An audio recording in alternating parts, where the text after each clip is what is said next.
A luxurious cruise met with a catastrophic fate, leaving me stranded on a desolate island alongside several stunning women.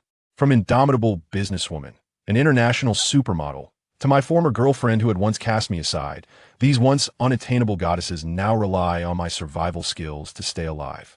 What survival challenges await us on this isolated island? What unexpected sparks might fly? The most genuine human tests of survival on island are about to unfold. Chapter 1. Survival on the island. Lin Yang awoke with a splitting headache, gazing at an endless expanse of sea, a chaotic beach, and a foreboding jungle looming behind him. "I am still alive," he murmured, feeling the grime on his body and taking a sharp breath. "Where is everyone? Are they alive?" During a company outing, the boss, Lu Shanshan, had taken the entire staff on a vacation at sea, only to be caught in extreme weather and washed ashore here. Lin Yang propped himself up and noticed a figure lying on a nearby rock. Perhaps due to the urgency of the situation, the woman was only draped in a purple spaghetti-strap dress, her porcelain legs exposed, and her perfect curves igniting his imagination. "Lu!" Lin Yang rushed over. The breathtaking beauty on the rock was indeed Lu Shanshan. Her unconscious face was marred by fear, the strap of her dress slipping from her shoulder, her wet dress clinging to her voluptuous figure. Seeing Lu Shanshan in such a state, Lin Yang wasted no time and began administering CPR. His hands pressed firmly against her fair chest, the soft sensation stirring his thoughts. The intimate contact incited a reaction within Lin Yang, yet he struggled to maintain restraint. Time and again, he pressed down, but Lu Shanshan showed no signs of awakening. Should I perform mouth to mouth? He pondered, gazing at her alluring face, reminiscent of a ripe peach. Though she was already 35, her exquisite maintenance rivaled that of a fresh-faced young woman, adding an air of sophistication. Lin Yang had harbored different thoughts about Lu Shanshan in lonely nights, often envisioning her as the heroine of his dreams. Now, faced with an opportunity, he found himself lacking the courage. Isn't this taking advantage of the situation? He shook his head, dispelling the thoughts. What am I thinking at a time like this? Saving her is the priority. Taking a deep breath, he licked his dry lips and leaned in to kiss her fiery red lips. The moment their lips met, a delightful, sweet sensation surged through him, and vivid images of various actions flooded his mind, rendering his body rigid. After an indeterminate time, Lu Shanshan groggily opened her eyes and then suddenly widened them. "Ah, pervert, what are you doing?" she exclaimed, slapping him across the face, leaving a crimson mark. "Lu, please don't misunderstand, I was saving you." Lin Yang stammered, flustered. You liar. You just wanted to take advantage of me." Lu Shanshan gasped, her breath rapid and furious. She was a high-powered boss, and Lin Yang was merely an employee, someone she rarely acknowledged. Yet today, he had kissed her. If word got out, how could she face anyone? The thought made her stomach churn, and she knelt on the ground, retching. Seeing her in such distress, Lin Yang's expression darkened. "Yang Qian was right, you are nothing but a lecher." Lu Shanshan covered her mouth, looking at him with disdain. At that moment, Lin Yang's face darkened. It was Zhao Xing again. She was Lin Yang's colleague, who had taken credit for many of his successful projects, constantly mocking him and tarnishing his reputation in the company, even openly humiliating him as a mere country bumpkin. "Get away from me, you creep." Lu Shanshan tugged at her delicate strap to cover her neck, scornfully addressing him. Lin Yang was equally furious. How could she still look down on him at such a time? Previously, he would have endured her contempt, but now, stranded on this deserted island, survival was uncertain. He resolved to ignore her. "Fine, let's see what you can do as a woman on this island." Lin Yang sat on the rock, gazing at the boundless sea. Lu Shanshan stomped her foot in frustration and plopped down on the sandy beach, her eyes filled with despair. As a pampered woman, accustomed to a life of comfort, finding herself adrift on this desolate island was a dire predicament. What troubled her more was being stranded with a lecherous man. She couldn't fathom what might occur in the future. The more she thought about it, the more aggrieved she felt, her nose tingling as tears streamed down her cheeks. With the sun climbing higher, Lu Shanshan's parched lips became increasingly dry. The incessant sobbing added to her discomfort, causing her throat to itch. Eventually, unable to bear it any longer, she stood up and commanded, "Hey, can you find me some fresh water?" Lin Yang glanced at the disheveled Lu Shanshan, surprised. "I never thought this strong woman would cry," he mused, a smirk creeping onto his face. "Lu, didn't you just call me a lecher? Why are you speaking to me now?" Lu Shanshan furrowed her brows, biting her lip, speechless. She was both furious and helpless. She had never faced such indignities in her life.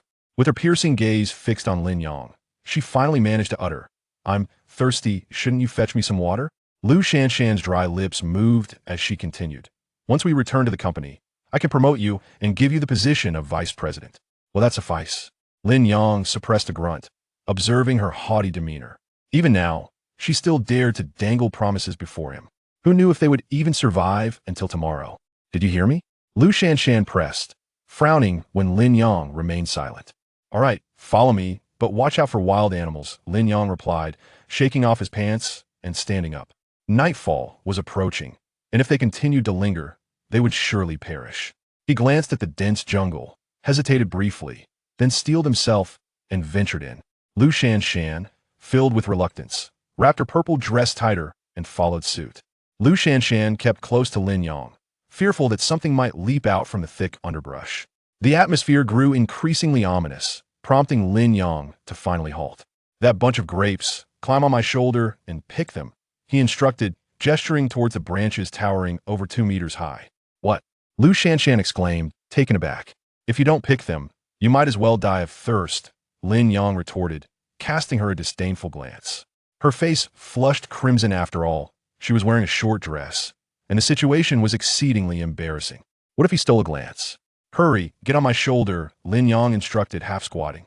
After a moment of hesitation, Lu Shanshan reluctantly agreed. Survival was paramount. With her face still burning, she climbed onto his shoulders. Chapter 2. Picking Grapes.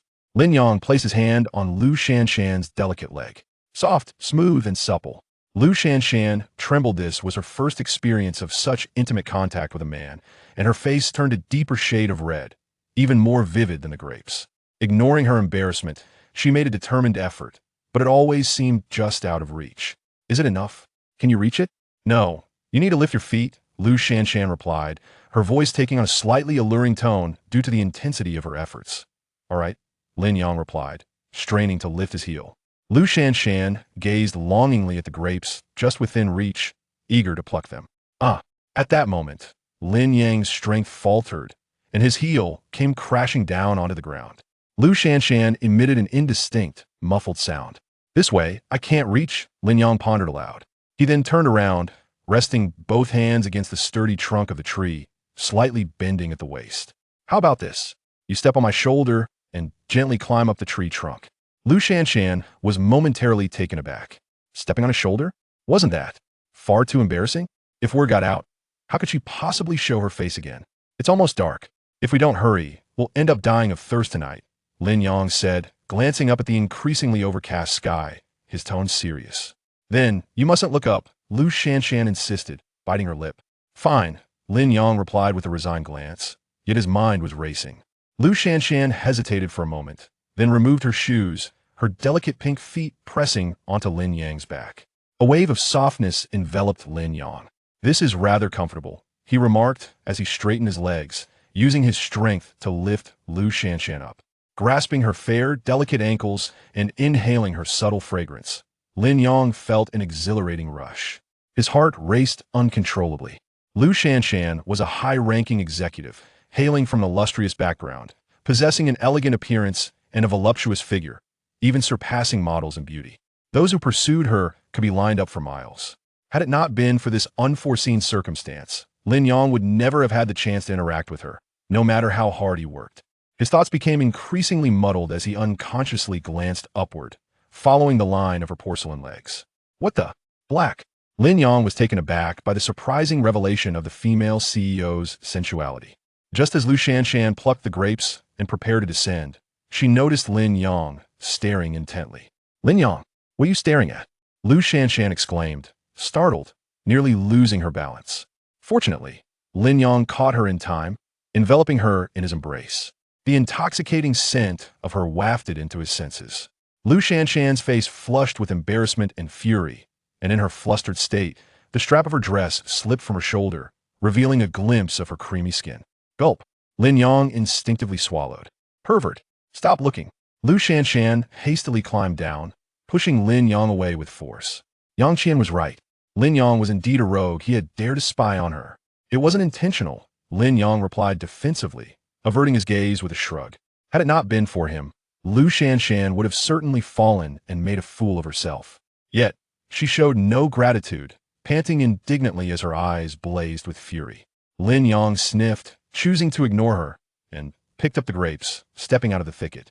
Lin Yang rinsed half of the grapes with seawater to add some salt, saving the other half for quenching their thirst. Once he finished, Lu Shanshan emerged, her expression a mixture of emotions as she sat to the side. Observing Lu Shanshan seated on the ground, her figure voluptuous and enticing, clad in a short dress that accentuated her fair skin, Lin Yang couldn't help but swallow hard. Lu Shanshan noticed his subtle reaction and discreetly adjusted her dress, attempting to cover her exposed skin. However, the already short dress only seemed to exacerbate the situation. She curled her legs together, glaring at Lin Yang with a mix of anger and embarrassment. Enough, stop tugging at it, or everything will be exposed. Lin Yang raised an eyebrow, patting his flat stomach, standing to gaze at the endless sea. No food, no fresh water. The only possessions were a pack of soaked cigarettes and a dull knife. This won't do, we're bound to starve eventually, Lin Yang mused, stroking his chin as he walked towards the shallow waters. Meanwhile, Lu Shanshan's stomach churned. Damn Lin Yang. You didn't even clean them properly. Lu Shanshan cursed internally, surveying her surroundings flat and devoid of cover. The dark thicket behind her deterred her from venturing there. Ultimately, her gaze settled on the rocks nearby. Very well, that would suffice. Lu Shanshan stealthily approached behind the rocks, shedding her lacy undergarments, her face flushed with embarrassment. Shame washed over her, leaving her speechless. On the other side, Lin Yang caught several crabs in the shallow waters, a task that was simple for someone who had grown up in the countryside. After cleaning the crabs, he ventured back into the woods to gather some branches for warmth. As he stepped out of the thicket, he caught sight of Lu Shanshan rising, her rear end prominently displayed towards him. Lin Yang was momentarily taken aback. Just then, Lu Shanshan hastily put on her underwear, only to turn and find Lin Yang staring blankly at her. Her attention had been entirely on the shallow waters, and she had not anticipated Lin Yang standing behind her. Ah! A piercing scream escaped her lips as she instinctively covered her chest. But it was too late. Lin Yang had seen everything what should and shouldn't be seen. Wow, quite fair, Lin Yang muttered under his breath, still reeling from the unexpected encounter. Lu Shanshan glared at Lin Yang from a distance, her face ablaze with embarrassment, akin to a ripe tomato. Anger and humiliation flooded her mind. She felt utterly violated. No, it was an invasion. She had been seen in such a compromising position, and by none other than her employee Lin Yang. You pervert! How dare you spy on me? Do you have no shame? Lu Shanshan stormed towards Lin Yang, furious. Who was spying on you? I returned with branches and saw you with your bare backside facing me. How was I to know what you were doing? You. Lu Shanshan was left speechless as he reiterated her embarrassment.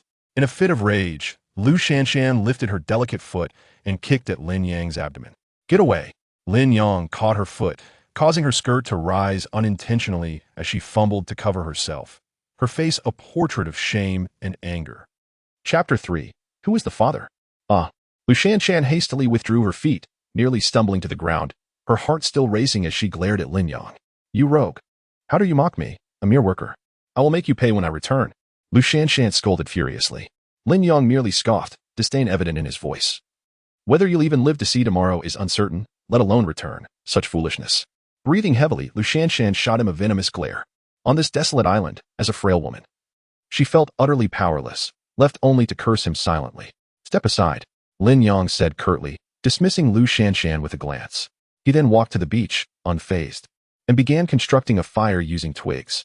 After much effort, a faint flame flickered to life, and Lin Yang hastily fashioned a rack to roast crabs, adding a sprinkle of seawater for flavor. In no time, the crabs were perfectly roasted, their aroma wafting through the air, enchanting Lu Shanshan's senses. Unable to resist, she swallowed hard. Her stomach, already grumbling with hunger, urged her to wait. Would he offer her a crab? After all, she was a boss in her own right. As time dragged on, her hunger intensified, while Lin Yang remained indifferent, deliberately smacking his lips in her direction, torturing her further. Hey, are you not going to give me one? Lu Shanshan finally broke the silence, unable to contain herself. Hearing her still haughty tone reignited Lin Yang's annoyance. If you want to eat, you should catch your own. I'm a woman, shouldn't you share with me? Lu Shanshan retorted, stomping towards him, her indignation palpable. Did your family not teach you to respect women and the elderly? Lin Yang smirked, looking at her with amusement. Then you must prove you are indeed a woman. Isn't it obvious? Lu Shanshan snapped back, unconsciously puffing out her chest beneath her purple dress, which accentuated her alluring curves. Ha! Lin Yang replied nonchalantly, resuming his meal. You. Lu Shanshan was fuming, feeling utterly belittled. In her company, she would have never deigned to look at Lin Yang. Yet here he was, looking down on her. The thought vexed her further, and she turned away, returning to her spot. Meanwhile, Lin Yang continued his solitary feast, even letting out a loud burp, further aggravating Lu Shanshan, whose stomach was now protesting loudly. Lin Yang, if you give me a crab, I'll promote you when we get back to the company. How about that? She offered, softening her tone as she approached him. Sorry, but I'm still not convinced, Lin Yang replied with a grin, his demeanor taunting as he burped again. Lu Shanshan frowned, realizing he was still upset. Was she really going to apologize to this insufferable worker? Impossible. She could never bow to Lin Yang. Suddenly, her stomach growled again, an embarrassing reminder of her hunger. Grasping her empty belly, she felt dizzy from starvation. At this point, she might as well apologize. After all, her life was at stake. Even if Lin Yang wanted to hold that over her. Biting her lip, Lu Shanshan finally lowered her head and said, I shouldn't have acted that way. I apologize. Will that suffice? Lin Yang raised an eyebrow, intrigued by her unexpected humility. He felt a twinge of surprise at her willingness to set aside her pride. Were it not for their predicament on this deserted island, he would never have witnessed such a sight. Seeing you so pitiful, I shall grant you a crab. Lin Yang generously offered, handing her one that was already cooked. He had prepared it for her. After all, sharing this island with Lu Shanshan, a beauty, would bring him some joy. Lu Shanshan snatched the crab from his hands and eagerly began to eat. Lin Yang brushed off his pants and gazed at the darkening sky, his expression turning serious. We must find a place to shelter. As he pondered, Lin Yang noticed several items scattered along the beach, remnants from the ship. He hurried over to collect them, but found mostly clothing and no food or fresh water. Suddenly, a black iron box caught his eye, drawing him in. It was about the size of a suitcase and surely contained treasures. Dashing toward it, he opened it like a treasure chest. Wow, he exclaimed, his eyes widening at the sight within. There were empty bottles, an axe, a wrench, oversized nails, and a saw. Thank heavens, I've struck gold. For Lin Yang, these items were invaluable. No amount of money could persuade him to part with them. Regrettably, the bottles were empty. What a pity, Lin Yang lamented. However, this did not daunt him. He was resourceful, having come from the military. He quickly fashioned a makeshift container from coconut leaves, arranging them in a circle and placing them beneath a tree. The island's humidity soon caused droplets of water to collect on the leaves. He poured the scant half bottle into a container, enough to quench his immediate thirst. After gathering his newfound treasures on the beach, Lu Shanshan's eyes sparkled at the sight of the half bottle of water. Wild grapes might have contained some moisture, but they paled in comparison to true fresh water. Suddenly, she sprang to her feet, commanding, Lin Yang, hand over that water, and I will forgive your earlier offense. Not a chance, Lin Yang retorted with a scoff. I am a woman. You should let me drink. She protested. You men ought to yield to us women. Lin Yang's expression darkened at Lu Shanshan's unreasonable demands. Why should I indulge you when you won't even bear my children? He snapped. You. Lu Shanshan was left speechless, only able to stomp her foot in frustration. Seeing her revert to her haughty demeanor, Lin Yang couldn't help but mutter, the rain has stopped, the sun is shining, and she yes back to her old self. It seems one must teach her who truly holds the power here. Chapter 4. If you wish to quench your thirst, you must express it. Lu Shanshan glared at Lin Yang, her face flushed with anger. What a crude man. Despicable, shameless, and vile. Would he dare to behave this way in the company? If only she had an ally, she wouldn't even spare him a glance. Just then, a figure appeared before her. Zhao Xing, you are still alive. Lu Shanshan's eyes widened in surprise as she scrutinized him, her heart swelling with joy. Lin Yang cast a glance at Zhao Xing, his brows knitting together in disbelief. How could the scoundrel still be alive? Lu Zong, I finally found you. I am so relieved to see you safe. Zhao Xing exclaimed, his face alight with excitement. More so than if he had encountered his long-lost mother. Lin Yang's expression darkened. The sight of Zhao Xing's simpering face made him feel nauseated. After exchanging pleasantries, Zhao Xing turned to Lin Yang and commanded, Hey, I didn't expect you to still be alive. Quickly, hand me that water. I happen to be thirsty. Who do you think you are? If you want a drink, go find your own water. Lin Yang twisted the cap off the bottle, took a sip, and smacked his lips, not even bothering to look at him. He had been bullied by this inferior man in the office, losing his blind date to him. Even now, stranded on a deserted island, he remained so arrogant. He vowed he would not live in humiliation any longer. What did you say? Let me tell you. Drinking your water is showing you respect. Don't push your luck. Zhao Xing retorted angrily. In his eyes, Lin Yang was the most pathetic man in the company. Hardly worth his consideration. Now that Lin Yang dared to speak to him this way, his fury ignited. You better hand over that water immediately, or you'll regret it. Zhao Xing threatened. Humph. If you want water, go find it yourself. Lin Yang scoffed coldly, ignoring Zhao Xing enough. Xiao Qian. Let us figure this out ourselves and not rely on this lecherous man. Lu Shanshan interjected in a timely manner. She recalled seeing on Zhao Xing's resume that he was a geography major. Finding water should be a simple task for him, right? I refuse to believe that the two of us cannot find water. Once we do, we want to let him drink a drop. Lu Shanshan declared confidently. All right, Lu Zong. I will ensure you have everything you need here. Zhao Xing boasted, thumping his chest. The two turned and ventured into the jungle, leaving Lin Yang scoffing in disdain. He knew Zhao Xing was merely a pretty face. He was nothing without substance. As expected, after about an hour, the two returned empty-handed. Zhao Xing. How could you not find anything? Don't you have a wilderness training camp certificate? Lu Shanshan complained, frustrated. Zhao Xing's face flushed with embarrassment. He could not let Lu Shanshan know of his incompetence. Lu Zong, I'm both hungry and thirsty. How can I muster the energy to search? Zhao Xing attempted to defend himself. Lin Yang observed the two with their empty hands. Finding fresh water on a deserted island was no trivial task. It seemed simple in theory, but in practice, it was as difficult as climbing the highest peak. Surely, a good-for-nothing like Zhao Xing, who only knew how to talk, could not gather it. Exhausted, the two collapsed onto the ground. The useless Zhao Xing continued to babble. Lu Zong, I once participated in a wilderness training camp. I will definitely find water tomorrow. Lu Shanshan nodded skeptically. After being dragged around by Zhao Xing, not only had they found no water, but she also felt even thirstier. Seeing her discomfort, Zhao Xing could not say much more and turned to Lin Yang, attempting to exert his authority. Hey, Lin Yang, hand over the water, and I'll forgive you. Otherwise, you will regret it. Zhao Xing shouted imperiously. Lin Yang frowned, looking at him with disdain. Even now, Zhao Xing maintained his arrogant demeanor, which irked Lin Yang. Here, Lin Yang was the only one in charge. Do I need your forgiveness? If you want to leave, go ahead. Lin Yang replied harshly. This infuriated Zhao Xing. The previously submissive man now dared to retort. Lin Yang, don't get too full of yourself. Zhao Xing exclaimed, furious. Get lost. Lin Yang snapped back. Unfazed, Lin Yang knew his rural upbringing had endowed him with a robust physique. You want to die? Zhao Xing roared. Having lost face in front of Lu Shanshan and seizing this opportunity to regain his dignity, he reached to grab Lin Yang by the collar, intending to teach him a lesson. Zhao Xing, though appearing strong, was merely a paper tiger, lacking any real strength. Looking for trouble, Lin Yang shoved him away and delivered a powerful punch to his forehead. Don't be a fool. Zhao Xing had not anticipated Lin Yang's impressive physicality and hesitated, lowering his gaze in silence. As time passed, Lu Shanshan felt parched, unable to contain herself any longer. She said to Lin Yang, Could you spare me the remaining half bottle of water? No, Lin Yang replied coldly. Lu Shanshan panted heavily. Her thirst was genuine. If you give me water, I'll ensure you receive a promotion and a raise when we return to the company, all right? Lu Shanshan pleaded. No. Though the mention of a promotion tempted Lin Yang momentarily, he dismissed the thought.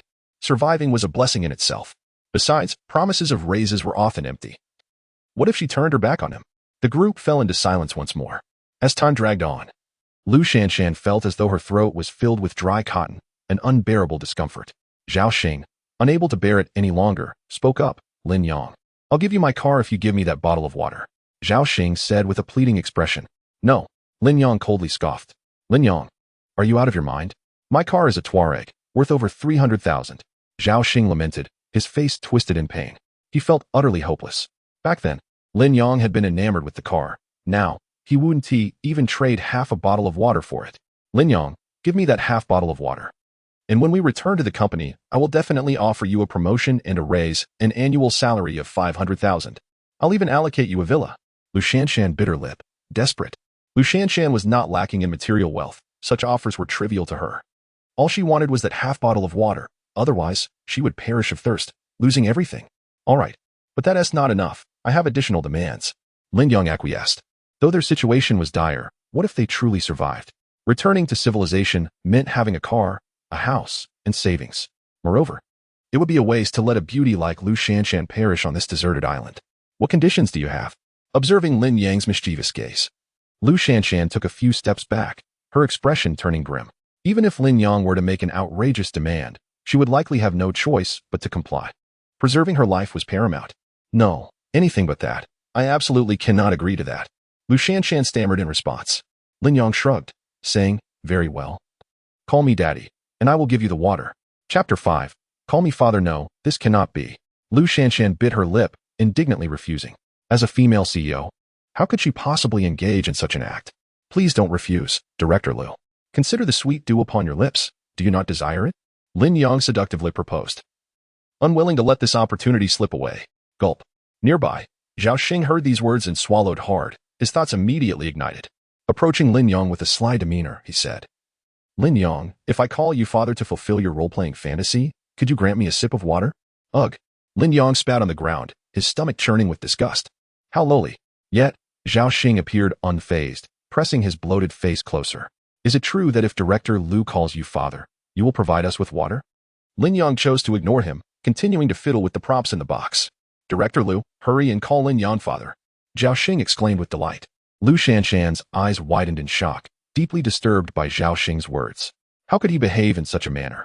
She had once held Zhao Xing in high regard and even contemplated relying on him for her survival on this island. In that moment, she felt an overwhelming aversion towards this petty man. Lin Yang, if I call you father, will you give me water? Lu Shanshan lifted her head, biting her lip in a display of vulnerability.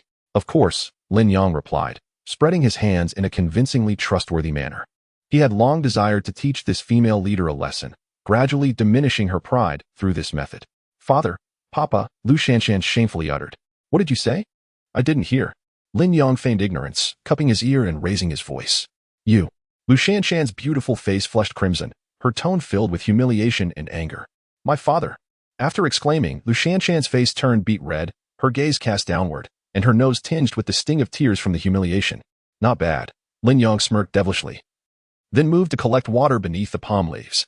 Fortunately, he managed to gather half a bottle in no time. This should suffice, Lin Yang remarked, shaking the bottle as he prepared to return to the beach. However, he noticed Zhao Xing and Lu Shanshan whispering to each other. Lin Yang quickly crouched down, straining to listen.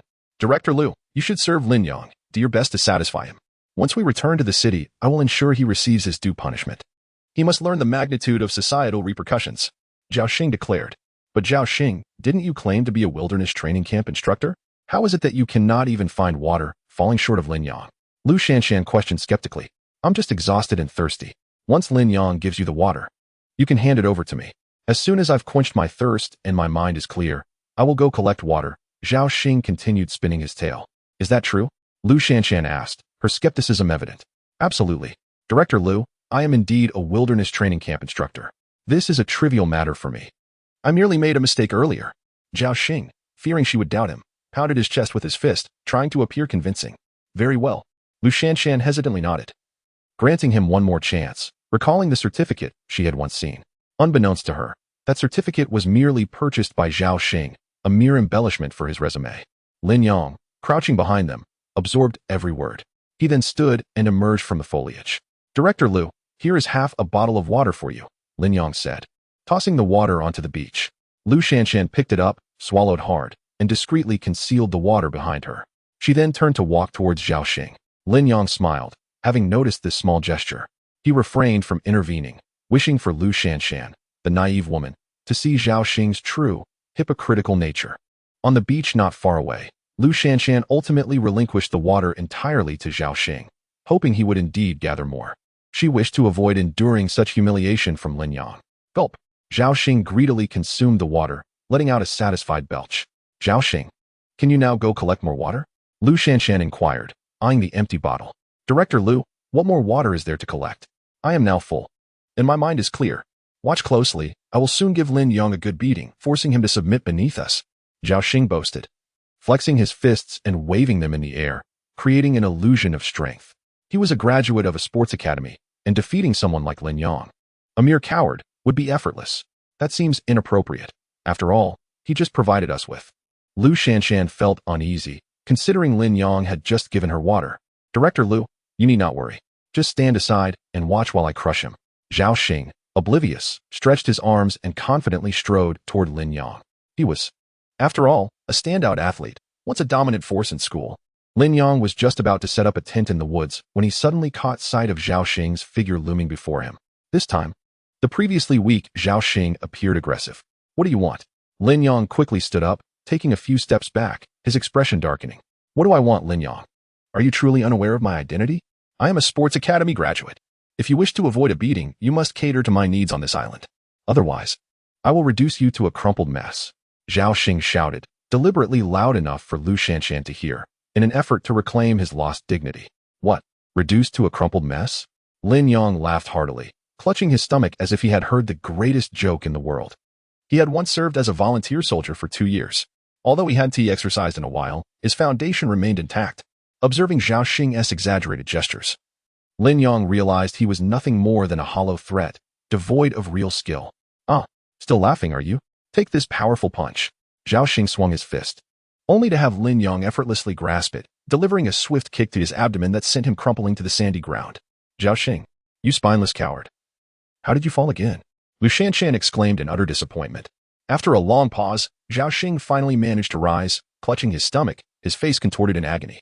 Director Lu, I was simply caught off guard and ambushed. He shamelessly concocted an excuse. Fraud.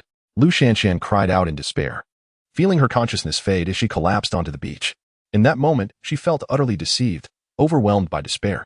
Humph, don't disgrace the athletes, you useless fool. Lin Yong scoffed, casting a disdainful glance at the nearby Lu Shanshan. Damn it, don't. Lin Yong hurried to her side, carefully laying her flat on the sand. He fetched some water from the palm leaves and urgently pressed it to Lu Shanshan's lips. Why won't you drink? Must I feed you manually? Lin Yong observed her alluring red lips as he coaxed her to drink. Chapter 6. This is your reward. After a moment of contemplation, Lin Yong took a delicate sip of water, holding it in his mouth before directing it towards Lu Shanshan's soft lips. In an instant, the gentle and intricate liquid moistened her lips. Lin Yong could not bear the thought of Lu Shanshan fading away on this desolate island. He would surely lose his sanity without any opposite sex in sight. Yet, he knew he could not be overly kind to her, given her temperament. She was bound to create trouble. After feeding her a few times, Lu Shanshan slowly opened her eyes, dreamy and hazy. Lin Yong, could you give me a bit more to drink? She pleaded, her gaze fixed on the water bottle. Do you desire it? He inquired. Yes, she nodded. Her cheeks flushed with a hint of embarrassment, though her thirst was undeniable. Very well, but you must call me daddy or hubby from now on, Lin Yong stated, leaving no room for negotiation. No, that's inappropriate. Lu Shanshan's pale face flushed with shyness. It was a difficult request to voice. Manager Lu, that is unacceptable. Zhao Xing interjected, rushing to Lu Shanshan's side, his expression filled with concern. Seeing Zhao Xing's demeanor made Lu Shanshan feel a wave of disgust, dismissing the spineless man to the side. If it weren't for Zhao Xing, would she have fainted? Gradually, she began to trust Lin Yong, recognizing him as the capable one. Hubby, I want to drink water. Lu Shanshan murmured shyly, her lips moving delicately. With a slight smile, Lin Yong offered her a bit more water. I can only give you this much. The rest will be rationed. He tightened the bottle cap and waved it before her, ensuring she remained unsatisfied to avert a possible uproar. He then rose and moved to the campfire, tending to the flames.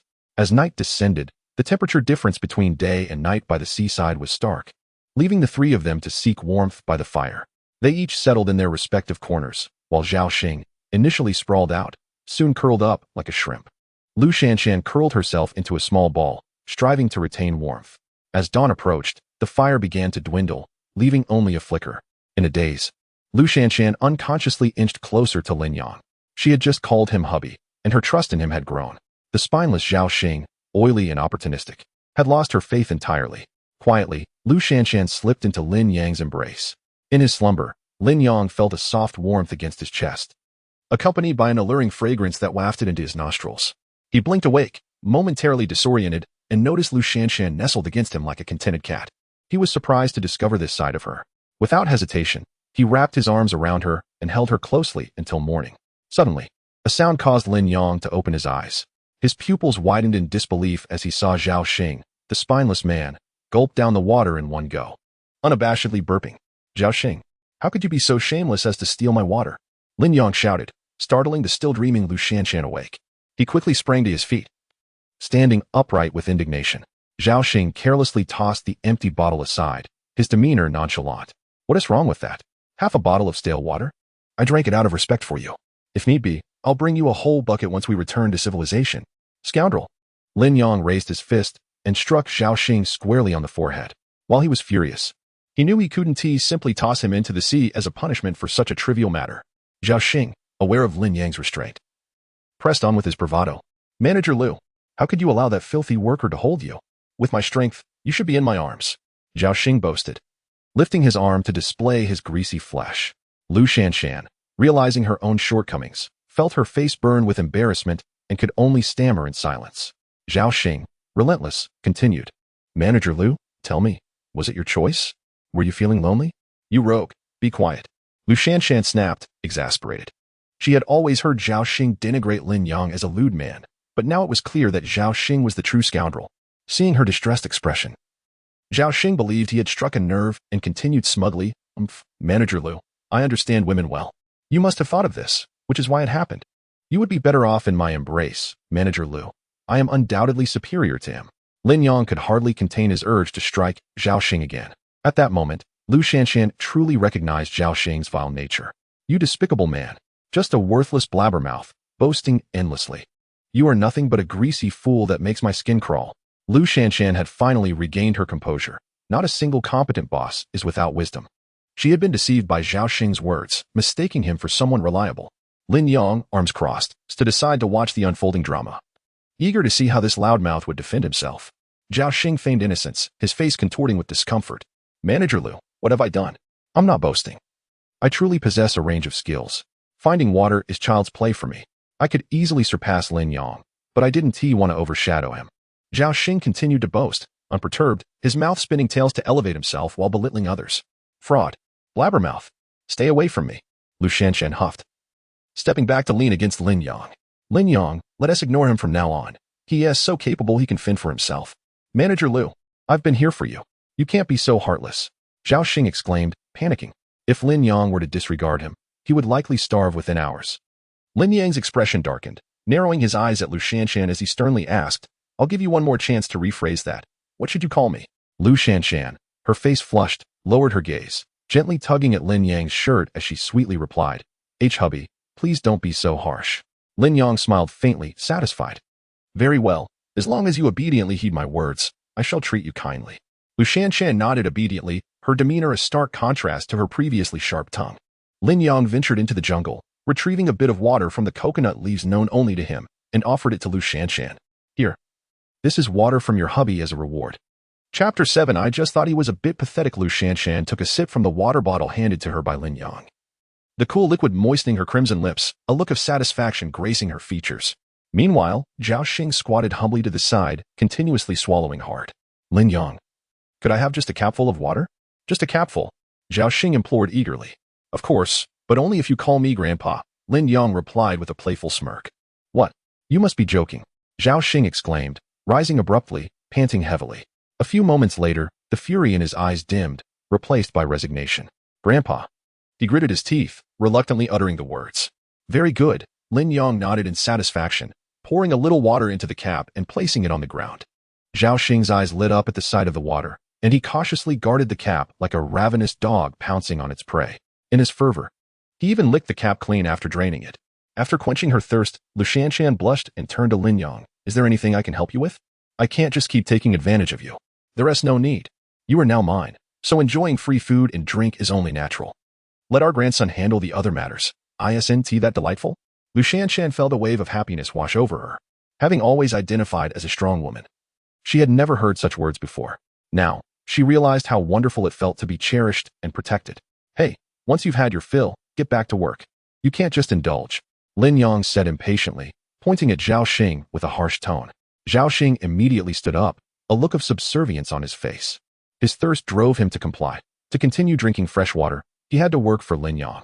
Zhao Xing, take that tool and clear the weeds over there, Lin Yang commanded, gesturing towards a patch of land in the thicket. Upon closer inspection, one would notice the terrain was relatively flat and near the seaside. Lin Yang already had a plan in mind. Understood, I'll get right on it, Zhao Xing replied, although he was unsure of Lin Yang's intentions. Nevertheless, he had no choice but to obey, especially since Lin Yang had water. With the tool in hand, Zhao Xing worked diligently, resembling a foolish deer. Lin Yang couldn't help but chuckle at the sight. In the civilized world, this blabbering fool had ordered Lin Yang around incessantly. Now, the roles had reversed. 2 hours later, Zhao Xing, drenched in sweat, rushed over to Lin Yang, a grin plastered on his face. Look, I did a great job. I cleared all the weeds. He admired his handiwork, transforming the previously overgrown area into a pristine landscape. I've finished. Where's my water? Zhao Xing inquired. What water? There is none. Lin Yang shrugged nonchalantly. What? Are you trying to be unreasonable? Zhao Xing felt as if the sky had fallen, grinding his teeth in frustration. Yet he found himself powerless to act. The ache in his abdomen from Lin Yang's earlier kick still lingered, leaving him with no choice but to suppress his anger. Lin Yang smirked, relishing the opportunity to let Zhao Xing taste the bitterness of deceit. In the office, this guy had spun tall tales to persuade them to work overtime, only to withhold Lin Yang's wages.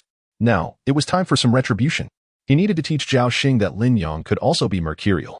If one remained too kind to a dog, it would wag its tail in gratitude. Unreasonable? I am indeed a rogue, and what will you do about it? Lin Yang retorted dismissively. On this island, when it came to skills, only Lin Yang could find water and food. As for physical strength, he could easily overpower Zhao Xing with one hand. What did it matter if he was a rogue? Zhao Xing swallowed his venomous words. Squatting on the ground with a grim expression, Lu Shanshan observed the scene unfold, feeling no disdain for Lin Yang's actions. Instead, a resolve began to form within her. She was determined to win Lin Yang's favor. Otherwise, she would end up in the same position as Zhao Xing. Do I have anything else to do? I want to help. Lu Shanshan blinked, shyly addressing Lin Yang. Seeing her gentle demeanor stirred something in Lin Yang's heart. Since you're so eager, why not give me a back massage? Lin Yang suggested, lying on the beach and patting his back. The labor of the past few days had left him weary, and he thought it would be nice to have Lu Shanshan, this female executive, massage him. Though her technique might be lacking, the psychological satisfaction was immense. To the side, Zhao Xing watched this scene with gritted teeth. The proud female executive was actually giving this cowardly Lin Yang a massage. The more he thought about it, the angrier he became, his expression twisting in frustration. Lin Yang, noticing Zhao Xing's reaction, smirked and said deliberately, Lu, make sure to apply more pressure on my right shoulder. It's quite tense. Though furious, Zhao Xing felt helpless. He still needed Lin Yang to survive. Once we return to civilization, I will surely teach Lin Yang a lesson. Zhao Xing muttered under his breath, audible only to himself. On the other side, Lin Yang finished his massage and sat on the beach, turning to Zhao Xing. Little Zhao, go into the thicket and find some sturdy branches. The more, the better. Why should I listen to you? Zhao Xing retorted angrily. Lin Yang's commanding demeanor made him uncomfortable. Not going. Then you won't have any water to drink. Lin Yang's expression darkened, his tone stern. I'll go, but will you give me water? Zhao Xing asked cautiously, remembering how Lin Yang had deceived him earlier. Falling for the same trick twice would be unbearable. Depends on my mood. If you refuse, you will definitely go thirsty. If you comply, there's a slim chance, Lin Yang replied ambiguously. Zhao Xing sighed, realizing he had no choice but to obediently head into the thicket. At least there was a glimmer of hope. Meanwhile, Lin Yang remained where he was, continuing to enjoy Lu Shanshan's massage. Zhao Xing was not far from them, and Lu Shanshan, seeing him drenched in sweat, felt a twinge of compassion. Lin Yang, isn't this a bit inappropriate? Lin Yang turned sharply, casting an annoyed glance at Lu Shanshan. What's wrong? Has this woman really forgotten how Zhao Xing deceived her? Eating my food, drinking my water, and still speaking up for another man? Have I been too kind to her, or is she simply too well fed? The little tree still needed constant pruning. It was essential to further tame her. Lin Yang waved his hand, signaling Lu Shanshan to stop the massage, then sat up and pointed. Why don't you go help him? Otherwise, you won't have any water to drink either. Lu Shanshan finally realized her mistake, quickly grasping Lin Yang's arm in apology. I'm sorry. I didn't mean to say that. I just felt sorry for him. Chapter 8. An additional punishment what? How pitiable. Lin Yang sighed with a sense of ruefulness. How absurd. Lin Yang had once dated a woman from the human resources department of his company. They had intended to marry this year, yet Zhao Xing, the master of empty chatter, had managed to charm her away. To add insult to injury, they had moved into the adjacent unit of Lin Yang's rental property just a day before the ship's ill-fated demise. This turn of events nearly left Lin Yang breathless with frustration. Pity him. Then you should go and assist him. Lin Yang retorted with a hint of annoyance. Upon realizing Lin Yang was serious, Lu Shanshan immediately began to plead earnestly. I won't go, but I shall impose a punishment on you. Lin Yang said with a charming smirk. Certainly, a punishment was warranted. How could this woman not be on his side? Just as Lin Yang pondered how to exact his reprisal, a piercing scream echoed from the thicket. Is anyone there? Help! As Lin Yang braced himself, a strikingly beautiful woman emerged from the underbrush. Help! I've been bitten by a venomous centipede. Please save me. Upon spotting the woman, Lu Shanshan rushed forward. Xiao Qian, you are alive. Lu Shanshan grasped Yang Qian's arm anxiously. In a state of panic, Yang Qian hastily explained through tears, Manager Lu, I've been bitten by a venomous centipede. You must help me. She pointed to the inner thigh of her leg, a clearly sensitive area. Moments ago, in a moment of urgency, Yang Qian had failed to observe her surroundings and had unwittingly been bitten. As a woman accustomed to luxury, Lu Shanshan found herself at a loss and could only call out to Lin Yang. Lin Yang, come quickly. Your ex-girlfriend has been bitten. You must save her. It was only then that Yang Qian noticed Lin Yang lounging a short distance away on the beach. What can I do? She is not my girlfriend anymore. Lin Yang replied indifferently, having overheard their conversation. Save her? Her boyfriend was right there, and the bite was on a private part. It was hardly his responsibility. Zhao Xing, having heard the commotion, rushed over as well. Zhao Xing, please help me. I think I'm dying, Yang Qian cried, her voice trembling as if she had found her savior. Zhao Xing crouched down, observing the black blood oozing from the wound, a chill running down his spine. This seems to be highly toxic. Zhao Xing stammered. What are you waiting for? Lu Shanshan urged impatiently. Yet, Zhao Xing pulled Lu Shanshan aside with a look of disdain, stating, Manager Lu, this is highly poisonous. You should keep your distance to avoid contamination. Yang Qian was taken aback, incredulous that Zhao Xing would act in such a manner. Was he truly repulsed by her? What do you mean, Zhao Xing?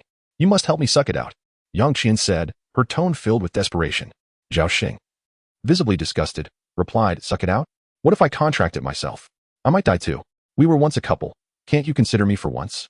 Yang Qian exclaimed, staring at Zhao Xing in disbelief. Initially, he had showered her with sweet nothings. All those promises of eternal love and companionship were nothing but deception. Crying profusely, Yang Qian's sorrowful demeanor grieved Lu Shanshan deeply. Zhao Xing, how can you not be a man? How can you act this way? Lu Shanshan scolded angrily. Zhao Xing, however, showed no sign of shame. Instead, he smirked at Lu Shanshan. If I were to be poisoned, that lecherous Lin Yang would surely take advantage of the situation. I'm doing this for your safety. His shameless demeanor made Lu Shanshan feel nauseous. Realizing Zhao Xing was unreliable, Lu Shanshan turned to Lin Yang. Lin Yang, can you save her? After all, we are still friends. Lin Yang, lounging on the beach, paid no heed to her words. Friends? That single word only intensified Lin Yang's anger. The things Yang Qian had done after breaking up with him were utterly outrageous. She had publicly humiliated him in front of his relatives, calling him a miser, and had ended up with Zhao Xing, who merely wooed her with a simple bowl of spicy noodles. Let her fend for herself. It had nothing to do with him. If her boyfriend wasn't saving her, why should he? Lin Yang lazily turned over, continuing to bask in the sun. Yang Qian's expression twisted in disbelief. She had not anticipated Lin Yang's heartlessness. Devoid of any sentiment. Lin Yang, you scumbag. We once shared something special. How can you be like this? Yang Qian vented her fury, unleashing all her pent-up frustration. And you, Zhao Xing, you didn't say that when you were with me. How can you deny me now? Without hesitation, she lambasted both men mercilessly. Zhao Xing, unfazed, merely smacked his lips and grinned. I slept with you out of respect. Besides, who asked you to be so easy? Did you really think I would marry you? Who would want someone like you? You followed a mere flirtation. Zhao Xing's words pierced like daggers into Yang Qian's heart. She sat on the beach, her eyes vacant, staring at him in disbelief. Enough. Zhao Xing, be quiet. Lu Shanshan could no longer bear to watch. She knew Zhao Xing would not save Yang Qian. Cowardly and morally bankrupt, he was the epitome of scum. Helpless, Lu Shanshan turned once more to Lin Yang, sensing he might have a solution. Lin Yang, please save Yang Qian. After all, you two once shared a bond. For my sake, will you? Lu Shanshan implored. What? Are you disobedient? Now you dare to call my name. Lin Yang feigned displeasure. Yes, I'm sorry, dear husband. I was wrong, Lu Shanshan blushed, lowering her gaze in submission. If I save her, what will you offer me in return? Lin Yang sat up, his eyes appraising Lu Shanshan, a teasing glint in his gaze. I don't know. What do you want? Lu Shanshan stammered, acutely aware of his scrutiny. Lin Yang, observing her flustered state, mused, you still owe me a punishment. If I save Yang Qian, I expect an additional one. Are you willing? Lu Shanshan fell into contemplation, pondering whether the man's punishment would be too severe. Just as she deliberated, Yang Qian interjected, Manager Lu, please agree to him quickly. The priority now is to save me. Chapter 9. The centipede's unexpected affection. Yang Qian earnestly implored Lu Shanshan, hoping she would acquiesce to Lin Yang's demands. Yet, how could such a request be easily granted? The nature of the possible punishment, perhaps of a rather intimate kind, was something Lu Shanshan found exceedingly difficult to accept. Lu, you must agree to him. Yang Qian, on the verge of tears, felt herself growing faint. With a deep sigh, Lu Shanshan steeled herself and finally conceded, Lin Yang, if you can save her, I will comply with your request. You seem rather reluctant, Lin Yang remarked with a frown. No, I am not reluctant. I am volunteering, Lu Shanshan asserted with conviction. Only then did Lin Yang walk over to Yang Qian's side, brusquely inquiring, Where are you hurt? Cautiously glancing at Lin Yang, Yang Qian bit her lip and hesitantly responded. On the inner thigh. Lin Yang inhaled sharply, realizing that the centipede had quite the inclination for mischief, targeting such a sensitive area. You must spread your legs. How can I assist you otherwise? He said with a serious countenance. Yang Qian instinctively glanced at Lu Shanshan, her face flushing crimson as she awkwardly stammered. Isn't that a bit? What? Haven't you seen it before? If you don't open up, then so be it, Lin Yang declared, standing up as if to leave. However, Yang Qian grasped his hand, pleading, I will listen to you. Just help me. At this moment, Yang Qian truly felt helpless and had no choice but to heed Lin Yang's words. After all, he had certainly seen it all, so why maintain her modesty? Lin Yang examined the wound closely. Several pinprick-like black marks marred her fair skin on the inner thigh. This centipede is indeed quite untoward. Just a mere inch away. Lin Yang thought to himself, feeling somewhat at a loss. The location was undeniably challenging. Taking a deep breath, he prepared to extract the venom when Zhao Xing suddenly approached. Fuming Lin Yang, what are you doing? Do you not know one must not take advantage of a friend's wife? Release my girlfriend at once, or I shall not be kind. This cowardly Zhao Xing waved his fist in the air, attempting to thwart Lin Yang from aiding Yang Qian. Lu Shanshan, exasperated, retorted. Zhao Xing, how can you act this way? Lin Yang has agreed to help. Why do you refuse him? Do you wish for Qianer to perish? Zhao Xing feigned innocence, explaining, of course not. I fear Lin Yang will take advantage of Yang Qian. Everyone in the office knows he is a lecherous man. Even at this juncture, Zhao Xing continued to slander Lin Yang, prompting Lu Shanshan to question him in frustration. Zhao Xing, if you're worried about him taking advantage, why don't you help instead? I fear the poison. If I were to be poisoned, who would care for you? Zhao Xing declared, shamelessly professing his affection for Lu Shanshan, which only made her feel nauseated. How despicable! How could such a man exist in this world? Zhao Xing, can you be quiet? You don't help me, and you won't allow Lin Yang to save me either? Yang Qian was exasperated, feeling her consciousness slipping away. If she still had the strength, she would have slapped him. Absolutely not. You are my girlfriend now. I cannot allow another man to take advantage of you. Zhao Xing stepped forward, asserting his claim. Gasping for breath, Yang Qian retorted, Get lost. You blowhard. I would rather let Lin Yang take advantage of me. What can you do about it? I do not wish to see you, you pathetic man. Stay away. Zhao Xing's face turned various shades of purple and red, left speechless and bewildered. Lin Yang observed with a cold gaze, thinking to himself, At last, the true nature of this blowhard is revealed. Yang Qian looked at Lin Yang with pleading eyes. Lin Yang, I beg you ignore him. Please save me. Without further ado, Lin Yang took a deep breath and swiftly drew the poison from the dark wound. Ah! Yang Qian gasped softly, her face turning pale. Lin Yang quickened his pace, expelling the dark blood onto the ground. After several repetitions, a hint of color returned to Yang Qian's complexion, indicating that the toxins within her had been effectively eliminated. However, remnants of the poison lingered in Lin Yang's mouth, raising concerns of contamination. Fortunately, as a former soldier, he understood the art of self-treating in the wild. Without hesitation, he dashed into the underbrush, exerting effort to locate the desired herbs, which he promptly consumed to purify himself. Upon his return, Lin Yang found Zhao Xing, the blowhard, squatting beside Yang Qian, trying to provide warmth and comfort.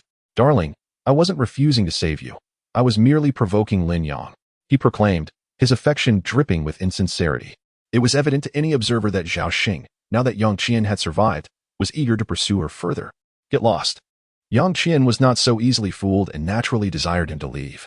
Zhao Xing, unfazed, retrieved a bottle from behind him, continuing to speak sweetly, Darling, please do not be angry. Look, this is fresh water that I went at great lengths to procure for you. Is it not a testament to my affection?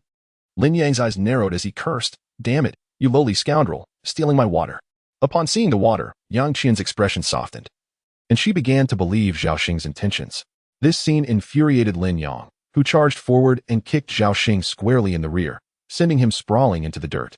Zhao Xing, you are truly despicable, using my belongings to curry favor with others. How shameless. Lin Yang scolded, retrieving the water bottle from the ground. Yang Qian, witnessing the water slipping from her grasp, immediately chastised, Lin Yang, even if this water is yours, you need not be so stingy. What harm is there in letting me have a sip? Do not forget, we once shared the same bed. Hearing this, Lin Yong picked his nose, gruffly stating, what happened before has nothing to do with now. Go find whoever you're sleeping with now. Do not seek me. If you want water, you must work for it. Nothing comes without effort. Yang Qian was nearly apoplectic, rising to point at Lu Shanshan. Why should I work? Lu doesn't have to. She does not worry about food or drink. Lu Shanshan, taken aback, wondered how Yang Qian could turn on her so quickly. Just moments ago, she had beseeched Lin Yong for assistance. Lin Yong grinned, pointing at Lu Shanshan. Are you referring to her? She is now my woman. Of course. I shall provide for her. Wouldn't you agree, my dear? Lu Shanshan, unable to remain silent, blushed and replied, yes, dear. Chapter 10. I was wrong. Please forgive me. A single utterance from Lu Shanshan struck Yang Qian like a thunderclap, leaving her both startled and tinged with jealousy. What extraordinary ability did Lin Yong possess that could render Lu Shanshan submissive? Had he transformed in some way since their breakup? Chinner, let's not drink. Trust me, I will surely find you something to drink. Zhao Xing chimed in, sidling up to her with an expression meant to inspire confidence. Reluctantly, Yang Qian nodded. She had no choice but to rely on him now. Zhao Xing, the master of empty promises, roamed the jungle for a while but returned empty-handed. Zhao Xing, where's my water? Yang Qian frowned. I couldn't find any. I've just been so tired lately, Zhao Xing stammered, his face betraying no signs of guilt. What? Am I to die of thirst? Yang Qian exclaimed in despair. Lu Shanshan, fully aware of Zhao Xing's incompetence, rolled her eyes in disdain. Lin Yong remained silent, sketching something in the sand. Lin Yong, may I borrow some water? Hurry up, Yang Qian commanded as she approached him. Lin Yong did not even glance her way. His focus fixed on the drawing as he retorted, why not ask your boyfriend to fetch it? He seems quite capable. That, me? Yang Qian hesitated, glancing at the self-proclaimed hero Zhao Xing, feeling her spirits plummet. Relying on Zhao Xing meant her predicament was dire. In that moment, she realized that Lin Yong was the only true ruler of this island. She could no longer afford to treat Lin Yong with her previous disdain. If she did not curry favor with him, she would undoubtedly be doomed. Lin Yong, could you please spare me a bit of water? Otherwise, I might perish from thirst. Yang Qian softened her tone, hoping Lin Yong would overlook past grievances and grant her a favor. Lin Yong scoffed, if you want water, you must work for it. Otherwise, you shall have nothing. Do you truly think you can have it easy? Just then, Lu Shanshan spotted something glimmering in the jungle. Look, what is that in the jungle? It is red eyes, she shouted. Lin Yong squinted and discerned a wild rabbit. Having feasted sufficiently on seafood, they now craved some meat. He sprang to his feet, eyes sparkling at the sight of the plump creature. The jungle was dark and foreboding, and entering its depths recklessly could lead to unforeseen dangers. An idea struck Lin Yong. Hey, Zhao Xing, go catch that rabbit for me, and I will give you half a bottle of water. What? Me? No way. I don't know what lurks in the jungle. I'm too afraid to go in there. Zhao Xing shook his head vigorously, stepping back in trepidation. Just take a look inside, and I will give you water. At least you won't be thirsty. Lin Yong tempted him by smacking his lips. Zhao Xing hesitated and turned to Yang Qian, saying, Qian, why don't you go? You hurt your leg while looking for water earlier. He feigned injury, crouching down as if in pain. I can't go, Yang Qian said gloomily. She had just been bitten by a venomous centipede, and the fear still loomed large in her heart. Lu Shanshan felt a twinge of guilt. If they did nothing, the others would surely voice their discontent. After a moment's contemplation, she resolutely declared, how about I go in? I should do something for you all. Lin Yong was taken aback, surprised by Lu Shanshan's newfound sense of responsibility. Yet, he could not allow her to undertake such a risk. No need, my dear.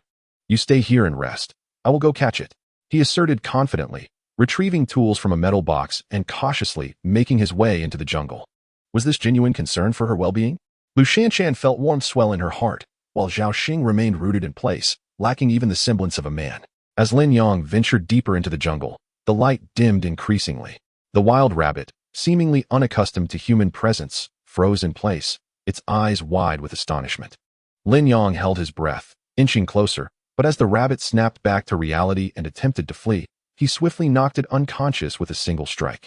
Wow, quite plump, he exclaimed, grasping the rabbit by its ears and returning through the jungle.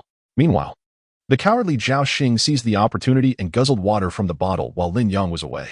Zhao Xing, leave some for me, Yang Qian exclaimed. Watching the water level dwindle, yet Zhao Xing showed no intention of stopping. He gulped down the last drop and let out a contented belch, patting his belly.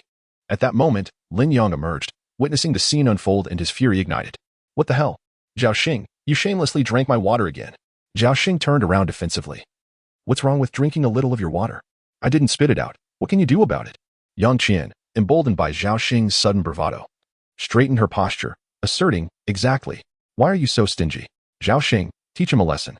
She had often heard Zhao Xing boast of his prowess, subconsciously viewing him as a formidable figure. Lin Yang sneered, spitting on the ground, then come at me.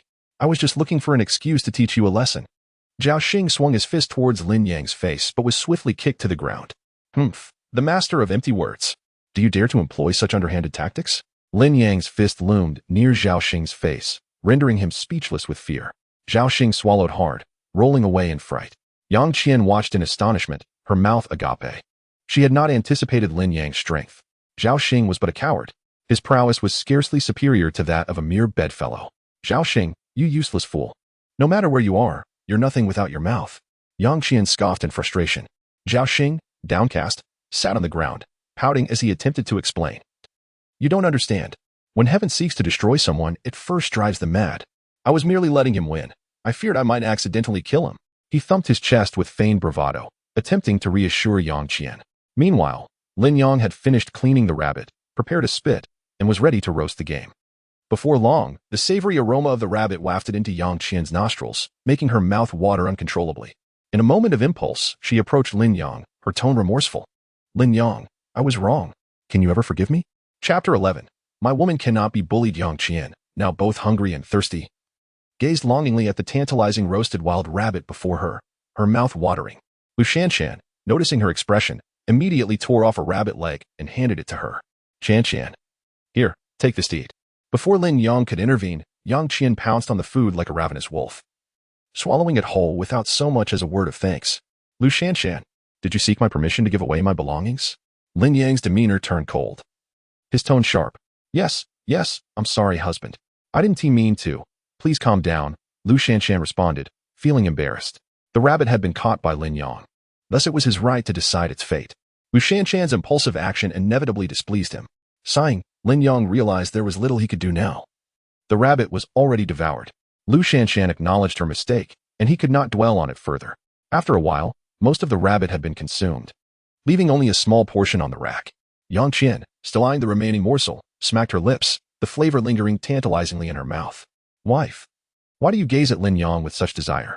If you wish for it, I can certainly oblige. Zhao Xing interjected, jealousy dripping from his words. Get lost, you spineless shrimp. How dare you? Yang Qian retorted, her patience worn thin. She was on the brink of starvation and had no mind for such distractions. Zhao Xing, taken aback, decided to assert himself. I will not allow you to look at other men that way. I admit, Lin Yang is somewhat impressive now. But if we return to the company, he is just a pathetic wretch compared to me. Upon hearing this, Yang Qian finally grasped the underlying truth. Indeed, should they be rescued, Zhao Xing would remain formidable, while Lin Yang would revert to being a mere impoverished loser. Well, someone still likes you, Yang Qian said playfully, resting her head on his shoulder. Lin Yang, witnessing this scene, scoffed disdainfully, irritated by her forgetfulness. After they had eaten their fill, Lin Yang observed the vacant area cleared by Zhao Xing with contemplation. Stranded on this deserted island, it was uncertain when rescue would arrive. The weather was harsh. They had to prepare for an extended stay. Building a shelter and stockpiling supplies would at least enhance their chances of survival. Resolutely, he decided to start constructing a house on that empty plot. With determination, Lin Yang marched towards the vacant land, chopping down trees, selecting sturdy trunks, and smoothing their surfaces. He dug 4 deep holes around the perimeter, laying the foundation for their shelter. Completing this task, he emerged from the thicket only to find Zhao Xing, the coward, eyeing the leftover rabbit greedily. Manager Lu, what is wrong with sharing a bit with me? Without my protection, what will you do if that lecherous Lin Yang harasses you? Zhao Xing clutched the rabbit tightly. No, this was caught by Lin Yang. Without his consent, I cannot give it to you, Lu Shanshan insisted, pulling back with all her might. She was no longer naive. After being reprimanded by Lin Yang for giving Yang Qian a rabbit leg, she dared not repeat her mistake. Manager Lu, have you been conquered by Lin Yang? Zhao Xing fumed, releasing his grip on the rabbit, causing Lu Shanshan to stumble and fall. You troublemaker. Are you seeking a thrill? Lin Yang thundered. Before he could take action, Zhao Xing had already fled, hiding behind Yang Qian, genuinely frightened, his abdomen still aching from their earlier encounter. Lin Yang quickly helped Lu Shanshan to her feet, gently caressing her rounded form, concern etched on his face. Wife, did you hurt yourself in that fall? Lu Shanshan blushed, shyly responding, I am fine. Lin Yang glared angrily at Zhao Xing in the distance, wishing he could tear him apart on the spot. Zhao Xing, are you a mouse licking a cat's behind? Seeking trouble while I'm away? Lin Yang stood up, ready to confront him, but was restrained by Lu Shanshan. Husband, I'm fine. There's no need to be angry. She truly wished to prevent Lin Yang from resorting to violence again. No, you are my woman. If others bully you, what does that make me? Lin Yang's resolute demeanor stirred something within Lu Shanshan, like a stone cast into still water, creating ripples that refused to settle. In a sudden rush, Lin Yang approached Zhao Xing and delivered a powerful punch to his chest. Zhao Xing, in pain, stood up, attempting to assert dominance. Lin Yang, don't overstep. I'm not someone to be trifled with. I've been giving you face all this time. The blustering Zhao Xing continued to boast. Humph, pathetic coward. Lin Yang scoffed, unleashing a flurry of punches and kicks upon Zhao Xing, who dared not retaliate. You loudmouth. Keep your hands clean from now on, Lin Yang warned, gripping Zhao Xing by the collar with a fierce glare. Lin Yang, you better let go of my boyfriend, or else I won't hesitate to retaliate. Yang Qian threatened as she rushed over. After much contemplation, she chose to side with Zhao Xing. On this deserted island, following Zhao Xing's lead would only mean enduring temporary hardship. Siding with Lin Yang could lead to a lifetime of suffering. After all, Zhao Xing was undeniably wealthy. Humph. Ungrateful, Lin Yang spat on the ground, turning away. He recognized Yang Qian's materialistic nature. She would always gravitate toward strength. For now, she had yet to realize their dire circumstances. A few missed meals would suffice to teach her. Husband, are you all right? Yang Qian hurriedly helped Zhao Xing to his feet. As Zhao Xing noticed Lin Yang walking away, he lowered his hands from his face, boasting, of course I'm fine. Who do you think I am? I'm Zhao Xing. I was merely accommodating him. Yang Qian's expression turned awkward. She knew he was exaggerating. Yet, with no other option, she felt compelled to agree for the sake of future prosperity. Zhao Xing, now standing, glared at Yang Qian. This is all your fault. If it weren't for you, I wouldn't be in this situation. Startled, Yang Qian responded, what did I do? Zhao Xing, with an expression of disappointment, replied, what did you do? If you hadn't been staring at Lin Yang, he wouldn't have come over, and I wouldn't have been beaten. As my woman, you must adhere to your role. You cannot gaze at other men, only at me. Zhao Xing, the coward, shifted all blame onto Yang Qian. I'm sorry. I understand now, she conceded, lowering her head in apology. This scene unfolded before Lin Yang, who sighed deeply and reclined on Lu Shanshan's soft, fair thigh. Husband, what can I do for you? Lu Shanshan shyly inquired, having been thoroughly captivated by Lin Yang's masculine allure. A man who stands up for his woman is undoubtedly the most attractive, and the surging hormones made Lu Shanshan submit completely. Chapter 12. With the first comes the second. Lin Yang gazed contentedly at Lu Shanshan, saying, would you be so kind as to massage my legs? He was genuinely exhausted from the earlier labor. Despite the apparent simplicity of the 4 foundation pillars, the task proved to be quite arduous. Darling, just lie back and let me take care of you, Lu Shanshan replied gently, her voice imbued with warmth. Her delicate touch brought a wave of comfort to Lin Yang, allowing him to relax significantly. He tore a piece of rabbit meat and, with a playful affection, offered it to Lu Shanshan, saying, here you go, my dear. Have some meat. Their affectionate display incited an intense jealousy in Yang Qian, which was precisely the effect Lin Yang sought. On the other side, Yang Qian felt as if she had swallowed vinegar, her emotions a tempest of bitterness. Without comparison, there could be no pain, while Lin Yang feasted on sumptuous delicacies. She was left with naught but a meager broth. Fuming, Yang Qian clenched her jaw in frustration, mentally cursing, Lin Yang, you unfaithful wretch. If only you had been this capable before. How dare you show such tenderness to Lu Shanshan? Despicable. Zhao Xing, too, was tormented by the sight of Lin Yang reclining on Lu Shanshan's fair thighs, feeling as though a dagger had pierced his heart. Lu Shanshan was, after all, the woman of his dreams. Gurgle. Yang Qian's stomach protested once more. Observing her discomfort, Zhao Xing hastily began to paint a grand vision. My dear, remain by my side faithfully. Do not be swayed by Lin Yang's arrogance. Once we return to civilization, he will be nothing. We shall dine daily on abalone and lobster. I assure you, you shall want for nothing. Listening to his elaborate promises, Yang Qian suppressed her hunger and nodded in agreement, though her stomach continued to grumble in discontent. Zhao Xing, you are so capable. Could you possibly find me something to eat right now? Yang Qian inquired, patting her belly, which was growling with hunger. Zhao Xing's expression faltered, for he, too, was famished and had yet to locate any food. You must learn to fend for yourself. Self-sufficiency is key. Are you joining my family merely for our wealth, rather than my personal charm? You are to obey my commands unconditionally, otherwise, I shall not marry you. Zhao Xing, the coward, resorted to excuses, a tactic he had employed successfully before. Yang Qian, feeling the weight of her unexpressed grievances, gazed at Zhao Xing's unpleasant visage, forcing herself to suppress her revulsion as she replied, I understand. What an attitude. You dare speak to me like this? Will you soon stray? Zhao Xing retorted defiantly. What do you truly want? Yang Qian exclaimed, exasperated. What do I want? Just look at how you gazed at Lin Yang. It was as if you were entranced. Are you longing to share his bed? Zhao Xing shouted, his voice harsh. Lin Yang observed Yang Qian's distressed demeanor and furrowed his brow slightly, turning away in discontent. This materialistic woman deserved the scorn Zhao Xing was dishing out. He shook his head, recalling how he had once held her in such high regard, fearing even to let her melt in his mouth. Yet now, she was left to fend for herself. My dear, you must be utterly fatigued. Come. Rest your head upon my lap and sleep, Lu Shanshan suggested, pointing to her soft, fair thighs. For reasons unbeknownst to her, her heart ached for Lin Yang more with each passing moment. He had been the one to procure their sustenance, and in this desolate island, finding food was no small feat. Lu Shanshan resolved to reward him for his efforts. My wife, how considerate you are, Lin Yang smiled knowingly. Realizing Lu Shanshan had indeed been tamed by his affections, he reclined upon her gentle thighs and indulged in a blissful nap. Zhao Xing, leave me a morsel, will you? Yang Qian shouted, disrupting Lin Yang's serene slumber. Lin Yang stirred, bleary-eyed, and beheld Zhao Xing squatting on the ground, gnawing on the discarded rabbit bones. Zhao Xing, are you stealing my food again? Lin Yang sat up, mocking him. What of it? These were yours to begin with. What is wrong with my eating a bit? Zhao Xing mumbled, a bone clutched in his hand, appearing starved. Otherwise, this wealthy young man would not stoop to such actions.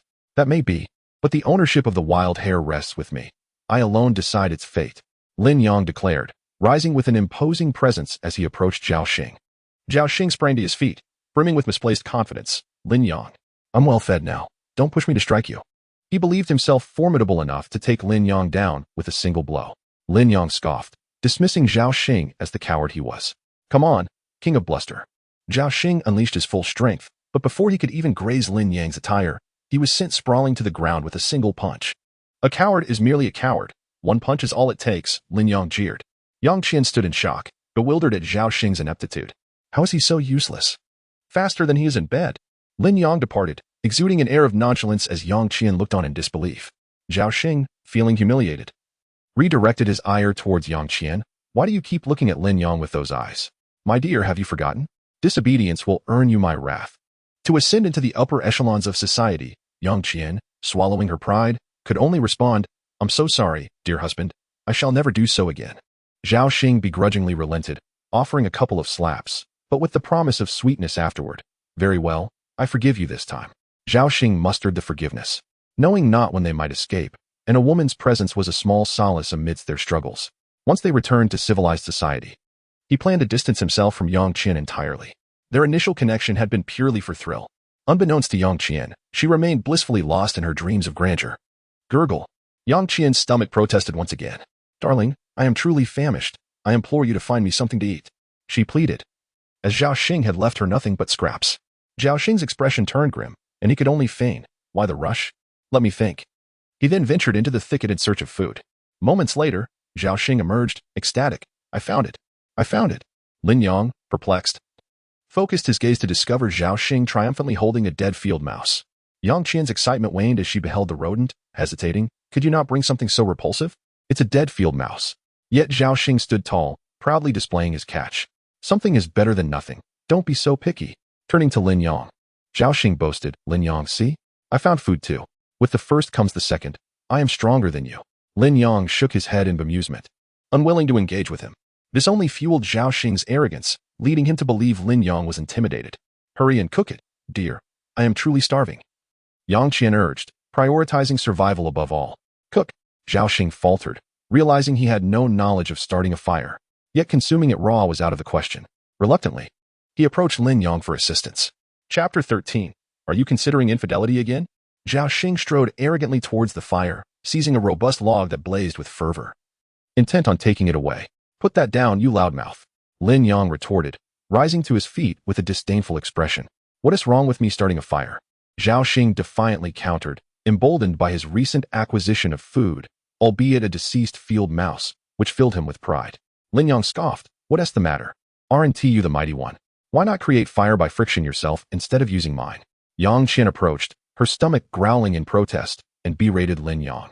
Zhao Xing, let us do it ourselves. Why rely on him? It's just a fire.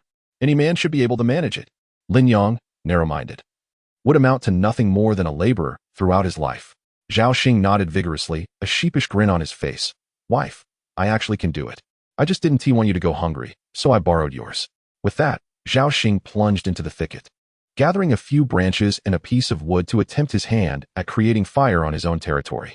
Puffing and wheezing, he struggled but failed to ignite the wood, his delicate hands already scraped and sore. Zhao Xing, are you even a man? How can you not do this? Didn't you participate in wilderness survival? Yang Qian urged impatiently. It's been so long, I forgot. Zhao Xing replied, exasperated. It looks simple, but it's incredibly difficult. Determined, he persisted for several more minutes before finally cursing in frustration. Damn it. Why is this so hard? Yang Qian, disappointed, muttered, what's wrong? Aren't you capable? I'm tired. Let us talk later. Zhao Xing whined, collapsing onto the sand, cradling his hands, observing him languish like a dead pig. Yang Qian could only turn her hopes towards Lin Yang. Lin Gu, could you lend us a hand? She pleaded, her tone shifting. Lin Yang snorted, humph. If your man is so capable, why not let him start the fire? Caught off guard, Yang Qian found herself momentarily speechless. She had placed too much faith in Zhao Xing, having spoken so definitively earlier. Regret and helplessness flooded her mind. Zhao Xing, the spineless one, approached with a subservient demeanor, asking, Lin Yang, make a request. I'll do anything if you provide me with fire. Lin Yang glanced at the vacant space behind him, pondering how to construct a shelter. It seemed fortune had smiled upon him, presenting him with free labor. Very well, gather some logs of equal size, about this dimension. He indicated with his hands. Zhao Xing eagerly complied, rushing into the woods to begin chopping. Yang Qian watched Lin Yang, muttering to herself, what is this fool doing? Allowing Zhao Xing to chop wood? Has he lost his mind? He should seize this opportunity to benefit greatly. Thank goodness I left him. Such short-sightedness deserves a lifetime of poverty. Before long, Zhao Xing returned, proudly announcing, I'm done. Can I have my fire now? Lin Yang surveyed the neatly stacked logs and shook his head. No, why not? Are you playing with me? Zhao Xing fumed, breathing heavily with indignation. How would I play with you? You drank my water without permission, and I haven't settled that score yet. Lin Yang had certainly not forgotten, keeping a meticulous account of Zhao Xing's misdeeds to repay him in kind. Lin Yang, why are you so petty? You promised, so hurry and lend it to us. Yang Qian contorted her face in frustration, chastising Lin Yang. Get lost. Lin Yang shot back, returning to Lu Shanshan's side. Betrayed, Zhao Xing stood helplessly, unable to fight back or flee, choking down his grievances. Woe is me. Zhao Xing, why are you so useless? You know nothing and drag me down with you. Yang Qian sobbed, hugging her knees on the beach. She could no longer endure the hunger. After finally finding a nearly decayed field mouse, she could not even consume it. Surely she couldn't just swallow it whole. Lu Shanshan, witnessing her plight, felt a pang of compassion but refrained from speaking out, fearing it would provoke Lin Yang's ire, which would be counterproductive. Lin Yang, perceptive to her gaze, inquired, what's the matter? Do you wish to help them? Lu Shanshan cautiously nodded, her voice soft. Yes, they are all my employees. When we return to the company, they are your employees too. We should protect them. Upon uttering this, Lu Shanshan's face flushed crimson. How could she have said such a thing? Was it not a hint? Perhaps it was too forward. Lin Yang broke into a broad smile, his mood lifted, and he decided to extend aid to them. Come here. You may use this fire. Lin Yang called to the forlorn pair. Rising, he was eager to avoid the foul odor of the rotting field mouse. He moved to the empty space and began driving stakes into the ground. These were mere technical skills, nothing Lin Yang couldn't handle. In his village, carpenters were abundant, and he had absorbed their knowledge since childhood. He could manage the task adequately. He dug holes one by one, securing the shorter logs into place. Lin Yang intended to construct a simple shelter with an elevated base to prevent dampness and allow for poultry, reminiscent of traditional Southeast Asian homes. After completing this, Lin Yang returned to the beach, only to find Zhao Xing hadn't even removed the fur from the field mouse. As Lin Yang approached, Zhao Xing beamed. Lin Yang, look at this. Isn't it fragrant? I want to share it with you. I'll let you suffer. You can enjoy it alone. Lin Yang covered his nose and hurriedly distanced himself, feeling nauseous. Just moments ago, he had seen maggots crawling on the mouse's head. It was utterly repulsive. Undeterred, Zhao Xing proudly shoved the field mouse into his mouth. Unsurprisingly, he immediately vomited. Yang Qian stood frozen in shock, her stomach churning. How can he be so disgusting? Lin Yang, please take me in. I truly regret my actions, Yang Qian pleaded, her demeanor pitiful as she beseeched him. At this moment, she could no longer concern herself with lofty ambitions of marrying into wealth or transcending social classes. All that mattered was preserving her life. Lin Yang found it amusing, yet maintained a stern expression as he refused. That won't do. If I take you in, my wife will be jealous. Besides, your husband is still over there. What is this? Are you considering infidelity again? You can leave whenever you please and return at your convenience. Do you truly believe I am easy to bully? I am no longer a mere sycophant. I am now the king of this island. Chapter 14. These two women do not seem like good people. Yang Qian stood there in a stupor. Is this really Lin Yang? In the past, he had revered Yang Qian as if she were a star in the sky. Yang, I realize my mistakes. Will you take me in? Yang Qian pleaded tearfully. She had suddenly awakened to the harsh reality that, before contemplating a future, she must first ensure she does not starve. And the only one capable of providing that was Lin Yang. Lin Yang, I've always held you in my heart.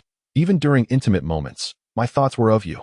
In her desperation for sustenance, Yang Qian spoke without restraint, hoping to elicit Lin Yang's sympathy.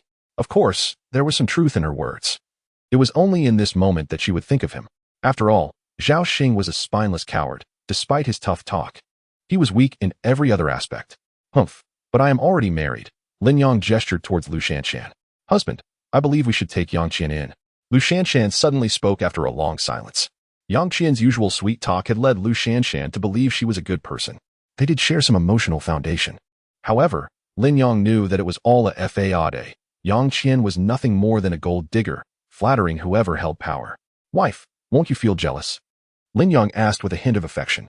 Lu Shanshan shrugged innocently. Of course not. You are my husband. Qian will certainly know her limits. At worst, we can both. Lu Shanshan hesitated, leaving Lin Yang to understand her implication. Sighing, Lin Yang eventually acquiesced. Yang Qian's eyes lit up with joy as she exclaimed. Does that mean I can eat roasted wild rabbit now? What are you thinking? You haven't done any work. Why should you eat? Lin Yang refused. Yang Qian felt as though a bucket of cold water had been poured over her, standing there in shock. What was wrong with Lin Yang? Had he truly shed his infatuation? How could he be so heartless?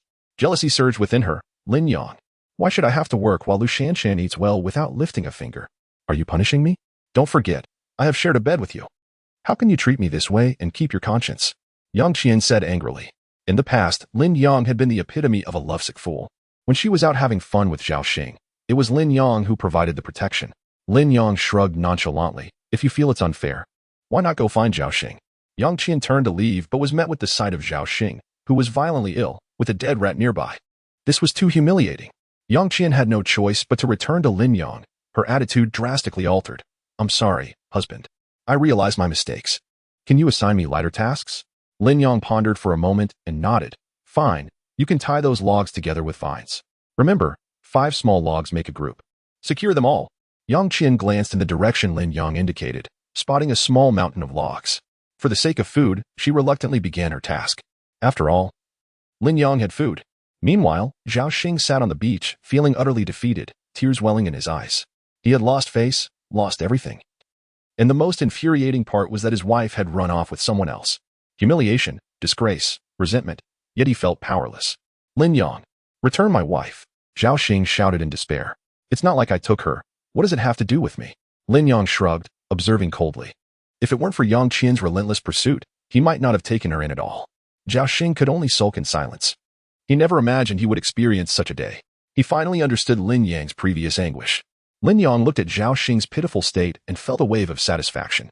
He held Lu Shanshan tightly, savoring her fragrance, his hands beginning to wander over her smooth thighs. Oh, husband, please don't do that, Lu Shanshan feigned protest. Although she called Lin Yang husband, it did not imply she was willing to engage in anything substantial with him. What's wrong? You call me husband. Yet that's not enough? Lin Yang teased, noticing Lu Shanshan was still not fully on his side. Of course not, husband. There are too many people here. It's definitely inappropriate. Lu Shanshan quickly explained, glancing angrily at Zhao Xing, who was still watching with envy. Lin Yang realized Zhao Xing was desperately longing to hold Lu Shanshan. He nodded. Perhaps I was too hasty. Wife, please don't be upset. Coincidentally, at that moment, the gold digger Yang Qian approached, having completed her tasks. Husband, look, I finished. Shouldn't you reward me? Yang Qian cooed, trying to charm Lin Yang into providing her with more provisions. Disgusting. Don't call me husband anymore, or I'll punish you. Lin Yang scoffed. If Yang Qian had called him that before, he would have been thrilled for days. But now, it merely felt uncomfortable. Can I then call you Xiang Gong? Yang Qian asked sweetly, not daring to contradict Lin Yang any longer. She had endured enough days of hunger. Fine, I'll reluctantly accept that title, Lin Yang said, standing up and offering Yang Qian the remaining wild rabbit and half a bottle of dew he had retrieved from the secret base. Seeing Lin Yang's generosity, Yang Qian immediately began to flatter him. Xiang Gong, you are so kind. I will serve you every day from now on. Lu Shanshan watched in admiration as Lin Yang produced the water as if by magic, marveling at his prowess. Curiosity overtook Lu Shanshan as she cautiously inquired, Husband, where do you get your water from? I'm so curious. Lin Yang frowned at her, somewhat displeased. What? Do you want to learn? Of course. I'm utterly in awe of you. Lu Shanshan exclaimed, her face filled with anticipation. Lin Yang felt a mix of apprehension and suspicion as he narrowed his eyes. If you learn, does that mean you plan to abandon me? Lu Shanshan shook her head vigorously, pledging, Of course not. You are my husband. I belong to you. I would never do that. Lin Yang scoffed. A woman's words were the least trustworthy. If women could be trusted, pigs could fly. Husband, could you teach me? I want to help you and ease your burden. Lu Shanshan pleaded again. Yes, Xiang Gong. I want to learn too. You can teach me. Yang Qian chimed in. Lin Yang remained silent, gazing at the two women with a knowing smile. Their harmonious banter suggested they were not as virtuous as they seemed. Oh, Xiang Gong. Both Lu Jia and I are your people now. Once we learn, wouldn't it be wonderful to serve you together? Chapter 15. Complying with an unreasonable request, Lin Yang cast a cold smile at the two women, uncertain of their intentions, yet resolved to demonstrate something for them. Very well. Since you wish to see, I shall oblige. He leisurely made his way into the thicket. Behind him, Zhao Xing stealthily followed, eager to witness how Lin Yang procured water. If he could master this skill, he would no longer have to endure such humiliation. Lin Yang crouched down, plucking several coconut leaves, meticulously folding them into a boat shape. This configuration maximized the collection of dew. The two women nodded vigorously, their eyes glued to him, fearful of missing a single detail. Concealed behind a tree, Zhao Xing held his breath, keenly observing. Pay attention. This must be placed in a specific location to gather moisture effectively, Lin Yang mumbled, withholding some information. What specific location? The two women chorused inquisitively. Before Lin Yang could respond, the peeping Zhao Xing jumped in. Haha. Lin Yang, you're finished. I've already learned it. What? You've learned it? You voyeur. Lin Yang feigned anger. Humph. What voyeurism? It's that simple. I mastered it long ago. Zhao Xing boasted, brimming with arrogance. Wife, General Lu. Why do you linger with this lecherous man when you could join me? From the outset, Zhao Xing had relentlessly disparaged Lin Yang. Initially, Lu Shanshan had indeed perceived him as a lecher. Humph. Lin Yang snorted, remaining silent as he observed the two women, curious to discern their true intentions. Dear, have you really learned it? Yang Qian was the first to inquire. Of course. How could I deceive you? Zhao Xing confidently thumped his chest, exuding conviction. My dear, I knew you were the best. Yang Qian beamed, moving closer to him.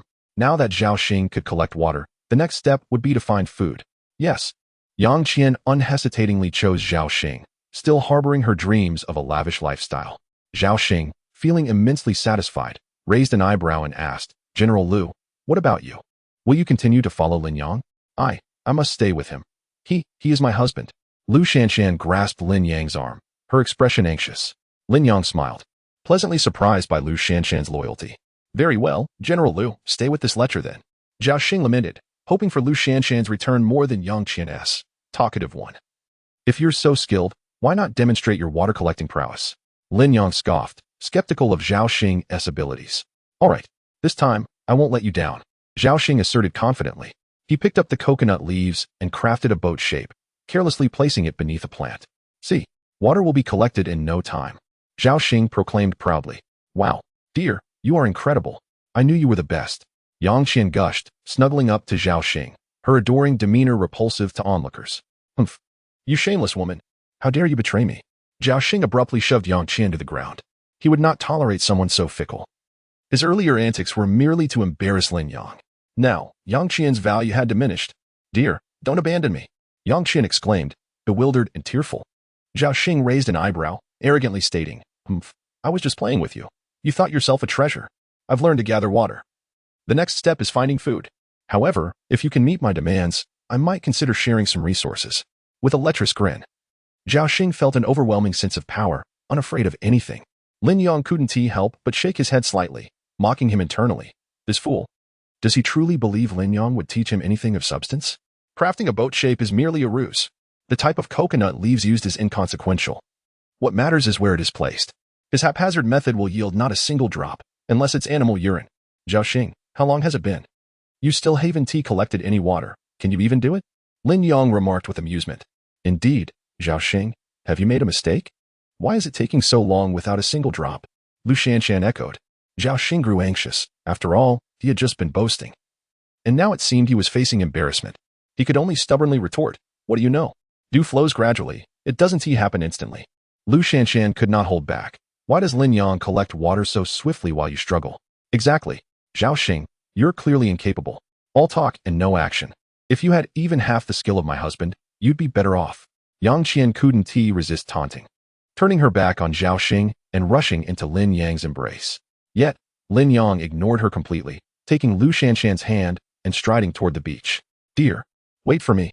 Yang Qian hurried after them, her footsteps quickening. Lin Yong remained silent, not even casting a glance in her direction.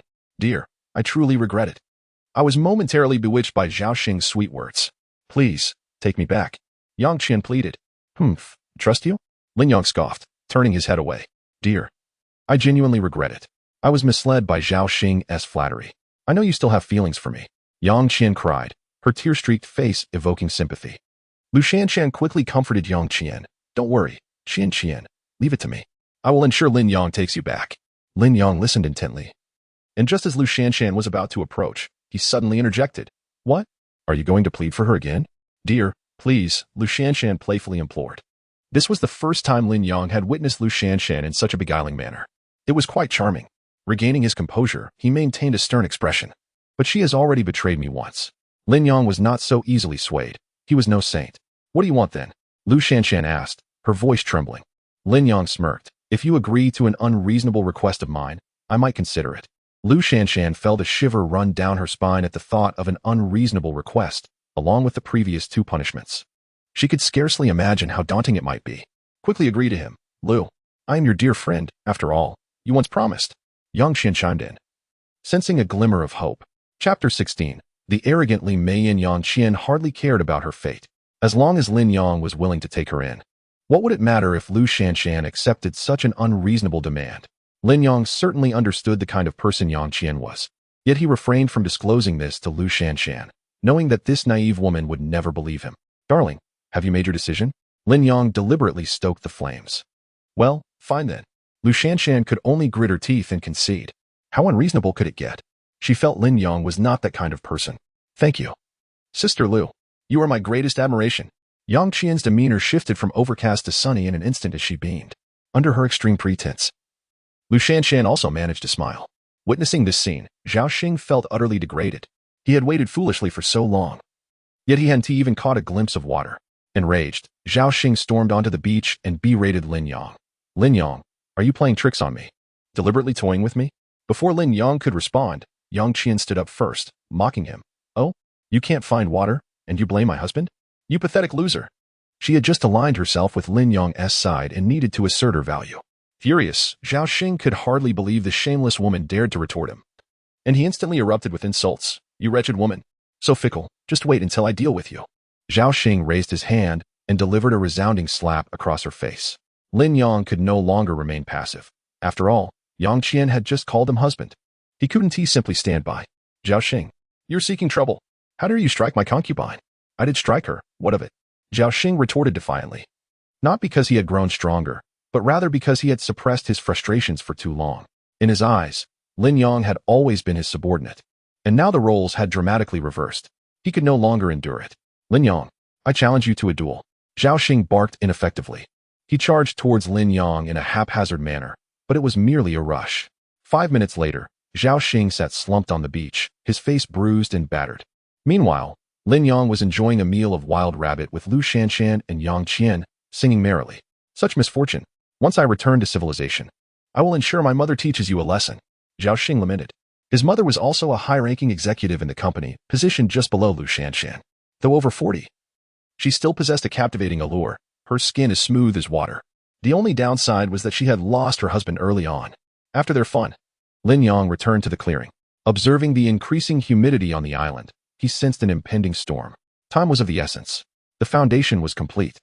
But the surrounding structure was lacking, and the number of nails in the iron box was insufficient for proper securing. Fortunately, the carpenter from his village had taught him about ancient embedded structures, and he had not anticipated applying this knowledge here.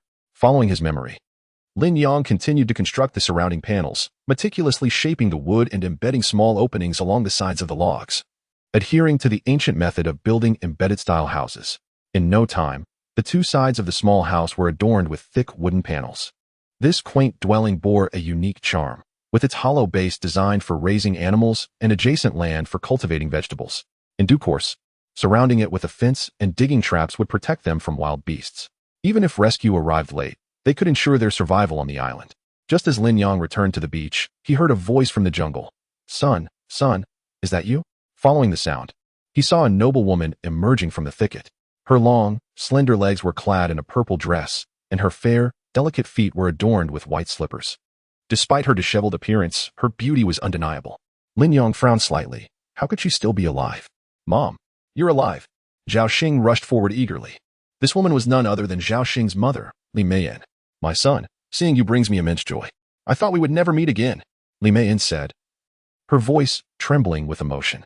Turning her head, she exclaimed excitedly, General Liu, I've searched high and low for you. I was genuinely worried something had happened to you. Sister Liu, I'm perfectly fine, thanks to Lin Yang's care. Lu Shanshan replied excitedly, praising Lin Yang in the process. What? He is alive? Li Meiyan's eyes widened in disbelief. In her eyes, Lin Yang, that good-for-nothing, was still breathing. It must be due to her son Zhao Xing's support. Sighing softly, Li Meiyan lamented, my son is too kind-hearted. This flaw has never changed. Even at this juncture, he still supports so many people. It's truly wearing him out. Son, look at Shanshan. She is so beautiful. I intend to play matchmaker for you too. Li Meiyan took on the role of a matchmaker with enthusiasm. Come on, Mom. Don't joke around. I'm already married. Lu Shanshan awkwardly pointed at Lin Yang. What? Li Meiyan's mouth dropped open in shock, nearly dislocating her jaw. Lu Shanshan was actually with Lin Yang. How could a mere worker be worthy of Lu Shanshan? All right, Mom, let us not discuss this anymore. Let us take a break. Zhao Xing sensed the awkwardness and felt as if his toes could burrow into the earth. Okay, Li Meiyan responded glumly, still reeling from the shock. The two then stepped aside to whisper. Son, you are so capable, yet Lu Shanshan chose Lin Yang. She truly lacks discernment. Li Meiyan continued to console Zhao Xing. I understand, Mom. She will regret it. Zhao Xing replied with a sense of satisfaction, seeing her son not in despair but rather motivated. Li Meiyan felt a wave of relief wash over her. What a wonderful son. Li Meiyan glanced around and advised, do not share your resources with them. Let Lu Shanshan experience hunger for a few days, and she will realize your importance. Li Meiyan had complete faith in her exceptional son, who had always been remarkable. Yet, she was unaware that Zhao Xing was utterly inept in every aspect. Zhao Xing hesitated for a moment, forcing himself to respond, Mom, don't worry. I will definitely listen to you. Son, hurry and share your food with me. I've been craving it for too long. Li Meiyan licked her lips. The food has all been eaten by them. I'll go find some more. Zhao Xing hastily disappeared into the jungle, hoping to find something. Li Meiyan, left idle, kept casting glances at Lin Yang, growing more uncomfortable with each passing moment. Shanshan, come here. This Lin Yang is nothing but talk. He is worthless. Zhao Xing will return with food shortly. We can eat together, Li Meiyan boasted. Chapter 17. This son is truly useless. Lin Yang cast a disdainful glance at Li Meiyan, a smirk curling at the corners of his lips. This woman squandered her beauty, viewing others through a lens of contempt. Externally exquisite, yet internally venomous, she radiated arrogance. During her tenure at the company, her malevolence became notorious. She would withhold salaries, stifle talent for personal gain, and spread malicious rumors. Li Jia, the situation is not as you imagine. Lin Yang is not that kind of person, Lu Shanshan interjected quickly in Lin Yang's defense, unwilling to allow anyone to tarnish his reputation, for he was indeed a capable individual. Yet, Li Meiyan remained unconvinced, boasting, very well, General Liu, believe as you wish. Zhao Xing will soon bring food. If you wish, you may come and partake. Li Meiyan still held faith in her inept son. Lin Yang scoffed, thinking to himself that if Zhao Xing could not procure food, he would twist his head off. Shanshan, let us seek out some food as well. We cannot shamelessly eat Zhao Xing's offerings. Lin Yang shouted deliberately, ensuring Li Meiyan could hear. Li Meiyan felt a surge of satisfaction, believing Lin Yang was intimidated, taunting. I wouldn't feed you even if I were feeding a dog. You, a mere worker, dare to compare yourself to my son? Do you think you are worthy? Lin Yang thought to himself. Let us see who gets slapped in the face. You will ultimately have to ask me. Lu Shanshan and Yang Qian immediately followed Lin Yang as the trio ventured towards the diving area. Without hesitation, Lin Yang rolled up his pant legs and descended into the water, preparing to catch fish. You two wait there. Be ready to collect the fish, he instructed. Seizing the right moment, he swiftly caught a fish. After all, he was a veteran, and during his training in the wilderness, he had excelled. Catching fish was a trivial matter. In no time, Lin Yang had captured 5 fish, which should suffice. He climbed ashore and strolled towards the forest. Feeling somewhat nauseated from the fish, it was necessary to procure some game to enhance their diet. Arriving at a suitable location, Lin Yang surveyed his surroundings, sensing it was ideal for setting traps to test the validity of Bear Grandpa's teachings. He had often watched Bear Grandpa's survival shows, never anticipating he would apply that knowledge today. First, he dug a hole, covered it with fallen leaves, and placed a fish inside to entice with its scent. Darling, this seems excessively wasteful, Yang Qian lamented. Women often fail to grasp the concept of sacrificing a child to catch a wolf. You do not understand, Lin Yang replied, feigning profundity before preparing to return to the beach. Li Meiyin, still hoping Zhao Xing would find food, felt envy rise within her as she witnessed Lin Yang's group reaping a bountiful harvest. Zhao Xing returned empty-handed. Zhao Xing, did you find anything? Li Meiyin inquired, her eyes shining with anticipation. Mom, I found nothing. Perhaps I am just too tired, Zhao Xing offered as an excuse, having merely meandered through the jungle before returning. Son, take some time to rest. I believe in you. Despite her disappointment, Li Meiyin encouraged Zhao Xing, unwavering in her faith in his abilities. Meanwhile, Lin Yang's fish sizzled, emitting an appetizing aroma that caused Li Meiyin and her son's stomachs to rumble. Zhao Xing, though often beaten by Lin Yang these past few days, had at least managed to consume a fair amount. However, Li Meiyin, who had survived on grass, was truly suffering. The sight of meat ignited a ferocious hunger within her. Ah, how delightful it smells. Darling, eat more, Lin Yang called out, handing Lu Shanshan a grilled fish. Unable to resist the sight of the trio enjoying their meal, Li Meiyin implored, Son, could you ask General Lu for a fish? I am truly famished. Zhao Xing shook his head vigorously. No, Mom, hold on a little longer. Once I rest, I will go find food. He was not foolish. Lu Shanshan was currently aligned with Lin Yang, and in the end, she would still seek Lin Yang's favor. With Li Meiyin present, he felt embarrassed to ask. Then, very well, Li Meiyin conceded, left to watch them feast in silence. Her throat parched. After Lin Yang and his companions indulged, only one fish remained on the rack. Hurry and eat that fish, Lu Shanshan urged, concern in her voice. If you can't eat it, just throw it away, Lin Yang hinted, provoking Li Meiyin's irritation as she felt starvation gnaw at her. Ah, darling. Throwing it away would be such a waste. Let us leave it here. Lu Shanshan, reluctant to discard it, placed the grilled fish back on the rack. She had intended to offer it to Li Meiyin, but, recalling past experiences, feared provoking Lin Yang's ire and thus suppressed her thoughts. Zhao Xing gazed at the grilled fish, his mouth watering, yet he could only watch helplessly. After satisfying their hunger, Lin Yang took his toolbox and returned to the clearing, preparing to continue constructing the house. Only the roof and 2 side walls remained. It was imperative to reinforce the wooden structure. Lin Yang retrieved the scant iron nails from his box and began securing the crucial parts of the house. Meanwhile, witnessing Lin Yang's fervor, Zhao Xing contemplated the fish. Li Meiyin, aware of her son's intentions, cautioned, Son, we shall not consume his food. You are capable of catching your own. Li Meiyin prided herself on her integrity, and her long tenure in a high position made it difficult for her to humble herself to rely on others. Zhao Xing, however, dismissed her concerns. Eating from him is a sign of respect. Just watch me. He approached the grilled fish and snatched it up. General Lu, we shall borrow this fish for now. Please inform Lin Yang. My mother wishes to eat. No, that is not permissible. I lack the authority. It belongs to Lin Yang, Lu Shanshan replied, caught in a dilemma. Yet, having labored for the company for decades, this was truly a challenging decision. Lin Yang, come quickly. Zhao Xing is trying to steal your fish, Yang Qian shouted, unconcerned with the consequences. Damn it, she truly is a shameless woman. Zhao Xing slapped her face and unleashed a tirade of curses. Zhao Xing, what are you doing? Lin Yang rushed over, causing Zhao Xing to hastily shove the fish into his mouth, fearing a beating was imminent. It was better to consume it swiftly. Zhao Xing, leave some for me. I want some too, Li Meiyin anxiously called out, hoping he would spare her a portion. She was genuinely starving, her stomach empty, and her pride had all but vanished. Yet, Zhao Xing continued to stuff the fish, bones and all, into his mouth, showing no signs of consideration. Zhao Xing, you're stealing my food, Lin Yang exclaimed, arriving in haste. It's not me eating it. What does it have to do with me? Ask my mom if you don't believe me. Zhao Xing replied defiantly.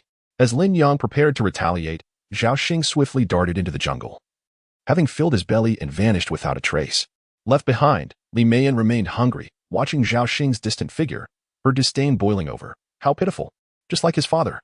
On the brink of fainting from hunger, Li Meiyan approached Lin Yang, pleading, Lin Yang, please give me something to eat, and I will treat you better when we return. I could make you my deputy. Surely that would suffice. Chapter 18. The unrelated, indeed ineffective. Seeing that Lin Yang remained unmoved, Li Meiyan continued to tempt him.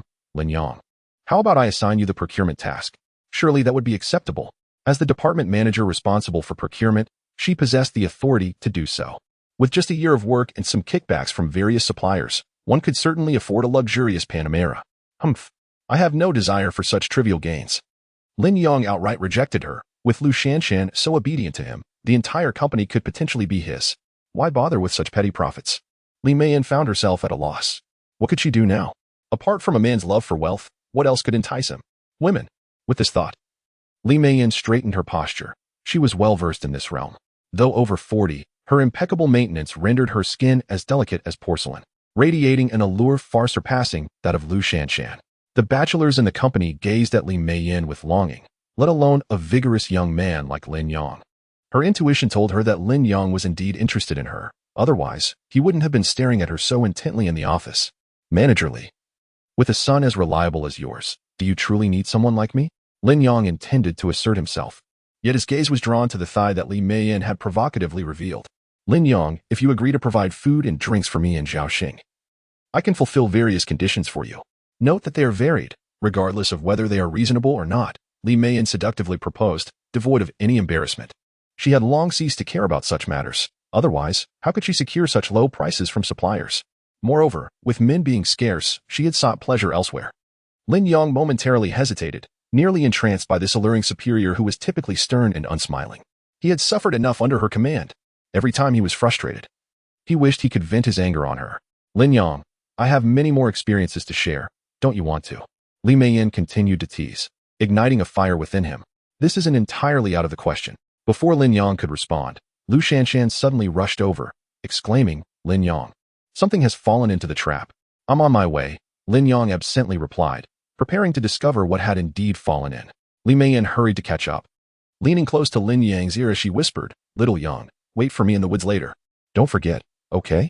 I can be quite affectionate. And I have much to teach you. Who could resist the allure of a mature woman like Li Meiyan? Lin Yang's face flushed as he hurried away. Li Meiyan felt no guilt. What did it matter? After all, her husband had passed away too soon, leaving her in solitude for many years.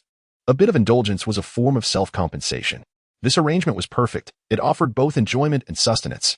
Meanwhile, Lin Yang, distracted, arrived at the trap. Oh dear, husband. What is wrong with you? You seem so. Lu Shanshan said, her face flushed as she pointed at Lin Yang. She certainly knew what was involved. Lin Yang finally noticed something was amiss. He couldn't help but blame Li Meiyan for her remarks that led to his embarrassment. It's all your fault, wife. Who told you to be so beautiful? Lin Yang quickly reacted, trying to charm her. Lu Shanshan lowered her head shyly. Lin Yang, paying little heed, examined the trap closely and discovered a wild hen, its feathers resplendent and larger than a domesticated one. Filled with joy, he swiftly retrieved the hen. Wow, husband, you are amazing. Yang Qian praised from the side, prompting Zhao Xing, hidden in the background, to feel envious and think of delightful prospects. This means we can have an extra meal. Lu Shanshan exclaimed excitedly. Not so fast. This hen appears to be a female. We should keep it for eggs. It might even hatch chicks. Lin Yang said enthusiastically, having decided to keep the hen for future eggs, ensuring a form of security. The two women swallowed hard, conceding to his logic. Lin Yang placed the wild hen beneath a lattice fence for safekeeping. Yang Qian, you are responsible for watching over this hen. If it goes missing, I will hold you accountable. Lin Yang said sternly. Husband, you need not worry. I will guard it with utmost diligence. Yang Qian confidently replied, eager to assist Lin Yang. After these arrangements, Lin Yang returned to the beach, his gaze involuntarily drawn to Li Meiyan. In such a short time, her once unkempt face had transformed into a fair visage. Even without makeup, her elegant features were accentuated. Li Meiyan flirtatiously cast him a glance, causing Lin Yang's heart to race. He quickly turned away, attempting to redirect his thoughts. He already had the exquisite Lu Shanshan as his girlfriend. How could he entertain thoughts of this married woman? No, absolutely not. He could not betray Lu Shanshan. Husband, what is wrong? You seem lost in thought, Lu Shanshan, holding a grilled fish, expressed her concern. It's nothing, dear. I've just been a bit tired lately, Lin Yang replied dismissively. Then how about we give this grilled fish to Manager Li? She has done a lot for the company over the years, Lu Shanshan suggested earnestly. Though Li Meiyan had profited significantly for the company, she had indeed made contributions. Lin Yang pondered for a moment before agreeing. Well, that could work. Receiving the grilled fish, Li Meiyan swallowed hard, about to take a bite when Zhao Xing, that good-for-nothing, suddenly sprang forth, saying, Mom, I want some too. Zhao Xing, do you have no shame? If you want to eat, go find it yourself. This is for sisterly. Lu Shanshan retorted angrily. What an insufferable failure he was. How could he act so shamelessly? She is my mom. Of course, I deserve to eat. Zhao Xing said nonchalantly, smacking his lips. Li Meiyan was taken aback. Had she truly raised a useless child? Mom, don't worry. I will definitely find food for you. So we won't have to endure his incompetence, Zhao Xing continued, oblivious to her disappointment. Indeed, the fact that he was not her biological son proved to be a significant flaw. Li Meiyan sighed internally and reluctantly handed the fish to Zhao Xing, not wanting to become the subject of ridicule. Thank you, Mom, Zhao Xing exclaimed, scurrying away to devour the fish. After a deep sigh, Li Meiyan cast a sly glance at Lin Yang, seemingly reminding him not to forget their evening rendezvous. Chapter 19. The appearance of the savage Li Meiyan finally endured until nightfall, observing as a group of individuals began to languish on the beach, succumbing to drowsiness. She gracefully approached Lin Yang, walking with a feline elegance, and gently tapped his shoulder. Lin Yang, come on, have you forgotten? She whispered. Lin Yang's heart began to race. Memories of Li Meiyan's fierce words from earlier echoing in his mind. No, he could not do it. He could not betray Lu Shanshan. Pretending not to hear, he ignored her. However, Li Meiyan was undeterred. Her hand slowly crept towards Lin Yang's thigh, ascending until it reached the top of his thigh. A slight electric thrill coursed through him, and he abruptly opened his eyes. The seductive glint in Li Meiyan's gaze rendered him powerless. Damn it. She was the one initiating this. I cannot be blamed. Such matters would surely remain secret, and Lu Shanshan would never find out. With this thought, Lin Yang swiftly rose and headed into the jungle, prompting immediate delight from Li Meiyan, who followed closely behind. Lin Yang, I have much to offer. But you must promise me that I will want for nothing on this island, she proposed, setting her terms. So, you two have your moments? Manager Li, willing to engage in such affairs with a mere worker? Lin Yang retorted with self-deprecating sarcasm, surprised to discover this facet of his usually aloof superior. Lin Yang's hands began to wander as he sought to vent his frustrations. Please forgive me. I have realized my mistakes. I promise to serve you well, Li Meiyan responded, her understanding nature evident. Having encountered all manners of individuals, she was adept at handling such situations. Manager Li, will you still maintain this demeanor upon returning to the company? I hope you are not coerced, Lin Yang remarked, unwilling to exploit her vulnerabilities. Of course, Lin Yang, I am here of my own volition, even on this deserted island. I am yours, she replied, swallowing nervously. The tension was palpable, as she too was struggling under the weight of Lin Yang's inquiries. In the dark of night, with the winds howling, her previous restraint was eroding. Hurry, Lin Yang. Tonight, I am entirely yours, Li Meiyan said, unzipping the back of her dress and pressing herself against his chest. Lin Yang held his breath in excitement, the fire within him igniting. Li Meiyan smiled knowingly, aware that she had ensnared him. At such an impassioned age, who could resist such temptation? Having been with more men than he had seen in adult films, manipulating Lin Yang would be child's play. Come on, Lin Yang, let me teach you well, she urged, her urgency stemming from a fear of being discovered. Suddenly, Lin Yang caught sight of a figure lurking by the fence. Gugadada, gugadada. The sound startled him, and upon closer inspection, he gasped. What the hell? A savage. A burly figure, disheveled and bare-chested, brandished a stick and crouched by the fence, eyeing a wild chicken.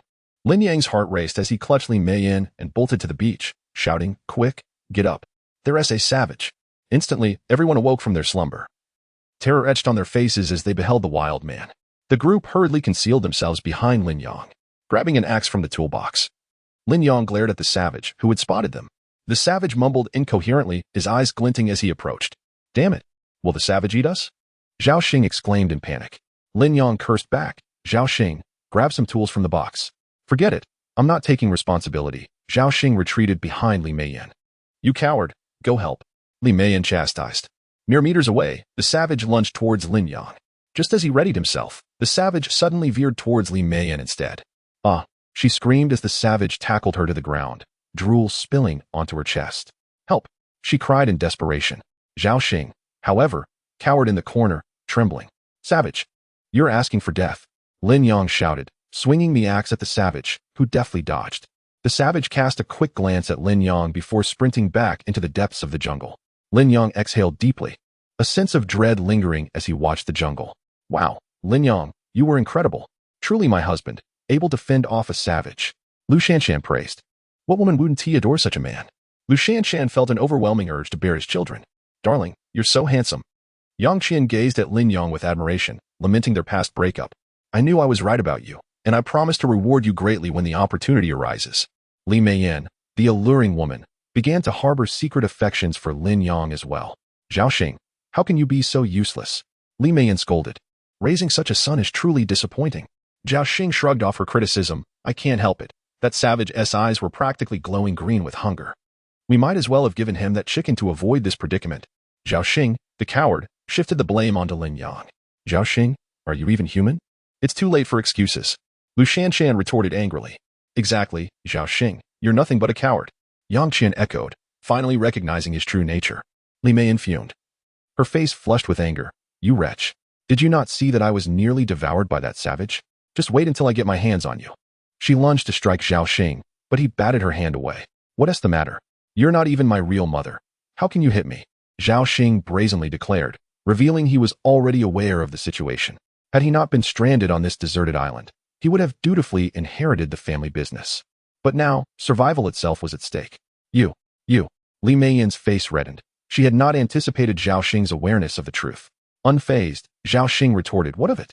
Don't think I'm oblivious to your actions sneaking off with Lin Yang into the woods. You even praised him. Did he satisfy you? Chapter 20. We all listened to you. What nonsense are you spouting? Ungrateful wretch. Li Meiyan was utterly exposed, her fury palpable as she felt her dignity slip away. Zhao Xing, in a fit of desperation, retorted, Humph, don't think I'm unaware of your past. If it weren't for your wealth, I would have disowned you long ago. Now, stranded on a desolate island, the true nature of their characters began to surface. In a civilized society, Zhao Xing would never dare to act so brazenly. Silence, Zhao Xing. Lu Shanshan admonished angrily, her ire directed at him. Li Meiyan loathed the fact that she had raised such an ungrateful wretch. Lin Yang, his expression laden with concern, glanced toward the jungle and interjected, It's perilous here. If a horde of wild men arrives, we won't escape. His tone was grave, as their group consisted of 5 individuals, yet only one was a competent man. Zhao Xing, the spineless coward, fled at the slightest provocation, leaving all burdens on Lin Yang's shoulders. Surely we'll be fine. Didn't you scare the wild men away?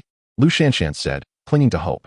We must take precautions, Lin Yang replied, biting his lip. What should we do, Lin Yang? Li Meiyan inquired in a state of panic. Placing her trust solely in him, for Zhao Xing was of no use. Lin Yang glanced at the dawn sky. Believing the wild men would not approach for the time being, the priority was to construct a shelter and set traps around it. They also needed to gather supplies. Currently, they possessed only 1 chicken and were short on materials to complete their shelter. Lin Yang, I'm your follower now. I will heed your every command. Li Meiyan declared resolutely, her admiration for him blossoming after he had repelled the wild men. The sight of his robust arms, infused with raw masculinity, was an irresistible allure for a woman like Li Meiyan, starved for affection. Darling, please don't neglect me. I am obedient and will serve you well. Having witnessed danger, Yang Qian pressed close to Lin Yang, urgency in her demeanor. Indeed, dear husband, we are all yours. Just give the orders, and we shall comply. Lu Shanshan affirmed with determination. Lin Yang nodded, his expression serious. Very well. Let us delegate tasks. Zhao Xing, you are responsible for chopping wood and shaping logs. Li Meiyan and Yang Qian, you will sharpen the remaining debris and dig pits around the shelter. Shanshan, you will keep watch on the beach for passing ships. Upon hearing the assignments, Lu Shanshan felt a warmth in her heart. Lin Yang had entrusted her with the easiest task. I object. Zhao Xing interrupted, his face stern. Why should we follow Lin Yang's orders? By seniority and gender, I am the superior choice. I disagree. The cowardice of Zhao Xing reared its head again. Lin Yang's expression darkened as he coldly replied, Then don't join us. If you're caught by the wild men, don't come crying to us. Taken aback, Zhao Xing complied, realizing the dire consequences of being captured by the wild men. The group began their tasks, but Li Meiyan approached Lin Yang, saying, Lin Yang, I haven't yet attended to you. While it's still dawn, let me teach you a few skills. If we delay, that group might discover us. With that, she deliberately lowered her clothing, revealing her fair skin. Forget it. I'm not in the mood. Lin Yong waved her off, having just faced life and death. His heart too heavy for such frivolities. Disappointed yet undeterred, Li Meiyan persisted. When you desire it, do let me know. From then on, I shall be yours. Her words hinted at her reliance on Lin Yong, as she could no longer depend on Zhao Xing. Lin Yong's face flushed as he hurried away to begin work on the shelter. Despite his reluctance, Zhao Xing obediently followed Lin Yong's instructions. Lin Yong rummaged through the iron box for the few remaining nails and began reinforcing the shelter. After a midday of labor, he finally constructed the wooden walls, though the roof still needed covering. As noon approached, the group returned to the beach. Li Meiyan, panting heavily, sat on the sand, her usual elegance diminished by the labor. She was drenched in sweat, her clothes clinging to her fair skin. Gently, she rubbed her slender legs, casting a sultry glance at Lin Yong. After a brief rest, Lin Yong approached the shallow water to fish. Observing this, Li Meiyan followed him closely. Lin Yong, I'm covered in sweat. Where can I bathe? She asked, deliberately fluttering her eyelashes. Lin Yong pondered for a moment before suggesting, the bathing area is behind those rocks. You can wash there. A flicker of anticipation stirred within him. Oh, I see, Li Meiyan replied, her voice trailing off. Lin Yong felt a thrill but proceeded to the fishing spot. As he rolled up his pants and began to catch fish, he assumed Li Meiyan hadn't followed. Suddenly, a splash caught his attention. He turned to see her clothes haphazardly strewn on the rocks. Well, she's really washing. Lin Yong thought in astonishment as he witnessed Li Meiyan bathing nearby. Her fair arms glistened, and her delicate collarbone was visible, her wet hair clinging to her back. The reflection of the sea accentuated her curvaceous figure. And Lin Yong couldn't help but swallow hard. Li Meiyan noticed him and called out, Lin Yong, come help me wash my back. Unable to resist, he took a couple of steps closer, biting his lip in nervousness. He understood her intentions, and after a moment of contemplation, he thought, this is your initiative. Not my fault. Just as he was about to step forward, Lu Shanshan suddenly approached, asking, Darling, do you need my help? Startled like a rabbit, Lin Yong quickly lowered his head to pick up the fish he had caught and exited the shallow water. Look, dear, I caught so many fish, he said sheepishly. Well, you're amazing. Lu Shanshan praised him, preparing to leave, but Li Meiyan suddenly gasped. The two rushed over to find Li Meiyan nearly submerged in the water, her arms flailing wildly. Quick, darling, save sisterly, Lu Shanshan urged. Without hesitation, Lin Yong plunged into the water and pulled the struggling Li Meiyan onto the rocks. Sisterly, what happened? Lu Shanshan asked anxiously. It's nothing. I just felt something swimming against me. Li Meiyan blushed as she spoke. Only then did Lin Yong notice the large eel that had surfaced with her. Well then, I'll go and grill the fish first, he said, eager to distance himself from any misunderstandings, and dashed away. Li Meiyan, her face still flushed, quickly dressed and prepared to leave, but was suddenly pulled back by Lu Shanshan. Chapter 21. The remarkable physical condition of Lin Yong. Li Meiyan, flustered and blushing, inquired, Sister, what is the matter? Lu Shanshan gazed at Li Meiyan's bikini-like attire, her long, slender legs and voluptuous figure exuding irresistible allure. Sisterly, how can you bathe while Lin Yong is fishing? Aren't you afraid of exposing yourself? Initially unsettled, Li Meiyan chuckled at the remark. What is there to fear? I am his superior and a figure of authority. He wouldn't think too much of it. However, she added, but he is my man, and men are like cats, they may stray. Your actions might provoke his thoughts. Lu Shanshan's face flushed crimson. Li Meiyan, feeling somewhat awkward, donned a purple dress and said, I apologize, dear sister, it was unintentional. A woman, after all, prefers to be clean. Not wishing to continue the conversation with Lu Shanshan, she slipped on her shoes and walked onto the beach. At that moment, Lin Yong was diligently grilling fish, his focused demeanor causing Li Meiyan's heart to flutter. Shaolin, you are remarkable. If I were a few years younger, I would certainly consider marrying you, she playfully teased. Lin Yong dared not lift his head, concentrating on the task at hand. Li Meiyan, with her captivating charm, found it effortless to handle a young man like Lin Yong. Bah! Zhao Xing, seated nearby, feigned annoyance. Li Meiyan frowned at him, regretting her past decisions. Had it not been for her deceased husband, she would not have had to secretly adopt a child, claiming him as her own. Unfortunately, she had taken in an ungrateful wretch who was of no help when it mattered. As the fish finished cooking, Zhao Xing, in a foolish frenzy, rushed over only to be sent sprawling by Lin Yang's swift rebuttal. What are you doing? Lin Yong, I am ready to work, Zhao Xing grumbled, believing Lin Yong was mocking him. You want to work because you wish to join us. I never said I would feed you, Lin Yong replied leisurely. Enraged, Zhao Xing trembled with frustration, knowing he could not best Lin Yong. His eyes suddenly caught sight of the grilled fish intended for Li Meiyan. "Mom, I'm starving. Could you spare some for me?" Zhao Xing pleaded, inching closer to Li Meiyan. Disgusted by Zhao Xing, Li Meiyan turned her head away. "As long as you give me the grilled fish, I will regain my strength and ensure we both have enough to eat," he continued his futile persuasion. However, Li Meiyan was no fool. She coldly retorted, "Get lost." Defeated, Zhao Xing retreated to the sidelines, watching Lin Yang and the others enjoy their meal. Once Lin Yang and his companions finished eating, one fish remained on the grill, stirring Zhao Xing's appetite. Noticing the dwindling flames, Lin Yang turned to Zhao Xing and said, "Go fetch some matches, and I will graciously give you this fish." "What if you don't?" Zhao Xing asked suspiciously. "What? Then forget it. The fish will be gone." Lin Yang scolded him sternly. With no other choice, Zhao Xing complied. The others diligently continued their tasks, gathering resources and constructing shelters. Yet, Li Meiyan's restlessness grew as she observed Lin Yang reinforcing the house alone. "Xiao Qian, could you check on Zhao Xing? Why is he taking so long?" Li Meiyan urged Yang Qian. "I won't look for him. He is simply a lecherous man."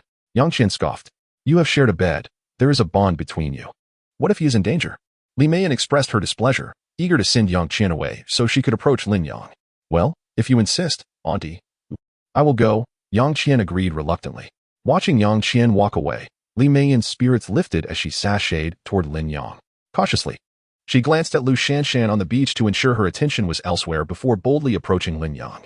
"Lin Yang, you have worked hard these past few days. I have noticed and appreciated your efforts. You are a young man in your prime. Do take care of yourself. If you wish, I can share some experiences with you tonight," Li Meiyan suggested, deliberately exposing her delicate shoulder to entice him. Lin Yang's heart raced, and he bit his lip.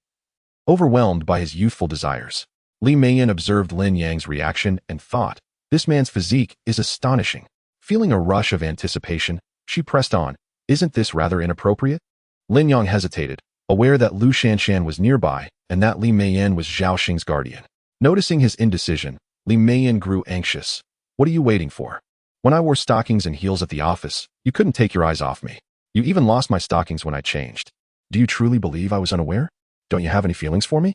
Li Meiyan stepped closer to Lin Yang, her intentions clear. "No, I have a wife now." Lin Yang quickly retreated, glancing at Lu Shanshan on the beach. "Lin Yang, while I was bathing in the shallow waters, you were peeking. If Lu Shanshan hadn't arrived, you would have succumbed to your desires. I know what you want, and I am willing to give it to you." Li Meiyan intensified her advances, determined to claim her prey. "Auntie, let us gather supplies first, and then we can discuss." Lin Yang firmly resisted, suppressing his urges. "We are without food or water. And with wild individuals lurking about, it would be unwise to expend energy on this." "Nonsense.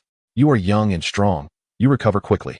Besides, though I may be older, I take excellent care of myself, and my experience far surpasses Lu Shanshan's. If necessary, you can test me. Do not disdain me. For I am clean and have never borne children," Li Meiyan asserted, blowing a kiss toward Lin Yang. Lin Yang's mind reeled as he gazed into Li Meiyan's enchanting eyes, wishing to devour her whole. With a firm resolve, he thought, "She is the one initiating this. I cannot be held accountable for what follows." After such teasing, even a monk would find it challenging to remain composed. Chapter 22. Fortunately, I broke up with you just as Lin Yang was contemplating a test for her. The voices of Yang Qian and Zhao Xing reached his ears. "Zhao Xing, how can you still be so useless? You can trip over a matchstick," Yang Qian said unabashedly. "It's because I've missed you too much lately, Qian. You must believe that I still have feelings for you. You're the only one on my mind," Zhao Xing shamelessly proclaimed, gazing with feigned passion, though his intentions were far from noble. The pressures of the deserted island were weighing heavily on him, and he too was indulging in fanciful thoughts. Don't flatter yourself. All you can do is talk," Yang Qian replied with a double entendre. Completely unconvinced by Zhao Xing's empty words, Li Meiyan and Lin Yang pretended to busy themselves. Lin Yang picked up a log and struck it forcefully into the pit, securing it firmly in place. "Wow, Lin Yang, you dug so deep. Aren't you being a bit too forceful?" Li Meiyan shouted vaguely, prompting the attention of the two nearby. Zhao Xing squinted at them, letting out a sigh. "It must be my mother. No wonder she can be the sales manager at the company. Her public relations skills are exceptional. She never goes hungry." Yang Qian shot him an annoyed glance and replied, "Heh." Turning away, she resumed her tasks, not wishing to waste more words on such a pathetic figure as Zhao Xing squatted there, watching the flirtation between the two. And the more he thought about it, the more uncomfortable he felt. Suddenly, a thought struck him. It appeared that Li Meiyan had already won Lin Yang's favor. If he could charm her as well, Perhaps he would no longer have to worry about food. With that thought, he hurried over to Li Meiyin and ingratiatingly said, "Mom, could you come here? I have something to discuss with you." Hearing Zhao Xing's words, Li Meiyin's expression darkened, and with disdain, she retorted, "Get lost. Stay away from me. I don't want a useless son like you." Deflated, Zhao Xing walked away with his tail between his legs. As the others returned, Li Meiyin felt it inappropriate to linger further and resumed sharpening things with Yang Qian nearby. After reinforcing the house, Lin Yang sat down to rest, contemplating the unresolved issue of the roof, which required hay and additional support beams, an enormous undertaking. The more he considered it, the more vexed he became, turning to Zhao Xing, who was idling by. "Hey, Zhao Xing, go surround the house with a fence. You really think you're the boss? Why should I listen to you?" Zhao Xing retorted defiantly.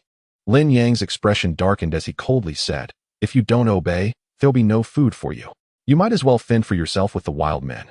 Upon hearing the mention of wild men, Zhao Xing instantly wilted and reluctantly began to follow Lin Yang's instructions. After a short while, Lin Yang berated him. "Why did you place the fence at the base of the wall? What is the purpose of that? You didn't tell me what to do." "It's not my fault," Zhao Xing protested, believing himself justified. Seeing the uselessness of Zhao Xing, Lin Yang was incensed and raised his hand as if to strike him. Reluctantly, Zhao Xing complied, dismantling the original fence and following Lin Yang's orders. Lin Yang intended to clear a patch of land around the house to cultivate some plants. The fence would house poultry, utilizing their droppings as fertilizer. Currently, there was only a single wild chicken, which was clearly insufficient. Lin Yang murmured to himself, picking up his weapon, preparing to venture deep into the jungle to capture suitable poultry for domestication. Setting traps, he continued his quest. As Lin Yang ventured deeper into the jungle, he found an ideal location to ambush, digging a pit and setting traps, placing roasted fish inside. Just as he planned to proceed, he suddenly heard footsteps behind him. Who was there? Lin Yang's mind raced, fearing it was a wild man. He instantly raised his weapon, aiming at the rustling in the bushes. "Wait, don't be alarmed. It's me." Li Meiyin emerged from the foliage, her demeanor alluring. She had seen Lin Yang enter the jungle and assumed he was beckoning her to follow. Relieved, Lin Yang lowered his weapon, exhaling deeply. Thinking he might have met his end today, Li Meiyin approached him with a sultry gait, saying, "Little husband, now no one can see us." Before Lin Yang could respond, her hands began to wander. "Well, you're quite impressive," Li Meiyin exclaimed, astonished by his prowess. This was something he had taken pride in since childhood, having reached indescribable heights even before his peers. The most terrifying aspect was the secret training he had undergone with the Wheel of Transmutation at home, practicing for years in secret. Even during his breakup with Yang Qian, he had questioned whether he was too rough, making it difficult for Yang Qian to accept him. "Little husband, how are you so strong? I truly find this thrilling." Li Meiyin, having navigated numerous experiences, found herself captivated by Lin Yang. "Are you not afraid of others finding out?" Lin Yang cautioned. "Afraid? Of whom? My deceased husband left me after just a year of marriage. Zhao Xing is merely a foster child. What do I have to fear? I've already sought out many others, but none are as formidable as you." Li Meiyin unabashedly confessed, revealing the loneliness that drove her to seek solace elsewhere. "All right, little husband, enough talk. What position do you desire? I'm open to anything." "Let us not waste time," Li Meiyin said, swallowing hard, her urgency palpable. Lin Yang, equally provoked, was on the edge of succumbing to temptation when suddenly a fit of coughing echoed through the jungle. "Who was there?"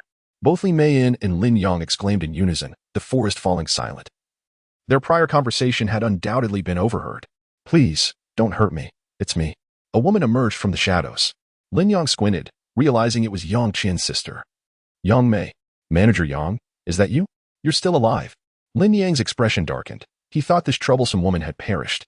As far as he knew, she had been the one manipulating events behind the scenes when he broke up with Yang Qian. True to her name, she's quite the seductress. Li Meiyin was delighted to see her, as they had quite a bit of business interaction at the company. "By the way, how come you're the only one left?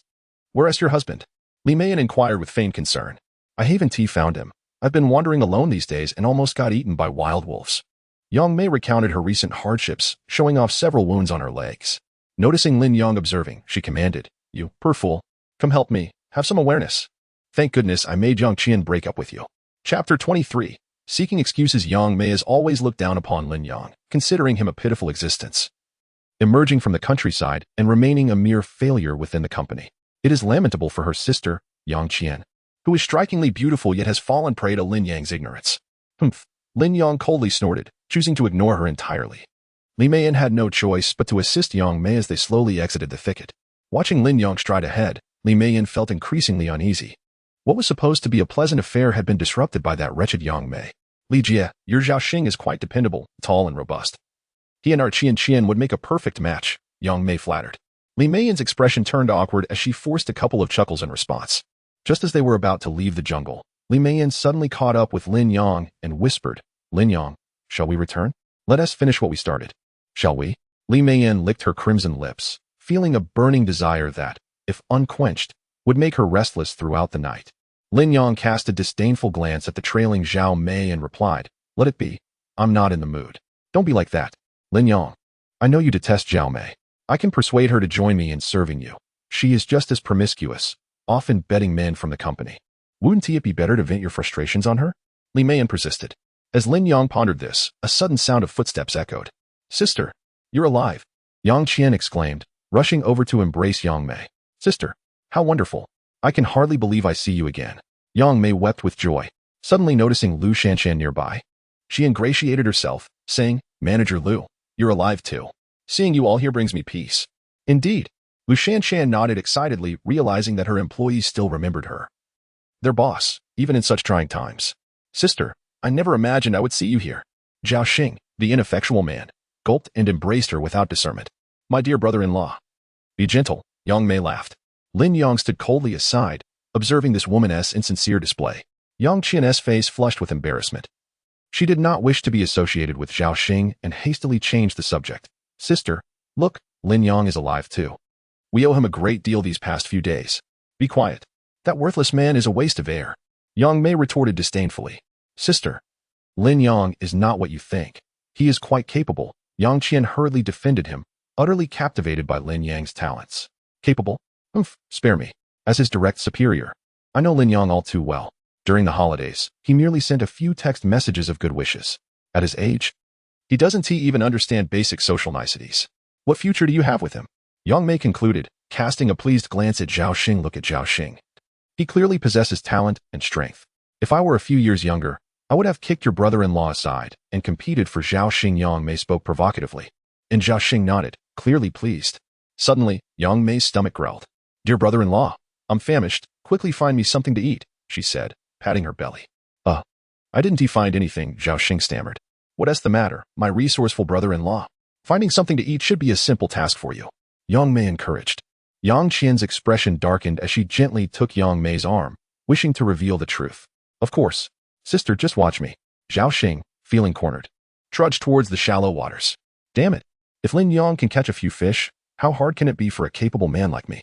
Yang Mei watched Zhao Xing leave, feeling a sense of satisfaction, and turned to Yang Qian, saying, So, sister, what do you think of the new boyfriend I found for you? Look at that strong physique. He seems quite capable, far better than that useless Lin Yang. Yang Qian's face fell, and she quickly explained, Sister, Lin Yang is truly impressive. We owe our survival these past days to him. Yet Yang Mei remained convinced that Lin Yang was a failure while Zhao Xing was a paragon of excellence. Yang Mei's expression darkened. Nonsense. Even now, you still defend him. I truly wonder what sweet words that useless Lin Yang used to seduce you into bed. At this moment, Lin Yang could no longer remain silent, interjecting. What do you mean by seduce? It was Yang Qian who pursued me. She was the one who expressed her desires. Why place all the blame on me? Yang Mei's face flushed with anger, her breath quickening. Yang Qian is a girl. She will undoubtedly be at a disadvantage in matters of love. We didn't even ask you for emotional damages or compensation. You still dare to retort? People like you will never understand our upper-class society. Having said that, Yang Mei turned to Lu Shanshan, stating, Manager Lu, you should stick with us. Lin Yang is a useless man, while Zhao Xing is the most reliable. Yang Mei sauntered to the opposite side of the beach, and Yang Qian had no choice but to cautiously follow. All right, dear, let us not be angry. Perhaps Yang Mei has been deceived by Zhao Xing. Shall we ignore her? Lu Shanshan said understandingly. Lin Yang replied sullenly. Li Meiyan had intended to comfort Lin Yang to encourage him to return to the jungle with her, but with Lu Shanshan present, she had no choice but to seek out Yang Mei. Before long, Zhao Xing returned, looking dejected. Upon seeing him, Yang Mei deliberately lifted her skirt, revealing her fair thighs, and sweetly inquired, Dear brother-in-law, what do you plan to feed your sister? I didn't find anything, Zhao Xing awkwardly stammered. How can you be so useless, incapable of finding food? You are less than a mere toe of Lin Yang. Li Meiyan mocked from the side. After all, this coward had fled when she faced danger. Having raised him for so many years, she had long since severed ties with him in her heart. It would be wiser to seize this opportunity to win Lin Yang's favor and seek a man she could rely on. Yang Mei, misinterpreting Li Meiyan's disdain as disappointment, quickly interjected, "What's wrong, brother-in-law? Did you find nothing?" I'm still unfamiliar with the surroundings. It's indeed a bit challenging." Zhao Xing feigned innocence. "All right, sister believes in you. You're so capable. You must be tired. Later, I'll help you relax," Yang Mei said, blinking her eyes with an understanding demeanor, unconsciously swallowing hard. Chapter 24. The Howling Beasts. At midnight, Yang Mei gazed at Zhao Xing with a look in her eyes that seemed to convey a desire to devour him whole. Were it not for her advancing years, she would have never considered relinquishing Zhao Xing to Yang Qian. Zhao Xing's wealth and robust physique made him appear far more capable than her own husband, whose ineffectiveness was now painfully evident as they found themselves stranded on a deserted island, with Yang Mei pondering the possibility of seizing an opportunity. As time passed, Yang Mei's face grew pale with hunger. Yang Qian, unable to bear it, suggested, "Sister, perhaps we should apologize to Lin Yang. He possesses considerable skills."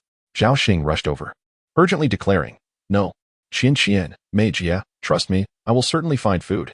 With a rumble, Yang Mei's stomach growled again, and she hesitantly inquired of Yang Qian, "Sister, does Lin Yang truly have food?" Just then, she caught a whiff of a tantalizing aroma, roasted fish. Watching Lin Yang devour the meat, Yang Mei, who had not tasted flesh in quite some time, couldn't help but swallow hard. Yang Qian approached Lin Yang, pleading, "Darling, could you spare some roasted fish? My sister is starving." Lin Yang resolutely replied, "Of course not. She is not my woman, so why should I offer her any? Don't harbor such fantasies." Yang Qian, familiar with Lin Yang's temperament, returned disheartened. "How can Lin Yang be so ungrateful?" Yang Mei seethed. "Managerly, when we return to the company, we must teach him a lesson." "Teach him a lesson? I would never dream of it.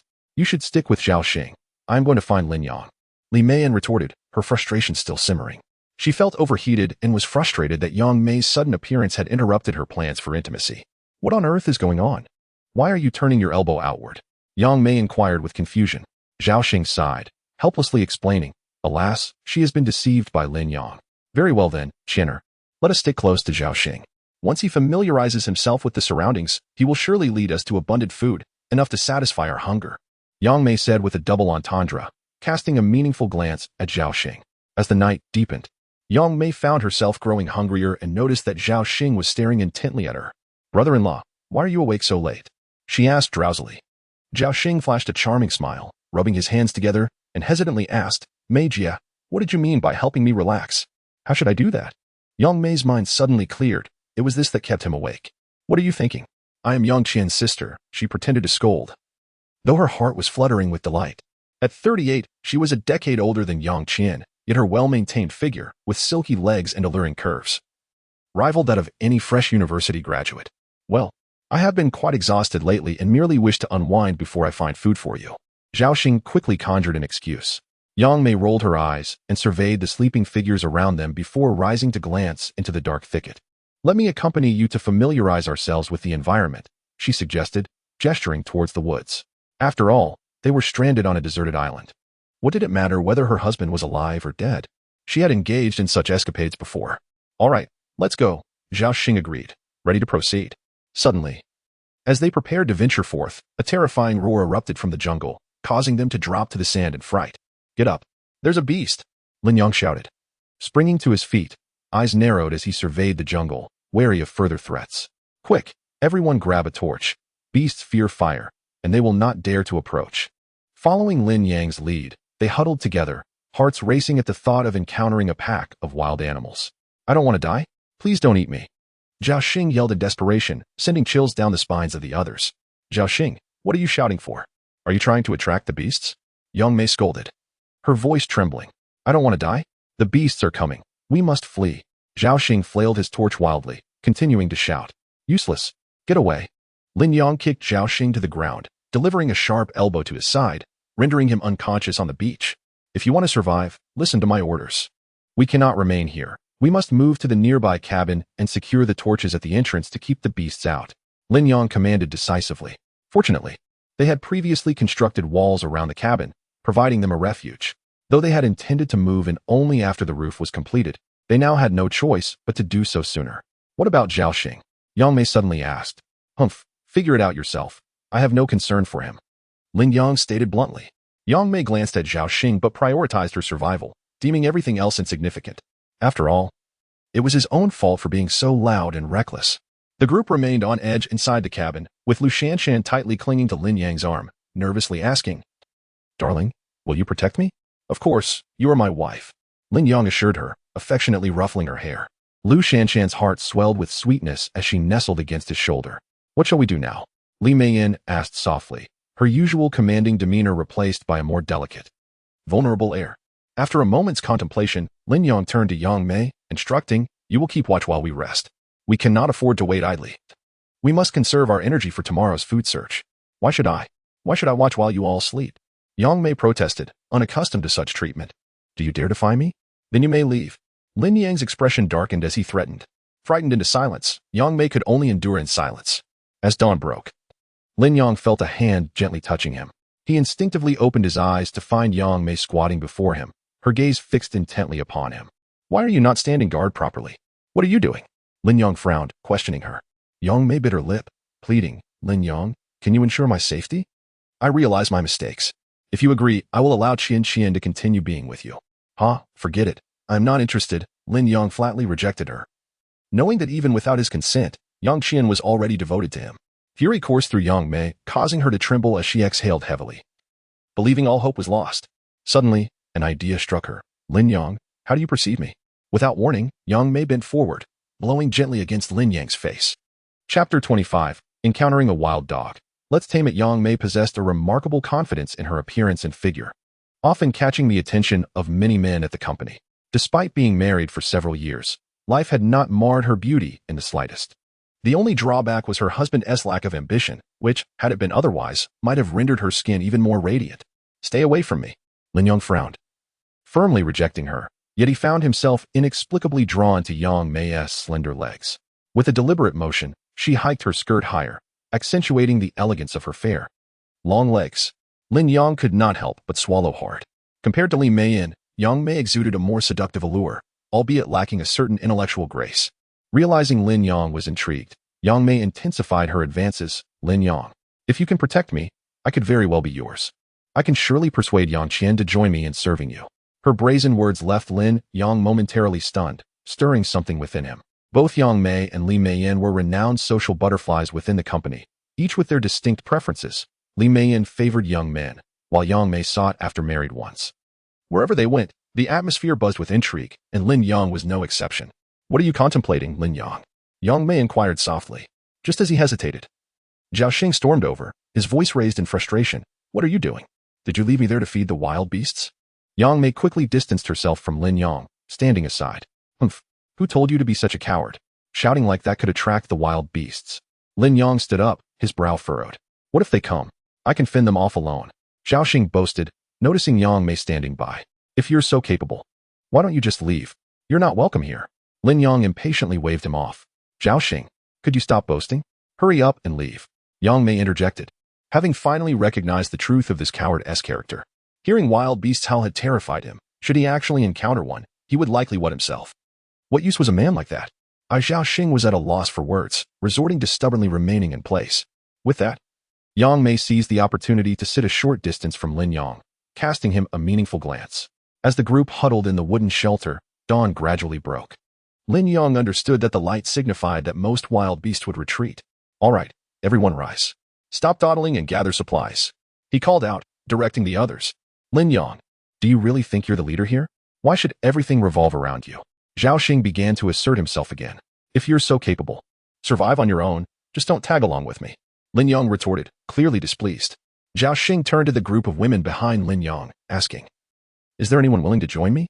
I can guarantee your safety and ensure you won't go hungry," he boasted, hoping to sway the group away from Lin Yang. Yet, everyone remained silent, standing resolutely behind Lin Yang, well aware that he was the reliable one, while Zhao Xing was merely a blusterer. "Zhao Xing, either follow my lead or go battle the beasts on your own. Don't be a nuisance here," Lin Yang said, his impatience evident. Upon hearing beasts, Zhao Xing's face turned pale, his bravado dissipating as he lowered his head. "All right, my dear. You continue to signal for help on the beach while gathering some dry grass nearby. Yang Qian, Yang Mei, you're in charge of clearing the area around the house and tending to the remaining chicken. Zhao Xing and Li Meiyin, You two will be responsible for crafting the wooden planks. I'll install them on the roof when I return. Lin Yang organized everyone with clarity. Despite his dissatisfaction with Lin Yang taking charge, Zhao Xing complied, not wanting to be devoured by beasts. Lin Yang, I don't want to be on the same team as Zhao Xing. Li Meiyan grimaced at Zhao Xing before promptly rushing to Lin Yang's side. Eager to join him, Lu Shanshan's expression soured, a sense of foreboding settling in her heart. Lin Yang was surely off to undertake some perilous task, and he would undoubtedly require a partner. Li Meiyan deliberately explained this to Lu Shanshan. Lu Shanshan found her reasoning convincing, yet felt a nagging suspicion regarding Li Meiyan's intentions. Forget it, don't follow me. I'll go by myself. Lin Yang waved his hand, indicating that he wished for Li Meiyan to remain behind. He understood her motives all too well. True to form, Li Meiyan cast Lin Yang a troubled glance, whispering, Lin Yang, wouldn't you be pleased if I followed you into the jungle? You need to worry about me becoming pregnant. I've already had a sterilization procedure. Moreover, I have a wealth of skills, and since I belong to someone else, you have no responsibilities. It's perfectly fine. Her words ignited a fire within Lin Yang, stirring his emotions.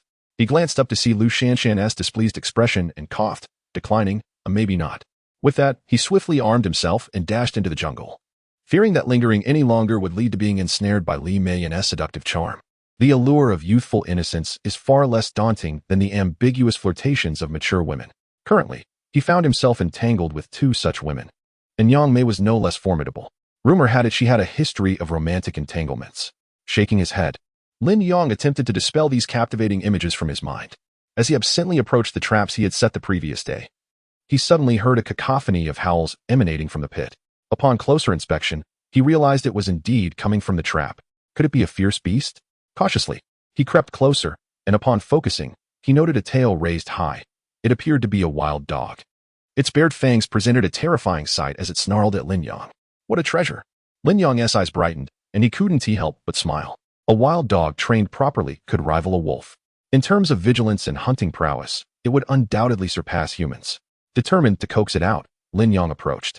But the wild dog, startled, bared its teeth. Lin Yang stumbled back, noticing that the animal's leg was injured, likely from a previous encounter with another beast. With no other options, he resorted to placating the creature. Suddenly struck with inspiration, he remembered the grilled fish he had brought to set the trap. Taking a bite, he tossed it to the wild dog, demonstrating his benign intentions. Animals possess a certain sensitivity. This gesture would convey that he meant no harm. Indeed, the wild dog's demeanor softened significantly as it cautiously began to devour the grilled fish, though it remained vigilant. The fish was quickly consumed. See, I mean you no harm. Let me tend to your injury. Lin Yang pointed at the dog's mangled leg, indicating his intentions. Chapter 26. The thorns encircling the fence. Lin Yang swallowed hard, cautiously extending his hand in an attempt to pull it out. The wild dog did not resist, remaining vigilant and poised for battle. Once on the ground, Lin Yang inhaled sharply. The blood from the dog's leg continued to flow profusely. Fortunately, as a veteran, he had learned how to dress wounds during his service. He tore off a strip from his t-shirt, preparing to bandage the injury. The wild dog, sensing Lin Yang's benign intentions, licked its wound, as if its saliva possessed healing properties. Just as Lin Yang wrapped the cloth around its leg, after much effort, he finally completed the task. The wild dog's gaze softened, and it wagged its tail in a friendly manner towards Lin Yang. Quite perceptive. I shall name you Qilin from now on. Lin Yang chuckled, preparing to return to the beach, curious to see if Qilin would follow him. If it did, it would signify that the dog had been tamed. If it chose not to follow, there was little he could do. Striding forward, Lin Yang soon noticed that Qilin had indeed followed him. You understand my intentions well. Splendid. You shall be my hunting companion, assisting me in foraging for food. He laughed heartily. Meanwhile, the others were busily engaged in their tasks. Oh, Lin Yang, you brought back a wolf. Li Meiyan exclaimed, instinctively taking a few steps back, her face a mask of disbelief. The group was startled by Qilin, frozen in place, fear gripping them. Do not be afraid. This is my newly acquired hunting dog, Qilin. It will guard our home and assist in finding food. Lin Yang cheerfully introduced. Lin Yang, what do you mean by bringing such a dangerous animal here? What if it succumbs to its primal instincts at night and devours us?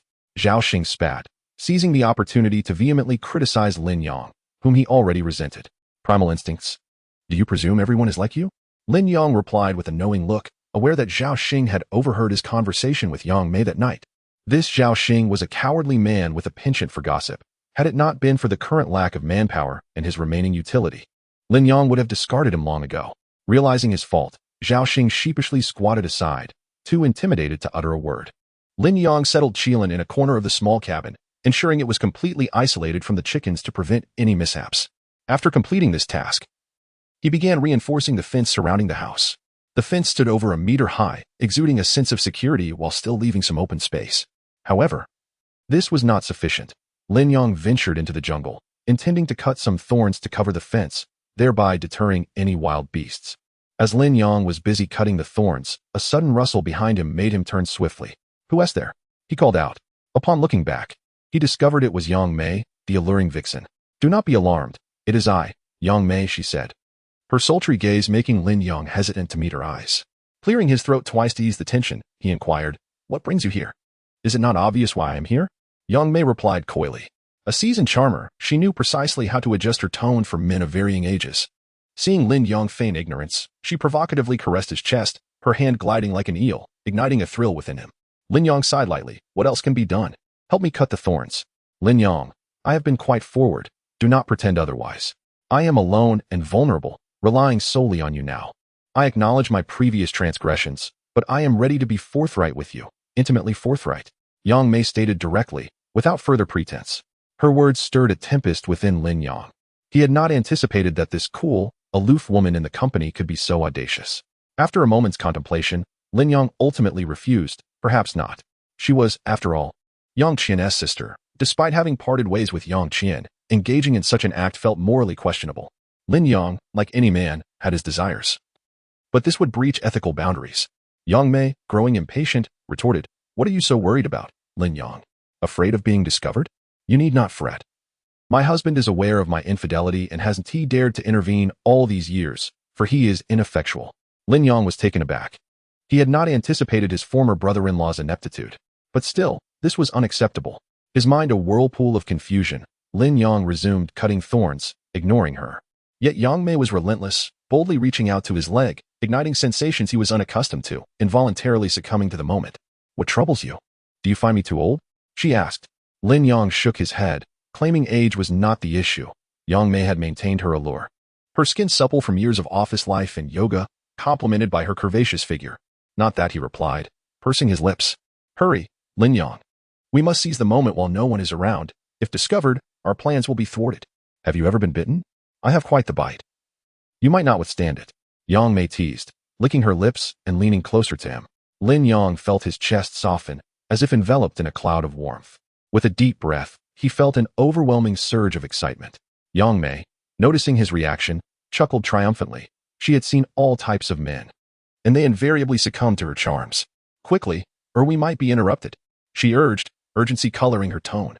"To hell with it. Let us proceed," Lin Yang declared. Recognizing the absence of onlookers, Yang Mei, perceptive to his intentions, turned her back, subtly inviting him. Just as Lin Yang wrapped his arms around her, a cough startled them both, prompting a hasty retreat into distance. "Could it be Lu Shanshan? She seemed to have seen me come this way," Yang Mei whispered anxiously. Lin Yang felt a chill run down his spine. If Lu Shanshan caught sight of them, she would undoubtedly misconstrue the situation, despite their having done nothing yet. "Lin Yang, Mei-er, are you both here?" A familiar voice called out. It was Li Meiyan. Yang Mei sighed in relief, realizing it was not Lu Shanshan, her tension easing. Lin Yang cautiously turned, clutching the thorns, making his way back. Observing Yang Mei's flushed face, Li Meiyan remarked meaningfully, "Mei-er, what are you doing here?" "Nothing much. Just lending a hand," Yang Mei responded vaguely, eager to leave, yet was abruptly seized. Chapter 27. Supplies in the suitcase. Li Meiyan observed Yang Mei with a knowing gaze. Her heart is clear as day.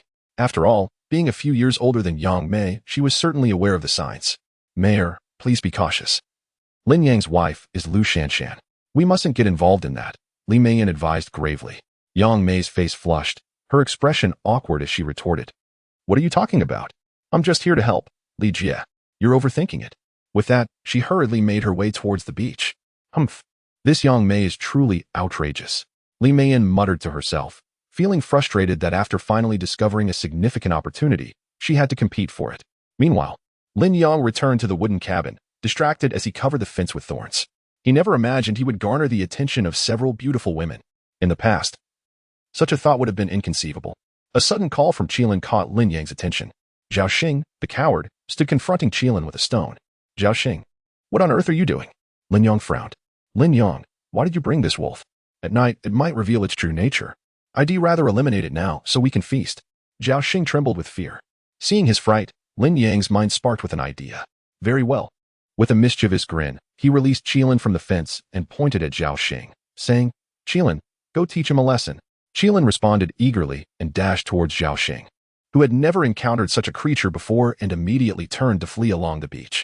Qilin seemed to relish instilling fear, deliberately slowing down as he caught up, creating a comically absurd scene.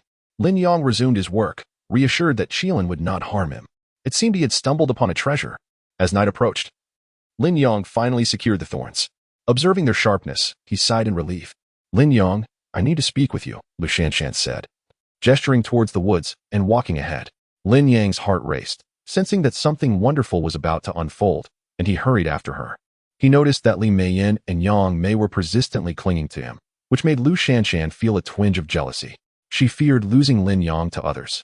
Upon noticing Lin Yong following her, Lu Shanshan seized the moment and kissed him without giving him a chance to speak. Unlike the boldness of Li Meiyin and Yang Mei, Lu Shanshan's kiss was tentative, as she feared Lin Yong might not resist temptation, thus resorting to this method to hold on to him.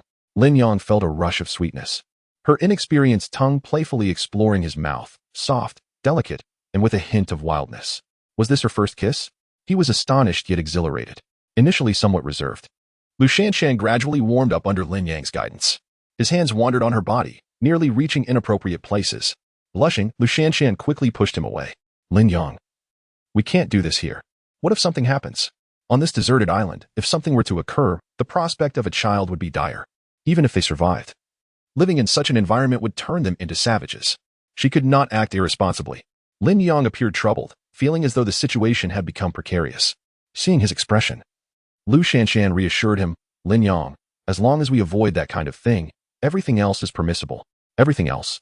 Lin Yang's eyes sparkled with intrigue as he swallowed hard. While Lu Shanshan may not exude the same allure as Yang Mei or Li Meiyin, she possessed youth and vitality. Her skin was tender and radiant. Most importantly, she was still a virgin. Overcome with excitement, Lin Yong embraced Lu Shanshan tightly, his hands exploring her delicate skin, inching toward forbidden territory. No, Lin Yong, we can't. Lu Shanshan blushed, feeling embarrassed. Engrossed in the moment, Lin Yong disregarded her protests, becoming increasingly bold. Lin Yong, I just remembered, there are floating objects on the sea. There must be something in them. Lu Shanshan suddenly exclaimed. What? Floating objects?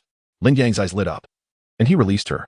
Gradually regaining his composure, Lin Yong considered the implications.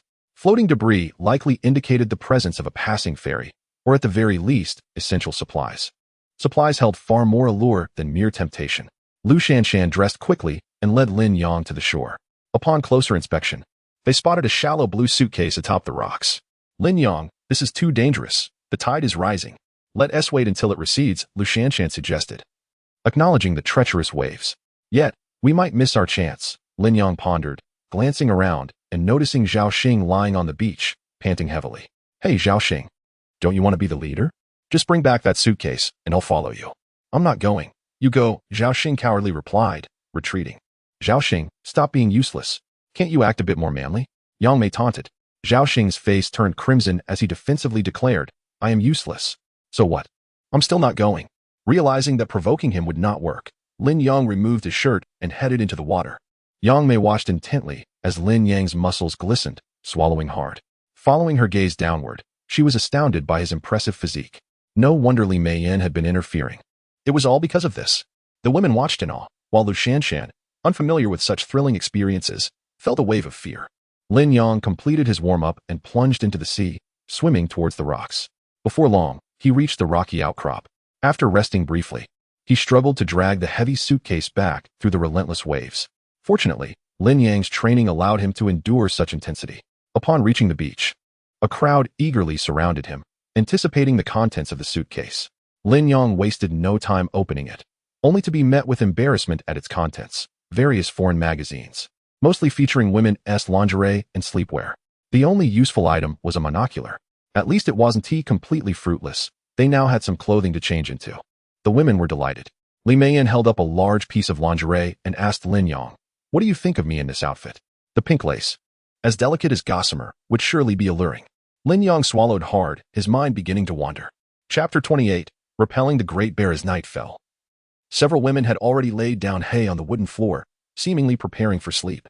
Lin Yang turned to Zhao Xing and said, "What are you still doing standing there? Aren't you going to take your watch? Why should it always be me? Don't push me too far," Zhao Xing replied with dissatisfaction. "Push you? Or shall I have Qilin have a word with you?" Lin Yang said with a mischievous grin. Zhao Xing's expression changed abruptly, and he obediently walked out. This afternoon, Qilin had relentlessly chased him for several hours, leaving him utterly terrified. Once Zhao Xing stepped outside, Lin Yang glanced at the 4 beautiful women sleeping on the floor and swallowed hard. If only there were just one, he sighed. Adhering to the philosophy of out of sight, out of mind, Lin Yang settled down to sleep on the opposite side. He truly feared he might not be able to resist. As he began to drift off, a fragrant scent wafted through the air. To his surprise, he discovered that Li Meiyin had somehow nestled beside him. The heavy drowsiness dissipated instantly, and he cautiously glanced at Zhao Xing outside, who was already dozing off. Lin Yang's mind became alert as he admired Li Meiyin's alluring face. In the next moment, she unexpectedly took his hand and placed it on her leg.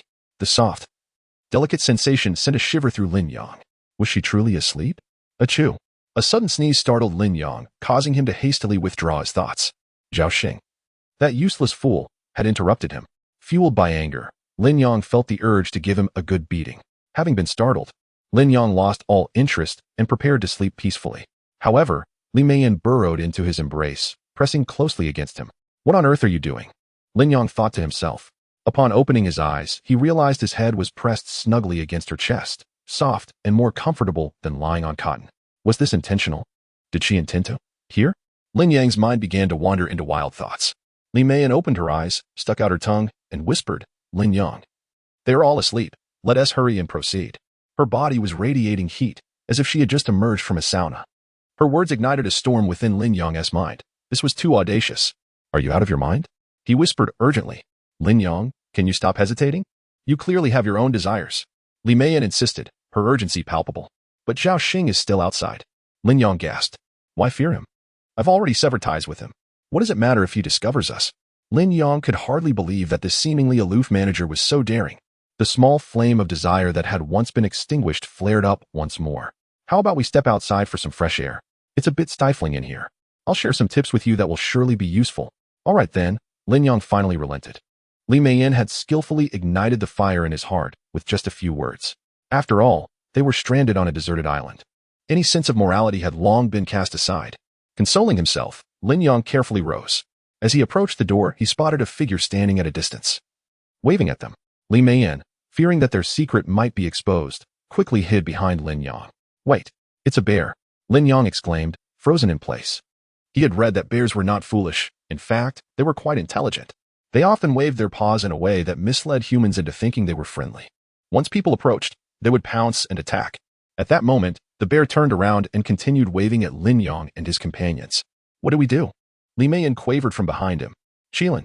Lin Yang shouted, and Qilin instantly dashed over, growling fiercely at the bear. Lin Yang was not idle either. He grabbed a torch from the fire and planted it into the ground. Roar! Lin Yang emitted sounds to assert that he was not to be trifled with. The others behind him mimicked his actions, raising their voices in a show of defiance. After several tense minutes, the bear did not retreat. Instead, it charged straight at them.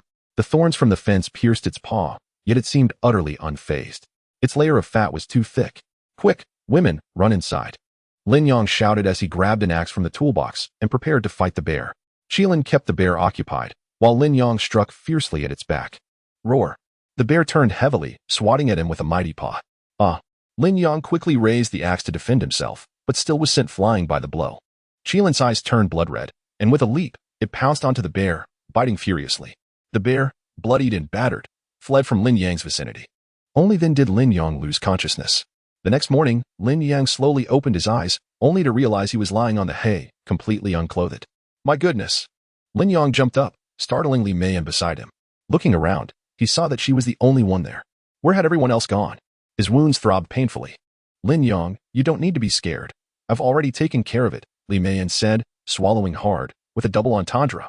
Lin Yang gaped in disbelief. Do I really need to be bitten to heal? Indeed, he had dreamed vividly of being with Li Meiyin in the woods.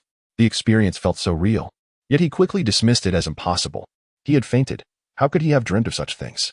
What happened to my clothes? I was helping you check your wounds. Everyone else is outside repairing the fence, Li Meiyan replied, her gaze playful. Lin Yang donned his clothes, wincing at the pain in his chest but managing to stand. Thank goodness he had landed on the axe, otherwise, he would have met his end. Lin Yang, I didn't expect you to be so tough. After being swatted. You can still stand. Li Meiyan flattered, and after a moment, continued, you really are impressive for daring to confront a bear. No wonder I have my eyes on you. Lin Yang offered a few perfunctory responses and quickly got up to stretch his limbs. Aside from the wounds, he felt a slight soreness in his waist, likely from the bear's blow. How about we sneak out later and finish what we started last night? Li Meiyan suggested, her voice dry with anticipation. Forget it. Maybe another time, Lin Yang replied, shaking his head in refusal. His injuries left him feeling too uncomfortable and disinterested. Chapter 29. I should not possess you. As Lin Yang stepped out the door, he spotted Zhao Xing, that ineffectual fool, lounging on a pile of hay with a leg crossed nonchalantly. Oh, I didn't expect you to be up and about. You truly are a survivor. Zhao Xing, from a distance, sought to provoke. Lin Yang, look at you now, utterly drained of strength. It seems I am destined to be the leader. Lin Yang merely shot him a disdainful glance, choosing not to engage. Zhao Xing, as if afflicted by madness, pressed on with his taunts. I know you envy me. Now that I am the only man here, I will surely take charge. Rest assured, I shall take good care of these women. Huh? What can you possibly do? You aspire to be a leader yet can barely provide for yourself, relying solely on your empty words. Lu Shanshan retorted, her contempt evident as she glared at Zhao Xing. What's the matter, Shanshan? Trust me, I can provide for you all. I assure you, I am far better than this lecher. Zhao Xing boasted. Do not slander Lin Yang. Lu Shanshan shot back, her anger palpable. What? Slander? Do you not know that Lin Yang has been making advances on my mother? I witnessed him placing his hand on her thigh last night. If I hadn't coughed, he would have gone further. Zhao Xing exclaimed, pointing at Lin Yang in a fit of rage. Zhao Xing, how could I have raised such an ungrateful wretch? Had I known, I would never have taken you in. Li Meiyan seethed, wishing she could tear him apart on the spot. Zhao Xing was taken aback by her furious reaction after all. It was Lin Yang who had taken advantage of her. He believed he was merely upholding justice. As the situation threatened to spiral out of control, Li Meiyan quickly defended. Do not speak such nonsense. My relationship with Lin Yang is one of superior and subordinate, and I am his elder. How could such a thing occur? Ah, mother. You do not understand. You are quite popular at the company. Every time you pass by, the men's eyes are glued to you, especially Lin Yang. He spares no woman. Zhao Xing declared with indignation. Be quiet. I refuse to believe he is that kind of person. It is you who, while watching those films from that island, engages in indecent acts with me. Shameless. Yang Qian glared at Zhao Xing, her disdain for him evident. Zhao Xing's face flushed with embarrassment as he stammered. Fine. You will all regret not siding with me. I will show you who the true king is. With that, he threw a punch at Lin Yang's chest, determined to establish his dominance by defeating him. Ah, it was Zhao Xing who cried out in pain as Lin Yang stood unscathed. With a swift kick, Lin Yang sent Zhao Xing sprawling on the ground, scoffing. Did you think I am as feeble as you? He delivered another kick to Zhao Xing. It was laughable. Lin Yang had served in the military for years. If he lacked any real skill, he would not have earned his stripes. Stop, please. Zhao Xing begged for mercy. Shocked by Lin Yang's formidable physical prowess. Lin Yang, you are incredible. Yang Mei cheered, witnessing Lin Yang's manly display for the first time. She could not contain her excitement. Initially, she had thought Lin Yang would be in dire straits after the bear's attack, yet here he was, vibrant and victorious over Zhao Xing. Lin Yang's heart swelled with joy. He was, after all, a man with a competitive spirit, and praise was music to his ears. Zhao Xing, today you are responsible for fixing the roof. If not, you shall face my wrath. Lin Yang threatened, having long planned this task for him. As Zhao Xing had been slacking off. All right, I will do it, Zhao Xing said, covering his nose as he scurried off to work. Lin Yang, are you all right? You are not hurt, are you? Yang Mei approached him with concern. I'm fine, Lin Yang replied dismissively, gently pushing her hand away. Lu Shanshan intentionally nudged Yang Mei aside and moved closer to Lin Yang, saying, All right, Lin Yang, I will take care of you. Lin Yang nodded obediently as they strolled along the beach. Darling, do you truly have feelings for Li Meiyan? Lu Shanshan stopped, worry etched on her face. Ah, Lin Yang's heart skipped a beat, feeling anxious. Lu Shanshan took Lin Yang's hand, lowering her gaze. Darling, I've noticed your gaze towards Li Meiyan has changed lately. No, dear, I regard her merely as an elder, Lin Yang hastily clarified, fearful of being misunderstood. But, darling, I trust you. However, you know, you are so exceptional now. I should not possess you. Moreover, I am aware that young men in their 20s often fancy mature women, and Li Meiyin is the epitome of your dream woman. So I will not oppose you. Lu Shanshan began to elaborate on her reasoning. My love, I only have eyes for you, Lin Yang professed earnestly. But that night, as she slept, she called out your name in her dreams. After years of toil for the company, her husband passed away over a decade ago. Do you not feel pity for her? Lin Yang's mind was in turmoil. How had things escalated to this point? My darling, as the saying goes, at 30, like a wolf. At 40, like a tiger. Sister Li is at that age, and she is in need of companionship now. If you truly have feelings, please tell me. But do not approach Li Meiyin directly. Her pride is formidable, and I worry she may not handle it well. Formidable? Lin Yang chuckled, clearly. You do not know her well. She has already offered herself. Enough, Shanshan, I only love you. Lin Yang feigned restraint, though he could not deny his thoughts. If he were to secretly engage in an affair with Li Meiyin, at least he could keep it hidden from Lu Shanshan. But now that she was aware, he felt embarrassed. Lu Shanshan's heart fluttered. She had not anticipated Lin Yang's profound devotion, yet she truly wished to facilitate a connection. Here, she knew they could not have a substantial breakthrough, as it might stifle Lin Yang. She refused to be so selfish. Li Meiyin had dedicated decades to the company, now suffering sleepless nights due to her inner emptiness. The only manly presence left was Lin Yang. My love, please help Sister Li. I implore you. Seeing her in distress makes me unhappy too, Lu Shanshan said earnestly. My dear, do not jest. This is not the sort of matter one broaches lightly, Lin Yang replied. Visibly troubled. Chapter 30. Capturing the wild boar darling. Please do not feel pressured. I shall not blame you. After all, it was I who urged you to do this. Lu Shanshan consoled. Lin Yang gazed earnestly into Lu Shanshan's eyes and realized she was not jesting. Look, dear, although Sister Li is in her 40s, she is remarkably well preserved. Far more beautiful than most young women, and she has yet to bear children, if you understand what I mean.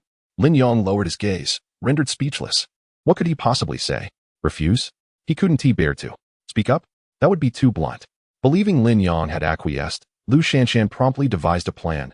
Tonight, I will persuade Sister Li. If successful, you both can venture into that grove together.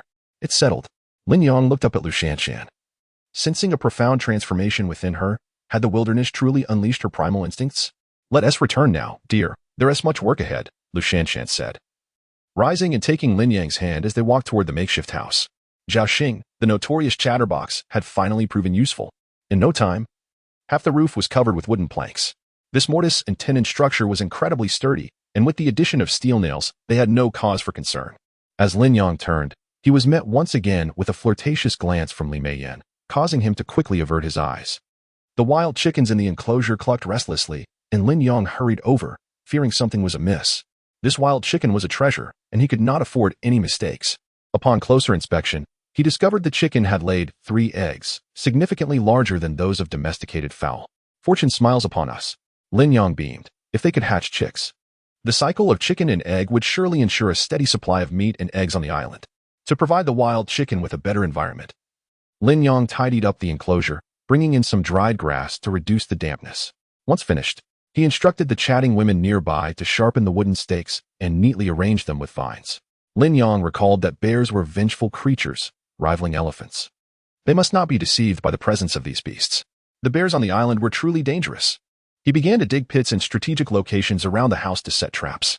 Having been thoroughly frightened by the bear the previous day, he knew the thorny fence could only deter smaller wildlife, while a creature as formidable as a bear would pose a serious threat. After laboring until afternoon, Lin Yang finally dug a deep pit and secured the sharpened stakes within. He covered it with branches, striving to conceal it as much as possible. Will this really work?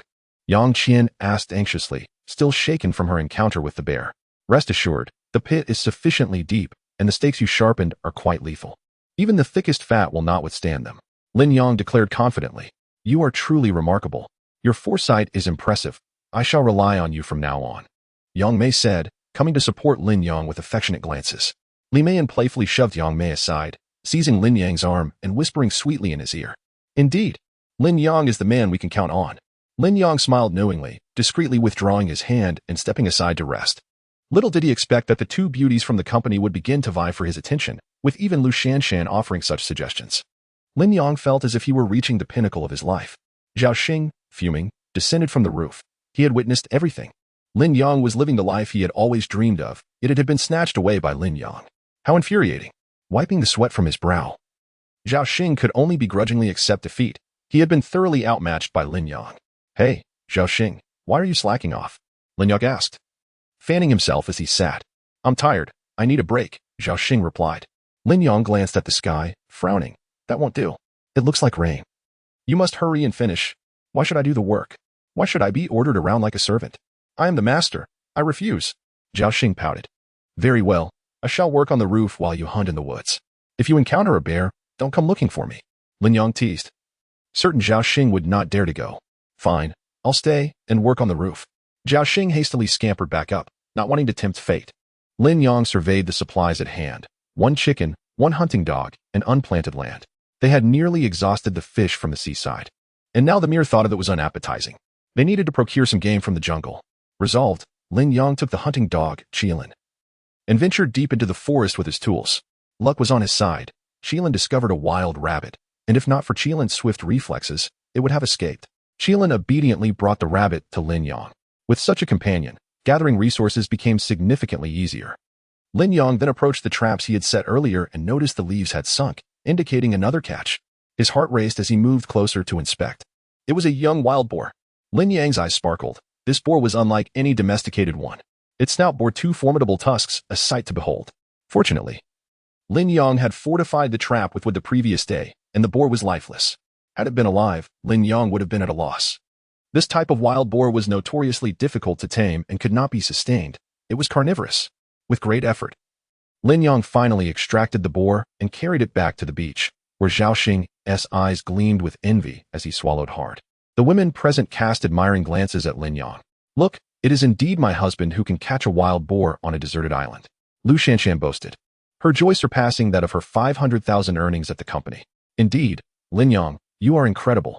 If I were a few years younger, I would certainly marry you and bear you many children," Yang Mei blurted out, continuously casting flirtatious glances in Lin Yang's direction. Zhao Xing felt a pang of distress. Why was Lin Yang so popular? All the accolades that once belonged to him were now monopolized by Lin Yang, leaving Zhao Xing feeling as though a heavy stone had settled in his heart, and that stone was placed there by Lin Yang. "Lin Yang, you shall pay for this," Zhao Xing vowed silently. "Hey, Zhao Xing, come here and help me with the boar. I'm in a good mood tonight and will reward you with a leg of pork," Lin Yang called cheerfully. Coming. Let us get to it." Zhao Xing scampered over, eager to feast before exacting any sort of revenge. Chapter 31. The imminent downpour as the rain loomed. The group ventured into the jungle in search of game. Following Lin Yang's guidance, Zhao Xing began the process of skinning and cleaning. Half an hour later, they gathered to enjoy a feast of roasted piglet. The wild boar differed greatly from its domesticated counterpart. The meat was crispy on the outside yet tender within, and they indulged without feeling overwhelmed by greasiness. "My dear, you are truly remarkable. To catch a wild boar in such a short time," Lu Shanshan praised, her admiration evident as she gazed at Lin Yang. "Indeed, my husband is marvelous," Yang Qian mumbled, reflecting on why she had ever parted ways with Lin Yang. With such a capable partner, she regretted not cherishing him more. This left Zhao Xing, his mouth greasy with meat, seething with envy as he silently cursed Lin Yang while chewing. "Xinger, do you have something to say?" Lin Yang asked with a sly grin. No. Zhao Xing replied hastily, tearing off a chunk of meat and swallowing it with difficulty. However, Lin Yang could see the resentment in Zhao Xing's eyes, indicating his lingering defiance. "Feel free to be defiant. I care not," Lin Yang thought nonchalantly, when suddenly he caught sight of Li Meiyan casting him a flirtatious glance. Her cheeks flushed. Could she be misinterpreting his intentions? A jolt of alarm coursed through him. She was Zhao Xing's foster mother, and his earlier address of Zhao Xing as son could be misconstrued. He quickly shook his head, awkwardly resuming his meal. After satisfying their hunger, Lin Yang glanced at the sky, his expression turning serious. "I sense that heavy rain may be approaching in the next few days. We must hasten our collection of supplies." The group exchanged worried looks, bewildered by the clear, sunny sky outside, questioning how Lin Yang could predict such weather. "Lin Yang, can you please stop pretending? You can foresee rain? You're just being alarmist to avoid work," Zhao Xing chimed in, attempting to undermine Lin Yang's authority and provoke embarrassment. Why should Lin Yang lead when he could not? Lin Yang furrowed his brow, observing Zhao Xing's greasy visage as he sneered. "You've had your fill, haven't you? Humph. This is what I deserve. How dare you claim it will rain in a few days? You just want to shirk your responsibilities. Weather is notoriously unpredictable. Even the apps on our phones can't get it right. How would you know? Zhao Xing, have you no shame? You're eating the wild boar that Lin Yang caught, and yet you accuse him of being lazy? What a pathetic man!" Yang Qian interjected indignantly. "Qian, Why don't you believe me? I genuinely care for you. If Lin Yong were truly lazy, I wouldn't believe it would rain. Zhao Xing stubbornly retorted, dismissing Lin Yong's insights based on his rural background. After years of schooling, he was still clueless about weather prediction. How could a mere country boy know better? All right, those willing to help me gather supplies, come forward. Those who do not wish to join me can stick with Zhao Xing. Lin Yong declared nonchalantly, offering the group a choice. Lu Shanshan immediately stood by Lin Yang's side, fully trusting in his capabilities. Gradually, several women joined him, while Zhao Xing stood alone, resembling a pitiful clown. Young Mei, how can you trust him? He is a fraud. Please believe me this time. Zhao Xing implored, his face reddening in embarrassment. I do not trust you, you creep. Young Mei scoffed. Having seen Zhao Xing's true nature after the incident with the wild man, she shuddered at the thought of being entangled with such a coward. Noticing his attempts to sway Yang Mei were futile, Zhao Xing turned his attention to Li Meiyan, lamenting, Mother, Lin Yong is a rogue.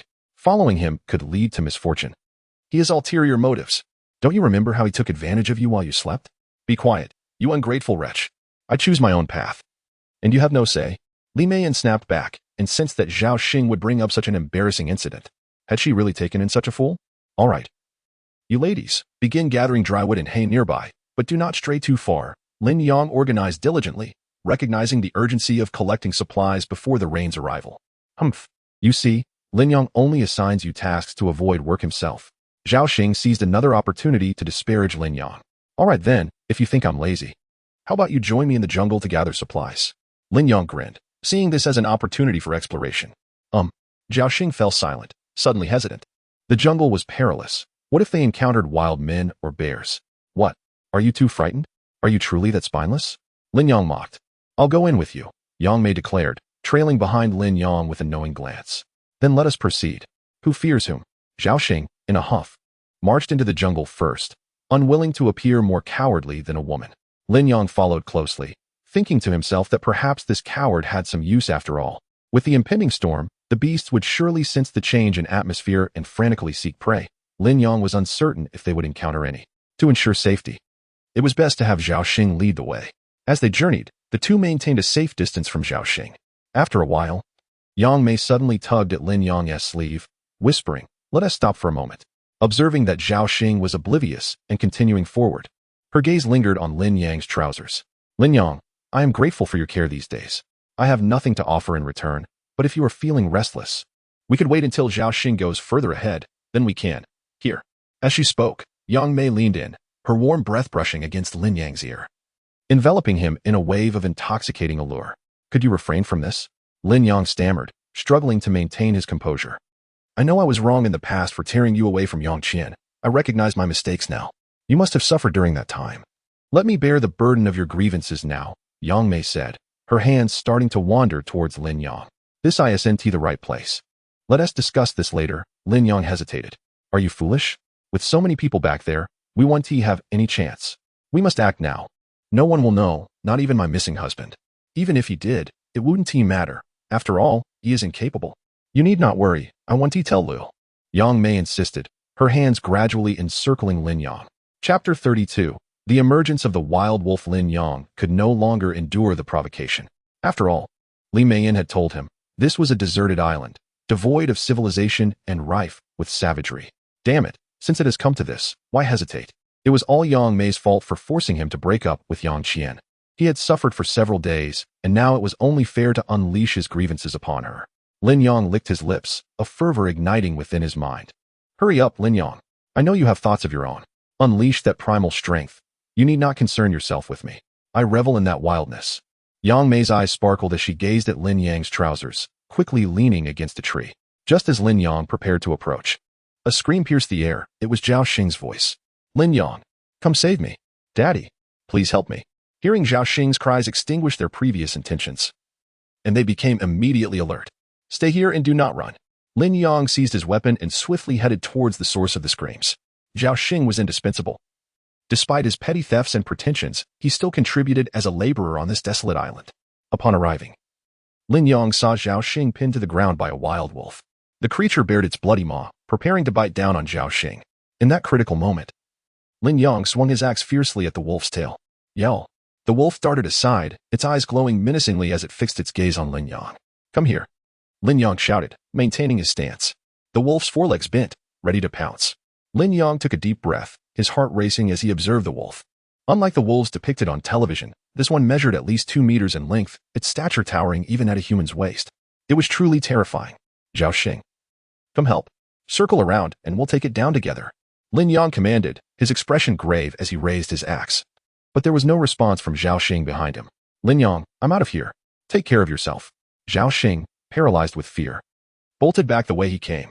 Damn it. Should have let him fend for himself. Suddenly, the wolf lunged at Lin Yang. He quickly dodged, retreating behind a tree and brandishing his axe in a horizontal swing to repel the beast. The wolf bared its fangs, and Lin Yang could smell the stench of blood from a distance. Its massive claws shredded the tree bark. If caught, he would be half dead at best. The wolf charged again, and Lin Yang hastily retreated, leaning against a tree. He leaped up, planting his foot against the trunk, and brought his axe down hard onto the wolf's back. The wolf howled in pain, rolling on the ground before regaining its footing. Seizing the moment, Lin Yang advanced with his axe, intent on finishing the creature. The wolf, however, bolted into the depths of the forest. Without hesitation, Lin Yang instinctively sprinted toward the beach. Aware that wolves were pack animals and would hold a grudge, the blood on the ground would inevitably attract other beasts. Any delay could lead to his demise. Lin Yang. Why did Zhao Xing run off in such a hurry? Yang Mei questioned. Her curiosity piqued as she noticed Lin Yang approaching. Run. There's a wolf, Lin Yang urged, dragging Yang Mei along. Suddenly, he stumbled over a hard object and fell heavily to the ground. What the hell? He cursed, regaining his composure to discover a stone tablet inscribed with a multitude of English words. Nearby lay a steel rifle adorned with a bayonet and a row of bullets. Lin Yang, this seems like a grave, Yang Mei stammered, pointing shakily. Lin Yang was equally bewildered. Was there once someone on this deserted island? The presence of a rifle suggested it might have been American. Having served in the military and frequented military forums, Lin Yang recognized the rifle as one commonly issued to American infantry during World War II. Look! Yang Mei's terrified exclamation drew his attention to a skull lying on the ground, causing her to cling to Lin Yang in fright. Do not fear. I am here. Lin Yang reassured her. He circled the grave, discovering a leather bag, which he instinctively took. The rifle, though rusty in the chamber, could potentially be restored with some oil, and he pocketed the 5 bullets lying on the ground. As they made their way back, Yang Mei increasingly regarded Lin Yang as reliable. Lin Yang, how are you so capable? If I were to become your wife, would you accept? She whispered softly. Lin Yang coughed, taken aback by her boldness. What are you saying? Don't you have a husband? But my husband is missing, and it makes no difference. He was useless even in civilized society. I had affairs back then, even bringing other men home without a word from him. Yang Mei unabashedly recounted, leaving Lin Yang stunned. Perhaps you could be my husband instead. I know you still care for Qian Qian, but she listens to me. We could both follow you, Yang Mei proposed earnestly. What? Lin Yang was astonished. Was this the new norm on this island? First, Lu Shanshan urged him to assist Li Meiyan, and now Yang Mei was coaxing Yang Qian. Was the island's savagery awakening their true natures? I may be older, but I take good care of myself. I still practice yoga weekly, even mastering some challenging poses. If Lu finds out, just break up with her. I can always be by your side. If you desire, Yang Qian and I could be with you together. Yang Mei's expression was serious. Lin Yang remained silent, continuing to walk ahead. He was on the verge of acquiescing. Was this the pinnacle of his life? A smile crept onto Lin Yang's lips, but then he pondered that perhaps the women had divided into 2 factions. Lu Shanshan and Li Meiyan were united. While the Yang sisters were also vying for his affection, he was the only competent individual on this island. Otherwise, they would not go to such lengths. Sighing softly, Lin Yang reflected on how human nature gradually revealed itself on this island. Lin Yang, you're back, Lu Shanshan exclaimed upon seeing the disheveled Lin Yang, rushing over with concern. Have the traps been set up? Lin Yang inquired urgently. Yes, the traps around the house are covered with straw, Lu Shanshan confirmed. Upon hearing this, Lin Yang let out a sigh of relief, knowing that the wolf pack might arrive tonight. Scanning the surroundings, his brow furrowed as he realized Zhao Xing had not returned. Could that fool have gotten lost or fallen prey to the wolves? Chapter 33. Lin Yang, come and share your thoughts. Lin Yang felt a tinge of regret.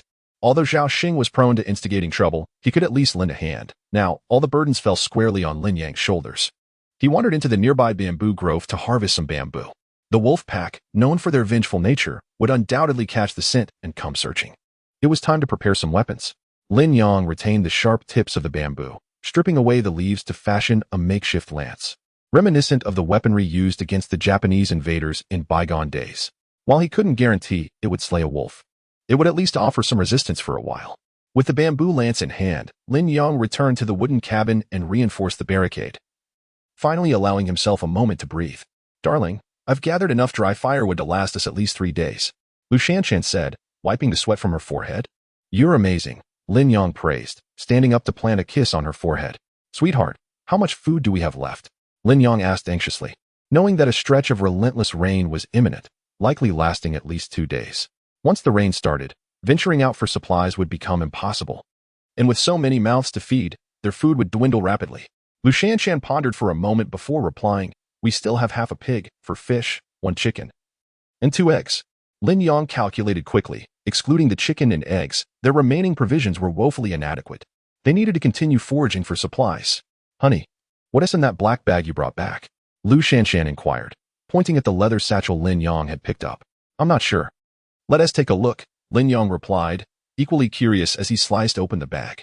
With a rip, a multitude of seeds spilled forth, larger than any he had ever seen. "Wow, darling, what kind of seeds are these? There are so many varieties," Lu Shanshan exclaimed, her interest piqued by the assortment. Lin Yang's eyes sparkled with recognition. Having grown up in the countryside, he recognized them instantly. "Yes, there are vegetable seeds and grains," he declared excitedly. This was indeed a treasure. On the island, vegetables were in short supply, and finally, there was a glimmer of hope. Thankfully, Lin Yang had wisely left a patch of land when constructing the fence. He cherished the seeds, planning to sow them once the heavy rains had passed. Noticing Lin Yang's unusually cheerful demeanor, Lu Shanshan suddenly recalled a certain matter and, blushing, said, "Darling, sisterly has agreed. If it comes to it, tonight you can just then." Zhao Xing, disheveled and covered in dirt, stumbled back into their midst. "I found you. I thought I was going to die in the jungle," Zhao Xing exclaimed, tears streaming down his face. Lin Yang, furious, shouted, "What were you thinking running off like that? You nearly got me fed to the wolves." "I didn't want to. I was just trying to warn the women," Zhao Xing replied, realizing his fault. "From now on, you'd better obey my orders. Otherwise, I'll toss you into the jungle to feed the wolves," Lin Yang warned angrily. Zhao Xing nodded vigorously, his fear evident. "Hey, Zhao Xing. Go up to the roof and lay down the hay to prevent any leaks from the rain." Zhao Xing rushed off, having been thoroughly frightened by the wolves. Once Lin Yang had given his instructions, he headed towards the rocks to catch some fish.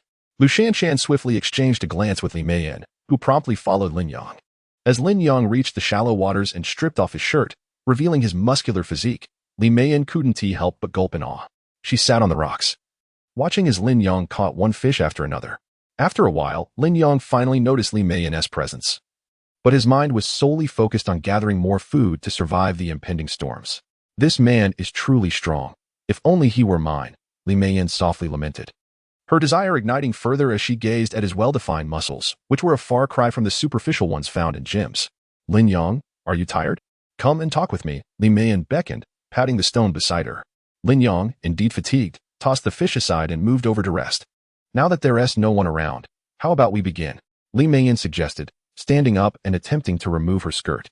Lin Yang swallowed hard, recalling Lu Shanshan's earlier words. But how could he possibly proceed? If it were a secret affair, it might be manageable. But such a blatant approach would complicate his relationship with Lu Shanshan. "Sisterly, this isn't the right time. Lu Shanshan and the others are not far off. If we're caught, it would be disastrous," Lin Yang replied earnestly, though his body betrayed him with its rigidity. It was that Lin Yang didn't want to. After repelling the wolves earlier, he had already exhausted a considerable amount of energy. Even if he felt some vigor now, it was likely a mere flicker of strength. "What are you afraid of? Behind the rocks, they can't see us. I'm not worried about my son discovering us. Why should you be afraid of Lu?" Li Meiyan said impatiently, her tongue darting out as she licked her dry lips, feeling pent up from the last 2 days on the island. Lin Yang gulped again, trying to remain rational. "What if the wolves come? I've already spent my energy here. Who will protect you? You're still young. A little exertion won't hurt you, and you'll recover quickly. Don't think I don't know. Young people can go multiple rounds. With your physique, you could probably manage 4 times at least," Li Meiyan teased, her eyes glimmering with mischief. "Let us forget it for now, sisterly. I'm not in the right frame of mind. Perhaps we can talk about it later," Lin Yang suggested, hoping to postpone this matter until after the crisis had passed. Li Meiyan sighed, adjusting her clothes. "All right, let us just chat here for now." This was all a pretext. The emboldened Li Meiyan had no intention of letting this moment slip away. In her prime, she was like a tiger, while Lin Yang was merely a sheep. It was a simple matter for the tiger to devour the sheep. "Lin Yang, has your girlfriend ever helped you with this?" Li Meiyan asked playfully, giving him a sultry look. No, never, Lin Yang replied, astonished by her boldness. This is too smooth. It appeared that mature women indeed knew how to handle such situations. Lin Yang, your age is the most vigorous. Don't hold back. Not only should you take from others, but you should also boldly give to others. You could even explore new realms. Perhaps you haven't experienced a three-way before, but that could open the door to a whole new world. Lin Yang swallowed hard. This was too outrageous. Such images were beyond his wildest dreams. Chapter 34. You are still too young. Li Meiyan gazed at Lin Yang with a hint of longing, intensifying her advances. Lin Yang, at your young age, you have yet to fathom the extent of indulgence. When I was striving to sell products, I enlisted 4 women from a major agency, engaging each for a brief moment to see who would hit the jackpot and purchase their products.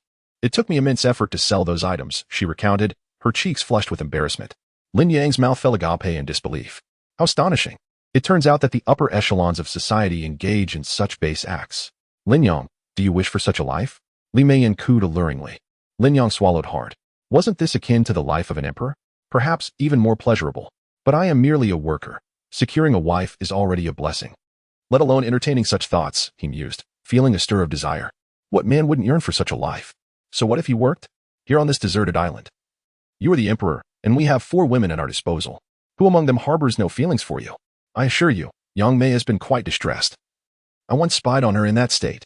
Li Meiyan continued to tease. Li Meiyan looked at Lin Yang with the predatory gaze of a tiger spotting its prey, eager to consume him. How could this be possible? They would never consent. Lin Yang found the notion preposterous. The idea of 5 people together was beyond his imagination. How could they not agree? Lu Shanshan and Yang Qian both have affections for you, and Yang Mei is quite the flirt. She used to bring men home and would deliberately make her moans loud enough for her husband to hear. Seeing Lin Yang's hesitation, Li Meiyan continued her provocative banter, her own heart racing with anticipation. Lin Yang was taken aback. These elites were surprisingly liberated. In an instant, he felt a torrent of emotions welling up inside him, as if a flood were about to burst forth. Oh, my little ancestor!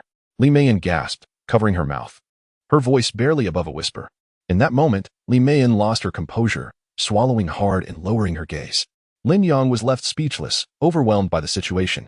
Their figures were concealed by the rocks, rendering them invisible to those on the beach. This subtle experience ensnared Lin Yang completely.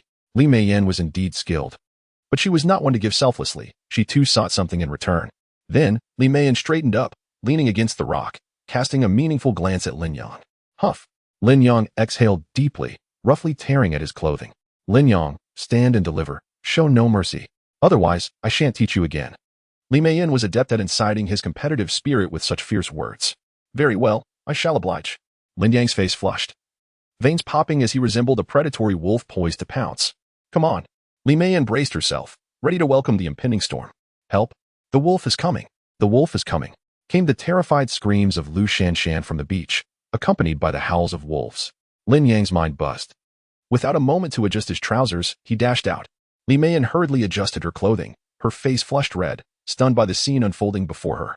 7 or 8 wolves emerged from the jungle, their eyes glinting ominously. Their forms were discernible even in the dim light. Quick, head back to the wooden house. Lin Yang commanded hastily, tossing a freshly fashioned wolf spear to the others. Take shelter inside and aim the spears at the entrance. If they dare approach, stab them. In an instant, several wolves surged forward, encircling them. Help! It's Yang Mei. Why hasn't she returned to the house? Lin Yang thought frantically, brandishing the spear at an approaching wolf. The wild creature dodged swiftly, while Yang Mei's clothing was already torn by the wolf's claws, leaving her exposed.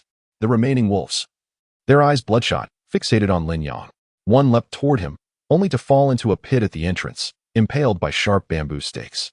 The pack of wolves surged forward in a frenzy, fueled by a collective rage. Damn it! Zhao Xing, where are you? Lin Yang shouted, realizing he was alone against the pack. Lin Yang, this is your fault for luring them here. Don't blame me for being unkind. I'm out of here. Zhao Xing's voice faded into the distance, and Lin Yang understood that this coward had fled, left to face the wolves alone. Lin Yang braced himself as the lead wolf issued a command, and several wolves lunged at him. He hastily grabbed an axe to defend himself, but was knocked to the ground by the sheer force of their attack. The wild wolf bared its bloody jaws, ready to strike. Whoosh! A wolf spear flew through the air, and Lu Shanshan shouted, Quick! Lin Yang, grab the spear. With quick reflexes, Lin Yang seized the spear, dropped to one knee, and thrust forward with precision. Awoo! He struck a wolf dead with the spear. The remaining wolves, sensing defeat, retreated hastily into the jungle, leaving behind 2 carcasses. Lin Yang wiped the cold sweat from his brow and sank heavily to the ground. Lu Shanshan rushed out, worry etched on her face. Lin Yang, are you all right? Lin Yang waved his hand dismissively. I'm fine. Meanwhile, Yang Mei lay on the ground, her complexion pale. Upon closer inspection, Lin Yang noticed a claw mark on her chest. It didn't appear severe, but dark blood oozed forth. It was poison. The wolf's claws harbored filth, possibly containing toxins from other animals. Darling, please save my sister, Yang Qin pleaded, tears streaming down her face. Lin Yang found himself in a predicament. The location of the claw mark was too intimate, requiring not only suction but also bandaging. A woman's mouth was likely too small to extract all the poison.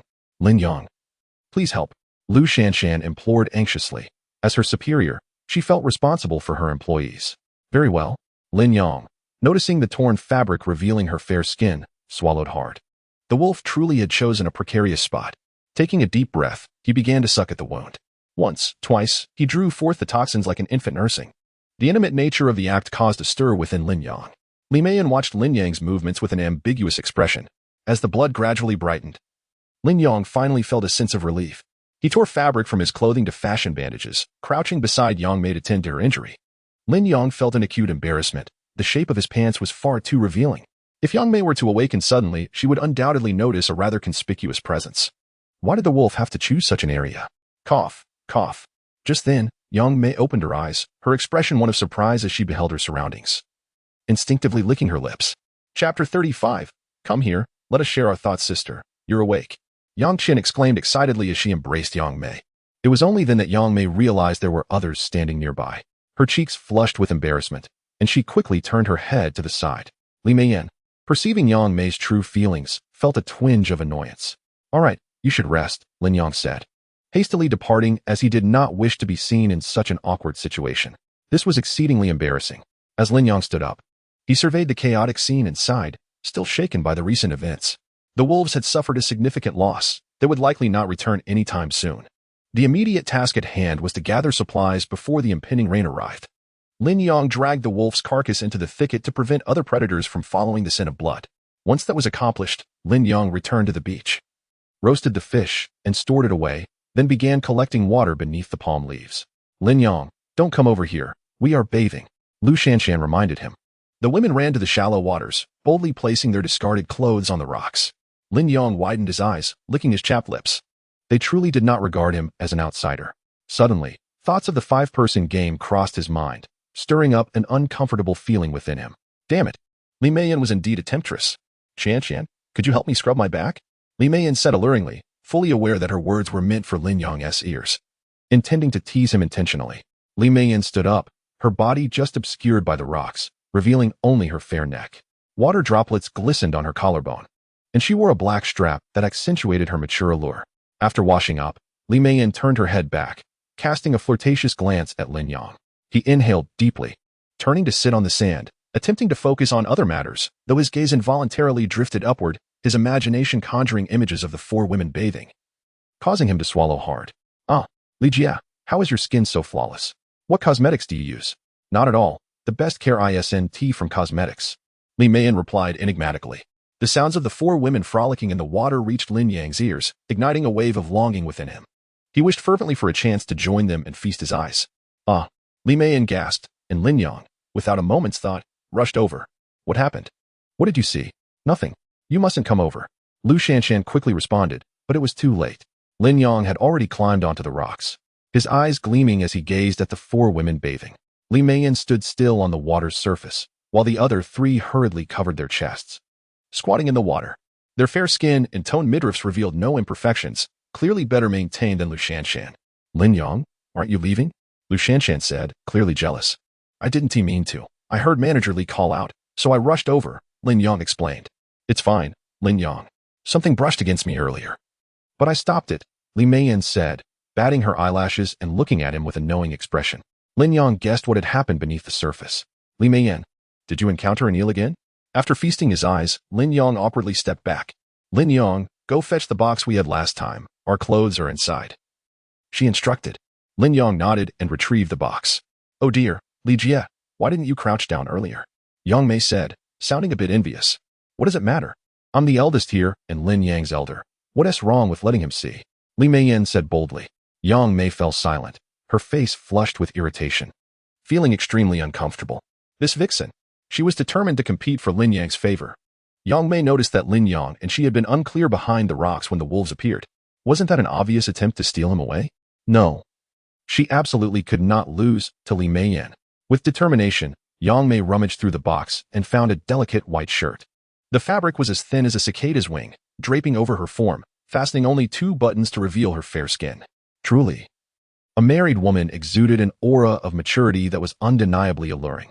Sis, how can you dress like that? It would be inappropriate for Lin Yang to see.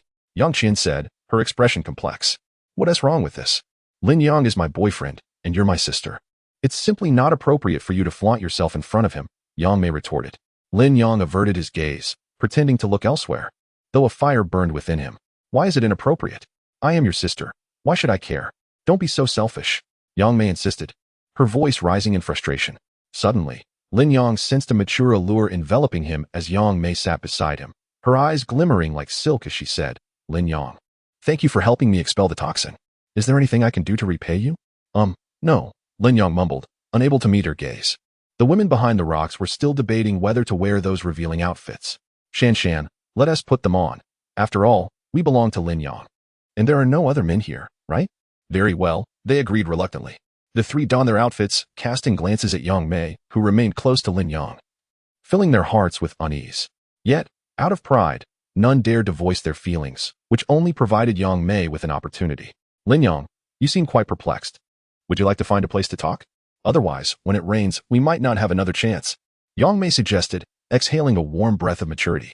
Lin Yang, already somewhat flustered, felt the beast within him stir restlessly, making him uncomfortable. Aren't you afraid of Yang Qian finding out? Lin Yang swallowed hard, cautioning her. On this island, survival is so demanding. If everyone let you relax a bit, perhaps you would find the will to continue living, Yang Mei said, seductively licking her lips, enticing Lin Yang further. Seeing Lin Yang's struggle, Yang Mei leaned in closer. The sheer shirt hardly concealed her mature form. Lin Yang, I'll wait for you over there. You'll come join me soon, won't you? With a flirtatious glance, she sauntered away. The more Lin Yang thought about it, the more restless he became, and he decided to follow her. After all, she was the one who had provoked him. He was eager to see just what she had to offer. Chapter 36. 2 unsavory old men. Lin Yang followed into a nearby thicket. Yang Mei, with a sense of awareness, crouched down, displaying a demure demeanor as she playfully stuck out her tongue. Lin Yang's heart raced uncontrollably. Aren't you going to act? Seeing Lin Yang remain motionless, Yang Mei grew anxious and boldly took the initiative. Lin Yang, what are you hesitating for? If we get discovered, we will miss our chance. Urging him on, she suddenly realized that Lin Yang had transformed into someone different, which startled her. How terrifying. Skipping a step, she turned her back to Lin Yang and said, Hurry up. Lin Yang glanced over his shoulder and noticed that the group of men had not yet taken notice of their presence. With a sigh of relief, he thought, I shall not hold back any longer. You need not worry about me. At my age, I prefer a rough approach. Yang Mei bit her lip and assumed a stance. Hey, that Lin Yang is right there. The company has several beautiful women, for in total. A familiar voice, that of the pitiful Zhao Xing, echoed from not far away. Lin Yang quickly turned to look, only to see Zhao Xing leading the Huang brothers, a trio rushing towards them in haste. Look, Tiger brother, Lin Yang is right here. Zhao Xing shouted as he hurried over. Lin Yang's heart quivered. It was too late to hide now. As Zhao Xing approached, he couldn't help but lick his lips at the sight of Yang Mei. The Huang brothers, Huang Dehu and Huang Erhu, were no different, their eyes glimmering with desire. Oh, isn't this team leader Yang? I can't help but think about you. Come here, let me protect you. Huang Erhu crudely groped his trousers, leering at Yang Mei. Startled, she quickly hid behind Lin Yang. What should we do? Zhao Xing, stepping forward, called out to Yang Mei, Sister, come here. Staying with Lin Yang won't lead to anything good. You'd be better off with me. I will take good care of you. Get lost, you spineless coward. I don't believe you. Yang Mei retorted sharply. You scoundrel. What do you want? Lin Yang shouted angrily at Zhao Xing, furious at his collusion with outsiders. Zhao Xing beamed with arrogance. He was the big brother in the company, having even spent time in prison in the past. Humph. Lin Yang, you're finished this time. Huang Er, who shot a glare at Lin Yang and, with a greedy look towards Yang Mei, said, Lin, don't interfere with my affairs, or I will deal with you today. With narrowed eyes, Huang De, who picked up a stone from the ground, threatening Lin Yang. Get lost. Lin Yang bellowed in fury. Yet, Huang De, who was undeterred, scratching his head as he said, Brother, this woman is truly something. I've wanted her since we were in the company. Now that we're here, I'll take the lead, and then we can find others. Lin Yang prepared himself cautiously, glaring at the Huang brothers. Whoever dares to approach, I will not hesitate to end you. Yang Mei clutched Lin Yang's clothing tightly, not wanting to fall into the hands of the Huang brothers, who were both repulsive and aged. Lin Yang observed the three men, sweating profusely. Although Huang De appeared robust and might overpower him, there was still Zhao Xing and Erhu to contend with. Oh, so you think you're tough? Huang De charged at Lin Yang but was swiftly kicked to the ground. Just as Lin Yang caught his breath, he was tackled by Erhu and fell. In a moment of urgency, Lin Yang bent his arm and delivered a fierce elbow strike to Erhu's back. After a few minutes of grappling with the Huang brothers, they separated, panting heavily. Though neither side had suffered significant losses, Zhao Dehu was seething with anger. Damn it, you coward. Why don't you fight back? Frustrated, Dehu kicked Zhao Xing to the ground. Why is he so fierce? The Huang brothers, witnessing Lin Yang's increasing ferocity, couldn't help but spit in disdain. Brother, this woman is incredible. I want her. And that Zhao Xing's mother too. She's appealing as well. Huang Erhu exclaimed, his eyes gleaming with desire. Certainly. Dehu squinted, wickedly eyeing Yang Mei. Bro, let us collaborate. Dehu lowered his guard, spreading his arms wide. Collaborate? Of course. Lin Yang, we are all part of the company. Let's be honest, we're just cattle here. Look at Yang Mei. She is the team leader, and Li Meiyan, that alluring vixen, is a manager. Who wouldn't be excited about such positions? Now, on this deserted island, we are kings. We can share her, and since they are both spayed, we can play with them endlessly. How delightful. Huang De leered lewdly. Exactly. If we return to civilization, we wouldn't even get a whiff of their undergarments. We should seize this opportunity to have our way with them. Huang Erhu fidgeted with anticipation. Lin Yang, you absolutely cannot agree. Yang Mei whispered nervously. She did not wish to become a plaything for these two old men. While she enjoyed excitement, this was simply unacceptable. Get lost. What fantasies are you concocting? If it weren't for President Liu taking pity on you, you wouldn't even have jobs. Lin Yang angrily retorted, viewing them as nothing more than scum. It seems you need a lesson. Huang De seethed, preparing to strike again. Bro, this time, I will definitely take action. Zhao Xing, that scoundrel, was also preparing to fight, which infuriated Lin Yang. Zhao Xing, you fool, don't you realize they have designs on your mother as well? Zhao Xing paused, then shook his head vigorously, saying defiantly, she is not even my real mother anymore. As long as I stick with my big brother, I will survive. When we return to civilization, I will inherit the family business. The heartless Zhao Xing spat, readying himself. All right, let us take him down. Huang De raised the stone, ready to strike Lin Yang. Lin Yang, we're coming. A chorus of voices erupted as Lu Shanshan and her group rushed in, armed with weapons. Although the women lacked strength, their weapons forced the three men to retreat a step. You've met your match. Huang De, realizing he was outmatched, sought another opportunity and turned to flee. Yang Mei finally breathed a sigh of relief, fully aware of how perilous the situation had just been. If not for Lin Yang's protection, she might have been subjected to their violent tensions. Lin Yang exhaled deeply, knowing that had they charged him all at once, he would not have been able to withstand them. Just then, the sky suddenly darkened, and a fierce wind began to blow, signaling that a torrential rain was imminent. Chapter 37 I have delivered everything to you. Lin Yang gazed anxiously at the darkening sky, his heart heavy with worry. Would the supplies last until that time?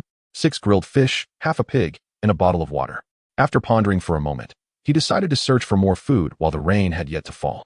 You all head back. The rain is about to start. I will look for some additional supplies, Lin Yang said swiftly. What? If you leave? What will happen when they return? Yang Mei exclaimed, her courage completely shattered. She had no desire to encounter those two lecherous men again. Lu Shanshan and the others also began to fret, fearing that a lapse in vigilance could lead to dire consequences. Do not worry. You stay here obediently. If they attempt to break in, you can use the wolf spear to fend them off. Lin Yang crouched down to sharpen the spearhead, which allowed everyone to relax. Qilin, come out, Lin Yang called, and Qilin obediently appeared. With his hunting dog by their side, foraging for food would become considerably easier. Lin Yang, could you take me with you? It would be better if there were 2 of us to look out for each other, Yang Mei hurriedly suggested. Very well, Lin Yang considered, ultimately deciding to allow her to accompany him. She had been frightened by those 2 men earlier and likely felt insecure alone. Remaining behind might only cause her more distress. With Qilin leading the way, Lin Yang followed closely, ever vigilant for potential dangers. Yang Mei remained tightly beside him, increasingly aware of his masculine presence. The aura of his vitality captivated her. What a wild man. I feel so safe. The fear that had previously gripped her dissipated, and her previous thoughts resurfaced. Lin Yang, I'm so scared. Could you hold me? Yang Mei suddenly clutched Lin Yang, her voice sweet and pleading. Without much thought, Lin Yang turned, only to find Yang Mei revealing her black shoulder strap, appearing vulnerable. Sighing, Lin Yang expressed his frustration. Leader Yang, what are you thinking at a time like this? The jungle is fraught with danger, not to mention the threat posed by Zhao Xing and his group. Lin Yang truly felt no interest in such distractions. But I'm afraid, I fear this will leave me with psychological scars. Perhaps only that kind of joy can wash away my terror. Yang Mei gazed at Lin Yang with her enchanting eyes, wishing to pursue that line of intimacy once more. Lin Yang found himself at a loss. It was the first time he had encountered such an absurd rationale. Lin Yang, don't you like me? We were so close just now.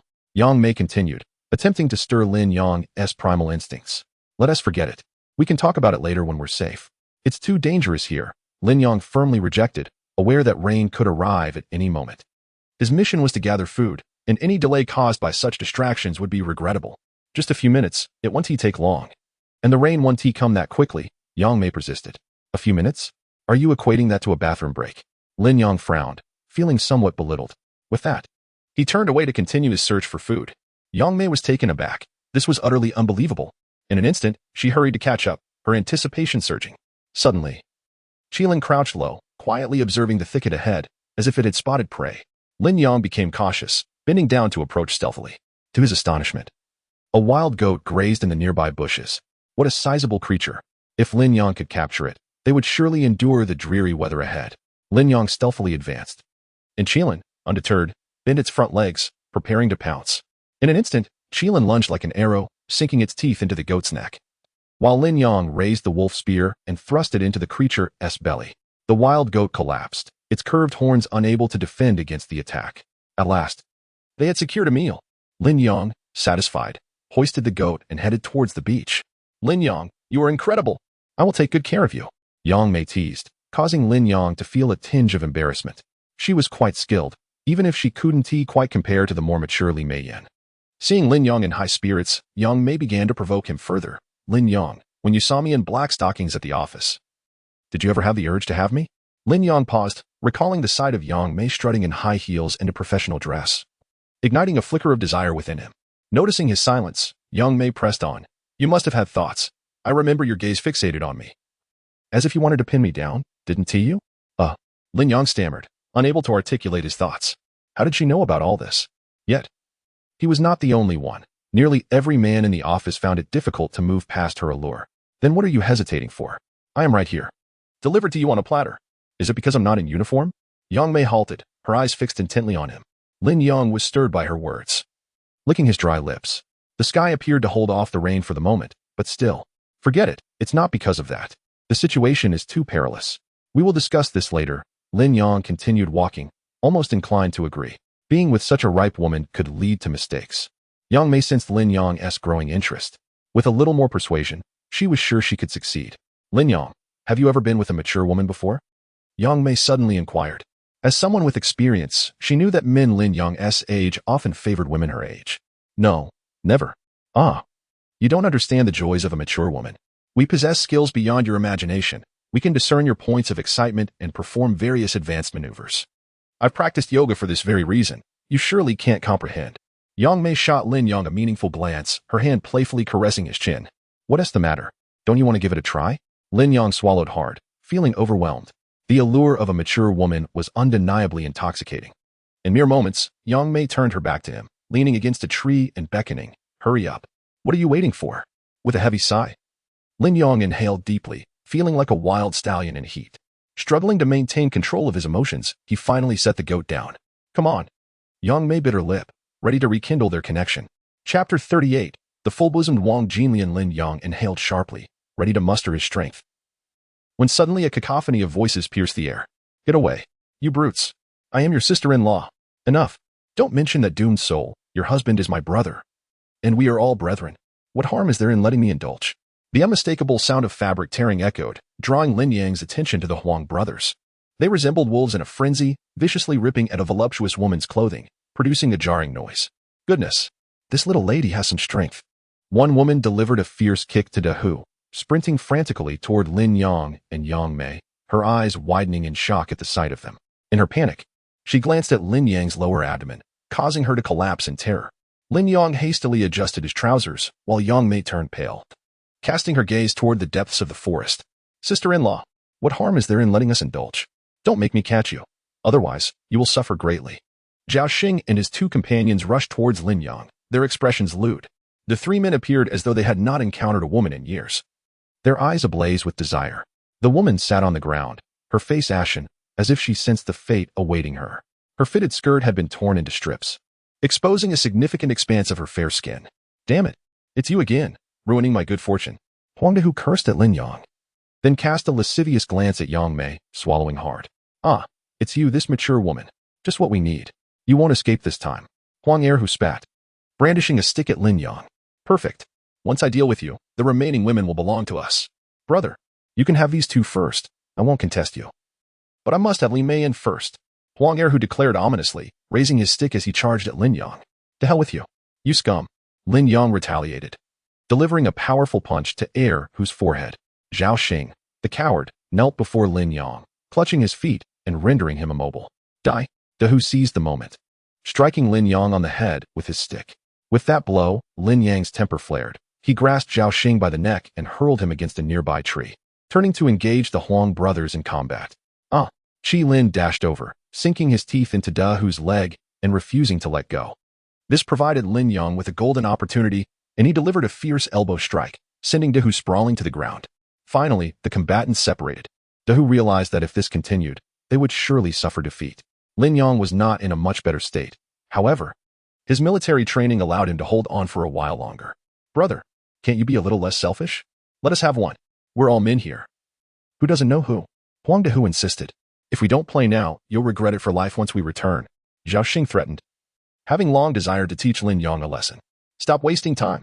Lin Yong assumed a defiant stance, having assessed the capabilities of his opponents. Aside from De Hu's brute strength, the others were merely average. The Huang brothers exchanged glances, realizing that Lin Yong was unyielding. Only Zhao Xing foolishly lunged at Lin Yong, only to be swiftly kicked down. Lin Yong, think carefully. Once you're ready, join us, and all the women on this island will be ours. I guarantee you'll live like royalty. Huang De asserted, departing without a backward glance. They understood that confronting Lin Yong head-on would only lead to mutual destruction. They would seek another opportunity. The woman stood up and, with gratitude, addressed Lin Yong. Thank you, young brother. No need for formality. What is your name? Lin Yong asked, his cheeks flushing with embarrassment as he felt their forthcoming actions had been witnessed. I am Lin Yong, and this is my sister, Yang Mei. He quickly corrected himself. No, she is my superior. Regardless, the implication lingered, evoking thoughts of impropriety. The woman stepped back, startled, realizing that Lin Yong might not be as respectable as he appeared. Yet, he was undeniably handsome, and perhaps, it was not entirely unacceptable. I am Wang Jinlian, she finally replied. Lin Yong surveyed her figure. It was strikingly voluptuous, and the torn fabric struggled to conceal her ripe allure. Swallowing hard, Lin Yong recognized he was losing composure. He could not afford to frighten away this beautiful woman. After all, an additional ally would bolster their chances of survival. Yang Mei approached Wang Jinlian, expressing sympathy for her plight. My husband is still missing. I have no idea where he is. As Wang Jinlian spoke, tears welled in her eyes. Do you know them? Lin Yong inquired. Yes, she replied, choking back sobs. Those men are good friends of my husband. We were together, but De suddenly attacked me today, and my husband vanished while trying to protect me. Damn it. Those scoundrels. Lin Yong cursed vehemently, appalled by their utter lack of decency. Indeed, on this desolate island, humanity and morality had been forsaken, leaving only desire and greed. Come with us. We have many women where we are. Lin Yong cheerfully invited. After a moment's contemplation, Wang Jinlian agreed, following Lin Yong as they made their way toward the beach. This was a fruitful endeavor. Not only had they found a wild goat, but they had also acquired a well-endowed woman. However, Lin Yong noticed something peculiar about her. She often clutched her chest while walking. Perhaps it was simply too ample. And she was weary. Lin Yong mused, yet he sensed there was more to her story. Chapter 39, The Secret of Wang Jinlian. Upon returning to the beach, Lu Shanshan and her companions watched in as Lin Yong carried back a wild goat, erupting in cheers. Lin Yang's ability to procure supplies was astonishing. In such a short time, he had managed to catch another wild goat. Who is this sister? Li Meian inquired, glancing at Wang Jinlian. Hello, sister. My name is Wang Jinlian, she replied shyly. All right, Shanshan, please entertain this sister for a moment while I prepare the goat, Lin Yong said gleefully. Thrilled with the addition of a new member, especially a beautiful one at that. At the seaside, Lin Yang began to process the goat. Perhaps it was the presence of Wang Jinlian that invigorated him, for he swiftly completed the task. Returning to the beach, he prepared to roast the entire goat, knowing that rainy days would make it impossible to start a fire. "Honey, I can't shake the feeling that something is off about her," Lu Shanshan remarked, pointing towards Wang Jinlian with concern. "What's wrong?" Lin Yang asked as he tended to the goat. "Look, she keeps fidgeting.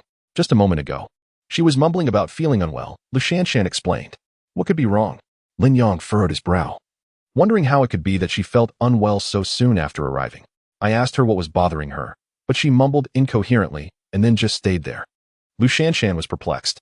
Lin Yang shared her confusion, but he couldn't ignore the fact that Wang Jinlian's constant fidgeting was indeed peculiar. He turned his head, and their eyes met. Wang Jinlian's face flushed crimson as she immediately looked away. "Lin Yang, perhaps you should check on her. I can handle the roasting," Lu Shanshan suggested, being sensitive to the situation. Having previously roasted fish, she felt confident in her abilities to roast the goat. "All right." Lin Yang washed his hands and approached Wang Jinlian cautiously. "What is the matter, sister? Is there something wrong?" he asked, speaking softly, lest he frighten her away with his voice. I'm fine," Wang Jinlian stammered nervously, clearly taken aback by Lin Yang's approach. She resembled a child caught in wrongdoing, her head bowed in silence. Lin Yang observed her closely, noting her full figure, and abruptly noticed numerous scratch marks on her lower abdomen. "Goodness, what happened?"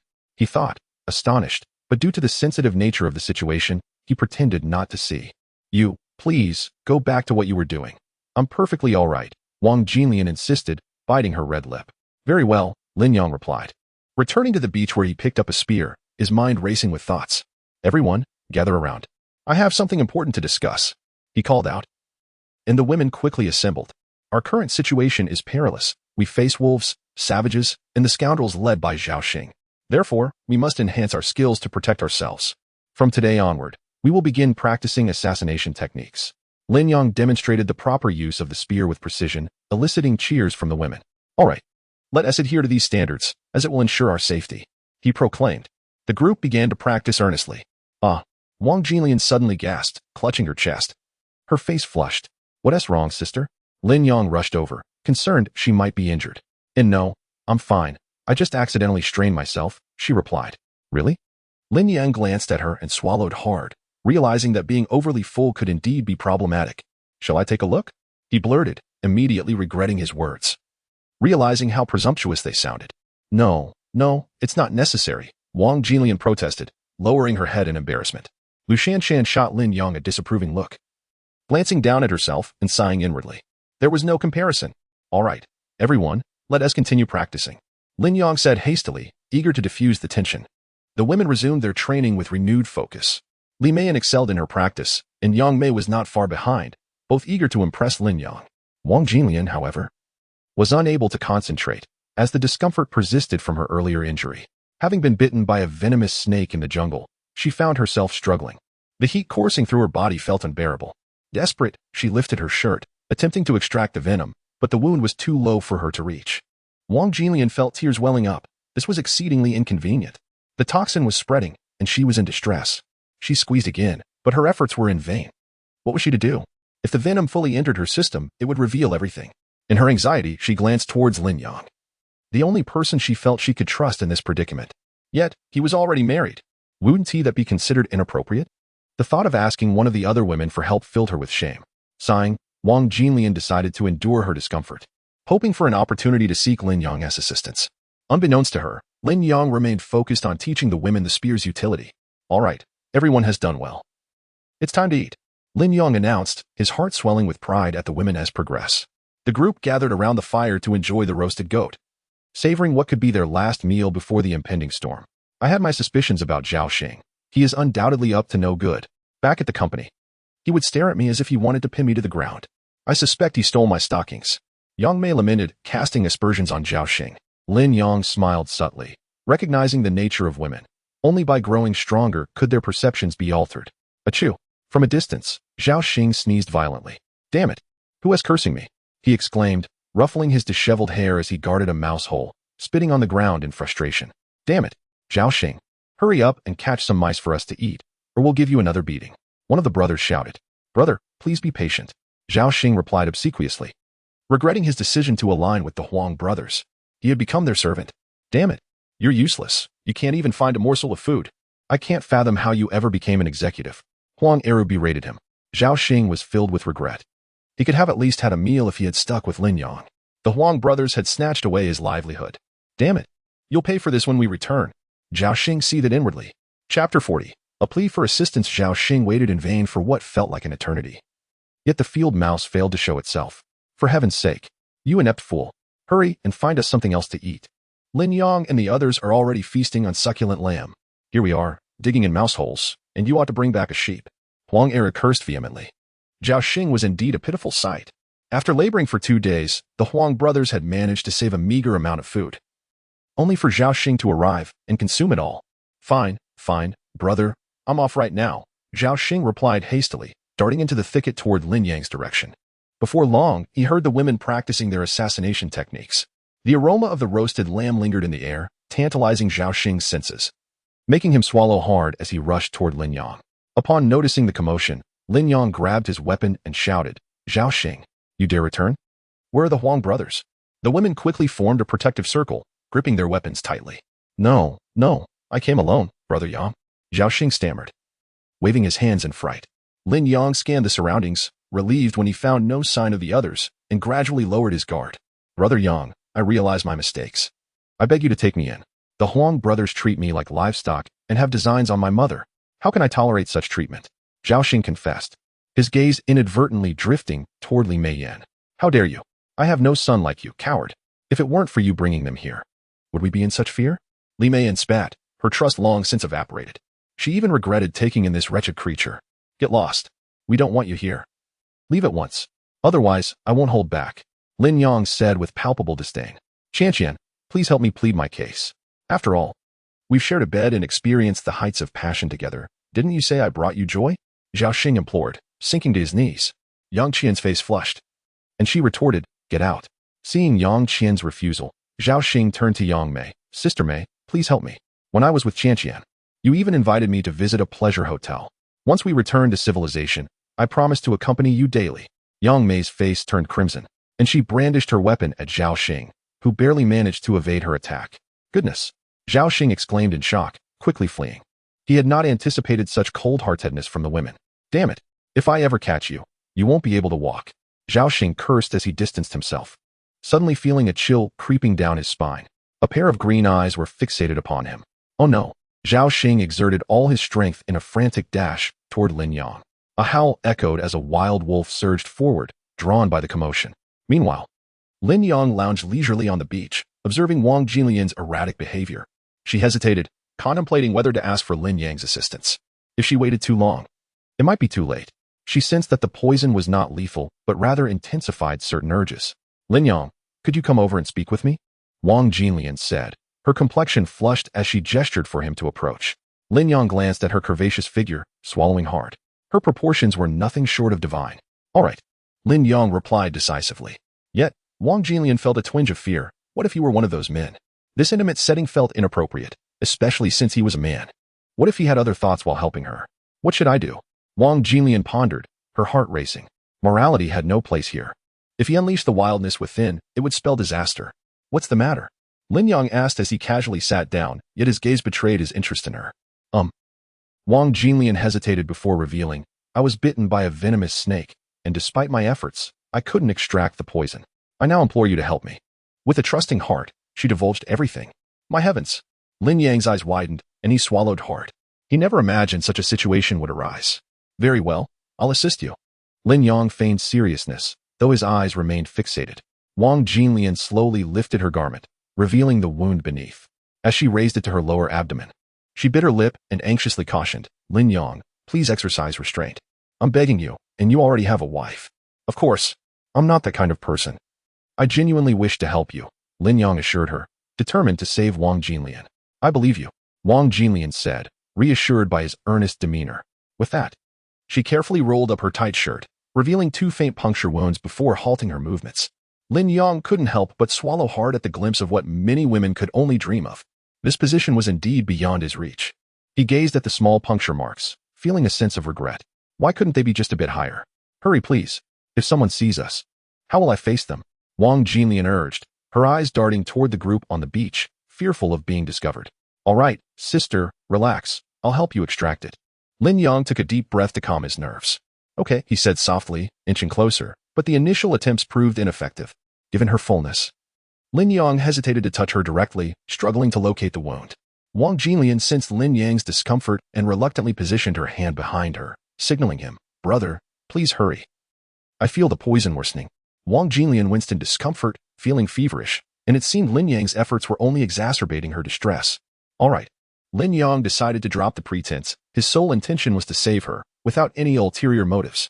Chapter 41. The model, Pan Ling. Lin Yang reached out his hand, feeling the softness that was undeniably comforting. However, this was not the time for such thoughts. He needed to focus on saving a life. Taking a deep breath, he drew out the dark red blood. With each pull, the color gradually returned to normal. Wang Jinlian's face flushed crimson as the fragrant perspiration soaked her clothing, enveloping her ripe figure. Thank you, little brother, she said, adjusting her attire, but her gaze inadvertently fell upon Lin Yang's abdomen, causing her cheeks to burn with embarrassment. Little brother, big brother, you. Wang Jinlian stammered, shyly contemplating Lin Yang's age, and refrained from saying more. Feeling awkward, Lin Yang turned away, attempting to change the subject. It's nothing. If you feel unwell later, you can come to me. The toxins might still linger, so be cautious. He expressed his concern before preparing to leave. Lin Yang, help. The wolves are coming. Zhao Xing's desperate cries echoed, jolting Wang Jinlian to her feet, her mind clearing in an instant. Lin Yang's heart raced as he quickly took Wang Jinlian back to the wooden house. The women, believing Zhao Xing was merely causing a ruckus, continued to scold him.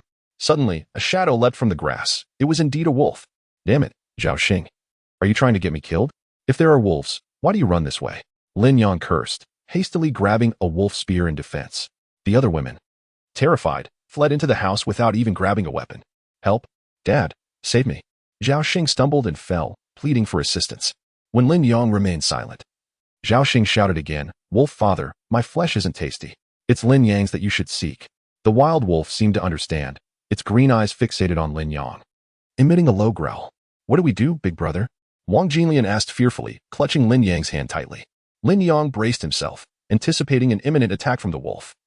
But to his surprise, it turned and ran away. Confused, Lin Yang speculated that perhaps the wolf had learned of his ferocity. Once the wolf was out of sight, Lin Yang and the others cautiously emerged. Zhao Xing, trembling and still on the ground, touched his head in disbelief. Wow, big brother. You're so powerful that the wolf ran away. Wang Jinlian exclaimed in admiration. Yet, Lin Yang did not indulge in flattery. He frowned and replied, it didn't just run away. It has suffered here before. I suspect it will return with the pack.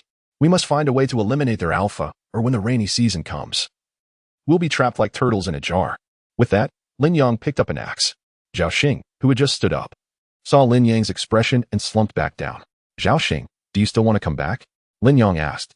Yes, as long as you take me in. I will do anything. Zhao Xing nodded eagerly, like a chick. Good. Go chop some trees in the forest, make them 2 meters long, and bring me about 10. After tossing the axe to the ground to signal Zhao Xing, Lin Yang thought it better to let him work than to linger uselessly. Zhao Xing scrambled to his feet and hurried off.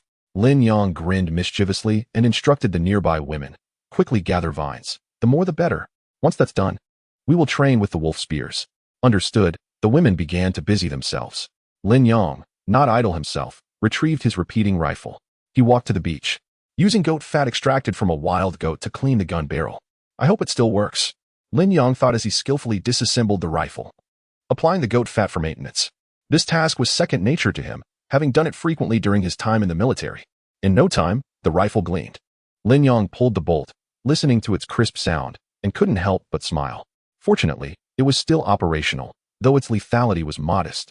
It was sufficient for his needs. He then polished the rusty bullets, managing to salvage 5 usable rounds. Time passed swiftly, and Zhao Xing worked diligently, having completed the task Lin Yang assigned him. Brother Lin, I've finished, Zhao Xing said, wiping the sweat from his brow, eagerly awaiting praise. Lin Yang ignored him, picking up the vines to tie the wood together. Done, Lin Yang declared, fastening the door to the wooden house, finally completing the structure. Lin Yang, look. The eggs have hatched. There are 2 chicks. Lu Shanshan exclaimed excitedly, pointing at the enclosure below the house. Seeing the 2 chicks nestled in the straw filled Lin Yang with joy, as it signified another chance for survival on the island. Meanwhile, in a certain part of the jungle, the Huang brothers awaited Zhao Xing's return with growing impatience. Damn it! What is that scoundrel Zhao Xing doing? Is he trying to starve me? Huang Da cursed. He must have gone to find Lin Yang. Let's check there and snatch some supplies, if luck is on our side. We might even get a woman. Huang Era replied crudely, his mind drifting to Li Meiyin, a mature beauty, as he swallowed hard. Just as they stood up, two well-dressed individuals approached, with the most attention-grabbing figure being the alluring woman beside them. The man, sporting golden hair, was clearly of mixed heritage, while the woman was tall and star-like, exuding an enticing charm, with golden hair and long legs that screamed model status. Brother, that woman. I want her, Huang Eru exclaimed, his eyes gleaming with desire. Don't be foolish. I'll take the lead, Huang Dao declared without a second thought, rushing forward. Hey, pervert, have you seen my buddy Zhao Xing? The mixed heritage man, Dawei, boldly confronted them with an air of arrogance. He was Zhao Xing's friend, possessing considerable strength, and had recently been involved in business with Lu Shanshan's company. The two had intended to enjoy themselves on a cruise ship, but fate had other plans. Had it not been for the bodyguards accompanying them, they might have met a dire end. The striking beauty beside him was Pan Ling, Dawei's girlfriend. Well, if you want me to tell you, sure. But first, let me have some fun with the woman beside you. Huang Dao leered, his lust for Pan Ling igniting a fire within him. Me too. I want to play. Huang Era quickly chimed in, afraid of missing the opportunity. Babe, they look scary. I don't want to play with them. Pan Ling pouted coyly against Dawei's chest, adding to the tension. The sound of her voice sent shivers down the spines of the Huang brothers. Dawei grinned, gesturing for his men to take action. You have 30 seconds to organize your thoughts, or else I'll bury you here. The burly bodyguard stated nonchalantly, but none dared to question his authority. What? Are you joking? Eru, kill him, then we can have our fun with this woman, Huang Da commanded, but the cries of despair soon rendered the Huang brothers utterly subdued. As Dawei made his way toward Lin Yang's residence. Chapter 42. His gaze seemed to ensnare me. Meanwhile, Lin Yang was diligently instructing the women in their rigorous training. He understood that wolves respect the strong, to eliminate the threat. The alpha must be taken down, the wolf with a tuft of white fur at its neck. Lin Yang felt a sense of reassurance as he loaded 5 golden bullets into his rifle. All right, ladies, let's take a break, he called, handing out the roasted lamb to the women. Husband, we are all set. When will the wolves arrive? Lu Shanshan inquired. Indeed, we must be prepared. We cannot remain passive. Yang Mei was clearly still shaken by her recent encounter with the wild wolves, her nerves taut these past few days. Lin Yang pondered the impending storm. If the wolves chose that moment to retaliate, they would be at a severe disadvantage. No, they needed to lure the wolves in and strike decisively. Yes, we can use lamb legs to entice them, Li Meiyan exclaimed, smacking her forehead in inspiration. That's impractical. Wolves are exceedingly cautious. They've encountered failure here before and won't be easily lured unless. Lin Yang shook his head, glancing uneasily at Zhao Xing. A shiver ran down Zhao Xing's spine at the thought of being used as bait. Zhao Xing, why don't you try to attract the wolves? Lin Yang said with a teasing smile. Aye, Zhao Xing stammered, panic evident in his voice. At that moment, a group emerged from the forest. The Huang brothers, battered and bruised, leading 3 others. Lin Yang immediately tensed, suspecting they had brought reinforcements. Damn, Dawei, what the heck? Zhao Xing's eyes lit up as he recognized his friend, Dawei. Dawei, equally elated, rushed to embrace Zhao Xing and cast a knowing glance at Li Meiyan. Zhao Xing, finally found you, Dawei exclaimed, which meant he could set his plan in motion. Why didn't you hug me first? I'm your little darling. Pan Ling chimed in with a flirtatious tone, drawing Lin Yang's attention. My heavens, this woman is utterly enchanting. At over 7 meters tall, with long, slender legs and flawless skin, she exuded a youthful allure. Most striking were her captivating eyes, as if inviting conquest by men. Even a monk would struggle to resist her charm. Lin Yang couldn't help but swallow hard. Pan Ling, noticing Zhao Xing's disheveled appearance, felt a surge of contempt. Dawei, that scoundrel tried to get to me. Did you see those green eyes? Just like the ones Zhao Xing's mother has, Pan Ling said with a teasing tone, making Lin Yang stand at attention. Watch how I deal with him. Dawei spat dismissively. Amidst the excitement, Zhao Xing recounted his recent misfortunes. Dawei, do you know how outrageous Lin Yang is? Not only did he steal my girlfriend, but he also took her sister and even managed to win over my mother. Tears and snot flowed as he recounted his woes. Dawei was taken aback, casting an involuntary glance at Li Meiyan, which left him feeling weak. What's the matter? Didn't you tell me long ago that you were adopted? Why are you so upset?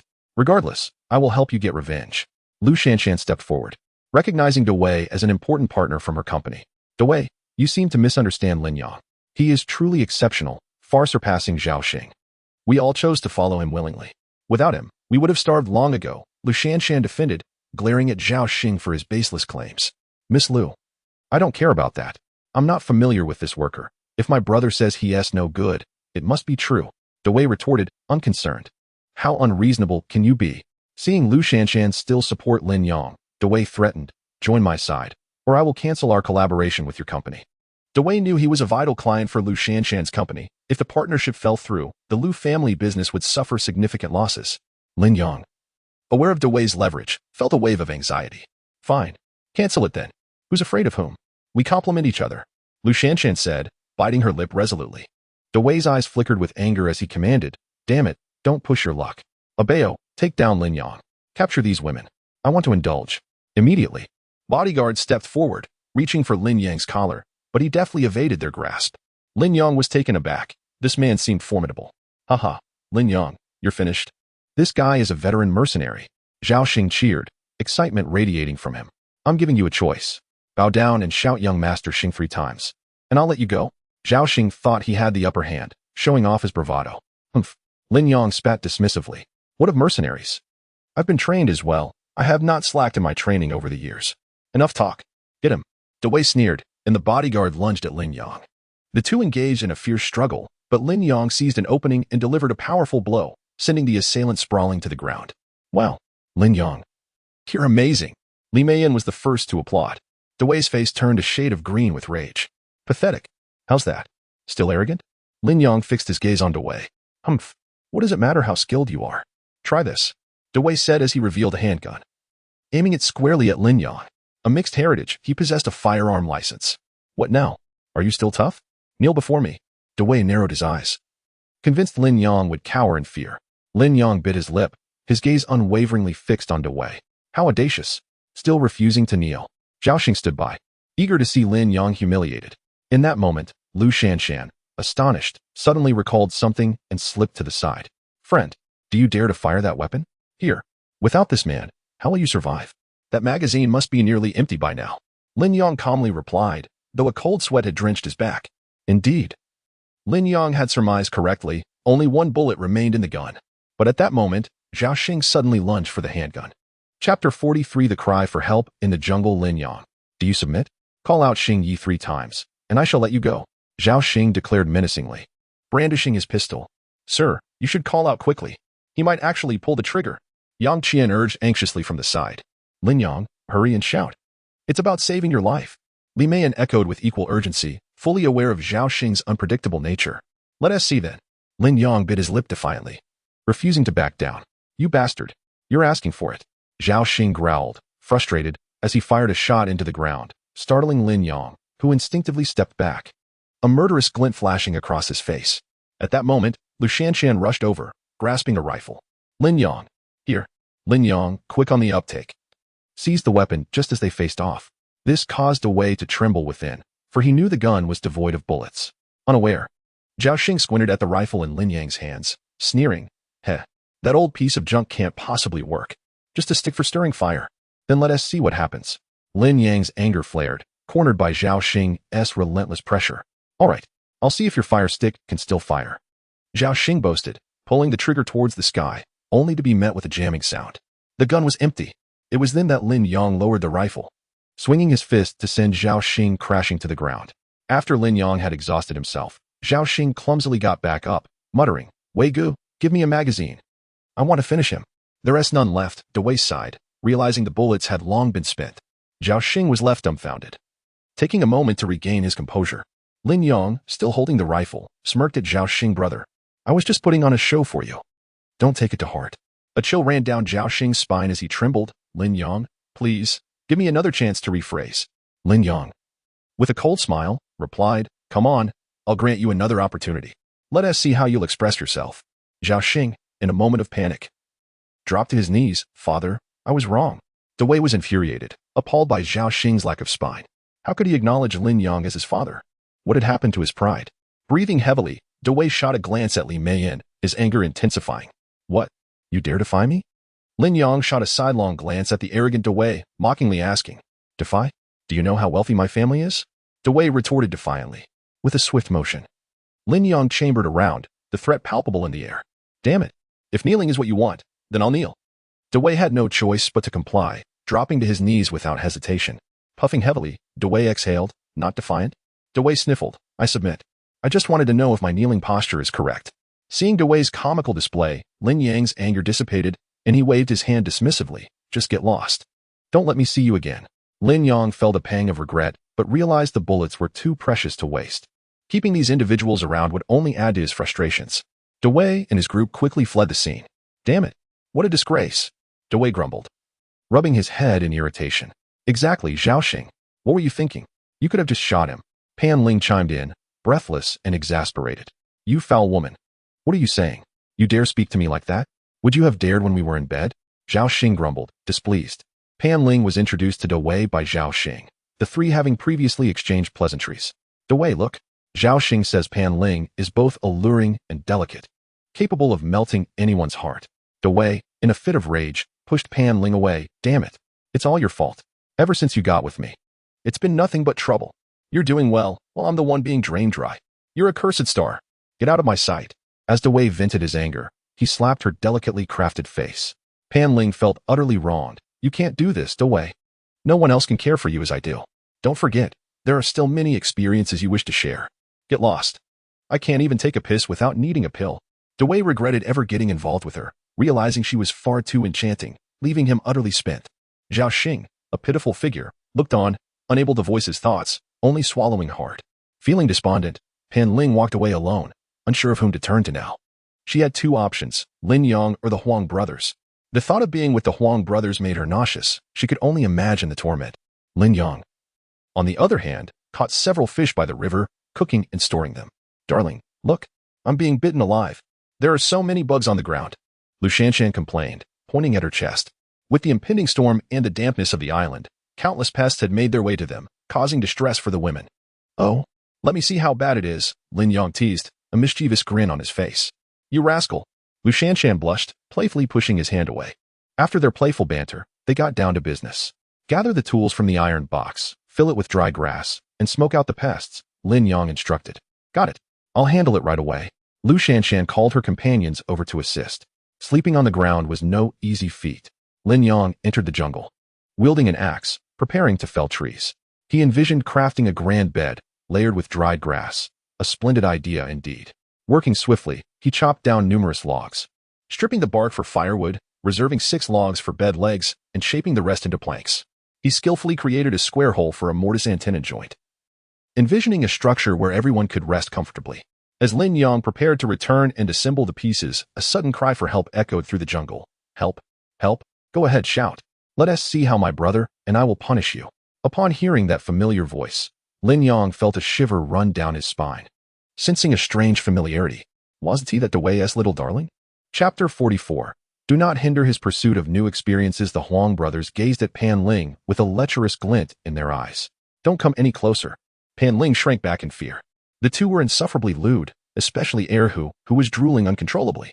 Pan Ling had initially intended to seek refuge with Lin Yang, but unexpectedly encountered this pair of lustful brothers along the way. Go ahead and scream.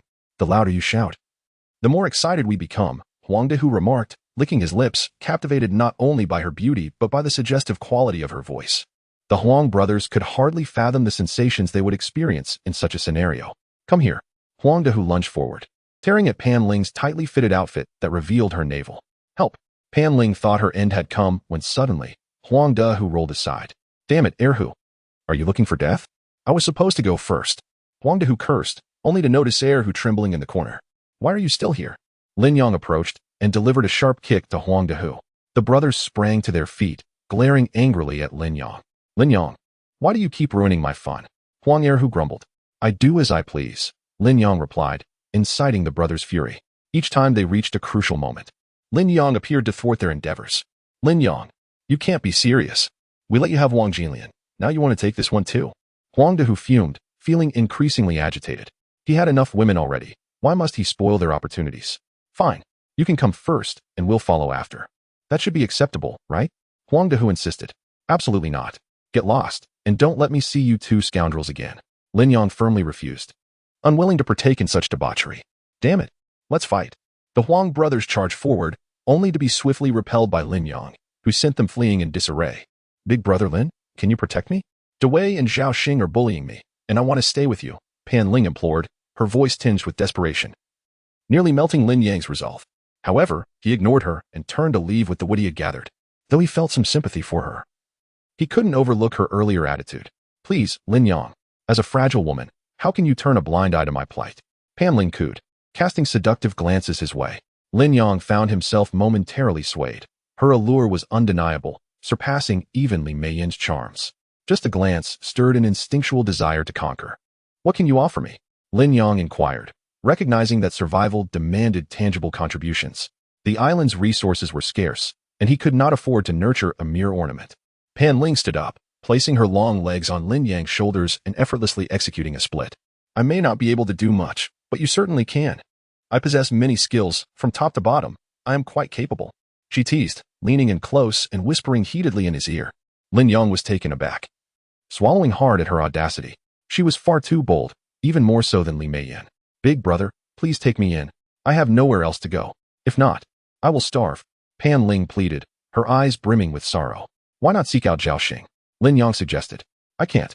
They are a pack of rogues. Please. Big brother, have pity on me and take me in. Her pitiful demeanor tugged at Lin Yang's heartstrings. He realized that wealthy second-generation types like Dewei would likely treat Pan Ling as a mere plaything, not a serious prospect. She was indeed a woman of misfortune. Very well, but you must work diligently. No idling allowed, Lin Yang ultimately conceded. Rest assured, I will work hard. You must too, Pan Ling replied with a suggestive tone, causing Lin Yang to blush. As he carried the wood, Pan Ling continued to tease him from behind. Big brother, your shoulders are so strong. I want to bite them. Lin Yang's face burned with embarrassment. Her words were far too provocative. What should have been a brief journey of 10 minutes turned into half an hour, primarily due to Pan Ling's deliberate flirtations every few steps, leaving Lin Yang exasperated. Inside the house, he began assembling a large bed, diligently fitting pieces together with mortise and tenon joints. Pan Ling stood by, constantly praising him in a sultry voice. Big brother Lin Yang, you are so skilled. Your precision is remarkable. Lin Yang felt increasingly uncomfortable. Her allure was captivating, even more so than Li Meiyan's, and her words took an indelicate turn. After half an hour, as Lin Yang completed the bed, Lu Shanshan and her group returned. Upon seeing Pan Ling, Lu Shanshan's expression soured, and she pulled Lin Yang aside, exclaiming, Lin Yang, what is the meaning of this? You go out and return with a woman. Are you collecting supplies or women? Indeed. It was inappropriate that Lin Yang had brought yet another woman back with him in such a short span. Lin Yang felt a twinge of embarrassment, acknowledging Lu Shanshan's point. When he remained silent, Lu Shanshan assumed he was upset and quickly apologized. I'm sorry, dear. Did I say something too harsh? I don't entirely oppose it. I just feel jealous because this woman resembles a vixen. Lin Yang was taken aback by the swift change in her demeanor. A man must possess capabilities. Even when he errs, forgiveness is possible. It's quite all right, my love. I bear no grudge. More hands mean more help. Don't you agree? Lin Yang said, trying to reassure her with a bold face. Is this Lu the one? Please don't get too close to my baby. Otherwise, I might become envious, Pan Ling provocatively interjected, sitting cross-legged on the bed. I am his wife. Who are you? Lu Shanshan retorted angrily. When has Lin Yang ever been your baby? She demanded. What of it, wife? Have you shared a bed? Do you have proof? Pan Ling's innocent batting of her eyelashes left Lu Shanshan momentarily bewildered. Not being married doesn't strip me of my rights. Being married is even better, as it makes it easier to attract him. Lin Yang, do you find me tiresome? Pan Ling queried sweetly. Not at all, Lin Yang replied, shrugging. They had never even crossed that threshold. How could he be deemed tiresome? Even if I weren't, it shouldn't hinder him from exploring new experiences, right? Wouldn't you agree, Lin Yang, darling? Pan Ling cooed, wrapping her arms around his neck, her seductive demeanor leaving Lin Yang utterly entranced. Chapter 45. The onset of poisoning. Lin Yang immediately stepped outside to prepare dinner, fearing that remaining within might inadvertently harm her. As he exited, a verbal dispute erupted between the two women. Pan Ling's teasing voice spoke of matters concerning men and women, causing Lin Yang to blush profusely outside. As night fell, Lin Yang finished roasting the remaining wild boar and called the two women to dinner. Cease your quarrel and come eat. You can argue after the meal. Only then did they relent and emerge from the house. Lu Shanshan was still sulking, while Pan Ling wore a victorious expression, tearing off a piece of meat and offering it to Lin Yang. Lin Yang, darling, do taste this meat and tell me if it's different. Lin Yang's face flushed with embarrassment as he admonished, eat your own. Do not behave like this. Lu Shanshan shot a fierce glare at Pan Ling, muttering under her breath, consumed by jealousy. A few other women watched the spectacle, relishing the drama. Now, let me clarify our situation. Our resources are limited, and everyone must fulfill their duties diligently and maintain unity. Furthermore, we must intensify our training. We cannot afford to slacken. Lin Yang reminded the women while standing on the beach. He had learned that where there are many women, troubles abound. Indeed, you are right, Lin Yang. I have been somewhat lax. Would you have time to assist me with extra training? Pan Ling asked coyly. Of course, Lin Yang readily agreed. After their meal, the women began practicing with the wolf spear. Li Meiyan trained the most adeptly, already displaying a semblance of skill. Pan Ling approached with the spear, asking sweetly, Lin Yang, how does one use this? It feels so awkward, I can hardly grip it. The bamboo was the sturdiest among them, having discarded the thinner ones. Lin Yang nearly fainted. Her words were like a bombshell. Her alluring voice and perfect figure were simply captivating. Returning to the matter at hand, as a man, Lin Yang found himself enjoying this playful exchange. Left hand forward, right hand back, grip tightly, use your back leg to push forcefully forward. Lin Yang demonstrated several times with the spear. Wow, darling, you look so handsome. You're amazing. But must it be done with both hands? I find it quite challenging. Pan Ling said, batting her eyelashes and biting her lip. Lin Yang was bewildered. How could she be so flirtatious? Yes, it must be done with both hands. One hand is inadequate. You should. Lin Yang realized that verbal instruction was futile. He would have to guide her physically. He moved behind her, indicating she should grip the spear. Pan Ling earnestly tried, gently holding the bamboo rod and mastering the basic movements. Now, apply force with your back foot, engage your waist, and thrust forward. Lin Yang patiently instructed, hoping she would learn quickly. Suddenly, Pan Ling leaned back, her back pressed against Lin Yang's chest. It was indeed soft and yielding. All right, let us regroup and intensify our training, Lin Yang stammered, stepping aside with a flushed face. I will certainly study hard. I won't let you down. Pan Ling replied, her voice a tantalizing whisper that sent shivers through Lin Yang. He pondered the consequences of such provocations. After a while of teaching, Lin Yang's mind became muddled, and he lost the desire to continue practicing. Enough of this. Let us return to rest. The group sluggishly made their way back, the women chirping as they selected their sleeping arrangements. Lin Yang, where will you sleep tonight? Can I be next to you? Li Meiyan asked, leaning in with a glistening forehead, biting her lip. I suppose I will take the middle spot, Lin Yang replied, indicating the central position. Despite being the only man, he had to occupy the bed, which was his creation. Lu Shanshan continued her cold war with Pan Ling, opting to sleep in the corner. Pan Ling snuggled closely against Lin Yang, while Li Meiyan lay on the other side, effectively surrounding him. Li Meiyan, bold as she was, faced Lin Yang as she slept, unbuttoning one of her chest buttons to cool off. Pan Ling, too, was not one to shy away, wrapping her arms around Lin Yang's waist as she drifted off. Lin Yang felt overwhelmed, glancing at a peacefully sleeping Li Meiyan. He had been so busy these past few days that he had neglected her. Out of a sense of guilt, Lin Yang reached out to embrace Li Meiyan, preparing to sleep. What is this? Remembering me now? Li Meiyan opened her eyes and whispered. Lin Yang was startled, thinking she was still asleep. She leaned closer to his ear and murmured, shall we begin now? Everyone else is asleep. Li Meiyan fluttered her eyelashes enticingly. Perhaps not. We're all on the same bed. Any movement could be detected, and that would be quite awkward. Lin Yang genuinely had no such intentions. He merely sought a space to relax. Li Meiyan, understanding, did not press the matter further, opting instead to nestle in Lin Yang's embrace and sleep. As the night wore on, Lin Yang found himself unable to move, with Li Meiyan in his arms, Pan Ling holding his waist, and another beautiful woman beside him. He felt restless. After a considerable time, he stealthily slipped out of bed and went to the door for some fresh air.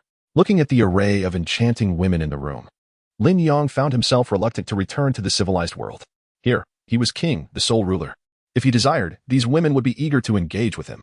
Any promises of returning were mere empty words. They would surely turn their backs on him, just as before. Sighing, Lin Yang dismissed such thoughts. His status was still quite elevated. Suddenly, a figure emerged from the shadows, and Lin Yang turned to see Wang Jinlian. Ah, what brings you out? Lin Yang inquired curiously. I need your assistance, Wang Jinlian replied, her face flushed, clearly concealing something distressing. Lin Yang patiently awaited her elaboration, but was startled when her complexion turned crimson, and she collapsed to the ground. Wang Jinlian gazed intently at Lin Yang, panting, Lin Yang, I feel terrible. What's wrong? Lin Yang exclaimed, rushing to her side, discovering her body was burning hot, and her consciousness seemed clouded. He realized that the previous toxins had not been fully expelled, and now they had taken full effect. Chapter 46. Wishes fulfilled. In a moment of indecision, Lin Yong found himself at a loss. Was he to absorb the poison once more? Lin Yong, please save me. I feel as though I'm burning alive, Wang Jinlian cried out in agony. She sensed the remnants of the toxin beginning to take effect. Though this poison was not lethal, it was sufficient to evoke troubling thoughts. There was no alternative. Lin Yong took a deep breath and began to roll up her garment, preparing to extract the toxin. This time, the poison was more deeply entrenched than before. Lin Yong labored for an extended period, finally drawing it all out, leaving marks on her skin from his teeth. Gradually, Wang Jinlian regained her senses and expressed her gratitude. I didn't expect you to be so kind, not taking advantage of me. Her eyes sparkled with newfound admiration. Yet, during the onset of the toxin, her thoughts had been quite different, and as Lin Yong extracted the poison, those feelings intensified. She had even steeled herself to consider it a form of repayment. Of course. I am a respectable person, Lin Yong replied, brushing his nose, reluctant to stand up for fear of damaging his image. By the way, are you from our company? I don't recall seeing you before, he inquired, puzzled. Typically, he would recognize all personnel, especially someone as voluptuous as Wang Jinlian. No. I work on the ship, she stammered after a long pause. Ah, I see, Lin Yong mused, then returned to rest. As he still had labor ahead of him the next day. The following morning, Lin Yong was awakened by a cacophony of voices. Pan Ling, why must you stare at my husband so intently? Lu Shanshan demanded, fuming. What's wrong with just looking? You two aren't even married. Why shouldn't I? Pan Ling's voice was sweet yet biting. Unbeknownst to Lin Yong, while he slept, Pan Ling had been uncomfortably close to him, a sight Lu Shanshan had fortuitously witnessed. Lin Yong, still groggy, considered intervening but ultimately decided against it. He knew well that arguing with women was futile. They were like tigers. He could hardly fathom how ancient men managed with multiple wives. He hurried outside to check on his chicken coop, one large wild rooster and two smaller ones. The chicks had grown remarkably in just 2 days, evidently thriving on the plentiful insects of the island. Lin Yong hoped they would continue to grow plump and produce a bounty of eggs, ensuring a reliable supply. Kieran, he called, and the creature promptly bounded over. After weeks of care, Kieran's injuries had nearly healed, and it appeared significantly larger than before. After meandering outside for a while, Lin Yong prepared to return indoors when he suddenly heard a chilling howl. Damn, wolves are here. Grab your weapons. His heart raced as he dashed back inside to retrieve his rifle. The gathered women remained paralyzed with fear, their faces etched with terror. Stop dawdling. Hurry and grab the wolf spears, Lin Yong urged, exasperated by their inaction. During their squabbles, each had been more ferocious than the last, yet in a moment of crisis, they were all but helpless. With no other option, Lin Yong instructed them to stay inside, locking the door for their protection. Armed with his rifle and accompanied by a dog, he stepped into the yard and spotted the white wolf. A low growl emanated from the white wolf as a pack closed in, but they fell into the traps Lin Yong had meticulously set, impaled by bamboo spikes. However, the sheer number of wolves was alarming, suggesting a full-scale assault.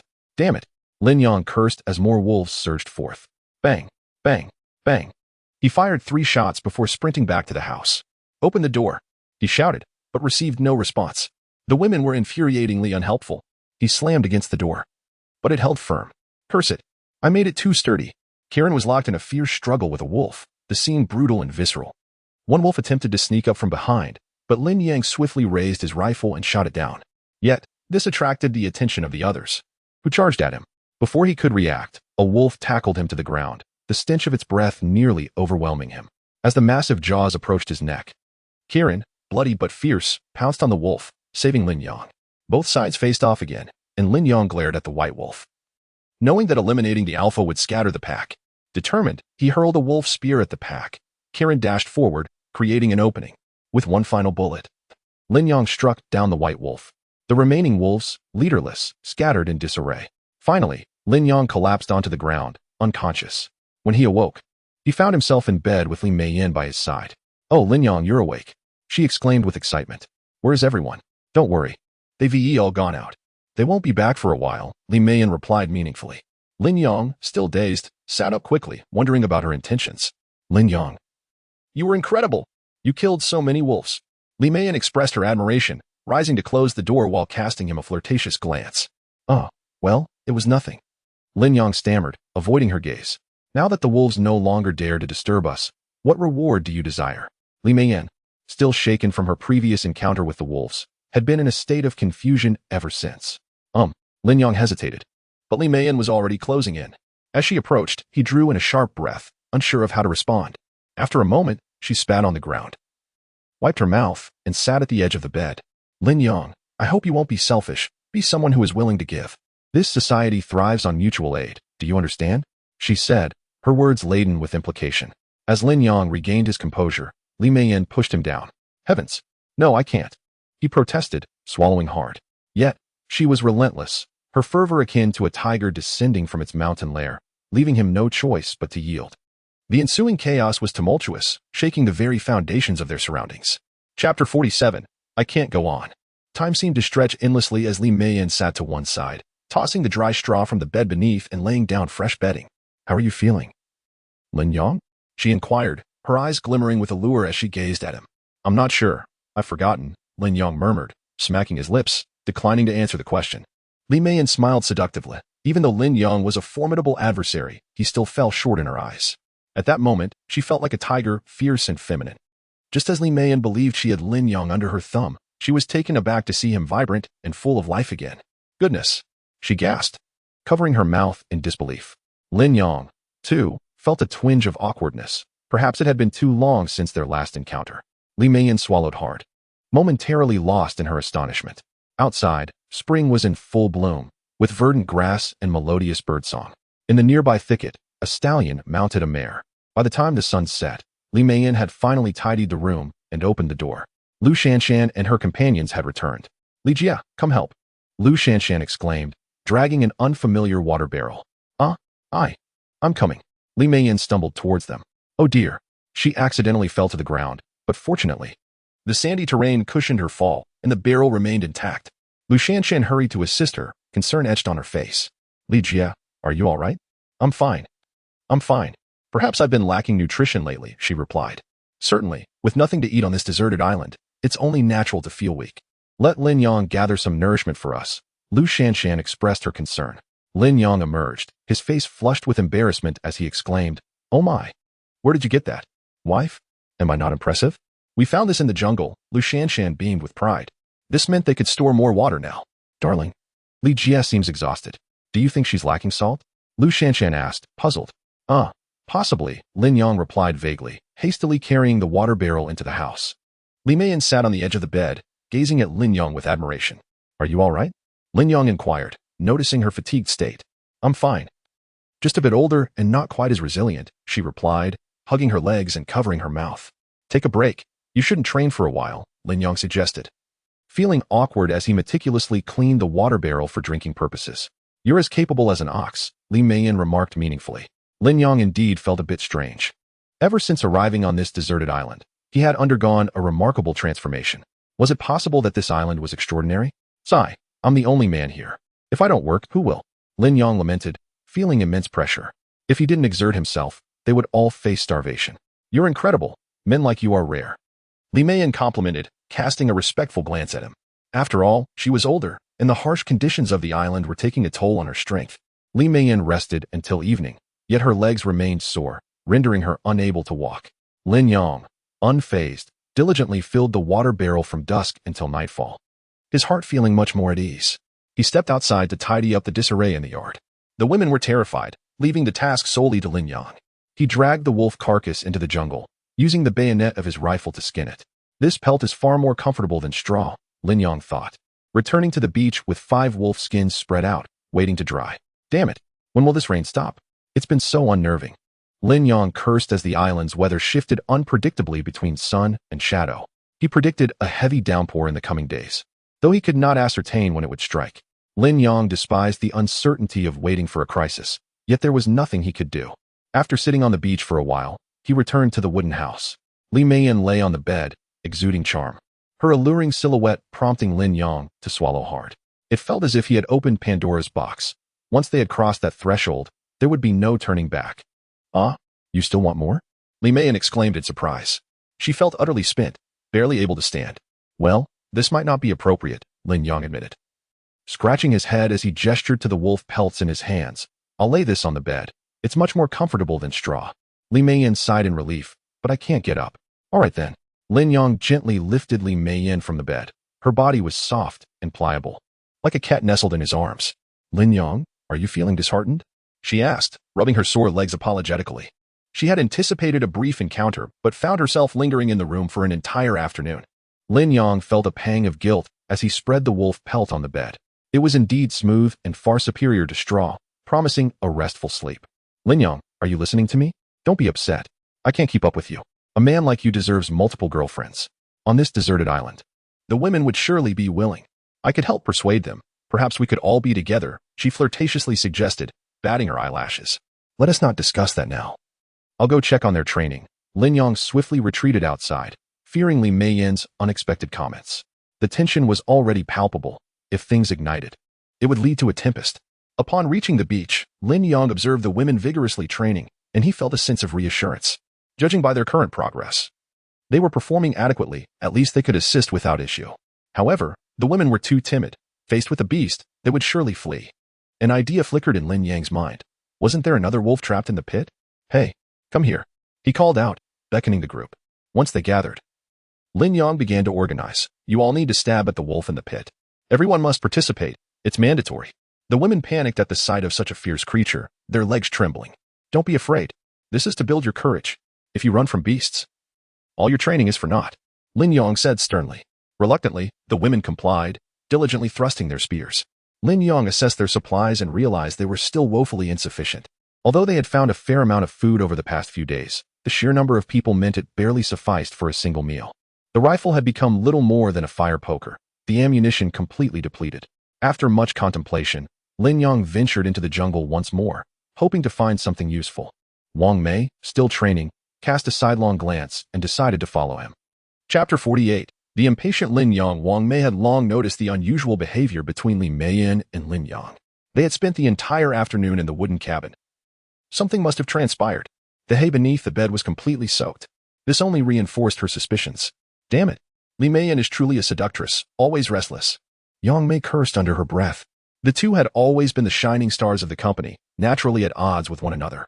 It was rumored that Li Meiyan had some ambiguous relationship with Yang Mei's husband, infuriating Yang Mei to no end, as she refused to be overshadowed by Li Meiyan. Lin Yang, wait for me, Yang Mei playfully called out, feigning annoyance. Why are you following me? I no longer wish to practice with the wolf whip. I want to learn something from you. Working together is far more motivating, Yang Mei said, her long hair cascading down her shoulders. All right, Lin Yang replied, not giving it much thought, believing she merely wanted to learn. The journey was rather dull, and having a woman along added a touch of amusement. As they walked, Yang Mei gazed at Lin Yang's robust physique, muttering to herself, no wonder he didn't come out all afternoon. He certainly possesses a formidable presence. After a while, sensing the opportunity, Yang Mei said, Lin Yang, how much longer must we search? Shall we take a break? Let us not. There are many wild beasts here, and it will soon be dark. We should finish our search and return, Lin Yang contemplated before responding. Suddenly, with a swift motion, Lin Yang pushed Yang Mei down. Lin Yang, is there any need to rush? The ground is rather filthy. Perhaps I should just stand? Yang Mei licked her lips, her voice sultry. Silence, Lin Yang admonished, his gaze alert and scanning the surroundings. Yang Mei, however, was quite exhilarated. Lin Yang, how did you know I had a taste for this? I didn't expect you to discover it. Lin Yang gestured for silence, his eyes fixed on a thicket ahead. Following his gaze, they spotted a porcupine digging a hole. Lin Yang felt a chill. This creature was difficult to kill, and even if they did, handling it was another matter entirely. Its quills could pierce through trees, and even a leopard would struggle against it. Let us move quietly, Lin Yang signaled to Yang Mei, slowly retreating. Crack! Yang Mei accidentally stepped on a dry twig, alerting the porcupine to their presence. Lin Yang's heart sank. A single quill could leave them severely injured. Run! Lin Yang shouted, grasping Yang Mei's arm and sprinting away. The porcupine, unrelenting, rolled towards them. Fortunately, Lin Yang maneuvered through the forest, avoiding danger at every turn. Wah! Yang Mei cried as they ran, regretting her decision to follow Lin Yang into the woods. What she intended as a bold gesture had turned into a genuine peril. Lin Yang gasped for breath. The intensity of their escape was exhausting. Just then, a voice called out, Lin Yang, what a coincidence to run into you again. Zhao Xing and his group of 5 stood on the opposite side of the thicket, their eyes fixed on Lin Yang with predatory intent. Lin Yang's spirits lifted as he dashed towards Zhao Xing. Bastard. I won't let you off today, Zhao Xing boasted, assuming Lin Yang was yielding. In the next moment, the spiny porcupine charged towards them. Oh my god! Help! Zhao Xing screamed as he and his companions fled in the opposite direction. Seeing them escape, Lin Yang finally caught his breath. Today had nearly ended in disaster. That porcupine was enough trouble for anyone. Let us move. Don't linger. It could return at any moment, Lin Yang urged Yang Mei. The two walked in the opposite direction, wary of encountering the ferocious porcupine again. Fortunately, their luck held, and they didn't encounter any further wildlife, though they did manage to catch a small hare. It was small, but at least they wouldn't return empty-handed. As they neared the beach, their vigilance began to wane. Yang Mei, feeling unsatisfied, was determined not to leave without achieving something. Her strong sense of pride would not allow her to be outdone by Li Meiyan. Glancing around, she suddenly embraced Lin Yang from behind. Lin Yang, why is your attitude so indifferent? I know you're still upset with me. Please forgive me. I am sincerely apologizing, she pleaded, beginning to slide her slender straps down. Lin Yang felt a strong aversion. He had previously dated Yang Qian, and this felt inappropriate. Most importantly, they had spent an entire afternoon in the cabin together.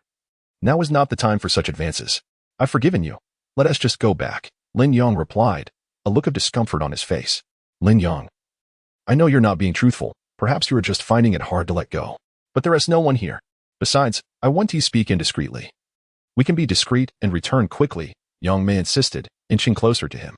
Meijia, let us just drop it. I'm not in the mood right now. Don't worry, as long as you cooperate with me, I promise to ensure your needs are met, Lin Yang said hurriedly, stepping back. Yang Mei, however, was not inclined to relent. Lin Yang, do you find me undesirable? Don't you remember how you drooled when you saw me back at the office? I even received an email expressing a desire for my stockings, saying the sound of my high heels on the floor was heavenly. You can't deny that was you. Lin Yang felt a wave of shame wash over him, his face turning crimson. That email had indeed been sent from a pseudonymous account. He had been captivated by Yang Mei and merely wished to tease her. Lin Yang stammered, unable to confess. Sighing, Yang Mei realized that he was indeed the one behind it, which gave her a sense of assurance. Lin Yang, what exactly did you do with Li Meiyan this afternoon? You were in that cabin all day without coming out. Nothing, really, Lin Yang replied, flustered. Liar. I know you and Li Meiyan were up to something. You're unwilling to share with me what you gave her, and I can see you're still not ready to forgive me. Yang Mei pouted, playfully teasing Lin Yang. Of course not. You must be mistaken. We didn't do anything, Lin Yang replied, feeling guilty. Nothing? Then may I check? Rest assured, I will be gentle. But you can be a bit rough with me. I'm not like others. The rougher you are, the happier I become. Before Lin Yang could react, Yang Mei began to take action. Lin Yang, well aware of the implications, felt at a loss for words. Taking a deep breath, Lin Yang tried to steady his emotions. Yang Mei smacked her lips a couple of times, sensing it lacked the purity of their previous encounter. It seemed Li Meiyan had indeed gotten to him first. Stop dawdling. Let us finish this and head back. Yang Mei bit her lip. Lin Yang, feeling impulsive, panted heavily. Then I suppose I shall be a bit more aggressive. Chapter 49. The enigmatic beauty, Xiao Jinyu. At that moment, a woman's voice suddenly pierced the air. Who is there? A woman emerged from behind the tree, startling Lin Yang, who hurriedly pulled up his trousers. Yang Mei was equally taken aback, hastily adjusting her clothing. Mr. Li. Lin Yang's eyes widened in joy as he recognized the woman before him. She was clad in yoga pants that accentuated her curves, particularly the prominent swell at her chest. It was none other than the strikingly beautiful Xiao Jinyu, the company's vice president. Rumor had it she possessed formidable skills, which likely explained her continued presence in the company. The sight of such a fitness-obsessed woman had fueled Lin Yang's fantasies for countless nights. Is it truly you? And where are the others? Xiao Jinyu inquired, her brow furrowing in confusion, as her recollection of Lin Yang was that of the company's most inept individual, a man so incapable that he lost his girlfriend to Zhao Xing'a. Lin Yang's face flushed, leaving him momentarily speechless. Have you lost your voice? Xiao Jinyu asked with a hint of displeasure. Speaking to Lin Yang was a source of embarrassment for her. I don't know, Lin Yang retorted, irritation creeping into his tone. Such a woman was spoiled. It was imperative she learn the harsh realities of life. At that moment, Yang Mei emerged from behind the tree, her face flushed with embarrassment. Yang Mei, you're still here? Xiao Jinyu scrutinized Yang Mei's disheveled appearance, deducing the likely scenario. The two had not been engaged in innocent activities. Manager Xiao, you hold a leadership position in the company. Why are you associating with someone like Lin Yang, a man of dubious character? Xiao Jinyu regarded him with contempt. Perhaps her long-standing position of authority had fostered her haughty demeanor. She had little respect for anyone other than Lu Shanshan. Yang Mei's face burned in shame.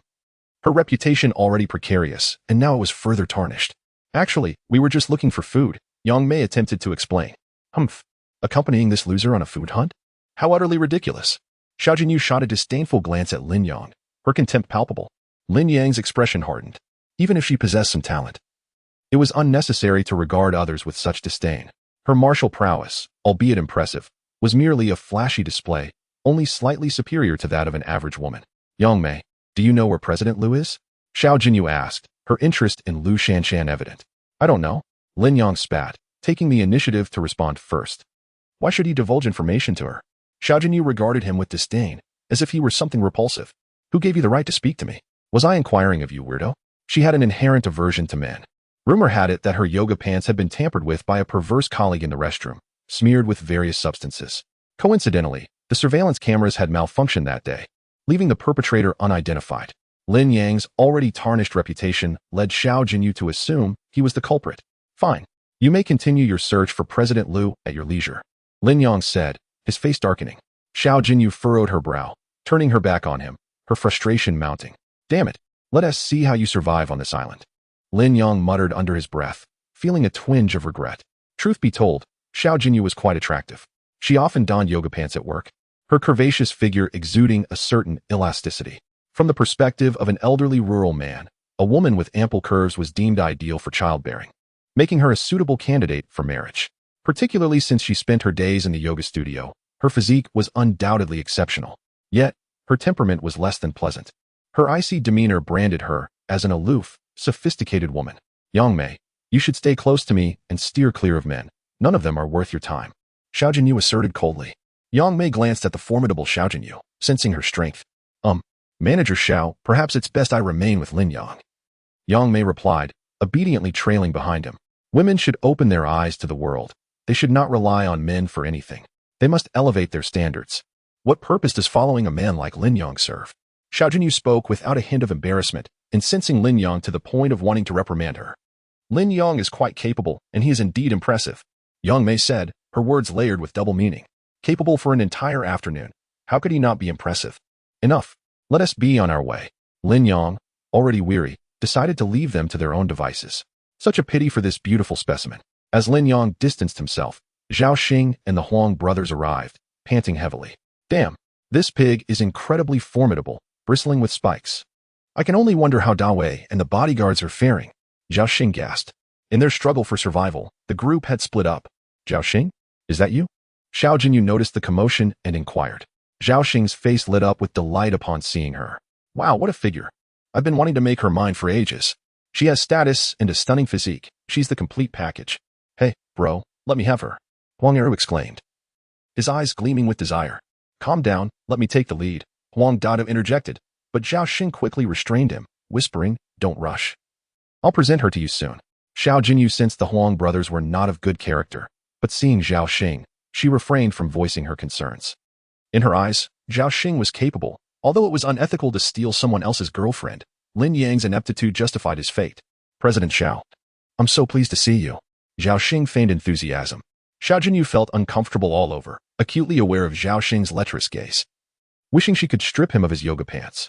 Zhao Xing had received a superior education. Unlike the unsophisticated Lin Yang, his thoughts should be more refined.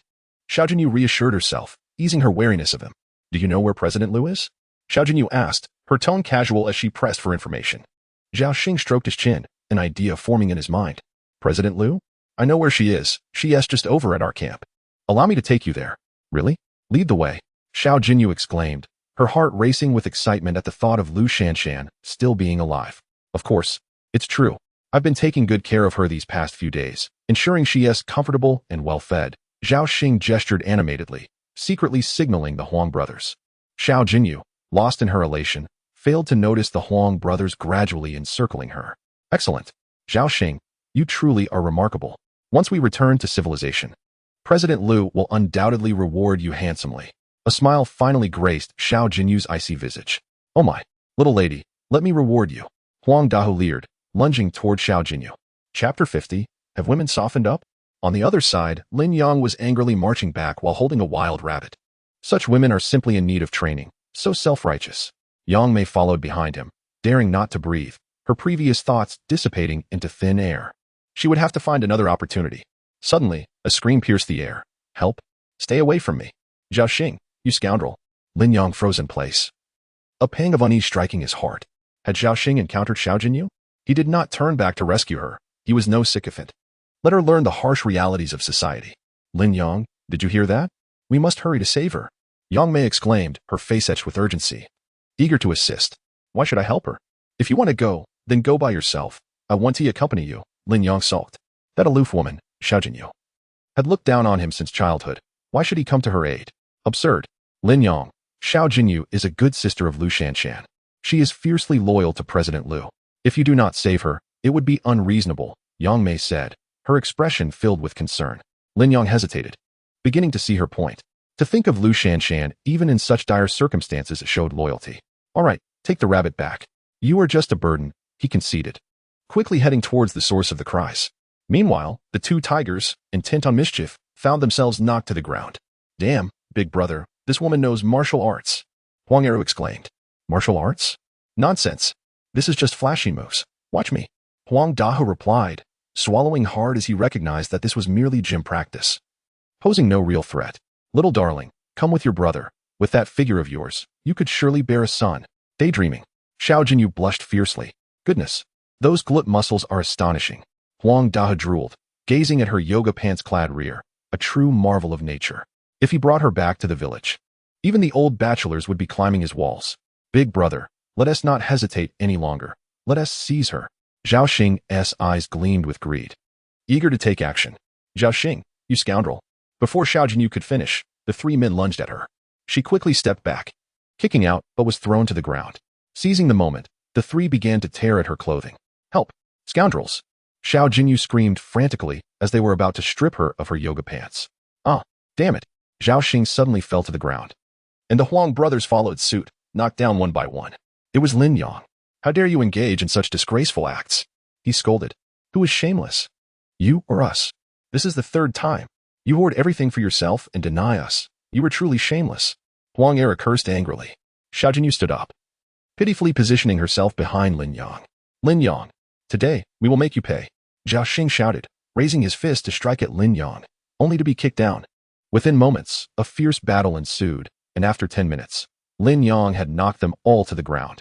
Consider yourself fortunate. Don't let me catch you again. Zhao Xing and his companions fled, their faces smeared with dirt. Lin Yang was not unscathed. He had taken several punches to the chest. Are you all right? Xiao Jinyu finally approached him. Do I look fine to you?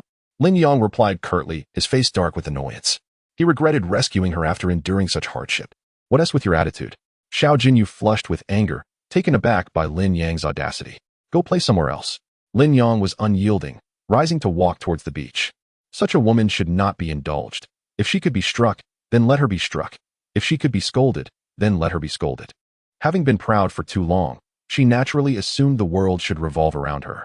Xiao Jinyu watched Lin Yang's retreating figure, anger boiling within her as she stomped her foot, but eventually followed. She feared encountering the Huang brothers. If caught, it would be a fate worse than death. Why are you following me? Lin Yang asked irritably. Where else could I go?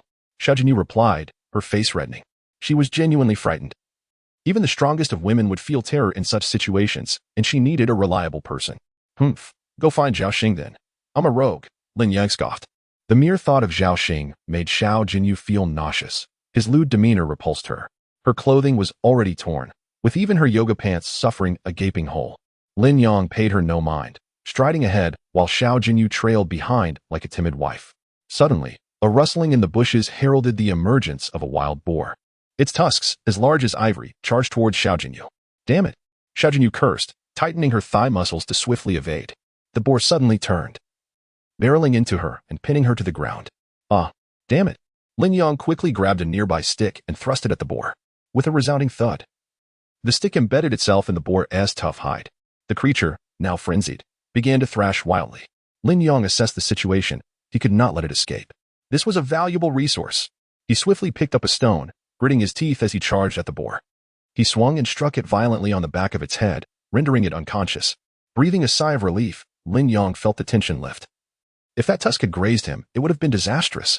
Xiao Jinyu, having been knocked down, struggled to rise, though fortunately unharmed. The impact had simply stunned her momentarily. Upon noticing Lin Yang, she was astonished to see him standing victorious over the dead boar. What had happened? How had Lin Yang become so formidable? Wasn't he supposed to be a coward? Xiao Jinyu's gaze softened towards Lin Yang. She began to perceive him as someone truly capable. Lin Yang. Could you carry me? Xiao Jinyu pleaded, her face etched with pain. What about the boar? I can't handle it alone, Lin Yang casually remarked, gesturing towards the dead animal. Xiao Jinyu felt a wave of disappointment. She was evidently less important than a wild boar. Please, I beg you. It's too dangerous here. She choked out, clearly terrified of the wild beast that lurked nearby. After a moment of contemplation, Lin Yang looked at Xiao Jinyu, the once cold beauty, and felt reluctant to leave her alone in such peril. Very well, I will carry you, but you must call me husband, darling, or even dead man, if you wish. He declared, to deal with such a proud and aloof woman, one must gradually dismantle her psychological defenses and strip away her pride. Chapter 51. Only by relying on him can one survive. Xiao Jinyu's beautiful eyes flickered with a hint of embarrassment. Forget it. Just leave me here to be devoured by wild beasts. Lin Yang paid her no mind and turned to leave. You deadbeat. Carry me. Xiao Jinyu's face burned as she spoke. It's too late. Now you should call me master. Lin Yang was resolute in maintaining his stance, unwilling to indulge her whims.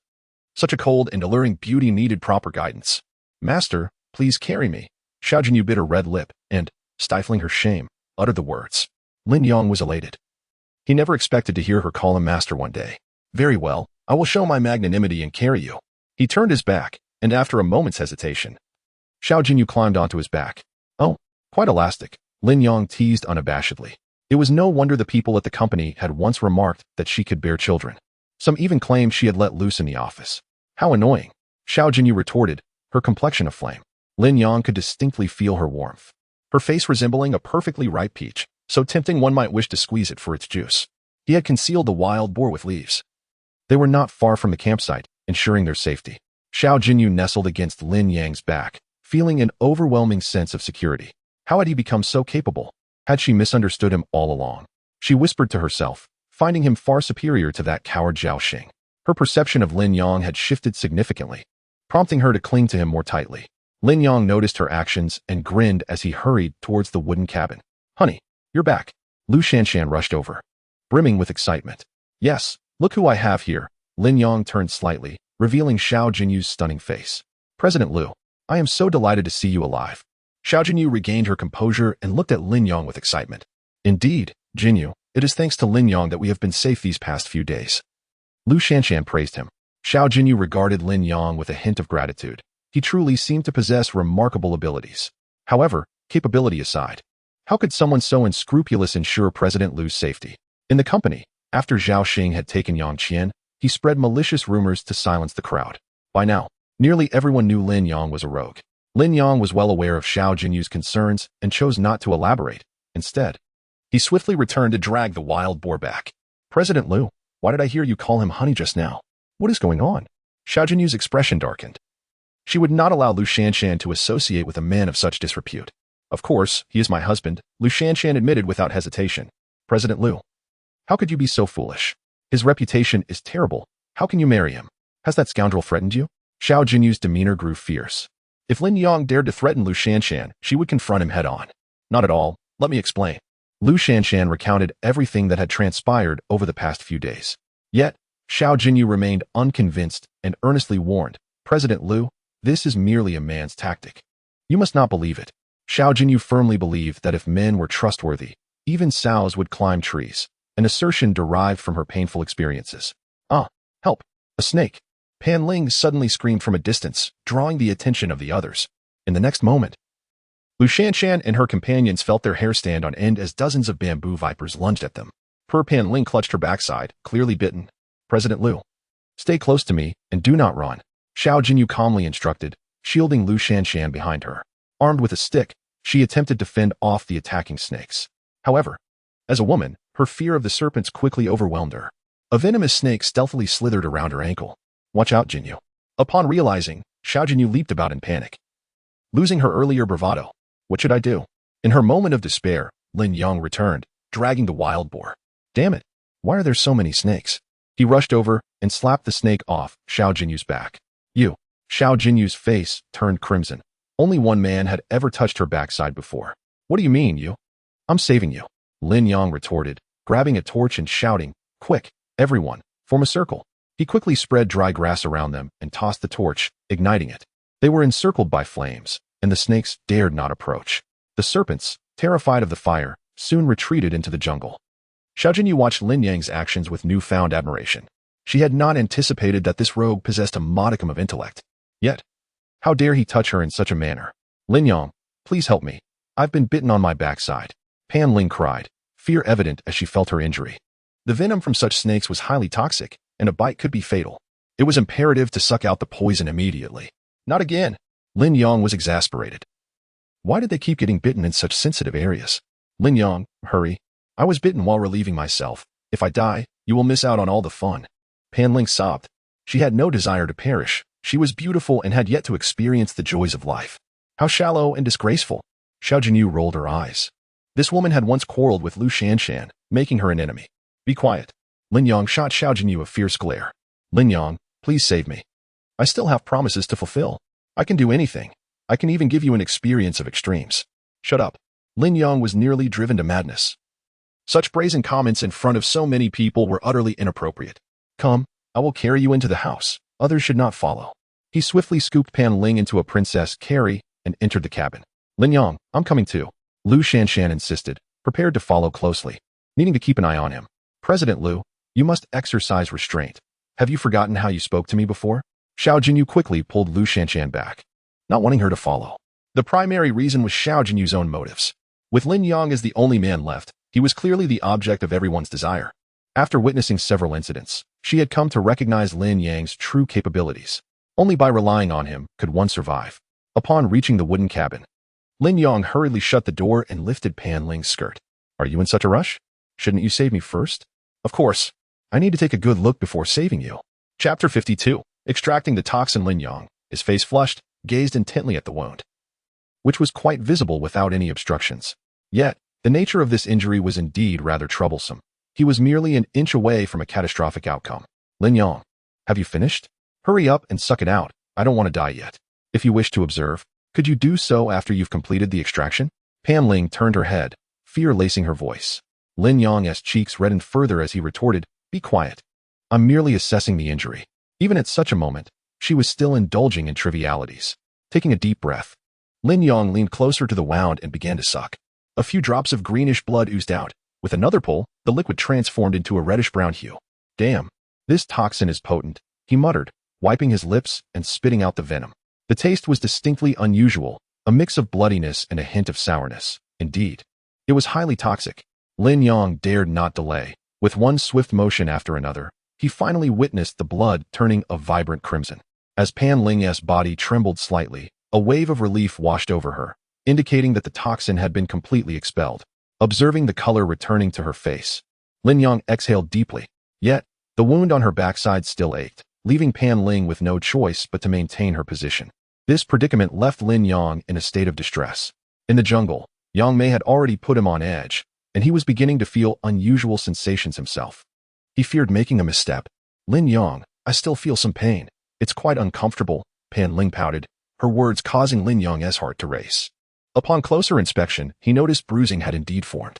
It was likely that the sudden influx of toxins had disrupted the blood flow, leading to this phenomenon. It's nothing. It will get better in a moment, Lin Yang said dismissively, hastily averting his gaze. Can't you think of a solution? I'm in pain. Pan Ling bit her lip, urging him. Seeing her distressed expression, Lin Yang surmised her discomfort was genuine. She likely wouldn't indulge in any more frivolities. I suppose I'll just have to massage it, he conceded helplessly. Lin Yang, too, wished to expedite her healing so he could explain things to Lu Shanshan, who seemed upset earlier. You are quite skilled with your hands, Lin Yang. I could get used to this, Pan Ling remarked. At such a moment, her demeanor was rather disconcerting to Lin Yang. He feared Lu Shanshan would become jealous outside. After a while, feeling that the situation had stabilized, Lin Yang spoke. All right, that should suffice. You should be fine now. Let me fetch some herbs to apply. By the way, tear off some cloth. I'll bandage you up to avoid further irritation and infection of the wound while walking. Pan Ling glanced at her attire, realizing she wore something rather revealing. With no spare fabric to spare, I can't do that. If I tear it, I'll be exposed, she replied, quickly changing her tone. However, this part should be inconsequential. Rising, Pan Ling removed another layer of clothing and handed it to Lin Yang. His mouth fell open in astonishment. She truly did not regard him as a stranger. With a swift motion, he tore the fabric into strips to begin the bandaging process. His gaze was in turmoil, uncertain where to focus. Noticing Lin Yang's awkwardness, Pan Ling deliberately shifted positions to torment him further. Were it not for the fear of Lu Shanshan lurking outside, Lin Yong might have acted against his better judgment. Once the bandaging was complete, Lin Yong's expression was grim and heated. "Thank you, my dear. Had it not been for you, I might have perished," Pan Ling exclaimed, embracing him tightly in gratitude. Did Lin Yong fail to perceive her intentions? "You'd better behave. If Lu Shanshan sees, she'll claw at you," he warned, standing up to feign fright. Pan Ling, however, was undeterred. She had finally secured a moment alone and was not about to relinquish it easily. "What's the worst that could happen if she sees? Am I not allowed to express my gratitude?" She countered, her reasoning seemingly sound. "Are you not aware that Lu Shanshan is my wife?" Lin Yong replied with a click of his tongue. "I know, but since you two Haven Tea consummated your marriage, what's there to fear? Even if you're married, divorces happen. I refuse to believe there won't be an opportunity for me, don't you think, Lin Yong?" Pan Ling said, extending her fair legs into Lin Yong's embrace, igniting a sense of discomfort within him. "Don't you wish to experience what it means to be caught between fire and ice?" "I have studied this subject thoroughly," she said, gradually leaning against him, her hands beginning to wander. Goodness, this woman is too seductive. Even after being bitten by a snake, she still behaves like this. With just a few words, Lin Yong felt himself blushing intensely. "Please refrain. If this continues, I won't be responsible for you getting bitten again," he gulped, though his thoughts were conflicted. Lu Shanshan was undoubtedly eavesdropping outside. "Don't be scared, Lin Yong. Isn't it more thrilling to be seen? Many films from the islands have similar plots. It's far more exhilarating than you can imagine. Dawei has played such games with me before. He certainly felt differently afterward. This is a rare opportunity. Don't you want to try?" Pan Ling coaxed, her slender strap slipping off her shoulder. Lin Yong cast a glance toward the door, acknowledging the situation was indeed tempting, yet he found himself lacking the inclination for such revelry. It felt far too shameful. After much internal struggle, he decided against it, thinking perhaps another time would be more suitable. "Quickly put on your clothes. I'm going to open the door," Lin Yong urged. "Very well," Pan Ling conceded reluctantly. Upon opening the door, Lin Yong discovered several women peering in, causing his face to flush with embarrassment. "What are you all doing here? Hurry and prepare. A heavy rain is imminent," he exclaimed, urgency palpable in his voice, for the sight of so many snakes was undoubtedly a bad omen. This rain would surely be torrential. If they couldn't stock up on supplies, they would all face starvation. Upon seeing Lin Yong emerge, Lu Shanshan sighed in relief, finding him to be quite dependable. Yet, the next moment, her gaze fell upon Lin Yong's abdomen, causing her cheeks to redden. "Lin Yong, you truly are a rogue. I entrusted you with my care, and you respond in such a manner. You're nothing but a scoundrel." Xiao Jinyu chastised him, her outward anger masking her envy and resentment. She recognized Pan Ling well and remembered their past disagreements. Every man seemed entranced by Pan Ling, while Xiao Jinyu had endured a year of being toyed with by one man who, once finished, completely disregarded her. "What is the issue? Is it inappropriate for me to have a physiological response? If I didn't I'd be a eunuch," Lin Yong boldly stated, standing upright and unabashedly displaying his reaction. Xiao Jinyu maintained her haughty demeanor, denouncing men while simultaneously lamenting their lack of interest in her. According to company gossip, it was said that Xiao Jinyu was toxic. Those who got too close would soon realize. "You unreasonable man. Did you see that, Ms. Lu? He is nothing but a rogue. We should keep our distance," Xiao Jinyu exclaimed angrily. "Jinyu, I believe this is merely a manifestation of a man's pride. There is nothing rogue about it," Lu Shanshan replied, her face flushed. Chapter 53. A night of torrential rain. Lu Shanshan had long been aware that this was the source of a man's greatest pride. Speaking of it so bluntly left her feeling quite embarrassed. Xiao Jinyu sighed. She too yearned for a boyfriend of such caliber. Lin Yong, with a radiant smile, had skillfully prepared the wild boar, and after roasting it, he beckoned everyone to join for dinner. Xiao Jinyu couldn't help but steal glances at Lin Yong. Who wouldn't be enamored by such a gifted man? While she verbally professed her disdain for men, only she knew the depth of her desire within. "Manager Lu, this scoundrel is unreliable. Just look," Xiao Jinyu began, only to realize mid-sentence that she had let slip her thoughts. Lu Shanshan turned her head, confused. "Jinyu, why do you call him a scoundrel?" She was well aware that scoundrel was a term of endearment typically used by a wife for her husband. "What? You heard wrong. I meant starving ghost." Xiao Jinyu's face flushed crimson, almost as if she wished to bury her head in the ground. Lin Yong sat nearby, his mouth full of food, his eyes constantly darting toward Xiao Jinyu. This troublesome woman had directly thwarted his plans for a harem. She had caused so much trouble since her arrival. No, he must win her over, or he would never experience the joys of being an emperor. Such a woman should be easy to seduce. The more she claimed to despise men, the more he suspected her heart yearned for them. After dinner, several women resumed their training, while Lin Yang began calculating the supplies he had gathered over the past few days. With half a wild boar, a wild rabbit, and over a dozen fish, they had enough provisions for at least 3 days. Just then, Lin Yang caught a whiff of a delightful fragrance. It was Li Meiyan, passing by and making her way to the wooden cabin. Flashing a grin, Lin Yang noticed that the women were oblivious to his presence, so he followed her. After a brief interlude, Lin Yang wiped the sweat from his forehead. "How are you feeling?" "Much better, I presume?" Li Meiyan inquired with concern. "Indeed. You understand me so well. It's delightful," Lin Yang replied, gently caressing her slender form. "Humph, such words from a rogue," Li Meiyan teased. Though the smile on her lips betrayed her happiness, Lin Yang bashfully scratched his head, choosing to remain silent. Soon after, the two quietly exited the wooden cabin. With Li Meiyan walking away, her heart content. Encountering Lin Yang brought her both joy and sorrow. Perhaps being stranded on this deserted island wasn't such a misfortune after all. At one moment, she even considered staying on this island indefinitely. "Lin Yang, where have you been?" "We've all been training," Xiao Jinyu interrogated fiercely. "I just went for a stroll. What's it to you?" Lin Yang replied nonchalantly. "You." Xiao Jinyu's face flushed with embarrassment. How could this man be so audacious? Yet, rather than feeling anger, she found herself subtly admiring him, perhaps due to her prolonged singlehood. "What do you mean, you? What do you want from me? We are a team. Can't we have some organizational discipline? You should report to me before acting on your own," Xiao Jinyu articulated with sharp clarity. "Furthermore, we cannot remain idle. I believe we should construct a boat to return. Only by going back can we fulfill our societal value." "Wow, Vice President Xiao is truly insightful," Yang Qian exclaimed, her eyes brimming with admiration, reminiscent of her decisive demeanor. "Indeed, how did I not think of that? Vice President Xiao truly has vision." The group began to echo her sentiments, except for Li Meiyan, who did not wish to return, feeling quite content in their current circumstance. This discourse left Lin Yang utterly speechless. What nonsense! Constructing a boat?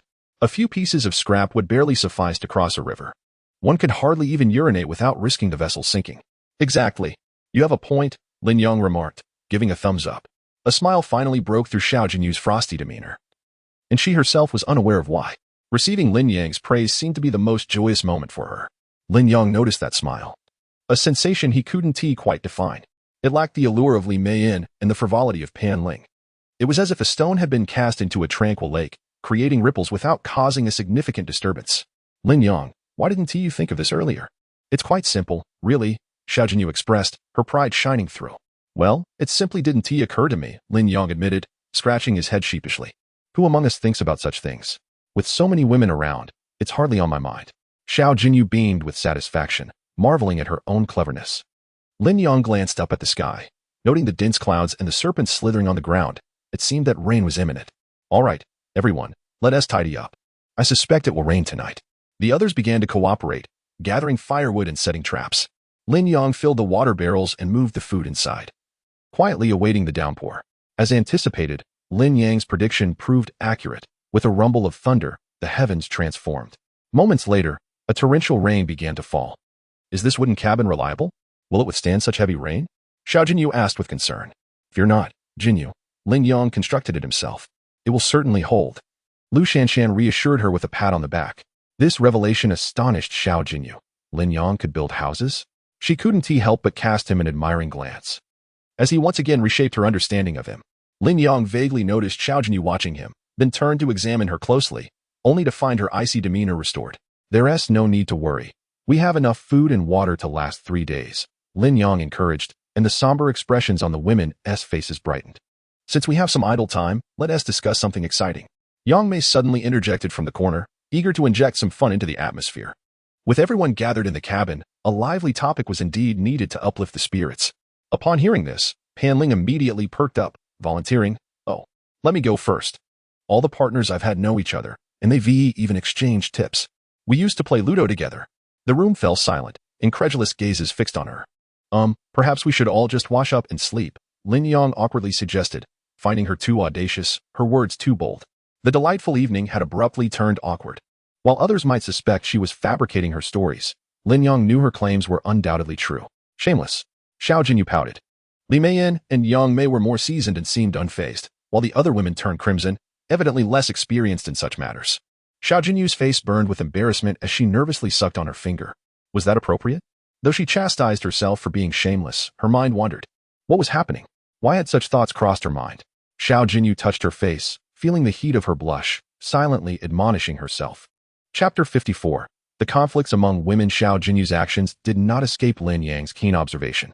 It seemed that holding back for too long was not a favorable situation. Hey, why is there only one bed? You aren't planning to stay here, are you? Xiao Jinyu queried angrily. What's wrong? Lin Yang retorted, casually reclining on the white wolfskin bedding. No, I refuse to accept this. You should leave. We are both women, and I am not accustomed to you being here. Xiao Jinyu frowned and insisted. Are you all accustomed? Lin Yang asked the surrounding women, who nodded in unison. It was a jest. These women were eager to sleep close to Lin Yang. Xiao Jinyu was infuriated. What was wrong with these women? Why were they so unreserved? Manager Liu, are you really going to sleep next to him tonight? Xiao Jinyu asked, her face etched with concern. Of course, Lu Shanshan replied without hesitation. Manager Liu, why don't I sleep next to him? If he misbehaves at night, your reputation could be at stake. Xiao Jinyu feigned worry, which touched Lu Shanshan. All right then. You may sleep next to Lin Yang. Lu Shanshan had no concerns. She was aware that Xiao Jinyu did not fancy men, thus sparing herself any potential mischief from Lin Yang. Fine, I will sleep next to Lin Yang, and Sisterly will be on the other side, Xiao Jinyu beamed, though she herself could not fathom the reason for her delight. As she arranged the sleeping arrangements, she noticed that Li Meiyan was the eldest among them. Although well-preserved, age was an undeniable factor. Surely, Lin Yang wouldn't be that starved. Lin Yang was quite irked, turning his back to Xiao Jinyu as he lay down, wishing to avoid the sight of her displeased face. Later that night, a thunderclap startled Lin Yang awake. The storm outside raged, sending shivers down his spine. Xiao Jinyu curled up, appearing quite cold. Lin Yang, I'm very cold. She struggled to open her eyes, looking at him in distress. The temperature on the island had plummeted, compounded by the torrential rain outside. Lin Yang's expression darkened as he pressed his hand to her forehead, finding it burning. Goodness, you have a fever. Glancing outside at the relentless downpour, Lin Yang realized that venturing out for herbs was impractical. The rain was torrential enough to sweep a person away. Reluctantly, he wrapped his arms around her, hoping to share some warmth and alleviate her suffering. Lin Yang, what are you doing? Are you being inappropriate? Xiao Jinyu protested through her discomfort. Inappropriate? I'm helping you. My kindness is mistaken for malice. Lin Yang retorted, exasperated. Such a woman deserved to suffer for her self-righteousness. Surrounded by so many women, she assumed that he would only target her. Your hands are not being respectful. Xiao Jinyu shrank away, her face flushed. All right. Lin Yang's face reddened. Xiao Jinyu's figure was indeed appealing, accentuated by her yoga pants. Enough talk, just sleep peacefully. If you snuggle a bit closer, you won't feel so cold and might even break the fever by morning. Once the rain eases, I will fetch some herbs for you. Lin Yang murmured softly, holding her frigid body tightly. Xiao Jinyu responded obediently, curling up like a cat in his embrace. See? You're quite amiable. Why must you always wear that sour face around me? Lin Yang chuckled. I prefer it, Xiao Jinyu stammered, her lips quivering. Thanks to Lin Yang. She was no longer on the brink of freezing to death. Still daring to retort? Lin Yang feigned displeasure, intending to tease her further. However, Xiao Jinyu succumbed to a deep slumber, her mind drifting away. By the next morning, Xiao Jinyu was the first to awaken, only to find herself lying on Lin Yang's arm, her face flushed as she kicked him. Pervert, you're taking advantage of me, she hissed, lowering her voice in fear of being overheard. Hey, can you be reasonable? You were the one who was burning up last night. You were clinging to me. Lin Yang shot back, equally irate, feeling his kindness was being repaid with disdain. Realizing she was in the wrong, Xiao Jinyu fell silent. Yet her glare at Lin Yang remained fierce. The two fell into a cold war once again. Noticing the others were awake, Lin Yang decided it was futile to quarrel with her and instead distributed the food in silence. Alas, the heavy rain continued outside, and Lin Yang pondered the food supply. This group can really eat. 2 meals in, and we're nearly out of provisions. Hey, why do you have more food than I do? Pan Ling angrily confronted Lu Shanshan. Lu Shanshan was taken aback, responding curtly, everyone's rations are the same, allocated fairly. Don't blame me for your misfortune. Nonsense. Lin Yang, they're picking on me. Pan Ling wailed, tears streaming down her face. Little brat, how do we know you didn't eat your share last night? It's none of our business. Xiao Jinyu's expression was icy. Humph, you must have stolen it. Look how much food you have compared to ours. Pan Ling suddenly knocked Xiao Jinyu's food to the ground, igniting a fierce dispute. The other women, feeling similarly aggrieved, began to argue about their rations as well. By heavens, Lin Yong observed the ensuing chaos, his spirits plummeting.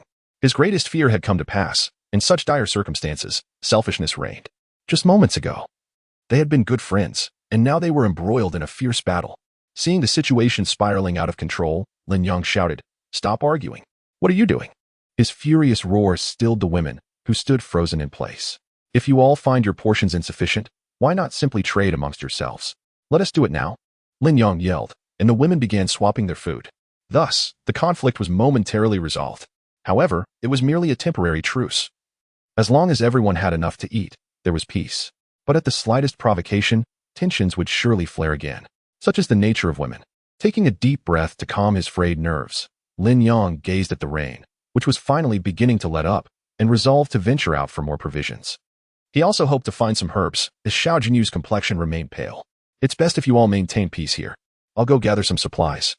And if you start bickering again, I want you to bring back a single morsel," Lin Yong instructed before stepping out into the world with coconut leaves in hand. An hour later, Lin Yong returned, clutching a handful of herbs and a large wild goose. Chapter 55, the trend of becoming a sycophant. As Lin Yong approached the doorway, he was met with a cacophony of furious shouts emanating from within. "Pan Ling, you vile woman, still pretending to be innocent? Unbelievable!" Xiao Jinyu raged. "You brutish woman, mind your words. Clearly, my allure surpasses yours," Pan Ling retorted, her soft voice deceptively potent. "Vile creature, what did you say?" Xiao Jinyu stormed toward Pan Ling, intent on confrontation. As the two women seemed poised to clash, Lin Yong pushed the door open, intervening just in time to prevent chaos. Indeed, the adage that where there are many women, there are many disputes held true. Disregarding their quarrel, Lin Yong placed the herbs into an iron box and commenced brewing the medicinal concoction. "Lin Yong, that Xiao Jinyu is bullying me. You must stand up for me," Pan Ling pleaded, nestling against Lin Yang's thigh, her lips protruding in a pout. "Ridiculous. How have I bullied you? Was it not you who first claimed I lacked femininity?" Xiao Jinyu shouted, her anger flaring anew. The two resumed their bickering, and Lin Yong, opting for detachment, mused on the challenges of managing multiple women. Suddenly, Xiao Jinyu collapsed. Lin Yong hurriedly laid her on the bed, his hand brushing her forehead, which was burning with fever. Quickly, he administered the herbal remedy, and Xiao Jinyu gradually regained some composure. "Thank you, Lin Yong," she murmured, her lips pressed together. "Still calling me by my full name? Refer to me as husband," Lin Yong whispered playfully. "No, don't. Call me Ghost." Xiao Jinyu blushed fiercely, the words escaping her lips. "That sounds rather charming," Lin Yong remarked. With the prospect of food in sight, the women settled momentarily, their quarrel subsiding. Lin Yong understood, however, that this tranquility was fleeting. Without provisions, they would be at each other's throats once more. The rain had poured relentlessly for 2 days and nights, finally ceasing on the third day, revealing a clear blue sky. The deluge had nearly depleted Lin Yang's supplies, and even the roof had begun to leak. "Go fetch some dry grass. I'll replace the soggy thatch on the roof," Lin Yong instructed. The wooden structure, saturated with water, was at risk of decay and needed urgent repair. The women set to work, while Lin Yong rummaged beneath the bed for the packet of seeds he had salvaged previously. Gazing at the embossed letters, he felt a pang of uncertainty. Would they still be viable after all this time? Sowing after a rain was optimal, and he was determined not to miss this crucial opportunity. Thankfully, he had foresight in clearing the surrounding wasteland, making it ready for planting. With only a bit of tilling required, he labored diligently through most of the afternoon. "Lin Yong, we're back." Lu Shanshan and her companions returned, arms laden with dry grass. Lin Yong paused his task and climbed onto the roof to begin laying down the new thatch. The women chattered incessantly, while Xiao Jinyu secretly stole glances at Lin Yong as he worked. When their eyes met, Xiao Jinyu quickly averted her gaze, flustered. "Stop dawdling. Focus on your training." Lin Yong waved his hand, urging them to practice. The rigorous work of clearing the wasteland was too much for the women, leaving Lin Yong to take the lead. Xiao Jinyu, however, who possessed some skills, began to assist Lin Yong in training the others. "This cannot continue. Though farming is vital, the yield is slow, and we have yet to secure our supplies," Lin Yong stated decisively. "I will seek resources. You all stay here and continue cutting trees. We need to expand our dwelling for storage." The group nodded in agreement. "Of course, this is just the beginning. Our yard's fence has been washed away, and the thorns surrounding it are gone due to the rain. Be vigilant," he warned. "Rest assured, I am quite capable," Li Meiyan replied with a knowing smile. "Lin Yong, do you not aspire for more? Why not cut trees to build a boat instead of merely constructing houses?" Xiao Jinyu interjected, opposing him. "Aspiration? We can barely manage to eat. How can we muster the strength to build a boat?" Lin Yong retorted, his frustration evident. Xiao Jinyu fell silent. unable to counter his reasoning. Very well, I shall take my leave, Lin Yang said, grasping his hunting knife as he prepared to venture into the forest for sustenance. Perhaps I should accompany you, Xiao Jinyu suggested, biting her lip. For reasons unknown, she found herself particularly eager to be alone with Lin Yang. Accompany me? I fear you are too frail, and no one would protect you, Lin Yang teased. Xiao Jinyu, fearing misinterpretation, blushed and quickly denied, unaware that her sentiments had already been discerned by the other women. After a moment of contemplation, Lin Yang shook his head. You are the only one skilled here.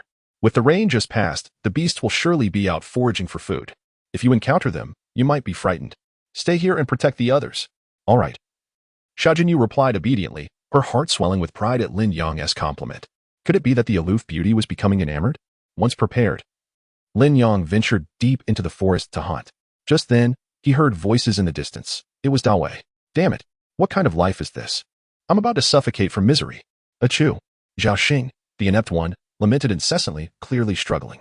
You worthless coward, what are you whining about? Huang Era kicked him, delivering a torrent of insults.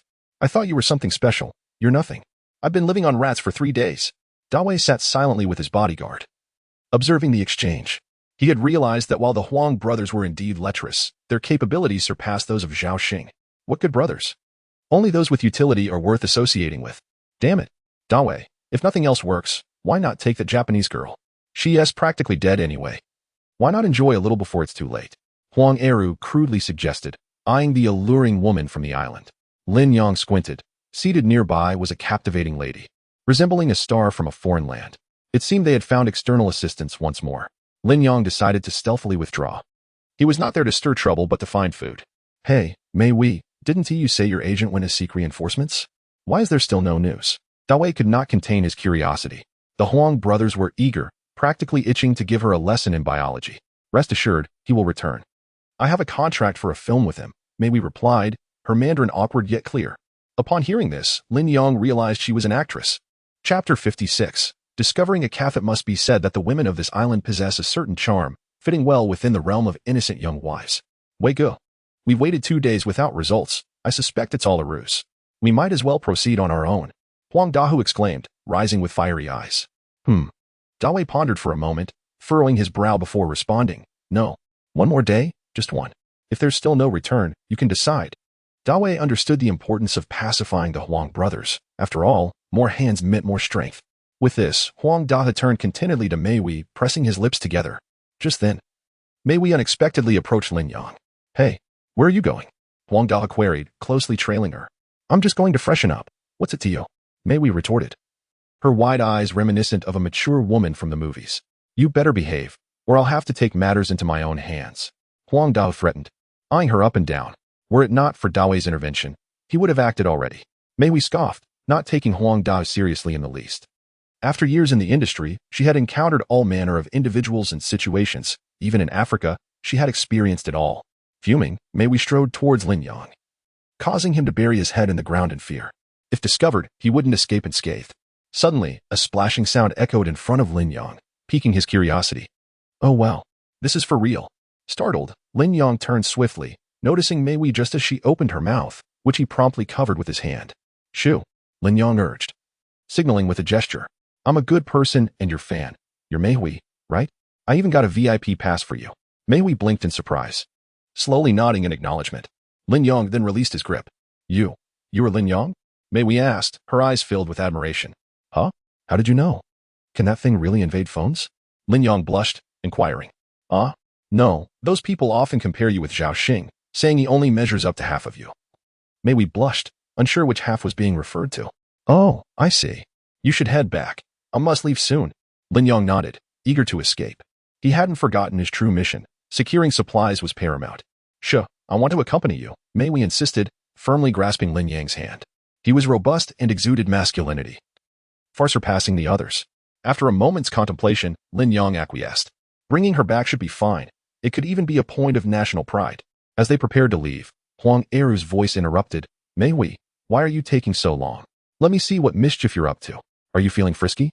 Huang Eru approached with a lewd grin. Damn it. You can't touch, but I can at least take a look.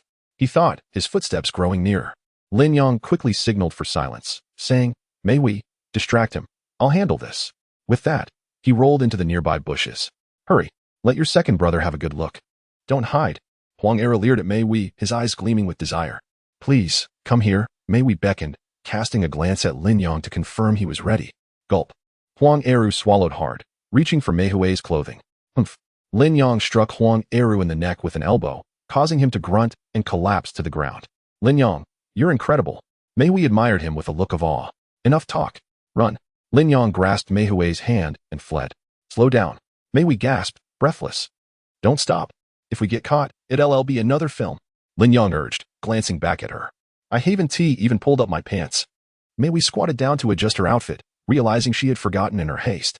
After several minutes, they reached a nearby beach, feeling assured they had evaded pursuit. Mei Wei was glistening with perspiration, her flushed eyes appearing particularly alluring. Lin Yong felt an overwhelming urge to claim her for his own, for the glory of his nation. Lin Yong, thank you. Without you, I would have been in dire trouble. You are truly a good person, Mei Wei expressed earnestly. Zhao Xing and his crew, with their crude remarks, had made it clear they wouldn't hesitate to exploit her. Yet, Lin Yong, with his refined appearance, seemed unlikely to mistreat her. But in the next moment, Lin Yong turned his head. What did you call me? Lin Yong? No, you should call me master. He felt no discomfort in this assertion. Rather, he felt a swell of pride, considering it a form of national honor. Yes, master, Mei Wei obediently replied, and Lin Yong felt a sense of satisfaction. They briefly discussed their careers before embarking on their return journey. Not long after, they spotted a pair of small horns protruding from the underbrush. Lin Yong immediately crouched down, knowing that such weapons signified something formidable, demanding attention. Moments later, a pink calf emerged from the foliage. It appeared to have wandered away from its family, clearly a juvenile. With an adorably naive expression, roughly the size of a sheep, the calf approached Lin Yong, licking his thigh and eventually settling at his feet. Just when you need something, it appears. Lin Yong grinned. Bringing this calf back would surely aid in cultivating the barren land. He gently patted the calf's head, filled with joy. On the other hand, Mei Wei seemed somewhat reluctant, feeling overshadowed by a mere calf despite being a beloved star. With determination, Lin Yong mounted the calf, urging Mei Wei to run behind. He had no intention of tiring out this precious creature. Hey, bad man. In no time, the trio returned to the camp, where Lu Shanshan and others were fishing in the river, feeling aimless. Wow, Lin Yong is back, Lu Shanshan exclaimed, rushing to embrace him, entirely oblivious to Mei Wei behind him. The other women stood by, feeling a pang of jealousy. Of course I'm back. Look, this is the calf I found in the jungle, Lin Yong joyfully introduced. The group swarmed around the calf, petting and cooing over it, leaving Mei Wei feeling overlooked. Chapter 57. Return the person to us. Who is this? Sister Jillian noticed Mei Wei and inquired. Lin Yong suddenly slapped his forehead and introduced. Oh, this is Mei Wei, whom I rescued from Zhao Xing. Stop messing around. I'm Mei Wei. She introduced herself to the crowd. Quit playing with my toes, and let us get on with the arrangements. With a wave of his hand, Lin Yong led the ox towards the wasteland and tied it to a wooden stake. At that moment, Lu Shanshan approached angrily, tugging at Lin Yong's ear and questioning. Darling, why have you become so lecherous? You come back with a woman after just one outing, and this time it's from the island nations. Wife. I have my reasons. Her agent will soon come looking for her rescue. Shouldn't we leave first? Lin Yong explained, lightly flicking Lu Shanshan on the forehead. Realizing her misunderstanding, Lu Shanshan felt guilty and said, I'm sorry, darling. I misunderstood you. In the future, bring back more women so I can have company. She sweetly added. Feeling increasingly fond of Lin Yong. After clarifying matters, Lin Yong began picking up the logs on the ground to rebuild the fence. Unsatisfied, he ventured into the bamboo grove, cut several bundles of bamboo, and trimmed them to equal lengths, sharpening their tips. Upon completion, he constructed a bamboo enclosure behind the wooden fence, leaving some space between the two sides for the Qilin to guard the area. This created a triple layer of security, ensuring Lin Yong could promptly notice any disturbances. Just then, Li Meiyan approached with a worried expression, asking, Lin Yong, that woman looks so familiar. Isn't she an action actress? Having seen countless films, Li Meiyan could recognize many characters. Lin Yang's face flushed with embarrassment, not expecting anyone to recognize her. Yes, she indeed is, he admitted, his cheeks turning crimson. Lin Yong, I know you're hungry, but there's no need for this. My skills are on par with hers. You can try me again. Li Meiyan winked at him. Lin Yang swallowed hard, waving his hand in refusal. Let us not. I'll finish these tasks first. Seeing this, Li Meiyan cast a lingering glance at Lin Yong before walking away. Lin Yong gathered some hay to feed the calf and the sheep he had acquired a few days prior. This isn't enough. We need to build a shelter for the calf and sheep, he lamented, though his heart was elated. Currently, the poultry included 3 wild chickens, 1 sheep, and a calf. Their waste could be used as fertilizer in the wasteland. Eventually, as the chickens laid eggs and the eggs hatched, he could accumulate resources akin to that of an emperor. After a busy day, Lin Yang sat with a group of women to enjoy grilled fish. Looking at these 8 women, he thought if resources could be amassed, he would indeed become an emperor. Lin Yang, eat the fish. I'll feed you, Pan Ling playfully offered, bringing the fish to his mouth. So considerate. Lin Yang took a gentle bite, and the women around him felt a pang of jealousy. To maintain fairness, he took a bite from each of them. Life felt exceedingly pleasant. After satisfying their hunger, Lin Yang stood up and announced, "All right, I have some matters to discuss. Listen closely. Xiao Jinyu will oversee your training. We're not aiming for extraordinary skills, just enough for self-defense. Sister Jinlian will be responsible for feeding the calf, and Lu Shanshan will take care of the sheep. The rest of you should continue cutting logs according to my standards. The more, the better. We need to expand our housing and build a new shelter for the poultry." Everyone nodded in agreement, even Xiao Jinyu, who had always been contrary, began to comply. All right, everyone, get to work. After giving some detailed instructions, they all began to busy themselves. Meanwhile, Zhao Xing and his group were in disarray. "Brother, the woman is gone," Huang Eru cried, prostrate on the ground. "You useless fool. What could you possibly do? I was wondering why it took so long. It turns out she was knocked unconscious." Huang Dao cursed. "I told you to keep a close eye. How did she manage to escape?" Dawei slammed his thigh in frustration, gritting his teeth. "It must be Lin Yang. It has to be Lin Yang. Brother, let us go retrieve her." Zhao Xing sprang to his feet, suggesting. The others all thought of Lin Yang simultaneously. After all, every time a woman was involved, she had been taken by Lin Yang, leaving these 5 grown men thoroughly deprived. This cannot stand, regardless of anything else. We must get back Mei Wei. If her agent arrives for a rescue, we'll have missed our chance. Dawei clenched his teeth and led a few men to Lin Yang's residence. As they approached, they were met with barking dogs, which caught Lin Yang's attention. In the distance, several faces became vaguely visible among the grass. Realizing they had been discovered, Zhao Xing and his companions decided to reveal themselves. "Zhao Xing, what do you want?" Lin Yang brandished a wolf spear at him, while several women lined up to confront them. "Lin Yang, return Mei Wei to us immediately. Otherwise, I'll make you regret it." Zhao Xing bared his teeth, seething. "Very well then, Mei Wei, will you stay here or go with them?" Lin Yang turned to ask. "With Master Lin, I want to stay." Mei Wei shook her head.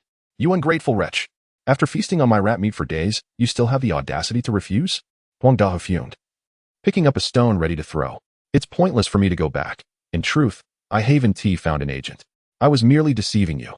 Mei Wei crossed her arms, declaring defiantly. "Damn it, brother, I told you to take her down earlier. Look how this turned out. Ugh, it's infuriating." Huang Eru pounded his chest, feeling worse than missing out on a fortune. Dawei, equally furious, managed a strained smile. "Lin Yang, we can't stay here forever. We need to build a boat to go home. How about we cooperate? Though you have numbers, you're all women. You certainly can't match our strength." Lin Yang grinned, raising the wolf spear higher, firmly declining. "No cooperation. I can handle this myself. You should return and rest. Otherwise, don't blame me for being unkind."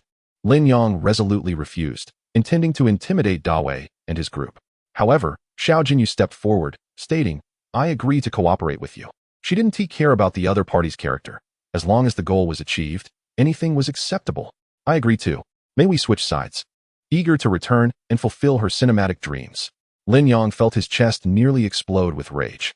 Chapter 58. The little tree stands straight without pruning. The women behind him stirred restlessly, their expressions betraying their unspoken thoughts. They were all keenly observing Lin Yang's attitude. Lin Yang found himself in a predicament. He was the only man among 5. In this collaborative effort, they could have easily overwhelmed the women within a single day. Men understand men the best. The Huang brothers' eyes gleamed with a predatory intensity, akin to wolves eyeing their prey. "Lin Yang, I believe collaborating with them is of utmost importance," Xiao Jinyu insisted, seemingly oblivious to the tension. Lin Yang's face turned a shade of emerald. His teeth clenched in frustration. Were it not for Xiao Jinyu leading the charge, these women would hardly dare to voice such sentiments. It would be far better to reign as a local emperor than to return to the grind of a 996-work schedule. "Honey, I think Xiao Jinyu is right. Let us collaborate." Even Lu Shanshan chimed in, chilling Lin Yang's heart. The others seemed unable to contain their eagerness. "Very well, I will cooperate with you." Lin Yang exhaled a deep breath and continued, "However, I have a stipulation. There are 5 men, and we are all women. We are at a disadvantage. To avoid unnecessary complications, I propose we establish a demarcation line, leaving a communal area for joint activities. Deal. Dewey nodded with satisfaction. Xiao Jinyu shot a displeased glance at Lin Yong, silently criticizing his limited vision. It was no wonder he struggled to achieve greatness. The seeds of discord were sown even before the collaboration commenced. But for now, I will allow Zhao Xing to enter our camp for initial cooperation, while the rest of you return to your camp. How does that sound? Lin Yong pondered aloud. Dewey glanced at Lin Yong and then at Zhao Xing. Unable to decipher Lin Yang's intentions, yet he agreed, Zhao Xing, you will follow Lin Yong. With that, Dewey turned and walked away.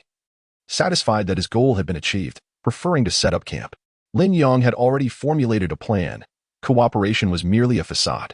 He had noticed Dewey's greedy gaze upon Li Meiyan earlier. Zhao Xing, go dig 4 2-meter deep holes at the corners of that plot, and then dig a 1-meter trench in a straight line between them, Lin Yong instructed, pointing to an empty space. Lin Yong, are you treating me as labor? Zhao Xing protested, puffing up in defiance. Refuse, and our collaboration will be for naught, Lin Yong threatened, pinching his nose. Fine, you're ruthless. Zhao Xing's face flushed, and he trudged toward the vacant area. He knew better than to refuse. Dewey would have his skin for it. At that moment, Xiao Jinyu stormed over, demanding, Lin Yong, what do you mean by this? Aren't we building a boat? Why are you making him dig holes? Lin Yong rolled his eyes, retorting, if you have too much time on your hands, go find Dewey. He then turned to the women behind him and declared, I will handle the negotiations for our collaboration. Do not act on your own. If I find out, do not blame me for being merciless. The women nodded obediently, wishing to return but sensing that without Lin Yong, the endeavor would falter. With that, Lin Yong shot a fierce glare at Xiao Jinyu, his words directed at her. To his surprise, Zhao Xing proved quite capable, having dug the holes by afternoon, saving Lin Yong some effort. After sending Zhao Xing away, Lin Yong called everyone to dinner. At that moment, Huang Dahu sauntered to the entrance, shouting, Lin Yong, we are in a collaboration now. We should share resources. Share some food with me. Not happening. Lin Yong scoffed. Come on, cut me some slack. We are all just laborers. Why make it difficult? Huang Dahu persisted. We might as well enjoy these beautiful women while we can. Once we return to civilized society, they want to give us a second glance. Get lost. Lin Yong brandished a tool, causing Huang Dahu to flee in terror. He was acutely aware of Lin Yang's strength. Even unarmed, Lin Yong could easily overpower them. Think carefully about my words. We are all men. Men understand men best. Huang Dahu shouted as he disappeared from sight. The temptation was indeed overwhelming. Who could withstand the allure of being surrounded by 8 stunning women? Lin Yong, are you out of your mind? If you had given him food, he wouldn't be making such disgraceful remarks. Xiao Jinyu fumed, her face flushed with anger. Whose food would I give him? Each portion is limited. Am I supposed to hand over yours? Lin Yong replied dismissively. As a man, can't you take some responsibility? Why not share your portion with him? Xiao Jinyu insisted, her face reddening with indignation. Lin Yong's face darkened with fury. Truly, the little tree would not grow straight without pruning. He spat on the ground and dragged Xiao Jinyu into the wooden cabin. With a decisive click, he shut the door and instructed Xiao Jinyu to bend over. A resounding slap echoed as Lin Yong struck her rounded backside. Saintly woman, I'll teach you to be saintly. You dare hit me? Xiao Jinyu exclaimed in outrage. Hitting you? What's wrong with that? Call me husband. Lin Yong continued to deliver a few more smacks until Xiao Jinyu finally acquiesced, her face ablaze with embarrassment as she murmured, You rascal, stop hitting me. Only then did Lin Yong cease, observing that Xiao Jinyu's anger had dissipated, leaving behind only a look of reproach. Reminiscent of a wronged little wife. Are you now behaving? Lin Yong inquired. Yes, I will behave, Xiao Jinyu replied submissively, not daring to defy him. Lin Yong smiled broadly, realizing that such methods were effective in dealing with a cold and aloof woman. They emerged from the cabin, each taking care of their evening meal. That night, Lin Yong made sure to feed the Kirin well to prevent Dewey and his group from disturbing them. After last night's events, Lin Yong finally returned to the wooden cabin to rest. As expected, in the dead of night, the group returned, their screams echoing as they were chased by the Kirin. The next morning, Lin Yang stretched lazily at the demarcation line, observing Dewey and his men eyeing them like hungry wolves, with the women behind him being the enticing prey. After breakfast, Dewey approached the line and called out, Hey, when do you plan to start? We've already chopped the wood. Dewey pointed to the logs not far away. Oh, very soon. We handle the technical aspects, not the brute force. So you want to see how we are preparing? Lin Yong replied dismissively. Dewey's face flushed with anger. Lin Yong had clearly done nothing. And last night, he had snuck off with Xiao Jinyu. Chapter 59. You are truly ruthless. Dawei's face turned a deep shade of resentment as he realized Lin Yang's shamelessness. This is unacceptable. Our work is physically demanding, requiring considerable energy. You must provide us with food, or we shall refuse to continue. Huang Dao swaggered over, grinning maliciously. If food is out of the question, perhaps we could negotiate for those two women instead. He leered at a group of women, swallowing hard. Shut your mouth. Dawei glared fiercely at Eru, then turned to Lin Yang. You will supply us with food. The time saved can be utilized for many tasks, accelerating the shipbuilding process. Agreed. Lin Yang nodded in affirmation, but then added, however, I can only provide rations for 3 individuals. Our resources are limited. What do you mean by that? Zhao Xing asked. Uneasily, aware that he held the lowest status within the group and would likely be excluded. Lin Yang shrugged. If that is the case, I shall provide none at all. Fine. Free it is. Dawei gritted his teeth, having grown weary of subsisting on rat meat. Brother Wei, this is a blatant scheme. With 5 of us. He only offers food for 3. This is inciting discord among us. Zhao Xing exclaimed, panic-stricken. Slap. Dawei struck him across the face. Damn you. If there's division. What of it? If it weren't for your cowardice, would I even be on this ship?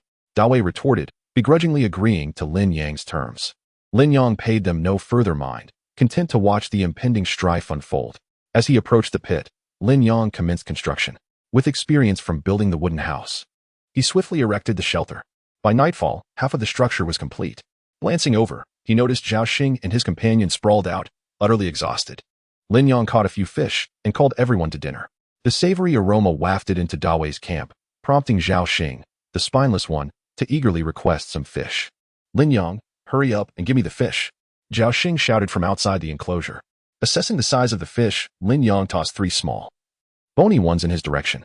The Huang brothers pounced upon the little fish like ravenous beasts, and Dawei, along with his bodyguard, did not hesitate to join in, cursing as they rushed forward.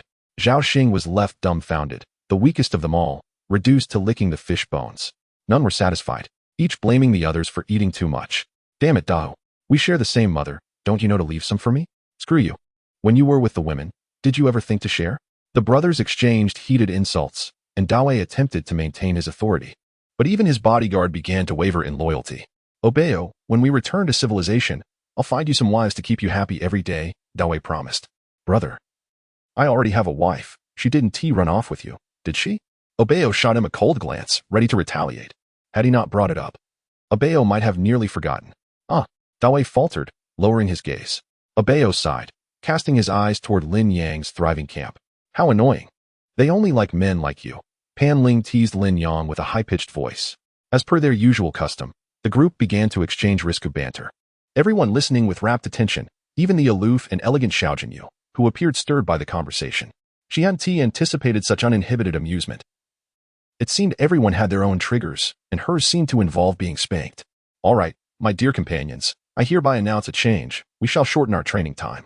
You have all acquired sufficient skills for self-defense, at least against Zhao Xing, Lin Yang declared, his breathless plan unfolding, as the group nodded with varying degrees of understanding. Lin Yang, what do you mean? Aren't we building the ship? You were clearly busy constructing a shelter this afternoon. Xiao Jinyu stood up, indignant. Yes. That shelter is for the livestock. Once they are raised, we will have the tools for labor, and food will no longer be a concern. Xiao Jinyu stood, furious, and exclaimed, You deceitful charlatan, you have no desire to return to civilization. You wish to reign as a king here. Lin Yang's face flushed with embarrassment. His true intentions had been unveiled. How does it feel to be exposed? If I were you, I would have slaughtered the cattle and sheep to replenish our strength. Xiao Jinyu crossed her arms defiantly. Lin Yang frowned, contemplating the notion of sacrificing his precious cattle to share with Zhao Xing's group. They had indeed forgotten their lessons. Damn it, follow me. Lin Yang pulled her into the wooden house, delivering a sharp slap to her backside. I'm sorry, I want to do it again. Xiao Jinyu pleaded, now quite docile. Lin Yang relented, but sensed something amiss. The more he disciplined her, the more exhilarated she appeared. Could it be? He mused. The allure of the cold yet captivating woman was indeed extraordinary. As night descended, Lin Yang fed the calves and sheep before returning to the campfire. Relying on women for such tasks was simply out of the question. All right, everyone, return to your rest. Xiao Jinyu, you will keep watch with me. Lin Yang gestured. This woman was unruly without discipline. She required a daily reminder. I want tea. Xiao Jinyu began to protest, but upon seeing Lin Yang's raised hand, she quickly fell silent. You will guard throughout the night while I supervise, he yawned. leaning back to sleep. In the latter part of the night, Lin Yong felt a weight upon him. Opening his eyes, he saw Xiao Jinyu curled up on his abdomen, peacefully asleep. Surprisingly, her delicate features were quite exquisite. He gently pinched her cheek, eliciting a smile even in her dreams. At that moment, a heart-wrenching scream erupted from Zhao Xing's camp. Oh no! A bear is coming! Damn it! That bear can eat people! Run! Lin Yong squinted, spotting a bear charging into Zhao Xing's camp, wreaking havoc among them. Get up! The bear is back! Lin Yong shouted, recognizing the fearsome creature. The bear relentlessly pursued Eru, who was so frightened he forgot to pull up his trousers. Abeo, wielding a dagger, darted around the bear, but his strike into its chest elicited no response. The fat is too thick. Lin Yong, seeing the chaos, grabbed an axe to charge out. But Xiao Jinyu stopped him. No, you can't go out. It's too terrifying. Besides, they are our allies, not foes. What is the point of risking your life? She spoke rapidly, revealing her cold-hearted nature. It was she who sought collaboration, yet she wished for their demise. Truly ruthless. Chapter 60. The thrill of combat. If Lin Yong were to fall into misfortune, would Xiao Jinyu still come to his aid? It remains uncertain. What Lin Yong knew for certain was that he needed to strike fiercely to subdue her. Do you understand the concept of mutual dependence? Lin Yong retorted.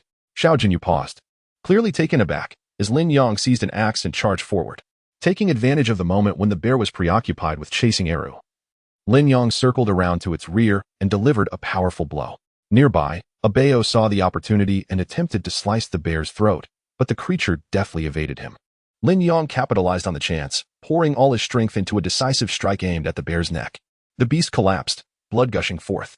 Thank you, Lin Yong, Abeo said, giving him a thumbs up, astonished that in a moment of peril, it was Lin Yong who saved him.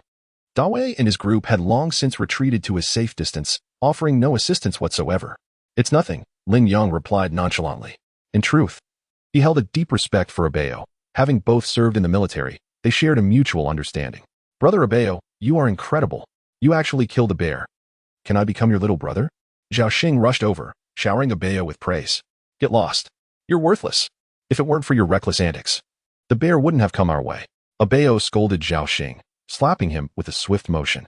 After spending several days together, Abeo recognized Zhao Xing's true capabilities. He was all talk and no action. He had even suggested to Dawei to pursue Abeo's wife. Zhao Xing gingerly touched his reddened face, too intimidated to respond, and simply lay on the ground, pretending to be dead. All right, a great favor requires no thanks. Just call on me if you need anything. Abeo replied, demonstrating his loyalty. Lin Yong nodded slightly, knowing that Abeo was the strongest among them. If he could recruit him, it would be a significant advantage.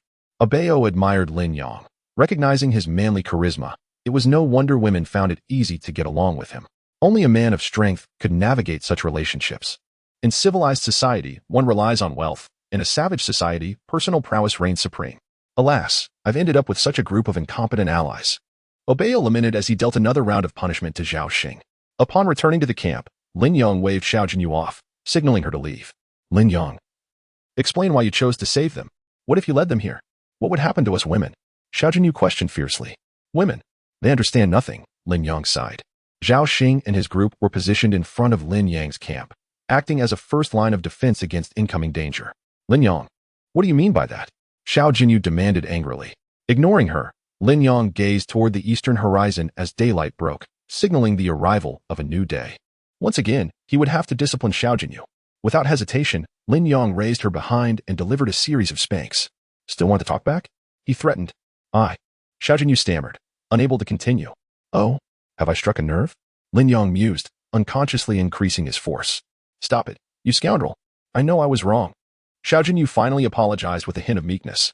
After this commotion, neither of them could sleep, so Lin Yong decided to sit by the fence, contemplating the day's tasks ahead.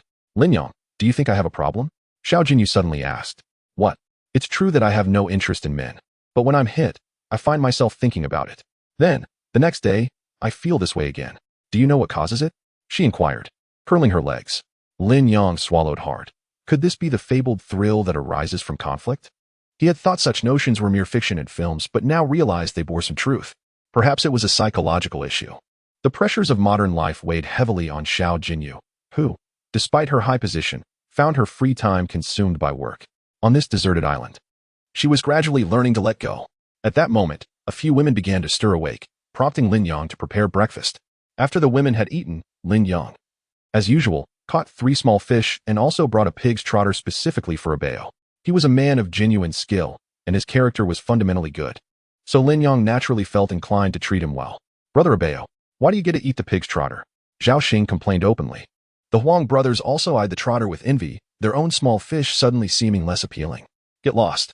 Try me if you dare. Abeo retorted with disdain. Zhao Xing stepped back a few paces and leaned closer to Dawei, scheming, Brother Wei, look, Abeo isn't listening to you anymore. That pig's trotter was meant for me as a reward for helping Lin Yang, but Abeo stole it. Dawei shot Zhao Xing a glare and retaliated with a resounding slap, sending him sprawling to the ground. Damn it! How dare you undermine my bond with Brother Abeo? You truly have a death wish. Abeo felt a pang of sorrow as he recalled that back in civilized society, Dawei had once called him a cuckold, and now he had become Brother Abeo. The irony was painfully evident.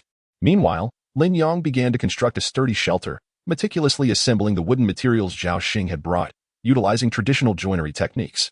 At last, he had enclosed the structure on all sides, leaving only the roof to complete the poultry barn.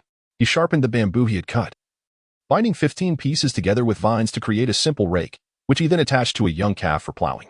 Wow, Lin Yang, you're incredible, Pan Ling exclaimed playfully, causing Lin Yang's heart to flutter. As he turned to look, Pan Ling lifted her skirt, provoking a blush to creep across his face. Quite delightful, he thought. The calf let out a disgruntled noise, clearly annoyed. You're so small, and already working. Aren't you being exploited? Lin Yang feigned annoyance, giving its rear a light pat to urge it forward. Under Lin Yang's coaxing, the calf finally complied and began to plow the field. Calves truly are industrious. They can even till the barren land. But what about my parched ground? Who will tend to it? Pan Ling called out, her voice echoing throughout the camp. Brother, did you hear that? Pan Ling is thirsty. I feel a stir in my heart. Era lamented, clutching his chest in anguish. Damn it, how shameless. What a pathetic brother I have. Huang Dahu cursed, lamenting his sibling's existence. But his own body betrayed him. I have no choice. I must go. Huang Eru murmured as he slipped into the jungle, engaging in his secretive misdeeds. My mother, it's gone. Spit it out, you bastard. Huang Eru cried out in despair, drawing the attention of Zhao Xing and his group, who quickly turned to look. Chapter 61. Accepting any request. Huang Eru, this spineless wretch, was unexpectedly bitten by a turtle, which clung to him tenaciously. Brother is here. Huang Dahu swiftly wielded his knife, severing the turtle's neck with precision. Oh! Huang Eru gasped in pain, gingerly touching his abdomen and lamenting, Brother, it's gone. Lin Yang, standing in the camp, was taken aback by the spectacle. This fellow was truly unfortunate, but perhaps it was for the best, one less threat from the women. Lin Yang, my brother is injured. You must help him, Huang Dao pleaded, having brought Era back. Lin Yang sighed, realizing that even divine intervention would be futile in this case. As long as you can assist me, I will do anything. Huang Era wept, desperate to retain his precious possession. Anything? Lin Yang glanced at the makeshift shelter and the barren land, realizing that labor was now at hand. Fear not, Era, we are partners. Your treasure is my treasure, your wife is my wife, and I will surely give my all. Lin Yang boasted unabashedly. Huang Era staggered into the camp, while Huang Dahu was dismissed by Lin Yang. Lin Yang began brewing some anti-inflammatory herbs, and after drinking it, Eru found some relief from his pain. Lin Yang, will I truly recover? Huang Eru asked pitifully. Of course. As long as you cooperate with my treatment, I assure you, you will heal, even stronger than before. Huang Eru was so touched, he nearly wept. This made Lin Yang feel a tad embarrassed. His treatment involved nothing more than some wild grass. All right, rest easy now. In 2 minutes, go fix the roof of the barn, Lin Yang instructed before stepping out. Huang Eru's gaze lingered on the lovely women nearby. If only they lined up, one after another. I can hardly imagine the delight, he mused, licking his lips. Hey, Eru, 2 minutes are up. Get to work, Lin Yang urged. Reluctantly, Huang Eru climbed atop the barn to begin laying down hay for the roof. By midday, he had completed the task. Lin Yang, meanwhile, kept busy observing the young cattle as they tilled the entire plot of land. Hey, when will we receive our food? Dawei approached with a few others, inquiring. Food? You all did nothing this afternoon. How can I provide you with sustenance? Lin Yang retorted. Having seen them lounging in the sun all day, Dawei was left speechless, while his eyes fell upon Era devouring grilled fish with fervor. Well, can we at least help you? Dawei suggested. Sure. Plant these seeds in the ground, and I will guarantee you food, Lin Yang replied, tossing a bag of seeds onto the ground. Zhao Xing and his group rushed forward, eager to claim it. Wait, I don't need so many. I only require one of you, Lin Yong indicated with his finger. What a joke. Why would we need so many? If they slack off together. We must instill a sense of urgency, Xiao Jinyu muttered. Damn it. Capitalist. Huang Daha shoved Zhao Xing to the ground. You bastard. It's my turn to work. No way. I will do it. Zhao Xing foolishly retaliated, only to be soundly beaten down. Enough. Lin Yong is pitting us against each other. Da Wei is a rich kid. He knows this tactic all too well. Da Wei sneered, stepping forward. Lin Yong, cease these tricks. Either we all eat, or we will take you down. Very well. Lin Yong stepped back, and as 3 of them lunged at him, he dispatched them with ease. These famished individuals lacked the strength to continue. They obediently returned to the camp. Lin Yong stroked his chin, muttering, this unity cannot stand. After a moment, he declared, how about this? I have changed my mind. You 3 will duel. The victor shall be the one I choose. Da Wei panicked. Don't be rash. Lin Yong is trying to divide us. Enough with the nonsense. I want to eat. Huang Daha disregarded all caution, pummeling Zhao Xing and Da Wei. Bodyguard Abeo sat by, indifferent, as he had been well fed by Lin Yang's provisions. Huang Dahu immediately entered the camp to assist Lin Yong with the planting. Lin Yong sat aside, observing the Huang brothers at work, while the women hesitated to emerge. Zhao Xing crept over, lowering his voice. Lin Yong, can we discuss something? Scram. Lin Yong waved him off. Brother, would you like to know the dirt on Li Meiyan? I know all her secrets from these years. I even placed cameras in her room. If you provide me with some food, I will share everything, Zhao Xing shamelessly proposed. Lin Yong frowned, reprimanding him. You scoundrel. How can you engage in such despicable acts? Brother, stop pretending. We are both men. We understand each other. Look at Da Wei. He joined the boat because of Li Meiyan. Zhao Xing, driven mad by hunger, resorted to such underhanded schemes. With a swift strike, Lin Yong slapped him. Get lost. Speak another word, and I'll bury you. Such scum was utterly irredeemable. After Zhao Xing left, Lin Yong's mind began to wander. He hadn't spent time alone with Li Meiyan for days, and found himself missing her. Turning his head, he did not see Li Meiyan but locked eyes with Mei Huizi instead. Their connection was subtle yet profoundly alluring. Sucking on her finger, her gaze turned enticing. Why are you still building houses instead of constructing boats, Master Lin? Mei Huizi asked, slightly bending forward. Why do you ask such a question? Lin Yong replied, slightly annoyed. Master Lin, then please punish me, Mei Huizi bit her lip, casting a meaningful glance at him. Lin Yong was momentarily taken aback. Was she being so straightforward? Well, those action films had certainly infiltrated the hearts of the masses. I truly need to return home. I beg for your assistance, and I am willing to accept any request you have. Mei Huizi promptly expressed her stance. Lin Yang's mind raced. Mei Huizi was also his mentor. If he could win her over, wouldn't it be a triumph for the nation? Chapter 62. Hey, open the door. Lin Yong swallowed hard, and before he could speak, Mei Hui leaned close to his ear and whispered, Master Lin, could you please accompany me to the rocks? I have a favor to ask of you. With that, Mei Hui headed toward the rocky area, where no one was present and several large stones provided ample cover. If anything were to transpire, it would remain undiscovered. After much internal conflict, Lin Yang slowly followed her. Eru. Observing the two sneak away, sensed they were up to no good and grumbled as he continued his work. Damn it. Once I recover, it's all mine. Behind the rocks, Mei Hui implored, Master Lin, I desperately wish to return. I have several contracts to fulfill, or the penalty fees will be astronomical. As she spoke, she lowered her slender straps. Wow. Lin Yong gasped, taken aback by her directness, which lacked even the most basic foreplay. This caught him off guard. Could you restrain yourself? I'm not interested in that. I will certainly build the ship. Mei Hui shook her head.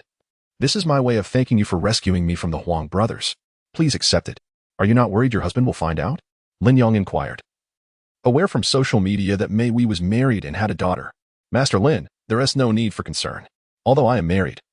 My husband is a rather pitiful man, far inferior to the men in your country. Furthermore, there is an old saying in Yinxia, a river may change its course, but a person's nature remains the same. I am utterly tired of the mundane life and crave a moment of indulgence. Mei Hui's eyes sparkled with a hint of mischief.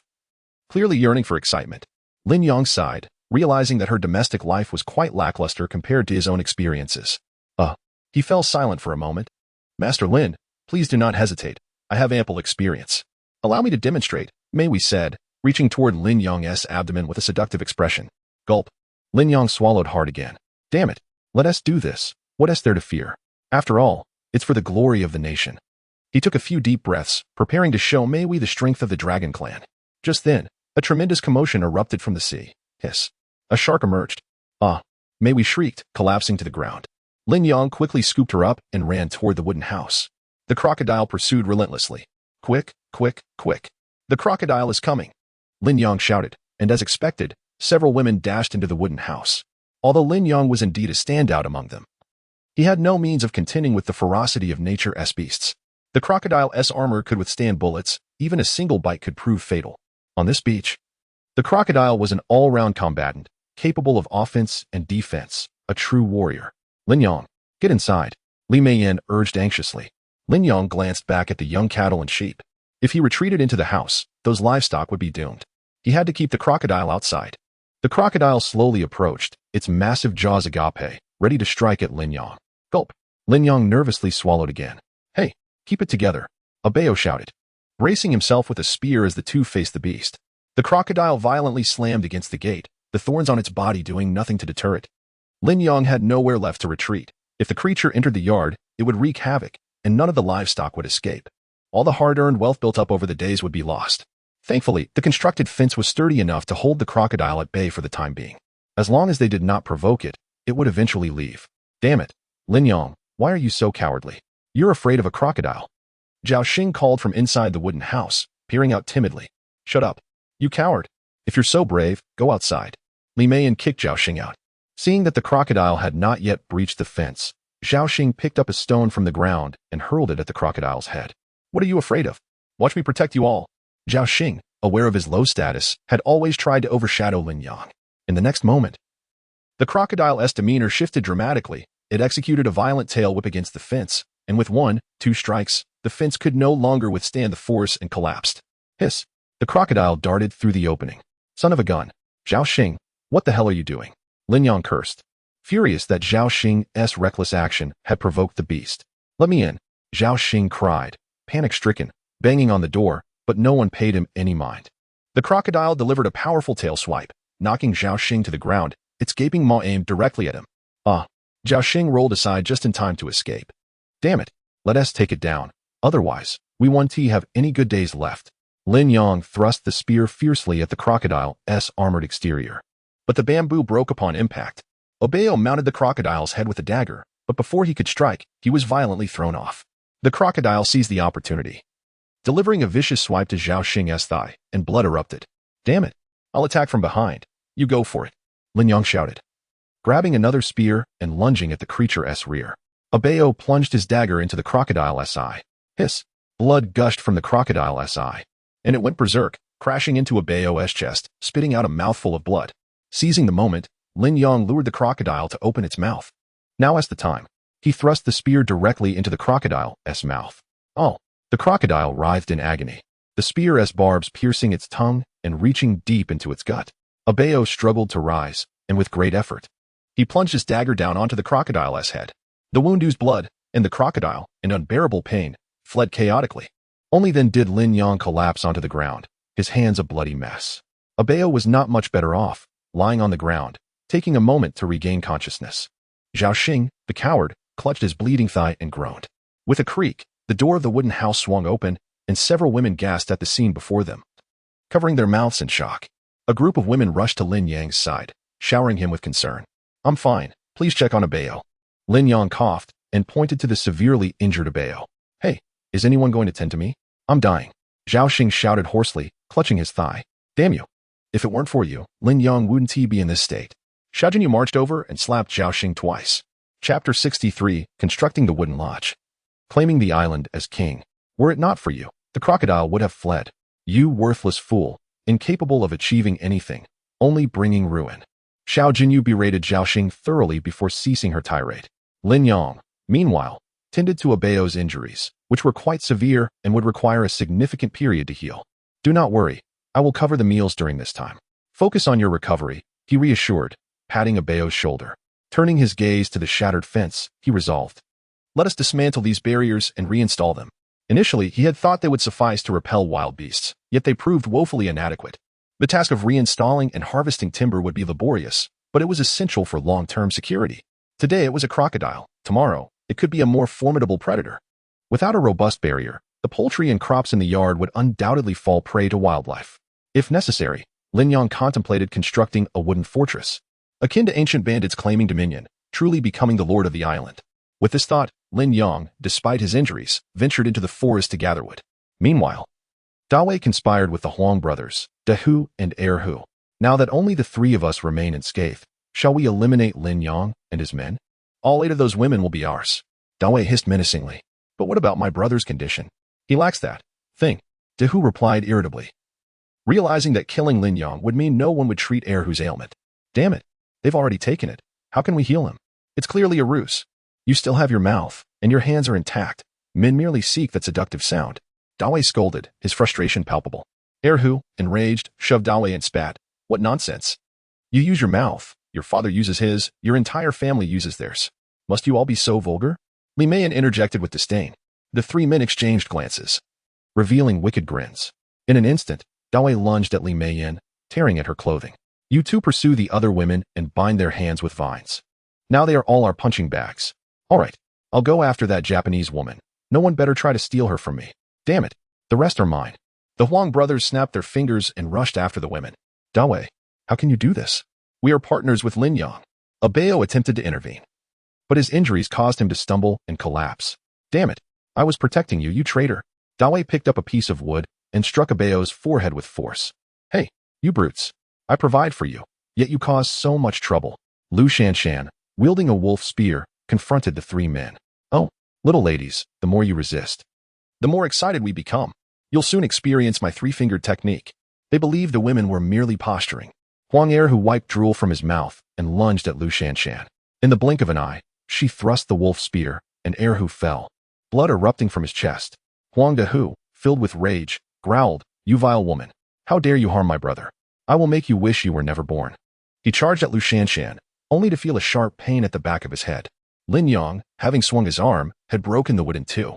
Dawei, witnessing this, crouched down, clutching his head, and lamented, Sisterly, how did I fare in my performance? Get lost. To think you could touch me. You're still too green. I am Lin Yang's woman. Li Meiyan retaliated, delivering a fierce kick to his groin, causing him to writhe in agony. Lin Yang, these scoundrels are bullying me in your absence. Li Meiyan tugged at her torn clothing, her exposed form no longer concealed. Bind them. Take them to the riverbank. Lin Yang commanded, his expression darkening as he handed vines to the women. Moments later, the 3 men were bound and brought to the sea's edge. Lin Yang seized Huang Dehu and thrust him into the water. The pressure band. Mei Hui exclaimed, her eyes wide with shock. The other women gasped, taken aback by Lin Yang's ruthlessness. In the next moment, Lin Yang yanked Dehu back. Lin Yang, please, spare me. I have intimate photos of many women from the company. Take your pick. I beg you. Ah, Dehu screamed as Lin Yang cast him into the ocean. Dawei, seeing Lin Yang's resolve, fell to his knees, banging his head on the ground. Father, Lin Yang's father, I will give you so much money. I bought an island in the Pacific. I'll give it to you. It's filled with women and cash, all yours. Please don't. Before he could finish, Dawei was also pushed into the water. A profound silence enveloped the scene, save for the sound of their breathing. They had made their own choices and jumped into the fray, had they not? Lin Yang, with a stern countenance, addressed the women. Indeed. The women nodded, not daring to voice dissent. Now, I shall announce something. We cannot build a boat to return. We must remain here, diligently constructing and stockpiling provisions. If fortune favors us, we may return. If not, we shall stay on this small island, Lin Yang declared earnestly. The pressure band. I must go back. No one can stop me. Mei Hui protested, only to be met with Lin Yang's fierce glare, silencing her and the other women. How do you plan to return? With a rickety wooden boat that can barely traverse the sea? We don't even know our bearings. Without guidance, where will you go? Lin Yang explained. The expressions of the women grew grave, their flickering hopes extinguished one by one. When they returned later, they discovered Zhao Xing had vanished. Lin Yang, Zhao Xing has fled. Abeo pointed toward the jungle, indicating that direction. Lin Yang's expression hardened as he waved his hand dismissively. Let him be. That useless fool will only serve as prey for the beasts in the jungle. Ignoring the matter further, he knelt and began sketching a blueprint in the dirt. As a soldier, he possessed a degree of skill in drafting. Wow, Lin Yang, are you planning to? Lu Shanshan gasped in astonishment. Indeed, I intend to construct a wooden lodge, much like the bandits of old. We will build a fortified structure approximately 2 stories high, allowing us to see far and wide while deterring both wild animals and nefarious individuals. Inside, it will be divided into 4 sections, a living area, a grain storage area, a cultivation area, and a livestock area. We must prepare for long-term habitation here. Chapter 64. The fear of others. The women were astounded by Lin Yang's ambitious plans. The scale of the project was truly immense. However, if completed, it would ensure a carefree future for a considerable time. Thus, the decision was made. Lin Yang clapped his hands, instilling confidence among the crowd. Everyone began to work diligently.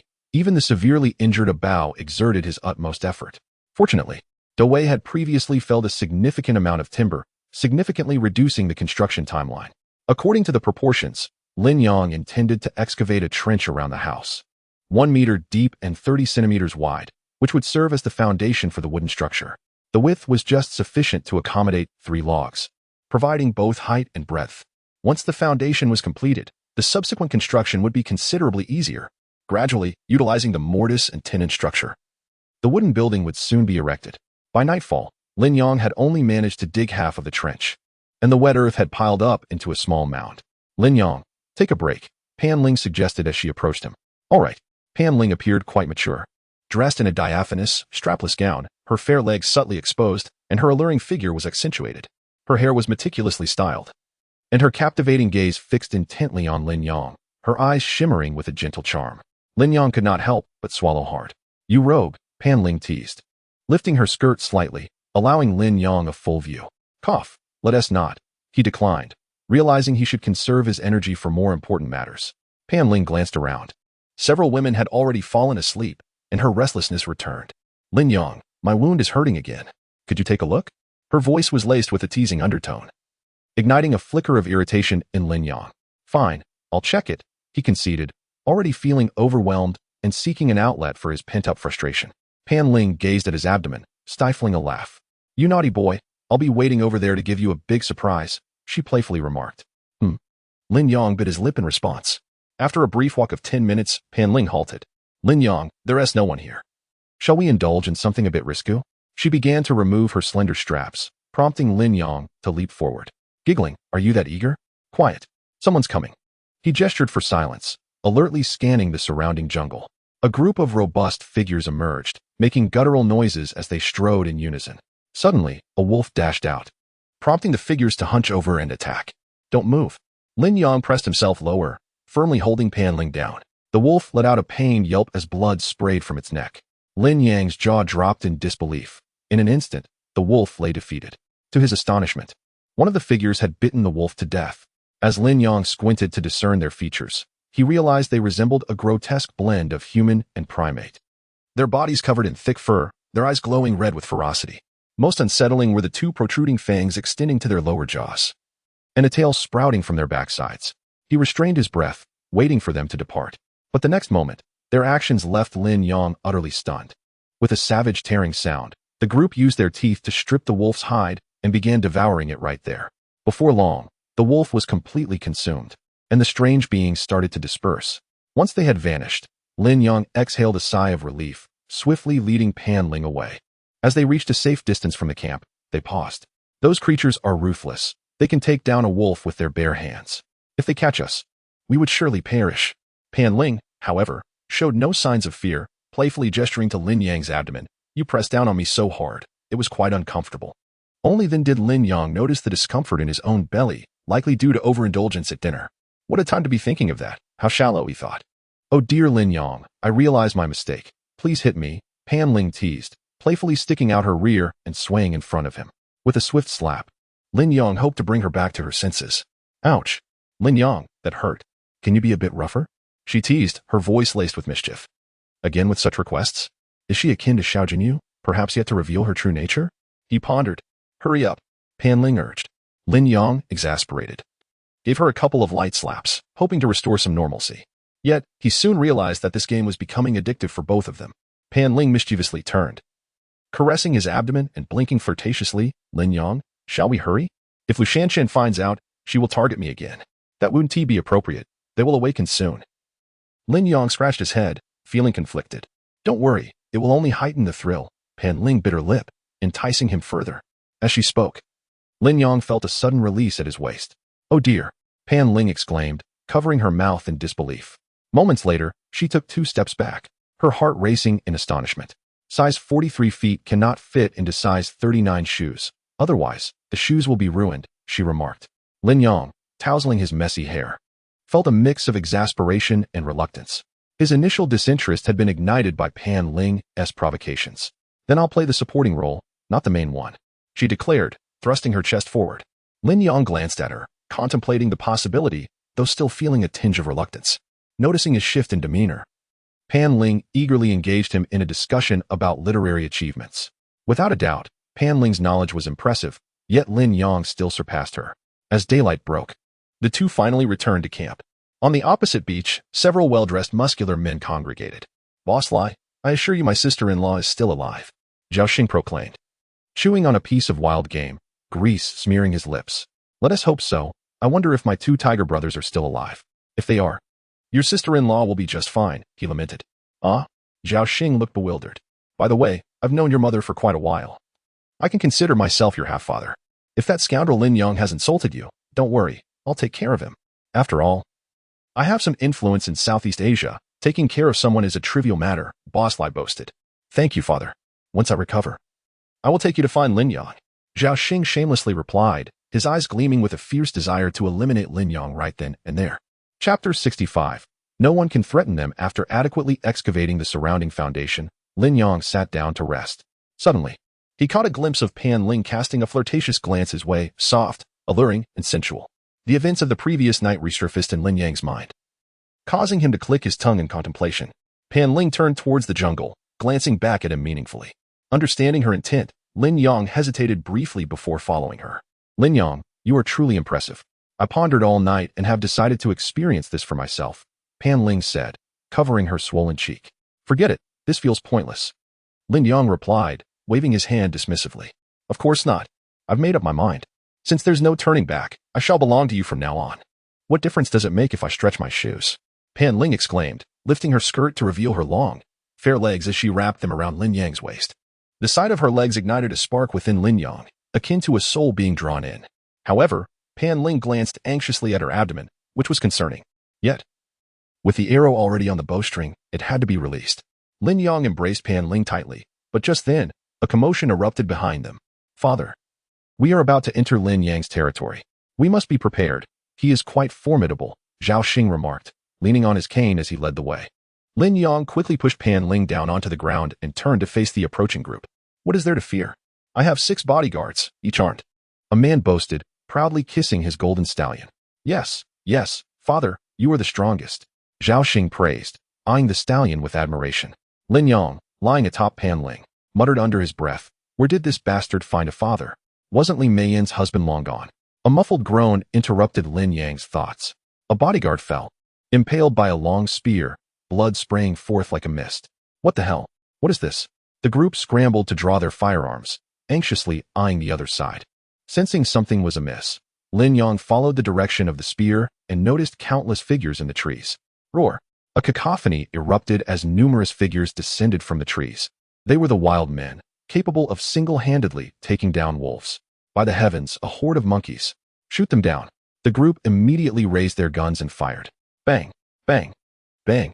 Several wild men fell, but the rest charged recklessly forward. Father, these wild men will eat us, one remarked through the troops into disarray. Another bodyguard beside Lai fell victim to the chaos. Lin Yang, observing the wild men's ferocity, felt a cold sweat trickle down his back. A scream pierced the air. A hapless bodyguard was caught by a wild man, its fangs viciously severing his neck, blood gushing forth. Lin Yang nearly retched at the sight. My goodness, run. The group shot and fled towards the distant beach, thankfully oblivious to Lin Yang's presence. Once they had retreated far enough, Lin Yang dared to rise and survey the scene. The ground was strewn with carnage. Several wild men and 3 bodyguard corpses lay lifeless. Such brutality. The unfortunate victim had blackened wounds, with dark blood seeping from them. No wonder they dared confront wolves directly. Ah, 3 handguns. Lin Yang picked them up, noting that one still had 3 bullets left, while the others contained only a couple. Let us see what else they have. Lin Yang called to Pan Ling, hastily searching their bodies. In the end, they found a fully loaded magazine, a windproof lighter, and 2 packs of cigarettes. Satisfied with their haul, Lin Yang pulled Pan Ling away, moving closer to their camp. The atmosphere of fear finally began to dissipate slightly. Yet Pan Ling wore a troubled expression, aimlessly aiming the handgun in her hand. Lin Yang, could you teach me to shoot? She pleaded. No, ammunition is too scarce. Besides, Why would you want to learn this? It's a man's toy, Lin Yang replied, snatching the gun from her and tucking it into his waistband. Pan Ling pouted, playfully protesting. Don't. I always get shot by men. I want to shoot others too. Lin Yang remained silent. Upon returning to the camp, they found Abeo energetically driving a wooden post into the foundation, hammering it down with impressive strength. Wow, Abeo is so strong, Pan Ling exclaimed excitedly, causing Abeo to blush. This woman, she lights up at the sight of men. I must show her my prowess. Lin Yang shot her an annoyed glance, which tempered her enthusiasm. How's your injury? Are you all right? Lin Yang inquired, genuinely concerned. He held a favorable impression of Abeo, who seemed to harbor no ill intentions. It's nothing. I can handle this much work, Abeo replied with a grin, demonstrating his excellent physical condition. Although he couldn't engage in intense combat currently, he could still manage some labor with ease. Lin Yang contemplated offering Abeo the gun strapped to his back, but ultimately dismissed the idea after careful consideration. In their present predicament, it was unwise to entrust such a deadly weapon to him. What if he turned against them? Lin Yang, what's wrong? You've been out with that little vixen for so long and returned empty-handed? Xiao Jinyu demanded, standing at the entrance with an imposing demeanor. We haven't fought yet today, Lin Yang said, calling the women from the wooden house out and shutting the door behind him. With a few swift smacks on Xiao Jinyu's rear, she quickly complied. Stop it. Don't hit me. Xiao Jinyu squealed, begging for mercy. Call me husband. No. Even Lu calls you husband. Xiao Jinyu stubbornly refused to yield. Fine, call me Lin Guanjin. Lin Guanjin. With that, Lin Yang released her. Indeed. This daily ritual had become a part of his routine. It was bewildering how such dynamics existed. No wonder contemporary individuals favored dominant women. A group of women watching from the entrance scattered as soon as Lin Yang emerged. Abeo had already secured 2-meter-high wooden posts on one side. This was the foundational component. Lin Yang then placed a row of bamboo tightly against the outer wood. This smooth surface would deter animals from climbing and reinforce the wooden structure. Lin Yang drilled small holes into the side of the logs, employing the mortise and tenon principle to secure each log in place. He then crafted 7 massive wooden boards to fill the gaps. Once the foundation was secured, this wooden structure would be remarkably sturdy. With a sigh of relief, Lin Yang exhaled, having completed one side, yet 3 remained. As long as they could encircle the area, safety would be largely ensured. However, the thought of the wild men's combat prowess still nagged at him. No, this won't do. While we have wolves for close combat and guns for ranged attacks, the ammunition will eventually deplete. We must devise a long-range offensive weapon. Once it's positioned atop the wooden structure, no one will be able to threaten us. Chapter 66. A little help. Lin Yang ventured into the forest, embarking on a quest for a particular type of wood. This wood was remarkably hard and elastic, perfect for crafting bows and arrows. Ot-san, wait for me, Mahiko called out from behind. The waves produced by her running formed graceful arcs, causing Lin Yang to swallow hard. Ot-san, I wish to learn from you. Do you think that would be possible? Mahiko's large eyes sparkled with a shy expression, reminiscent of an infatuated woman from a film. What did you call me? Lin Yang felt a shiver run through him, based on his extensive reading experience. This was akin to a paternal affection. Oh, Ot-san, in my eyes, you constantly protect everyone and embody the fatherly role. Many of my films revolve around this theme, Mahiko said, batting her eyelashes flirtatiously. That's quite nice, Lin Yang replied, his cheeks flushing. The two delved deeper into the forest in search of the coveted wood. Along the way, Mahiko began to act rather playfully. Master Lin Yang, your physique is so strong. You would make an ideal partner, she declared with admiration. Lin Yang's mind buzzed. Was she implying he would achieve eternal fame? Is that so? She inquired, her hand inching towards Lin Yang's abdomen. Perhaps not. He quickly waved his hand, his thoughts elsewhere. He had given everything to Pan Ling last night. Even with remarkable prowess, one should not be so ostentatious. The priority was to find that special timber. Suddenly, a large tree caught his eye. Here it is. Lin Yang affectionately touched the tree, preparing to chop it down for his bow and arrows. The bowstring would require a 100-year-old vine, sturdy and elastic, used for crafting shields in the Ming dynasty. Whoosh! A branch swiftly embedded itself into the ground, demonstrating tremendous power. Lin Yang then ventured into a bamboo grove to create arrows, as bamboo possessed great strength. Sharpening the tips, he marveled at their potential. Whoosh! He tested an arrow, piercing through a thick bamboo stalk. Wow! Master Lin Yang, your shot is impressive. Pan Ling applauded. Lin Yang replied, well, that's typical of women from the islands. Master Lin Yang, could you teach me how to shoot? I too wish to shoot far, Mahiko approached, her sultry gaze suggesting more than mere instruction. All right. Lin Yang gripped the bow with his left hand and an arrow with his right. Pulling back with force, the arrow soared, striking the bamboo with precision. Wow, the power is immense. If it hit me, I wouldn't stand a chance, Lin Yong remarked. Minutes later, having crafted dozens of bamboo arrows, Lin Yong declared, "Let us head back." He fondly caressed the bow and arrows. Mahiko blocked his path, then nestled into his embrace, saying, "Master Lin Yong, I owe you so much for your care in these days. I have little to offer, but if it's that which you desire, I would certainly give my all." Lin Yang's mind buzzed, feeling overwhelmed. "Let's not go there. I'm not in the mood." "Huh, what are you thinking? There's no one here but us. Don't you want to learn a bit from your teacher?" Mahiko said, picking up a twig from the ground, her expression turning serious. Lin Yang's mind conjured images from a film. "Oh, let us discuss this another time. We need to return now." "No, last time we were so close. I know what tempts men from the land of fire the most is to achieve glory for their country. Don't you desire that?" Mahiko said, understandingly, as her hand began to move. "Don't worry about me. Before entering this profession, I had already prepared myself for the worst, so you need not hold back," she added. Turning her back to him, Lin Yong inhaled sharply, his face flushed. At this juncture, he decided to act without hesitation. Just then, a cold sweat broke out on his back as a wild boar eyed him menacingly. Curse it! Lin Yang's pupils dilated. How had he encountered this creature again? "Hurry!" Mahiko urged, but in the next moment, Lin Yong kicked her to the ground. "Be careful!" The boar charged towards them, prompting Lin Yong to draw his arrow. Whoosh! Whoosh! 3 arrows were loosed but missed their mark. The boar was upon them, and Lin Yong quickly sidestepped. Crack! The boar collided with a small tree, snapping it in two. Seizing the opportunity, Lin Yong shot another arrow, striking the beast. With a grunt of pain, the boar continued its advance. Lin Yong found himself with nowhere to retreat. Behind him lay open ground, an easy target. "Damn it! I'll fight." Lin Yong raised his bow and arrows, releasing a flurry of shots until, at last, the boar collapsed.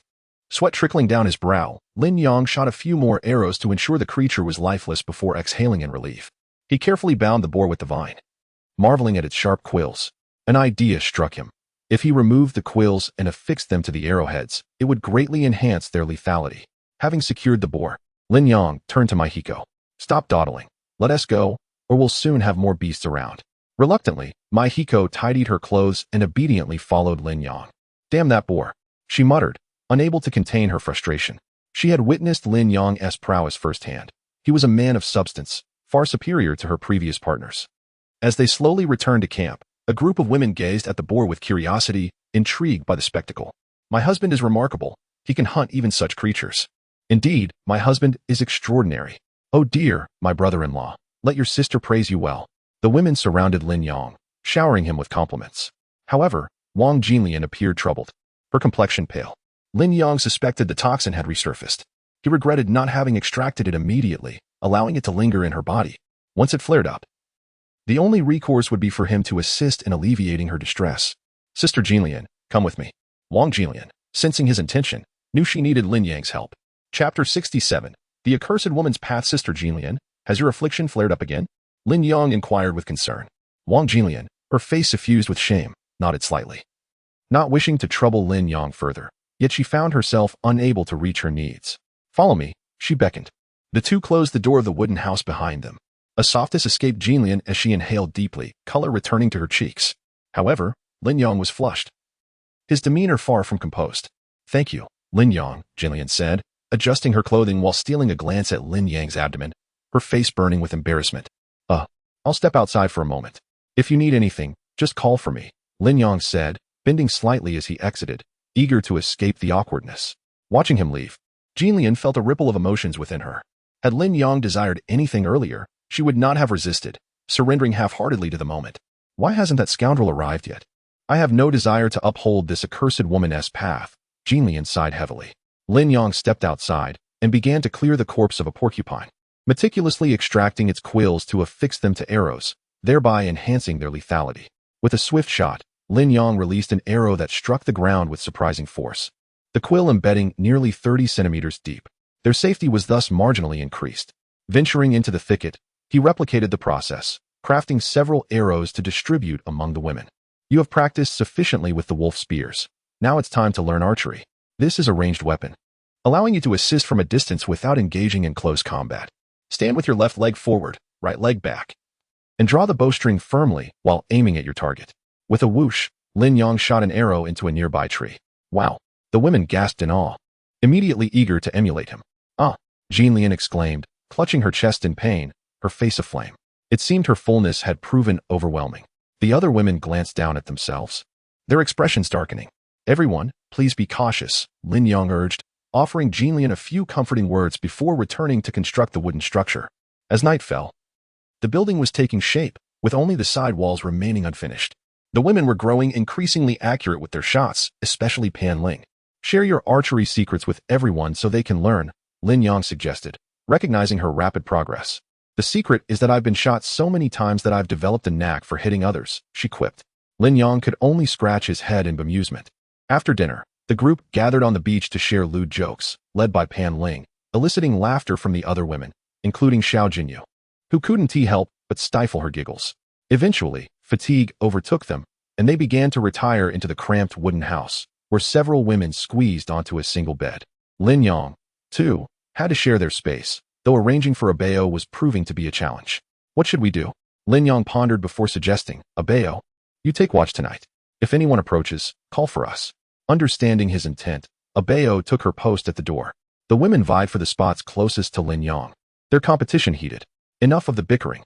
Sister Jinlian is unwell, so she will sleep next to me, and whoever else, you come along as well," Lin Yang directed as the women reluctantly settled down. They all longed for the comfort of Lin Yang's presence, a sense of security that words could scarcely convey.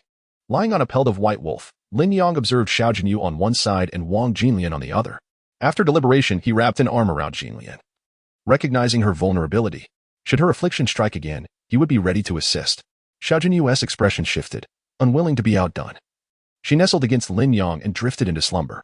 Jinlian, though shy, obediently laid her head against him. In the early hours of the morning, Lin Yang was stirred by a wave of heat emanating from his chest. Upon opening his eyes, he found Jinlian's face flushed, her lips biting into a crimson hue. Her hands instinctively wandered towards her chest, and Lin Yang realized the toxin was re-emerging. "Lin Yang, I feel terrible," Jinlian expressed, her face contorted in pain. The toxins always seemed to strike at night, and she hadn't had a restful sleep in days. "Don't worry, I'll help you," Lin Yang reassured her, hesitantly unfastening her buttons. A sharp gasp escaped her, causing Lin Yang to flush with embarrassment. "Damn it, why am I thinking of this now?" Jinlian, in her discomfort, clutched his neck tightly. With a deep breath, Lin Yang inhaled and expelled the tainted blood, and Jinlian's complexion began to improve, her eyes regaining clarity. "Thank you, Lin Yang," she said hurriedly, fastening her buttons once more, her gratitude palpable. "Don't mention it, sister. If you're feeling unwell, please tell me.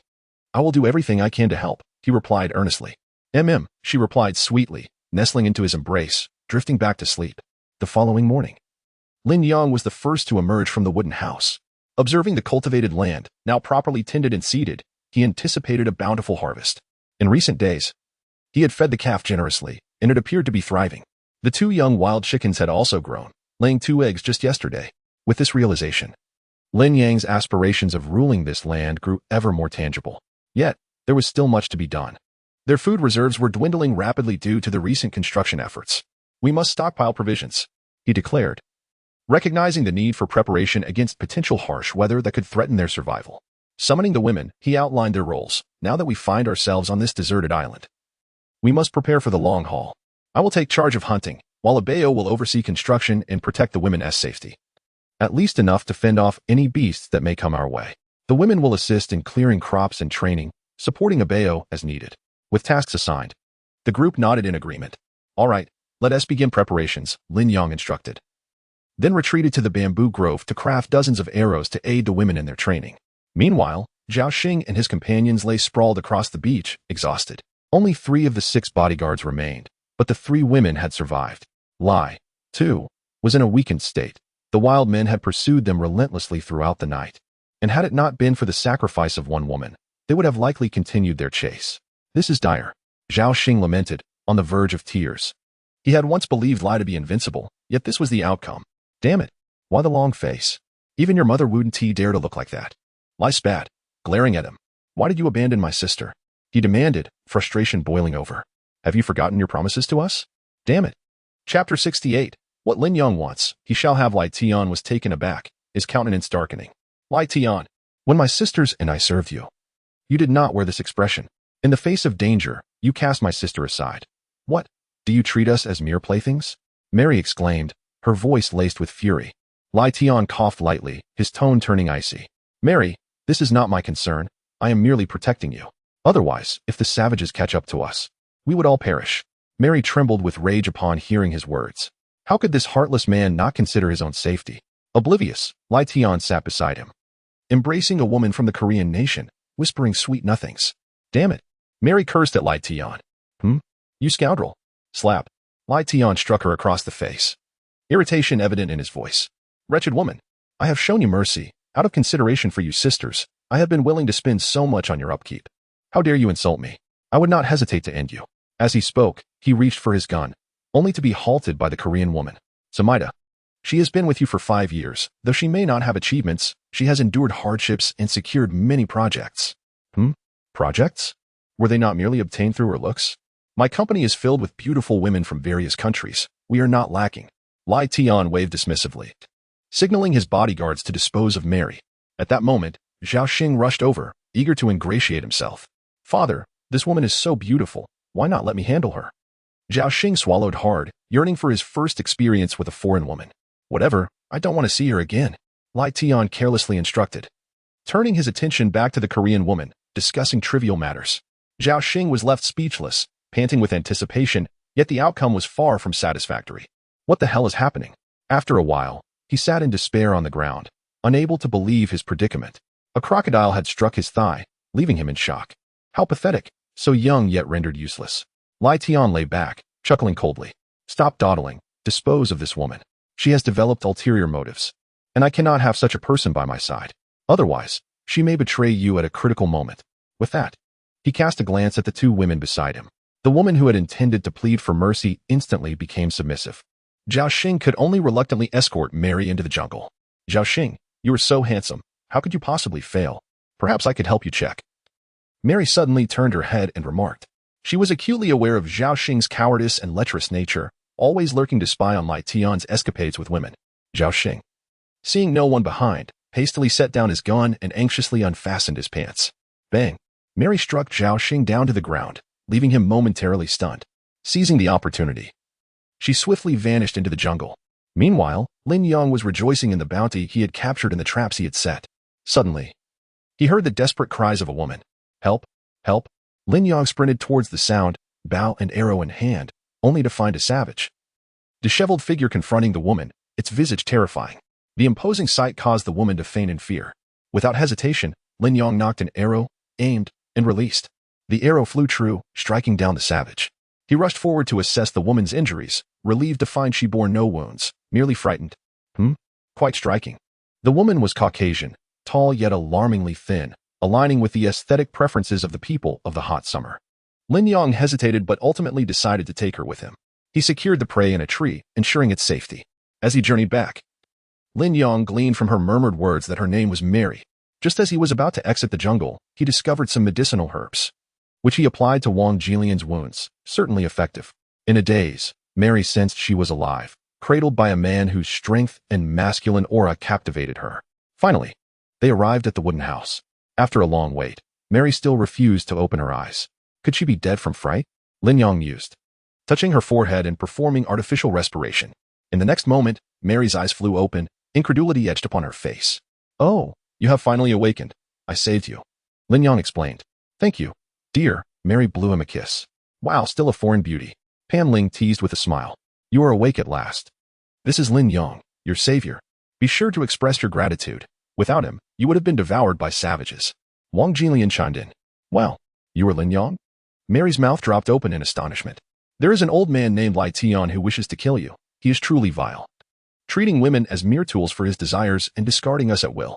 In civilized society, he appeared well-dressed and refined, yet in this wilderness, his true nature has been fully revealed. I have 2 sisters enduring torment at his hands. Mary recounted the atrocities Lai Tian had committed. Wang Jilian's expression shifted dramatically. You all take your time to chat. I will go take care of the prey. Lin Yong promptly returned to the site, retrieving the game from the tree. On the way back, Lin Yong unexpectedly stumbled upon a narrow path and, intrigued, followed it, soon encountering a vast river.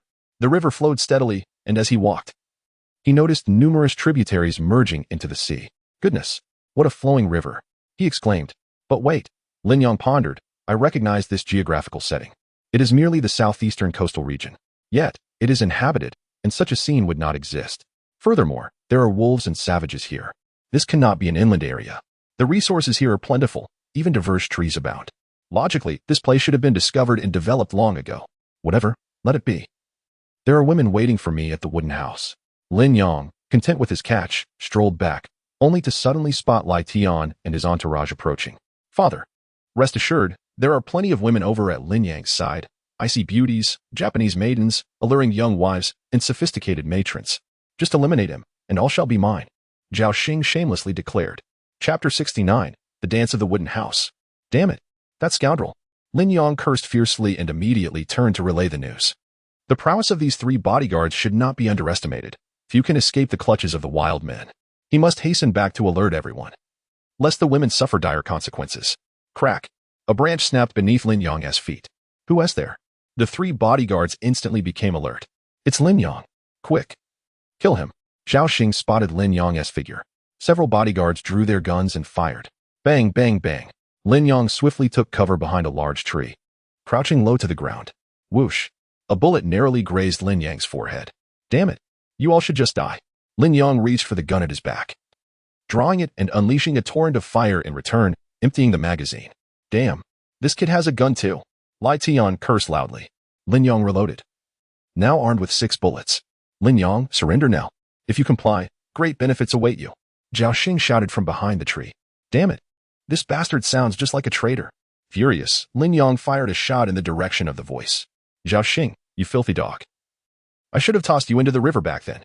Lin Yang regretted not pursuing him, wishing he had made them pay alongside the Huang brothers. Ha ha ha. Are you angry? I am fortunate and blessed. This one here is a big boss from Southeast Asia. Lai Tian, you think you can keep fighting?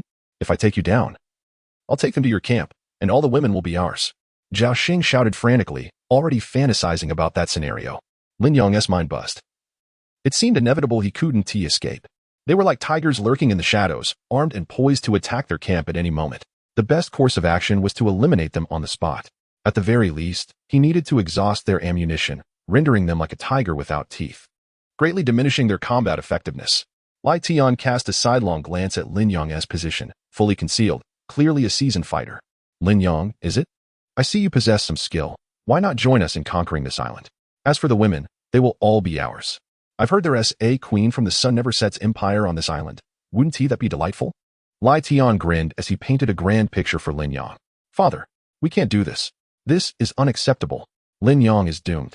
Perhaps his sister-in-law has already been violated. Zhao Xing said with a smirk. Slap. To hell with you. I even slept with your mother. Lai Tian angrily slapped him. Lin Yang remained silent, surveying the terrain around him, preparing to escape. If there was anyone with a functioning brain among them, they would surely try to detain Lin Yang to seize their camp. What one fears often comes to fruition. Lai Tian waved his hand. Hey, Zhao Xing. Take one person to their camp while we hold them here. Lai Tian spoke loudly, deliberately letting Lin Yang overhear. Damn it. It's now or never. Lin Yang rolled and executed a tactical maneuver, gripping his gun and firing in that direction. Bang, bang, bang. Instantly, debris flew around Lin Yang as bullets struck nearby. Ah. Lin Yang touched his side, blood oozing from a wound. Realizing he was outmatched, Lin Yang quickly lowered himself and began to crawl backward. Bang. A bullet struck above Lin Yang's head. Had he not instinctively ducked, it would have been the end of him. Lin Yang turned to see a burly man responsible for the shot. Damn it. Bang. Lin Yang fired back, straightening up and sprinting, weaving between the trees. Finally, Lin Yang burst out of the thicket, spotting the camp. Get out, everyone. Danger is here. A group quickly surrounded Lin Yang, concern etched on their faces. Quick. A bow. Grab the gun. Lin Yang swiftly drew his handgun and handed him 3 bullets. Zhao Xing brought a group of capable fighters, with 3 bullets. Your task is to eliminate the strongest bodyguard. He is a formidable opponent. Dabao took the gun and dashed into the woods to prepare an ambush. Pan Ling. You said you enjoy shooting, so take this bow and guard the entrance. If anyone approaches, shoot them immediately. Lin Yang handed her the bow. The others hurried back inside. If the 2 of them could not hold their ground, they too would be out of bullets and would have to fight with whatever they had. The women listened to Lin Yang's arrangements. Once everything was said, he took the remaining handgun to confront another group. Hey brother, trust me.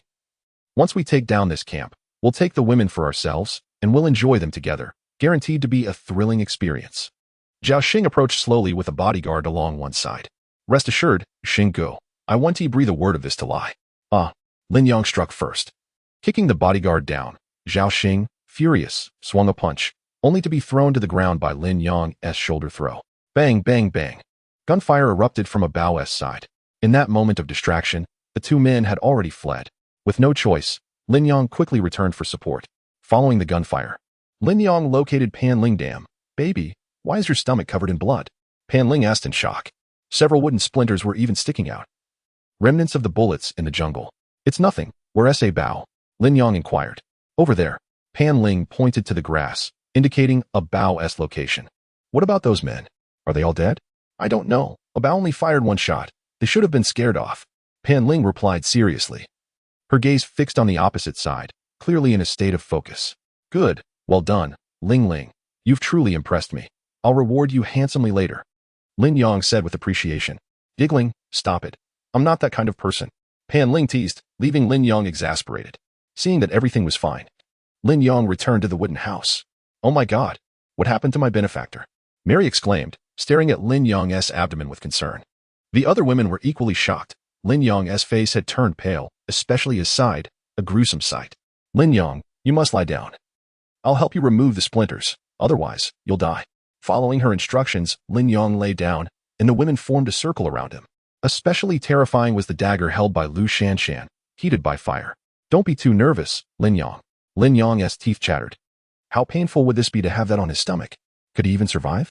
Benefactor, look at me. Mary began to perform an exceptionally seductive dance right in front of Lin Yang.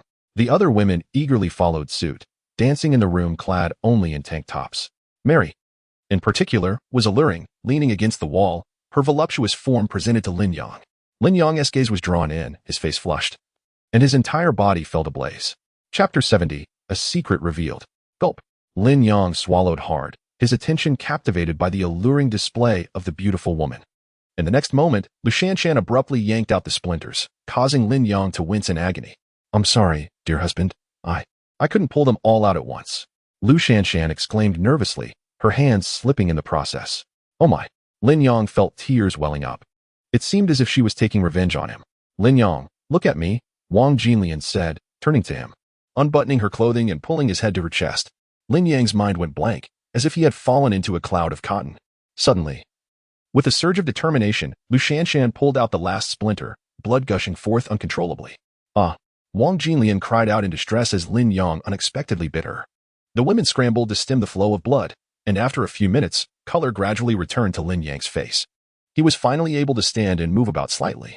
Wow, Lin Yang, you have the most impressive physique of any Asian man I've ever seen, Mary remarked, glancing at his abdomen, implying much with her words. To maintain such a state amid such excruciating pain was nothing short of a marvel. That's just basic. Lin Yang replied bashfully, retreating slightly as he sat on the wooden bed. Thunder rumbled as the sky darkened. Lin Yang sat in the wooden house, filled with joy. He had shelter, food, farmland, poultry, and beautiful women. It was easy to endure a few weeks here, in stark contrast to Zhao Xing and his group, who scurried around like stray dogs. How laughable. How could they dare to challenge Lin Yang? Several women nestled in Lin Yang's embrace. Having extinguished any thoughts of returning home, their sole desire now was to earn his favor. Lin Yang felt fulfilled. Once the troubles were resolved, he would begin constructing the city walls. When the crops ripened, they would be truly secure, reigning as the emperor of this island. As night fell, the rain began to patter down. Unlike before, this time it was not stifling. Rather, it was piercingly cold. On the opposite side of the camp, Zhao Xing sneezed violently. Trembling, the others were not faring much better, especially the elderly Lai Tian, who curled up in a ball. The rain continued to fall, and with the cold wind blowing, goosebumps covered their skin. They could not start a fire in this weather, and their lighter had been confiscated by Lin Yang. Father, what if we surrender? I truly cannot bear it any longer, Zhao Xing said, his voice trembling with fear. Surrender my foot. We nearly took his life. Do you think he would accept our capitulation? Lai Tian retorted, shivering from the cold. Listen, father, trust me. If you send someone to negotiate with him, we can regain our strength in his camp, and then find an opportunity to eliminate him. The remaining women will all be ours. Zhao Xing insisted, animatedly gesturing. Lai Tian pondered for a moment, glancing at the two bodyguards behind him before conceding. Very well, you go negotiate. But I can't. Lin Yang would love nothing more than to eliminate me right now. I've taken his girlfriend. Zhao Xing shook his head. Men are most enamored with women. Especially a lecher like him more so than you, father. Slap. Lai Tian raised his hand and struck him. Damn it. What do you know? I wish to give every woman a home. Zhao Xing lowered his head, feeling wronged as he rubbed his cheek. But you have a point. Pukina. You go negotiate with Lin Yang. A tall woman with golden hair, resembling a star, stood up and headed toward Lin Yang's camp. Meanwhile, Lin Yang had managed to stand and walk.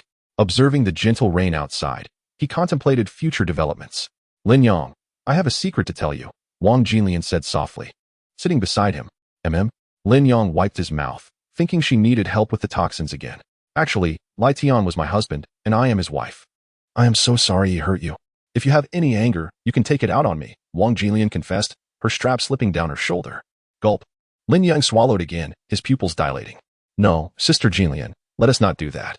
He hesitated, almost agreeing. No, it can be this way. He's just a country bumpkin.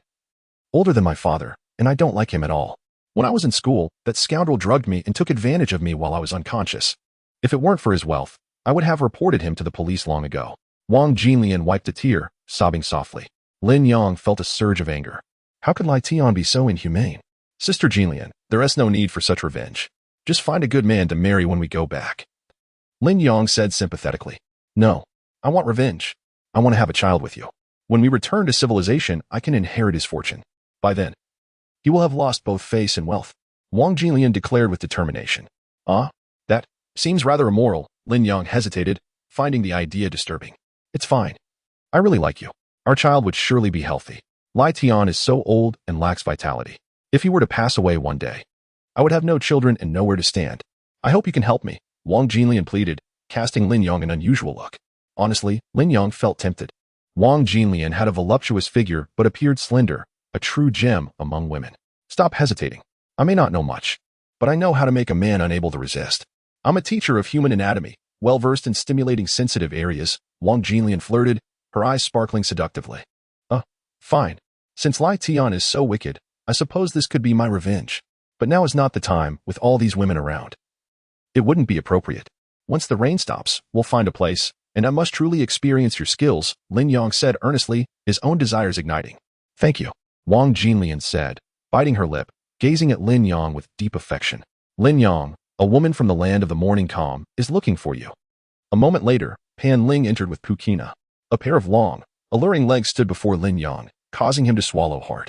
Her cool demeanor was even more enticing than that of Xiao Jinyu. Chapter 71.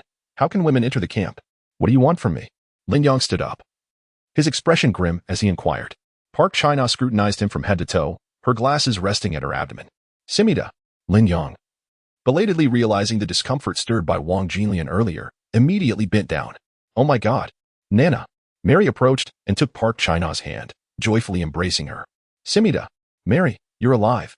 Park China was equally astonished, having thought Mary perished in the jungle. Of course, it was Mr. Lin Yang who saved me. Mary proudly introduced Lin Yang, which garnered Park China's favorable impression of him. Hello, Mr. Lin. I represent Mr. Lai in negotiations. We hope you will allow us entry into your camp. It is far too cold outside.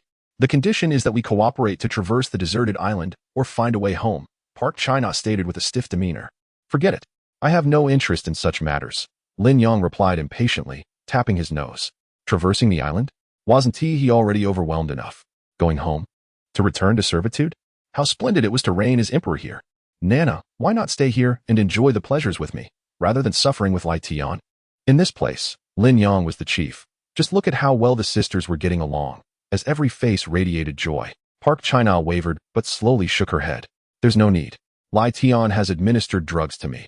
If I do not return within an hour, I shall perish. Mary was infuriated, yet felt powerless. Lin Yang furrowed his brow, cursing Lai Tian internally for his despicable tactics. Park China, resigned, bid farewell. Wait, collaboration? That might not be impossible, Lin Yang smirked, glancing around the wooden structure, which had only been partially completed. The timber that Dewey and the others had harvested was long gone. This was a colossal undertaking, and with the rain subsiding and the ground damp, construction would be considerably easier. Simida, really? A glimmer of hope flickered in Park China's eyes, signifying her potential reprieve from suffering outdoors. Lin Yang followed her out of the wooden enclosure and called towards the woods, Mr. Lai, how formidable you are, yet you send a woman to negotiate. As soon as he finished speaking, the grass rustled, and Zhao Xing replied, Lin Yang, Will you cooperate or not? If you agree, we are indeed formidable. All the women on this island belong to us. Indeed, Zhao Xing's thoughts were consumed by such trivialities. Lai Tian was no saint either. That was precisely his intention. A commendable plan, but they currently sought his assistance. It was raining, they had nowhere to shelter, and the team's sole lighter had been seized by him. They were indeed in dire straits. As long as he held his ground, within 3 days, they would freeze to death. Lin Yong declared triumphantly. Damn it, Lin Yong. What do you mean? If you let us into your camp, we can negotiate everything. A sneeze interrupted Lai Tian, who, at over 50 years old, struggled against the harsh weather. For a wealthy man like him, the greatest fear was death. Money could remain, yet life lost was the ultimate tragedy. Enter the camp? Lin Yong scoffed. Such foolish dreams. Wouldn't that endanger the women behind me? Park China ventured deeper into the jungle, and Lin Yong had a thought. How about this? We can collaborate. Your women may enter my camp, but the men cannot. You will provide me with logs daily. In return, I shall reward you with some hot food. That should suffice, yes? Lin Yong concluded, awaiting a response. He clearly observed 3 stunning women peering out, gazing towards him. Damn it. Lin Yong, what do you mean? Why allow the women in, but not us? Are you trying to freeze me to death? Lai Tian cursed, feeling that Lin Yong was brazenly snatching his women. In civilized society, he was the one stealing from others. Who would have thought someone would covet his? You will never enter the camp. According to my standards for cutting logs, I shall reward you with a bit of food. The more you work, the more food you will earn. Lin Yong stated impatiently. After that, he turned and left, knowing they had no other options. All right, we agree, but we are very hungry. You must give us some food first, and then we will work. Zhao Xing cunningly proposed. Impossible. Food for logs. Lin Yong firmly rejected. He needed to exhaust their stamina. If he provided them with warmth too soon, they might act rashly. Fine. Lai Tian acquiesced. Lin Yong confidently returned to the wooden cabin, where the women were gathered around an iron box, warming themselves, draped in cozy wolf pelts. Wife, prepare some of the leftover meat, 11 pieces, Lin Yong instructed, ensuring they received no excess. If they were well fed, they might become unruly. 11 pieces aren't enough to share. How about 12? Lu Shanshan asked, puzzled. Are you foolish? We must sow discord among them. Lin Yong gently flicked her forehead, affectionately chiding her. In such an environment, the ugliness of human nature would be magnified. If managed properly, they could be utterly dismantled. Lin Yong stood from his vantage point, observing Lai Tian and his group braving the rain to fell trees. Not bad, he muttered, as Lu Shanshan approached with the roasted meat wrapped in palm leaves. Exactly 11 pieces, neither more nor less. Mary, take this meat to them, Lin Yong instructed, handing the meat to her. Oh my God, I won't go. What if they go wild and shoot me? Mary blurted out. Fear not, they lack the strength. Even if they harbor ill intent, they lack the courage. If they were to act, it would surely deplete their stamina, Lin Yong replied with a mischievous grin. All right. Mary took the roasted meat, deliberately shedding her wolf pelt to reveal her fair skin. She tousled her hair, letting it cascade behind her. Donning a pair of shorts. Gulp. Lin Yong wiped his mouth. Her figure was truly stunning. Soon, Mary returned, gleefully exclaiming, hee, that useless Zhao Xing. When he saw me, his eyes lit up with envy. Too bad he could only watch. Lin Yong smiled knowingly, relishing the desired effect. Before long, Lai Tian had secured the logs in a safe area. He had done quite well, collecting over 50 logs. Lin Yong, wearing the wolf pelt, stepped outside to observe and found Lai Tian and his men had begun to quarrel. Damn it, Zhao Xing. How dare you steal my meat? Dad, I'm hungry. Zhao Xing whimpered, only to be met with Lai Tian's elbow, knocking him to the ground. Chapter 72. Are you constructing wooden walls? Under duress. Zhao Xing obediently squatted on the ground, watching Lai Tian feast heartily. The following day, the rain persisted, and Lai Tian's group lay on the ground, seemingly in a state of surrender. This simply would not do. Without them chopping wood, it meant Lin Yong would have to work harder and provide them with food, which was a venture Lin Yong would not entertain. Damn it, Lai Tian, why are you still idle? If you don't work, you won't eat. Lin Yong cursed. Lousy. Are you some kind of capitalist? Even as a societal leader, I have never exploited my subordinates like this. Your heart is blacker than that of any capitalist. Lai Tian retorted, his lips quivering with anger. After years of dominance in the underworld, he had never faced such humiliation, ultimately falling prey to Lin Yong. Once he vented his frustration, Lai Tian wiped his face, pulled himself up, and signaled his men to start working. Don't let me catch you slacking off, or I swear I'll make you regret it, one by one. He gritted through his teeth. Gulps echoed as Pukaina swallowed hard, gazing longingly at the rising smoke from Lin Yang's camp, filled with dreams of joy. The two women beside her shared the same yearning. They had heard from Pu Kai-na that the people there lived in happiness, feasting on meat without enduring suffering here. Damn it. What do you women mean by this? Are you plotting against me? Lai Tian's eyes burned red as he seized Pu Kai-na by her collar, glaring menacingly. And no, not at all, Pu Kai-na stammered, trembling in fear. Seeing her terrified expression, Lai Tian smirked with satisfaction. Humph, it's best it stays that way. Otherwise, I'll make you pregnant right here. And being pregnant here would be a fate worse than death. Lai Tian raved, causing the women to lower their heads in apprehension. Boss Lai, we should get to work quickly. Otherwise, we'll have no food later, one of the bodyguards reminded him. Fine. Xiaoyang, Xiaopao, follow me closely. And I'll ensure you eat well when we return. You want to be shortchanged. Lai Tian's tone took a complete turn. Realizing he had to rely on these two bodyguards now. Understood, Boss Lai, they replied apathetically. Lai Tian, perceptive as ever, detected the underlying tones in their responses, saying, once the rain stops, I'll reward you with a night with the three women down there, as a benefit for you. The two bodyguards exchanged glances, newfound motivation sparking within them. Meanwhile, Lin Yang remained focused, meticulously chiseling gaps into each log to construct a wooden tower using a mortise and tenon structure. By the end of the day, he had finally completed one side of the wooden building. Lin Yang exhaled a sigh of relief. Building this in the rain was truly taxing. With 3 walls now erected, it appeared quite impressive. He intended to complete the final wall, widening it by a meter, crafting it into a battlement-like structure, with stairs leading up so that one could stand atop the wooden walls to survey the surroundings. Once completed, it would fend off numerous wild beasts. Not good. Pu Kai-na has fainted. Zhao Xing yelled from a distance. Lin Yang immediately stood atop the structure, spotting Pu Kai-na, clad in black silk, lying on the ground. Soon, 2 bodyguards lifted her and brought her to Lin Yang's camp. Mr. Lin, this is our companion. We kindly ask for your assistance in treating her, they implored. Of course, Lin Yang responded, recognizing the unfortunate fate of such a beautiful woman if she were to perish. Shortly after, Lai Tian and Zhao Xing followed, stating, Lin Yang, we need to enter your camp together to ensure you do not mistreat my woman. Lai Tian's eyes darted around, his waist bulging, clearly concealing a weapon. Humph. If you wish to enter, it is not impossible. Bind yourselves with vines. Or else you may never step foot inside, Lin Yang warned, fully aware of Lai Tian's intentions, inviting a wolf into the fold. Damn it. Absolutely not. If we bind ourselves, we become lambs for slaughter. What if you decide to turn on us? Lai Tian dismissed the notion outright, his hand creeping toward his back. Whoosh. A bamboo arrow shot directly at Lai Tian's feet. Pan Ling, wielding a bow, teased, hee, I've always been shot by men. Now I want to shoot a man. Who wants to be the first? Lai Tian's face turned an ashen green. You vile vixen, don't let me catch a break, or you'll regret it. He glared at Pan Ling, muttering just loud enough for himself to hear. Very well. Then you may bring her into the camp, Lai Tian conceded reluctantly. Knowing Pu Kai-na was his prized possession, if she were to die, it would be a tragic waste. Fine, let your 2 women carry her inside. Lin Yang suggested, eyeing the 2 women behind Lai Tian, equally stunning. Go to hell. Don't even think about it. Lai Tian saw through Lin Yang's intentions.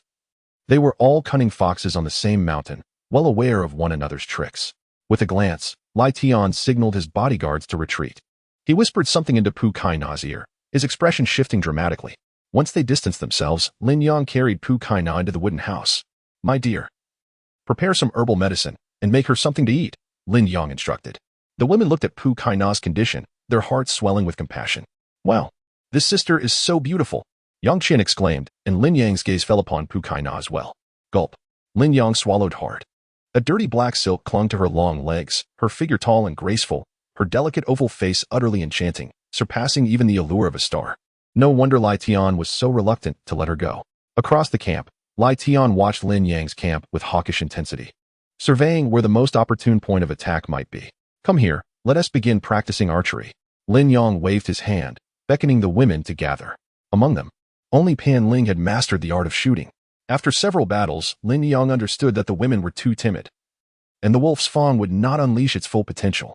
It was better to practice archery instead. That night, after dinner, Pu Kai-na finally regained consciousness. This place is so wonderful, she murmured, wrapping herself tightly in wolf fur as warmth enveloped the room, filling her with an overwhelming sense of security. If only she could remain here forever. Then stay here. We can serve Lin Yang together. How delightful it would be. Mary approached, taking her hand with a smile. Lin Yang felt a bit awkward at her words. They sounded strange. Thank you for your kindness, but Lai Tian has poisoned me. If I do not receive the antidote within 3 days, I will perish, Pu Kai-na sighed. What a scoundrel, Lin Yang seethed, wishing to eradicate him immediately for his despicable tactics. Rest well, Lin Yang added, realizing his hope of winning her over to his side had been thwarted by Lai Tian's prior machinations. Wait, are you constructing wooden walls? Pu Kai-na blinked, gazing at Lin Yang, her eyes filled with curiosity. Chapter 73. Are you Lin Yang's elder brother? Lin Yang's heart tightened. Could she be a spy? Mr. Lin, please do not misunderstand. I am merely curious. Without iron nails, how did you construct it? Park China inquired. Well, it was certainly through the mortise and tenon joint technique. Your country has borrowed from this method for a long time, but surely has not grasped its essence. Lin Yang replied, pride evident in his demeanor. Indeed, impressive, Park China exclaimed, astonished. This was her first encounter with such terminology. The man before her was truly unfathomable, appearing capable of anything. However, would it not be even better with iron nails? She suggested suddenly. The mortise and tenon model is indeed remarkable. But wouldn't iron nails make the process more convenient? Lin Yang nodded in agreement. The mortise and tenon principle is indeed effective, but it can be rather cumbersome. There are many more constructions to be built in the future, and the use of iron nails would undoubtedly expedite the process. But alas, there is no iron available at present. Actually, while I was wandering, I discovered many firearms abandoned on the ground. This area must have been a military base of America during World War II. If we could gather those discarded firearms, wouldn't we be able to create iron nails? Park China reminded him, stroking her chin thoughtfully. Lin Yang smacked his thigh, suddenly recalling the origins of a rifle he had encountered. It was in front of a massive grave. How had he not thought of it sooner? Perhaps they had left the equipment behind in haste when they withdrew. All right. You should rest well. Let fate take care of the rest, Lin Yang said, his gaze filled with concern for Park China. It was a shame. She was a good woman, yet poisoned. With that, Lin Yang stealthily slipped away from the backyard to avoid being seen by Lai Tian. Lin Yang, I will go with you, Li Meiyin said, grasping his hand with a meaningful expression.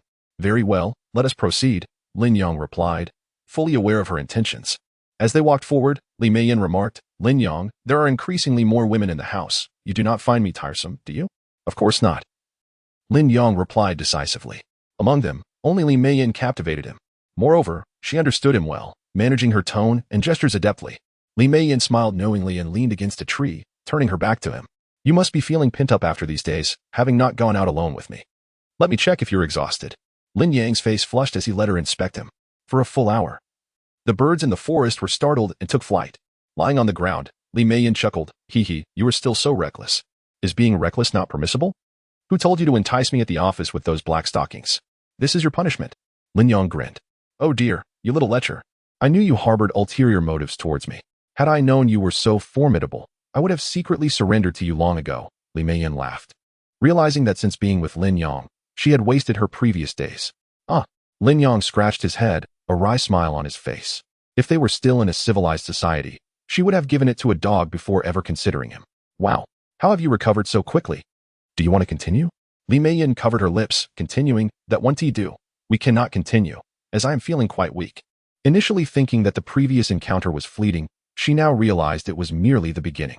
Very well, Lin Yang said, standing and tidying up as they prepared to move on. The immediate priority was to locate the abandoned firearms. Suddenly, a deafening explosion sounded nearby. It was a gunshot. Lin Yang hurriedly threw himself onto Li Meiyin, cautiously surveying their surroundings. Damn it, why is this thing so difficult to use? It nearly shattered my shoulder. Came a voice not far off. It was Dao Wei and Huang Eru, with an old-fashioned rifle in hand, identical to the one Lin Yang had found at the grave. The two had been tossed into the river by Lin Yang and had inadvertently stumbled into a cave, where they retrieved a rifle and ammunition. Haha, Wei Ge. Your marksmanship is incredible. You actually killed a bison. Huang Eru, scarred and intimidating, exclaimed. Less chatter. Finish eating quickly so we can settle accounts with Lin Yang. That bastard must die, and then we can have our fun with the women in the house. Dao Wei spat on the ground, his expression menacing. All right. I want to play with Li Meiyin first. I've long desired her. Huang Eru said with a lecherous grin, brandishing a knife as he began to butcher the bison. Lin Yang's expression darkened. They were still alive and armed. If they allied with Lai Tian, Lin Yang would surely be doomed. What shall we do, Lin Yang? Li Meiyin asked, her face pale. She did not want Huang Eru to have his way with her. We must retreat quietly, Lin Yang urged, taking her hand as they cautiously began to back away. Li Meiyin gasped, stepping on a venomous snake. Shit, it's Lin Yang, Dao Wei shouted. raising his gun and firing. Bang! A bullet whizzed past Lin Yang's scalp. You go first. Go back and notify others. Lin Yang urged frantically, drawing his handgun to confront them. Wei go. It's Li Mei Yan, Huang Eru exclaimed, his eyes gleaming with greed. I see him. First, take down Lin Yang. All women belong to us. We'll have her serve you daily and feed you abalone. Dewey shouted, firing several shots in Lin Yang's direction. Damn it! Lin Yang spat, realizing that Dewey had an abundance of ammunition. He needed to escape quickly. Lin Yang, come out. You must die today. Huang Eru taunted. Dewey, go find my elder brother. He is formidable. Perhaps he can spare you. Lin Yang suggested, retreating cautiously while they relaxed their guard. Damn it. Run. Lin Yang sprang to his feet and dashed away, confident in his understanding of the rifle's range and accuracy. At this distance, they could not hit him. However, the weapon was powerful enough to inflict a gaping wound upon impact. Chase. Kill the men. Bang. Bang. Bang. Several shots missed as Lin Yang reached the camp. Damn it. Dewey. Zhao Xing stared blankly at Dewey, who now aimed his gun at him. Father. A ghost is coming. Lai Tian and several bodyguards exchanged worried glances until they spotted two men armed with rifles on the opposite side. Lin Yang had already returned to the camp, taking cover behind a wooden wall. Bang! Another explosion erupted as bullets struck the ground near them, sending debris flying. Are you Lin Yang's elder brother? Get down and cover your heads immediately. Dewey grinned maliciously, his hand poised over the trigger. Chapter 74, Let me keep your secret. Bang. Lai Tian yanked one of the bodyguards over, using him as a shield against a gunshot. What an idiot. Lai Tian was terrified, bewildered by the sudden chaos and the audacity of someone actually firing a gun, seizing the moment while the assailant was reloading. Lai Tian and his companions dashed into the thicket, confronting him. Damn it, that Lin Yang has betrayed me. Lai Tian lamented, on the verge of tears. Ha! Lin Yang, your brother is no better. Hurry and send the woman in your house out to serve me. Otherwise, you all shall perish. Dewey raved madly. Bang! A dull thud echoed as a plume of blood erupted from Dewey's chest. Damn! Dewey groaned, collapsing to the ground. Emerging from the bushes was a figure. It was a Bao. Damn it! A traitor. I provided for you, and you dare betray me. Dewey cursed, his eyes turning bloodshot. Go to hell. Scoundrel. You sleep with my wife and expect me to serve you? Bao struck him on the forehead with the butt of his gun, silencing Dewey. After a few minutes, the two were bound in a wooden cabin. On the ground lay an old steel gun alongside various bullet backs. Damn. This weapon is still so powerful. It could kill a wild ox with a single shot, Lin Yang said, relieved that the assailant's aim was poor, or he would have been done for. Dewey, where did you get these? Lin Yang demanded, gripping his collar menacingly. I won't tell you unless you let Li Mei Yan serve me, Dewey said, casting a lustful glance at Li Mei Yan, swallowing hard. He dreamed of having her. Smack. Lin Yang delivered a resounding slap, his expression fierce. Damn it. Are you a dead pig afraid of boiling water?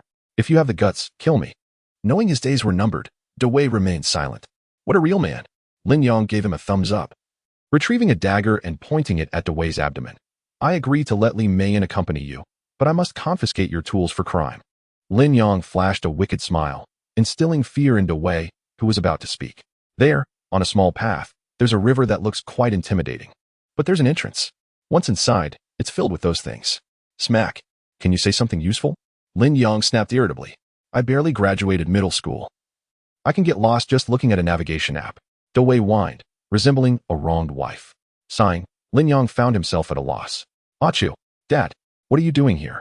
Erhu woke up, looking adorably bewildered at Lin Yang. Lin Yang, don't tell me you've lost your memory. Dad, when will you find a wife? Erhu asked, swallowing hard. Lin Yang was speechless. After a series of tests, he confirmed that this rascal truly had amnesia. Now all leads were severed. Honey, get him something to eat so he doesn't starve. Tomorrow, I'll take him to find that cave.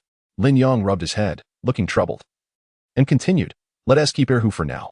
His memory loss means he poses no threat to you. We could use some extra hands. Everyone nodded, albeit still a little fearful. All right, Dad. Erhu began slurping the meat soup, unintentionally adopting a delicate pose. Meanwhile, Lai Tian, having disposed of the bodyguard's corpse, resumed chopping wood. With only 3 men left, their work pace slowed considerably. Lin Yang, come here for a moment. Xiao Jinyu waved him over to a secluded spot. Lin Yang, why haven't you killed Dewey yet? Xiao Jinyu asked through clenched teeth. Didn't I say? I need him to guide me, Lin Yang explained. All right then. Xiao Jinyu exhaled heavily, walking away alone, her eyes filled with contempt. That night, unable to sleep, Xiao Jinyu tossed and turned, glaring angrily at Dewey. Ha ha. What is wrong, little beauty? Don't remember me? Dewey smirked with arrogance. Pa, I'd love nothing more than to kill you. Scoundrel. Xiao Jinyu trembled with rage. She initially had no aversion to men, but Dewey had disgusted her. Back in civilized society, this scoundrel had dated Xiao Jinyu but never took it further. During one drunken night, Dewey attempted to take advantage of her, but someone unexpectedly burst into the room, saving her from defilement. TSK, darling, untie me. I've kissed your neck, you know, Dewey pleaded, trying to manipulate her into helping him escape. Dream on. I'd love nothing more than to kill you. Xiao Jinyu's face flushed with anger. What did I do to you? We were once in love, but since you were so cold, I didn't give you any wine. I was afraid you wouldn't loosen up. Pervert. Xiao Jinyu cursed, delivering a hard slap to Dewey. Grabbing a knife from the ground, she sought vengeance. Wait. A large hand suddenly grasped Xiao Jinyu's wrist. Turning, she saw Lin Yang. His hair was drenched with dew, indicating he had been standing there for quite some time. You know everything? Xiao Jinyu asked, holding on to a glimmer of hope. It doesn't matter. You should go back and get some sleep. Lin Yang smiled faintly, leading Xiao Jinyu back into the cabin. So, Lin Yang, are you jealous? After all, I'm her ex. If not for the unexpected turn of events, I would have claimed her completely. Dewey raved maniacally. Oh, Lin Yang remained unfazed. Although internally he was quite exhilarated, Xiao Jinyu was still a virgin. Smack. A crisp slap sent Dewey crashing to the ground, bringing a sense of calm to the air. Lin Yang, did you hear that? Xiao Jinyu asked again, biting her lip, looking somewhat worried. Should I keep your secret? What is there to keep if you haven't lost your virginity? I have nothing to fear, Xiao Jinyu declared proudly, puffing out her chest with an air of superiority. Moreover, you're so pathetic, you'll never be related to my future husband. You'll just be one of 30 million bachelors. Even if I were to lose my virginity, you wouldn't be worthy of me. Xiao Jinyu beamed with self-satisfaction. A graduate of a prestigious university, tall and beautiful. Without a dowry of $1 million, she wouldn't even share her contact information. Is it already midnight? Lin Yang glanced at the moon, pulling Xiao Jinyu aside. Smack. He playfully spanked her raised backside again. Behave yourself. No, you rascal, hit me harder. Xiao Jinyu blushed fiercely. Lin Yang repeated the playful spankings until Xiao Jinyu finally begged for mercy. I was wrong. I'm not worthy of you. Only then did Lin Yang feel satisfied and return to the wooden cabin to rest. Chapter 75. The irresistible duel challenges on the following morning. Lin Yang and Xiao Jinyu rose early, preparing to lead Dewey into the jungle in search of that cave. Must you accompany us? Would it not be better to stay here and safeguard the home? Lin Yang inquired. No, I wish to be with you, Xiao Jinyu replied, biting her lip. Her cheeks flushed. Ever since Lin Yang discovered how to train her, Xiao Jinyu had become much more obedient, transforming from a frosty beauty into Lin Yang's devoted admirer. Turning his head, Lin Yang kicked the slumbering Dewey, only to find his complexion alarmingly pale, with white foam spilling from his mouth. What the hell? Lin Yang exclaimed. Taken aback by the drastic change in Dewey's appearance, his cheeks sunken in. Could this lad be on the brink of death? Lin Yang's heart sank. He then noticed black blood oozing from Dewey's calf. A snake bite. Damn it. How could this happen? Lin Yang sighed, shaking his head. This fellow deserved his fate. Last night, he had contemplated confining him indoors, but, fearing to offend Xiao Jinyu, had left him outside. Serves him right, Xiao Jinyu spat on the ground. Alas. It seems we must rely on ourselves. Lin Yang raised his hands in resignation, glancing at Erhu, who appeared rather foolish, and abandoned any remaining hope. Dad, I'm hungry. Erhu whimpered, resting his head on Lin Yang's leg, his expression adorably naive. This boy, traumatized by the gunfight, had lost his tools, yet thankfully still possessed enough strength to assist. Go away, Lin Yang said, pulling his leg back with disdain. He pointed to an axe on the ground. Go chop some wood, chop plenty, and I'll get you something to eat. Erhu nodded eagerly, bouncing off towards the jungle. About, take care of him. And try to throw him far away, Lin Yang instructed. Xiao Jinyu, let us continue our search for the cave. I'll leave Brother Bao here to watch over the place. Huh? Are we to wander aimlessly like headless flies? Xiao Jinyu questioned, perplexed. You need not concern yourself with that. Simply follow me obediently, Lin Yang replied, offering a convincing expression. He wished to keep any hint of their plans hidden from others. The fact that Dewey could find weapons inside the cave indicated that there must be more within. If others obtained them, they would likely not remain loyal to Lin Yang. Very well, I will accompany you, Xiao Jinyu agreed, blinking her eyes. Lin Yang then conveyed some additional details to a few women before turning to head into the jungle. Huh? Lin Yang, are you here to supervise our work? Lai Tian suddenly emerged from the side, his eyes widening with fear upon seeing Lin Yang and Xiao Jinyu fully armed. Yes. Get on with your work and don't slack off. I'll fetch you some food. All right. Lai Tian cheerfully replied, though his expression quickly turned menacing. Damn it. What are you pretending for? He glanced at the wooden cabin, his mood dampening. He had inadvertently spotted his wife, Wang Jinlian, sitting inside. Humph. Harlot. Lai Tian cursed under his breath. He understood that women admired the strong, yet here on this desolate island, he felt utterly powerless. Meanwhile, the two had ventured deeper into the jungle. Xiao Jinyu swayed her alluring hips ahead, exuding charm. Lin Yang, why are you walking so slowly? She called back, noticing his wandering gaze. Hey, Lin Yang, can you keep your mind clean? Why do you always think of such things? Xiao Jinyu asked, her face reddening. It is the nature of men. What do you understand? If a man were not this way, could he still be called a man? If your father were not like this, would you even exist? Lin Yang retorted, leaving Xiao Jinyu's face flushed with embarrassment. Humph. Shallow. You are nothing but a rogue. True men develop feelings over time. That is what love is. She rolled her eyes. Over time? True. But what if feelings do not develop? Then it must not have been long enough. If 1 day is insufficient, then let it be 2 days, 3 days, or 4. Surely feelings will blossom. Xiao Jinyu insisted. Her face crimsoned as she emphasized her viewpoint. By the way, how would you feel about me being your boyfriend? I could develop feelings as you suggested. Lin Yang suddenly proposed. What do you mean? Forget it. Never mind. Lin Yang averted his gaze. Xiao Jinyu's expression was too intimidating, reminiscent of a strict teacher. Humph. To be my boyfriend, you must measure 18 centimeters and perform 40 times a week. Fail to meet this criteria, and I will crush you, Xiao Jinyu declared, her demeanor serious, devoid of jest. Lin Yang smacked his lips and continued forward. Based on Dewey's fragmented words, Lin Yang surmised that the place he sought was likely that narrow path leading to the river. Calculating the distance, he believed he was close. Suddenly, Xiao Jinyu halted, looking directly at Lin Yang. I'm tired. I need to rest. With that, she sat beneath a tree. Lin Yang also felt fatigued and decided to sit beside her. Her legs, clad in yoga pants, appeared even more attractive. Indeed, she was a product of the gym. There were even a few handprints on her posterior, remnants of Lin Yang's earlier actions.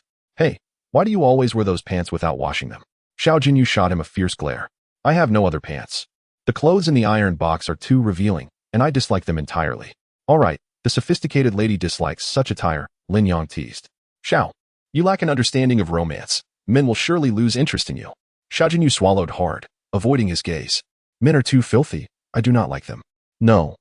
You lie, Lin Yang countered. If she truly despised men, she would not have agreed to accompany him. The more one lacks something, the more one resists it. Does it not?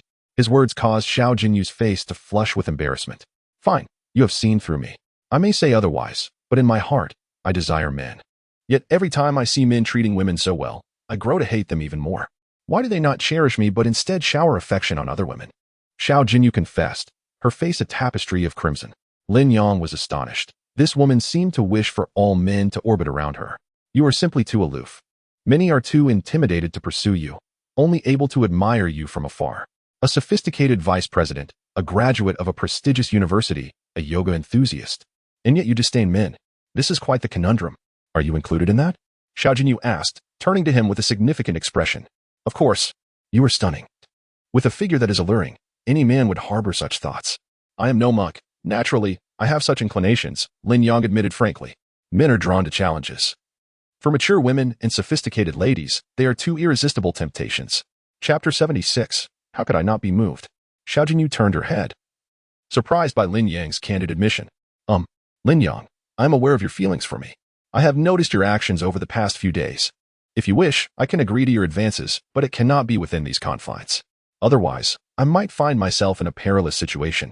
Xiao Jinyu spoke earnestly, acknowledging her own desires as a woman in her 30s. Although Lin Yang did not stand out in civilized society here on this deserted island, his capabilities surpassed those of others, even outshining the wealthy heirs and social elites, unlike Zhao Xing, who was merely a talker. Did I hear that correctly? Lin Yang felt a rush of heat, an unsettling sensation stirring within him. A distinct sound echoed, the unmistakable sound of swallowed saliva. Among the many women in the wooden hut, most possessed vibrant personalities, and Lin Yang could easily win them over with a few words. Yet this aloof vice president was only compliant during moments of discipline. To his astonishment, she had now spoken so openly. Surprised? You guessed right. I have been sculpting my physique at the gym to capture men's attention. Their lecherous yet unattainable expressions are my trophies. As Xiao Jinyu finished speaking, a seductive glimmer appeared in her eyes. Well, I didn't expect you to be so extravagant, Lin Yang remarked, giving a thumbs up. No wonder Xiao Jinyu behaved as she did when spanked. Once her true nature was unleashed, it was unfathomable how explosive she could be. Forget about it today. I prefer cleanliness. Once we return to the wooden hut, you can take a shower first, Xiao Jinyu asserted, continuing her stride with her thighs pressed together. Another sound echoed. Lin Yong recognized that Xiao Jinyu was revealing her true nature. Based on his extensive experiences, he surmised she was harboring certain thoughts. Vice President Xiao. Do you truly desire it 40 times a week? Lin Yong inquired cautiously, knowing such intensity could be quite taxing. Of course, when seeking a partner, one must choose the strong and robust, not some feeble shrimp. Lin Yong trembled at the thought. 40 times a week was an extraordinary demand. Even for a sturdy donkey in a production team. The rain continued to pour, drenching their clothes. Xiao Jinyu's hair fell loosely, her cold demeanor captivating. Especially her firm, peach-shaped posterior stirred Lin Yang's discomfort. How could one endure 40 times? Lin Yang, stop staring at my backside. Pay attention to your surroundings and find a way back quickly. Xiao Jinyu frowned, chiding him. Perverted man, I can feel your gaze. Is it not yet the second day? And already this? Lin Yang chuckled, exhaling warm breath onto his hands before striking playfully. Minutes later, you naughty husband, stop. I understand my mistake now, Xiao Jinyu said, rubbing her reddened behind, finally settling down. You're truly insufferable. Lin Yang felt a twinge of guilt. He had indeed been a bit harsh. With a broad smile, he said, next time, I'll go easy. Who told you to call me a filthy rogue? After tidying their clothes, they pressed on through the rain. The search for treasure is fraught with challenges. Lin Yang murmured seriously, his eyes fixed on the narrow path ahead. Lin Yang, can you stop pretending? We're here to find treasure, not to play games, Xiao Jinyu challenged. Disbelief etched on her face. Clearing his throat, Lin Yang felt embarrassed. He hadn't expected her to be so astute. You know nothing. It must be nearby, he retorted, leading her down a slope towards a narrow path that would reveal a great river. Xiao Jinyu followed closely, but the path grew increasingly narrow, eventually halting her progress. Hey, Lin Yang, come help me, she exclaimed, her face flushed. The tightness of her form made traversing this route quite difficult. Lin Yang grinned at the sight. Her physique, likely honed from time spent in the gym, had become wedged between the rocks. Why are you laughing? Xiao Jinyu scolded, her face burning. Nothing, just lend me your hand.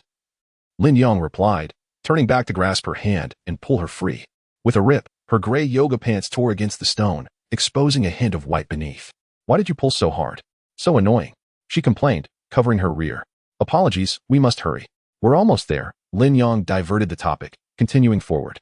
The wind grew stronger, and distant sounds resembling wild beasts echoed through the air.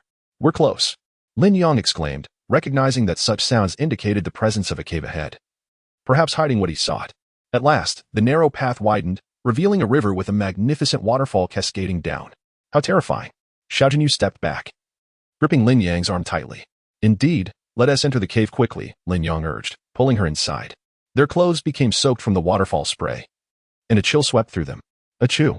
Xiao Jinyu shivered against Lin Yang, her clothes clinging to her form, outlining her curves. Feeling the cold, Lin Yang stripped down to his underwear. Hey, you shameless man. Xiao Jinyu shielded her eyes, peeking through a slit to observe him. His muscular physique and dark skin radiated health. Swallowing hard, Xiao Jinyu couldn't tear her gaze away, lowering her hands. As a woman, she felt an innate attraction to his physique, akin to how men might be drawn to alluring fabrics. I can't risk catching a cold if I fall ill. Who will gather food? What about the women in the wooden hut? Lin Yang shrugged. Fine. Xiao Jinyu relented, feeling the chill herself. After some contemplation, she finally spoke. Turn around. Don't peek. A hint of fear lingered in her voice. She worried about the nature of men. Yet, if Lin Yang were to take the initiative, she wouldn't necessarily be opposed. After all, she had been single for 30 years and standing next to a robust man. How could she not feel a stir within her? Chapter 77. Oh my. Pure treasure. In a moment of distraction, Xiao Jinyu had already removed her yoga pants, revealing a purple camisole beneath. Lin Yang's eyes widened in surprise. He had not anticipated that this aloof beauty would be so daring. It is well known that purple is a color imbued with charm, favored by many young women and adored by numerous men. Don't look, Xiao Jinyu exclaimed, her face flushed with embarrassment. I am, after all, a normal man. If I don't look, wouldn't that render me a eunuch? Besides, you're still wearing a camisole. When you went to the beach, you wore a bikini, Lin Yang replied, his gaze fixed intently upon her. The thought of touching her sent waves of joy through him. Women who frequent the gym possess an exceptional physique, meticulously maintained. Xiao Jinyu pondered, finding some merit in his reasoning.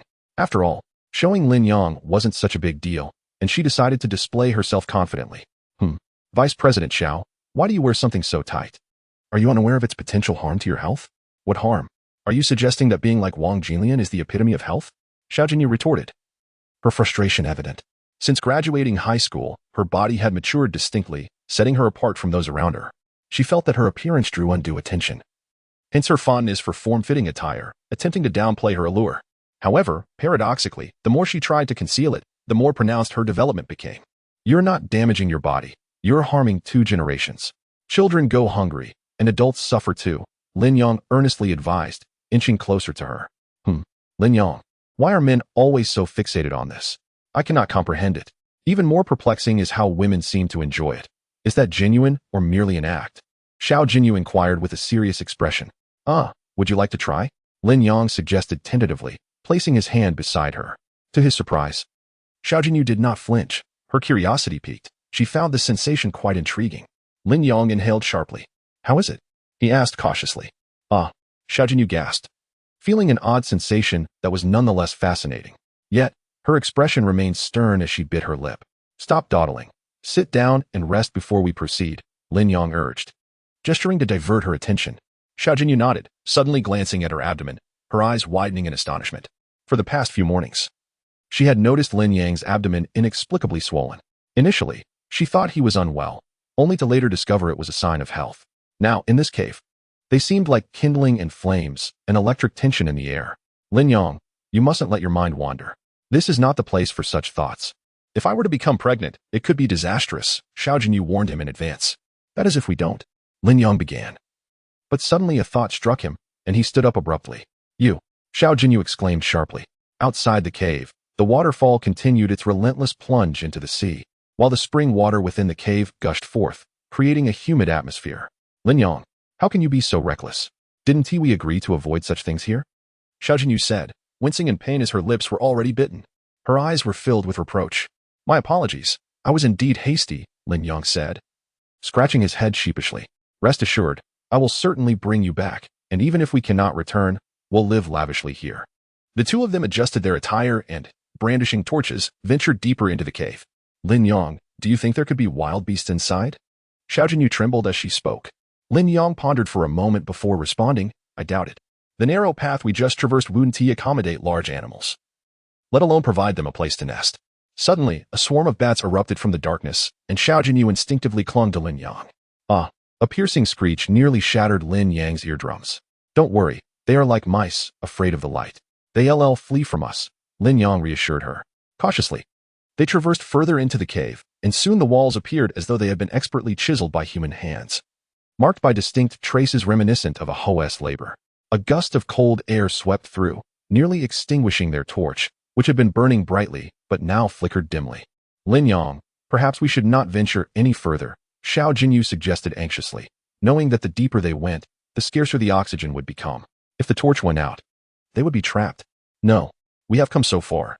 We must bring something back, Lin Yang resolutely replied, shaking his head as he pressed forward. Xiao Jinyu watched Lin Yang's silhouette with a sense of longing. This man exuded a sense of security. She regretted having underestimated him in the past. Fortunately, he was her first, somewhat alleviating her remorse. Hey, don't just stand there. Come quick. What is this? Lin Yang called, waving his hand as a massive iron door came into view. The lock had evidently been pried open, likely by Lai Tiangang. Jinyu, aim your gun at the entrance while I open the door.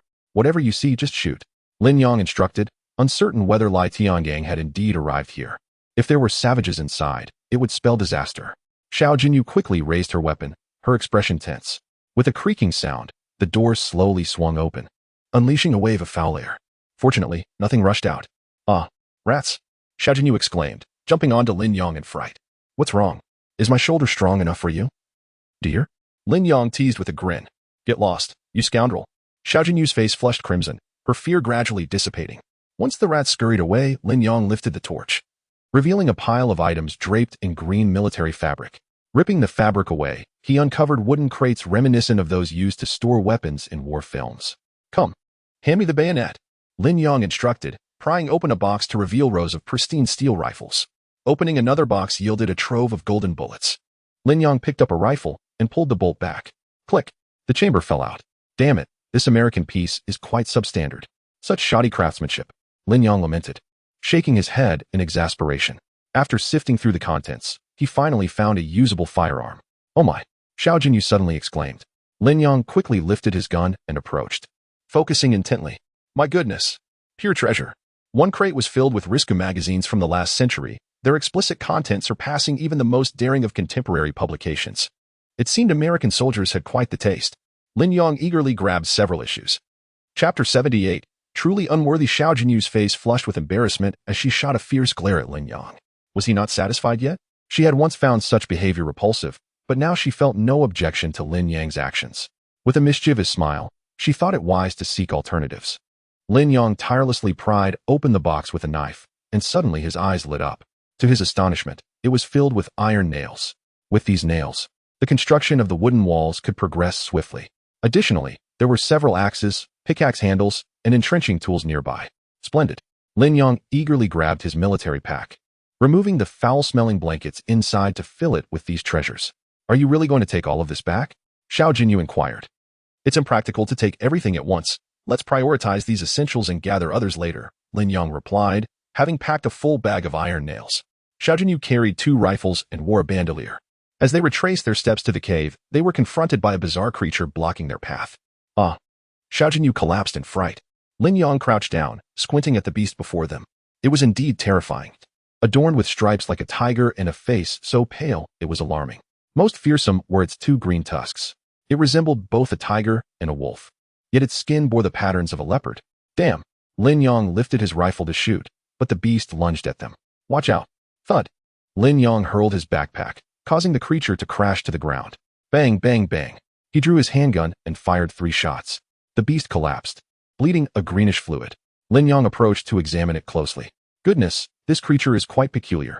It was evident this was not a purebred animal, but rather a hybrid beast. Xiao Jinyu, trembling, took a moment to regain her composure. Fear not, I am here. Lin Yang reassured her, helping her to her feet. Okay, she replied, now resembling a docile kitten, wishing to remain in his embrace forever. As they continued walking, Xiao Jinyu suddenly spoke. Is that beast the result of its mother's indiscretions? Do humans also create such chaos? Huh? Lin Yang was surprised by her line of thought. I doubt it. I'm not sure, but please don't think that way. He brushed her bangs gently, contemplating the implications of environmental changes, much like the wild people they had encountered. It was clear that the island was fraught with peril. We must expedite the construction of the wooden cabin. Otherwise, there will be no sense of security, Lin Yang mused internally. They walked slowly, the rain ceased, and finally, the sun emerged. With the clearing skies, Xiao Jinyu's mood improved significantly. Ever since Lin Yang had shared his food with her, she had softened considerably and no longer targeted him as before. Hey, you rascal, are you not going to carry me? Can't you see I can hardly walk? Xiao Jinyu feigned a pout, halting her steps.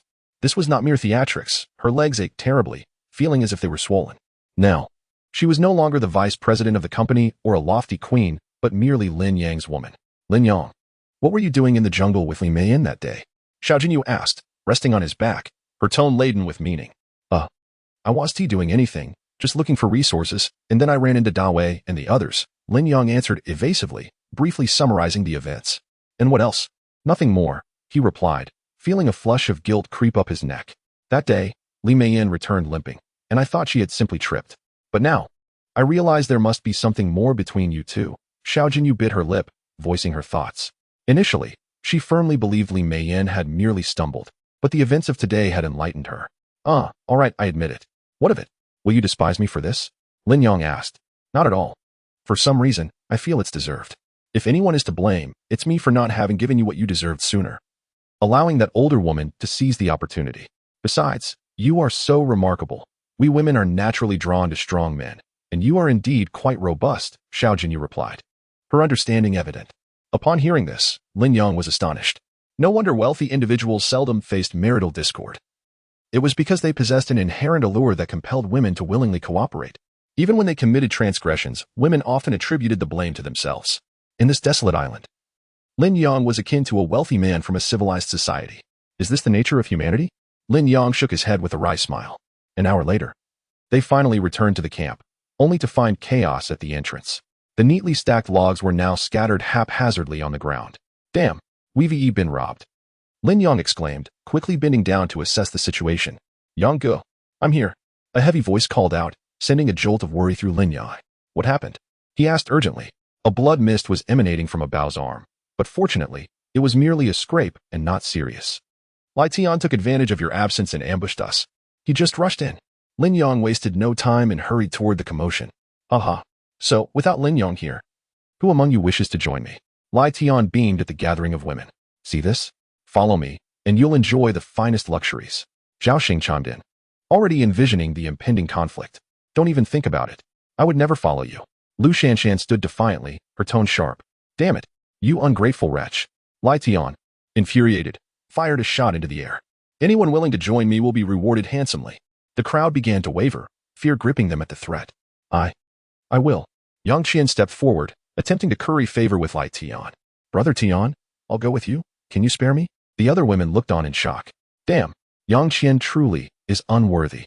Lin Yang cursed, having previously taken her in out of respect for their past connection. He had hoped for a change, but she remained unchanged. Indeed, Qian Qian, following me is the right choice. Lin Yang is nothing but a worthless scoundrel. And we should align with him, Zhao Xing exclaimed, having finally seized something from Lin Yang. Chapter 79. How could I not understand your intentions? Zhao Xing. I have always held you in my heart. I was coerced by Lin Yang. You must take me in. Yang Qian wept lamentably. Do not worry, Qian Qian. As long as you stay with me, you shall enjoy the finest delicacies. Once we return to civilized society, I shall marry you, Zhao Xing replied, continuing to savor his large pancake. Enough of this. Take the women away. If Lin Yang returns, we will be in serious trouble. Lai Tian exclaimed anxiously, pulling the women to leave. Bang! A bullet struck the ground at Lai Tian's feet. Damn, how could the trajectory be so off? Lin Yang cursed as he tossed his rifle aside. Oh no, Lin Yang is back. Run. Zhao Xing's face turned pale, and the group panicked. They had not anticipated Lin Yang's swift return. Bang, bang, bang. Lai Tian fired several shots into the room, eliciting screams. Humph. Lin Yang. This time I shall not hold a grudge against you. But remember this. I will repay every grievance. With that, the group hurriedly retreated into the jungle. Damn it. Lin Yang pounded the ground in frustration. They were outnumbered, and all he could do was watch them flee. Woo-woo. Lu Shanshan emerged, sobbing and clinging to him. Lin Yang offered her some words of comfort before hastily entering the house. Fortunately, the women were safe, though who lay on the ground, blood seeping from several wounds. Lin Yang, you have finally returned. Just now, Lai Tian attacked us with his men, Li Meiyan said, clutching her torn clothing. If you had arrived a moment later, I would have lost my virtue. They took all our food, and even Qian Qian went with them. Lin Yang's anger surged, his veins bulging as he gasped for breath. Damn, Lai Tian, you scoundrel. Despite all my planning, I never expected Lai Tian to be so audacious. But I had everything arranged. Bao was on watch in the trees, his rifle still loaded with 5 bullets. Pan Ling was on the wooden wall, with a dozen bamboo arrows. How did he breach our defenses? Lin Yang, please do not be angry. It is all Lai Tian's despicable doing. He sent some women from that side to distract us and slipped through the unfinished wooden wall, catching us off guard. Even Bao Ge did not react in time. Pan Ling, pale and shaken, approached, revealing her own distress with a bright red handprint on her face. Lin Yang clenched his teeth, his eyes turning crimson. He had lost the hard-won food, who, a valuable laborer, and one woman had been abducted. Bao, are you all right? Lin Yang turned to inquire. I can endure, but it will take a long time to recover, Bao said, pressing on his wound, blood still flowing. Lin Yang applied herbs to his injury, temporarily staunching the bleeding. Wife, Li Meiyan, you two are responsible for looking after Bao until he recovers. Lin Yang's expression darkened. The 2 women nodded vigorously, frightened. They had never seen Lin Yang like this. The others began cleaning up, preparing to dispose of who's body in the river. The remaining women obediently complied. Having realized that only Lin Yang regarded them as women, while Lai Tian's group had long since viewed them as mere tools for their own desires. The women diligently followed Lin Yang's orders, and soon it was evening. Lin Yang instructed them, our numbers are growing. We cannot remain idle. Apart from training, everyone must contribute. The women eagerly nodded, wishing to strengthen their abilities and not rely solely on Lin Yang. Lu Shanshan, Yang Mei, and Wang Jinlian. You 3 will form a group responsible for guarding the inner wooden wall and raising poultry, which is essential for our survival. Your primary training weapon will be the wolf spear. Pan Ling, Li Meiyan, and Xiao Jinyu, you 3 will focus on archery, ensuring to maintain outer vigilance. Set boundaries. If anyone approaches, give a warning, and if they do not heed it, shoot. Mary and May, we, being foreigners, have some experience with firearms. Take these 2 guns and the bullets on the ground. Practice shooting and familiarize yourselves with the weapons. Lin Yang handed over the guns and ammunition, having clearly outlined all tasks. Hiss. The Kirin approached, its tail swishing. After several days apart, it had grown significantly larger, standing even taller than Lin Yang. Good. Kirin will join the outer group and remain vigilant. The women complied in an orderly manner. Lin Yang, what are you planning to do? Yang Mei approached, her expression filled with concern. She had noticed Lin Yang slipping a pistol into his waistband, gazing intently in the direction Lai Tian had fled. What am I doing? Of course, I am seeking vengeance on Lai Tian. Lin Yang fumed, feeling enraged that had he not returned in time, the women in the house would have already been violated. Now, Lin Yang's group was in the light, while Lai Tian lurked in the shadows, able to disrupt their efforts at any moment. How could he possibly focus on building? Then, could you spare Qian Qian? She is too young and could not resist temptation. Yang Mei pleaded anxiously. Lin Yang's expression darkened as he diverted the conversation, asking, aside from Lai Tian, who else was involved? The bodyguard was with Lai Tian. And there was a dark-skinned woman. She was the worst, the one who knocked me out. Pan Ling added. What about Pu Kaina? Lin Yang probed further. Pu Kaina tried to intervene, but could not withstand their threats. Mary supplemented. All right, stay alert. I must deal with them tonight. Lin Yang asserted fiercely. Women yearn for a sense of security from men. If Lin Yang did not demonstrate some resolve, how could they remain loyal to him? Lin Yang quickly relayed a few instructions before setting off under the cover of darkness. The night had fallen, and if they possessed any capability, they would surely make a fire. Finding a flame in the blackness was far easier than during the day. As Lin Yang walked, he suddenly heard Yang Mei calling out. Hey, Lin Yang, wait for me. Lin Yang furrowed his brow, already anticipating Yang Mei's intent. Lin Yang, can you let Yang Qian go? She is still young and was merely momentarily swayed. Lin Yang spat on the ground. This woman is truly insufferable, shifting allegiances at the last moment. How could such a person remain by my side? Lin Yang, I genuinely feel guilty. Had I not advised you to break up, we would not have reached this point. I can make amends for her mistakes, Yang Mei said, slowly inching closer to Lin Yang. Perhaps it is best to let it go. I am not in the mood for such matters. Lin Yang waved her off, his mind solely focused on finding Lai Tian and exacting revenge. Lin Yang, please do not act this way. I know you must be attracted to a woman like me. During our first meeting, your gaze was fixed on me. How could I not understand your intentions? Chapter 80, A Perilous Situation. Yang Mei blinked and spoke, her hands becoming increasingly restless. When Lin Yang was dating Yang Qian, Yang Mei had deliberately invited them to her home for dinner. Through the mirror, Yang Mei clearly saw Lin Yang's eyes, glowing with a green light, fixated on her. A seasoned woman like Yang Mei understood his intentions all too well. Youthful naivety was to blame. It was best not to dwell on it. Lin Yang's face flushed crimson. Yang Mei bit her lip and gazed at him with sultry eyes. I implore you, can you spare Qian Qian? She's just young and naive. If you agree, I can offer you something to atone for her mistakes. You need not feel pressured. My husband has long been at odds with me and wouldn't care. With that, Yang Mei's hand rested on Lin Yang's abdomen. Lin Yang felt conflicted. He could not take advantage of someone in distress. However, he was also a normal man, not a monk. Very well, I agree to spare Yang Qian, but I absolutely cannot bring her back, Lin Yang declared, for he had never intended to harm Yang Qian. Women are naturally drawn to the strong. They gravitate towards whoever exudes confidence. It is instinctual, akin to infidelity. While it may provide excitement, it often comes with monetary gain. Yet, those who stray must never be forgiven. A smile of joy finally graced Yang Mei's face as she began to entwine her arms around Lin Yang's neck. Sister Mei, I have already agreed. Please let go, Lin Yang urged. Do not evade, Lin Yang. I've long harbored this desire. Since there is no one around, if you can indulge that womanly Mei in, why not me? With that, Yang Mei lunged at Lin Yang, pinning him against the tree. Lin Yang swallowed hard, nearly conceding. You need not go to such lengths. I will certainly spare Yang Qian, Lin Yang reassured, feeling her compliance. Ahem. Yang Mei coughed twice. I know how men think. Without a reward, you disregard matters. You must. Lin Yang gasped, feeling akin to a wild wolf in the jungle, his eyes burning with intensity. I am not that kind of person. Yet, Yang Mei disregarded his protests and took action. By dawn, she reluctantly returned to camp. After tidying up, Lin Yang ventured deeper into the jungle. Suddenly, a flickering flame caught his attention. Damn it, finally found you.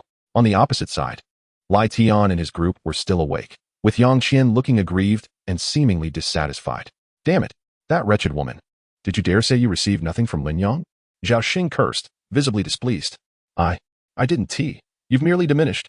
Wretched woman. Do you dare to argue? Slap. Zhao Xing, enraged, slapped Yang Qin to the ground.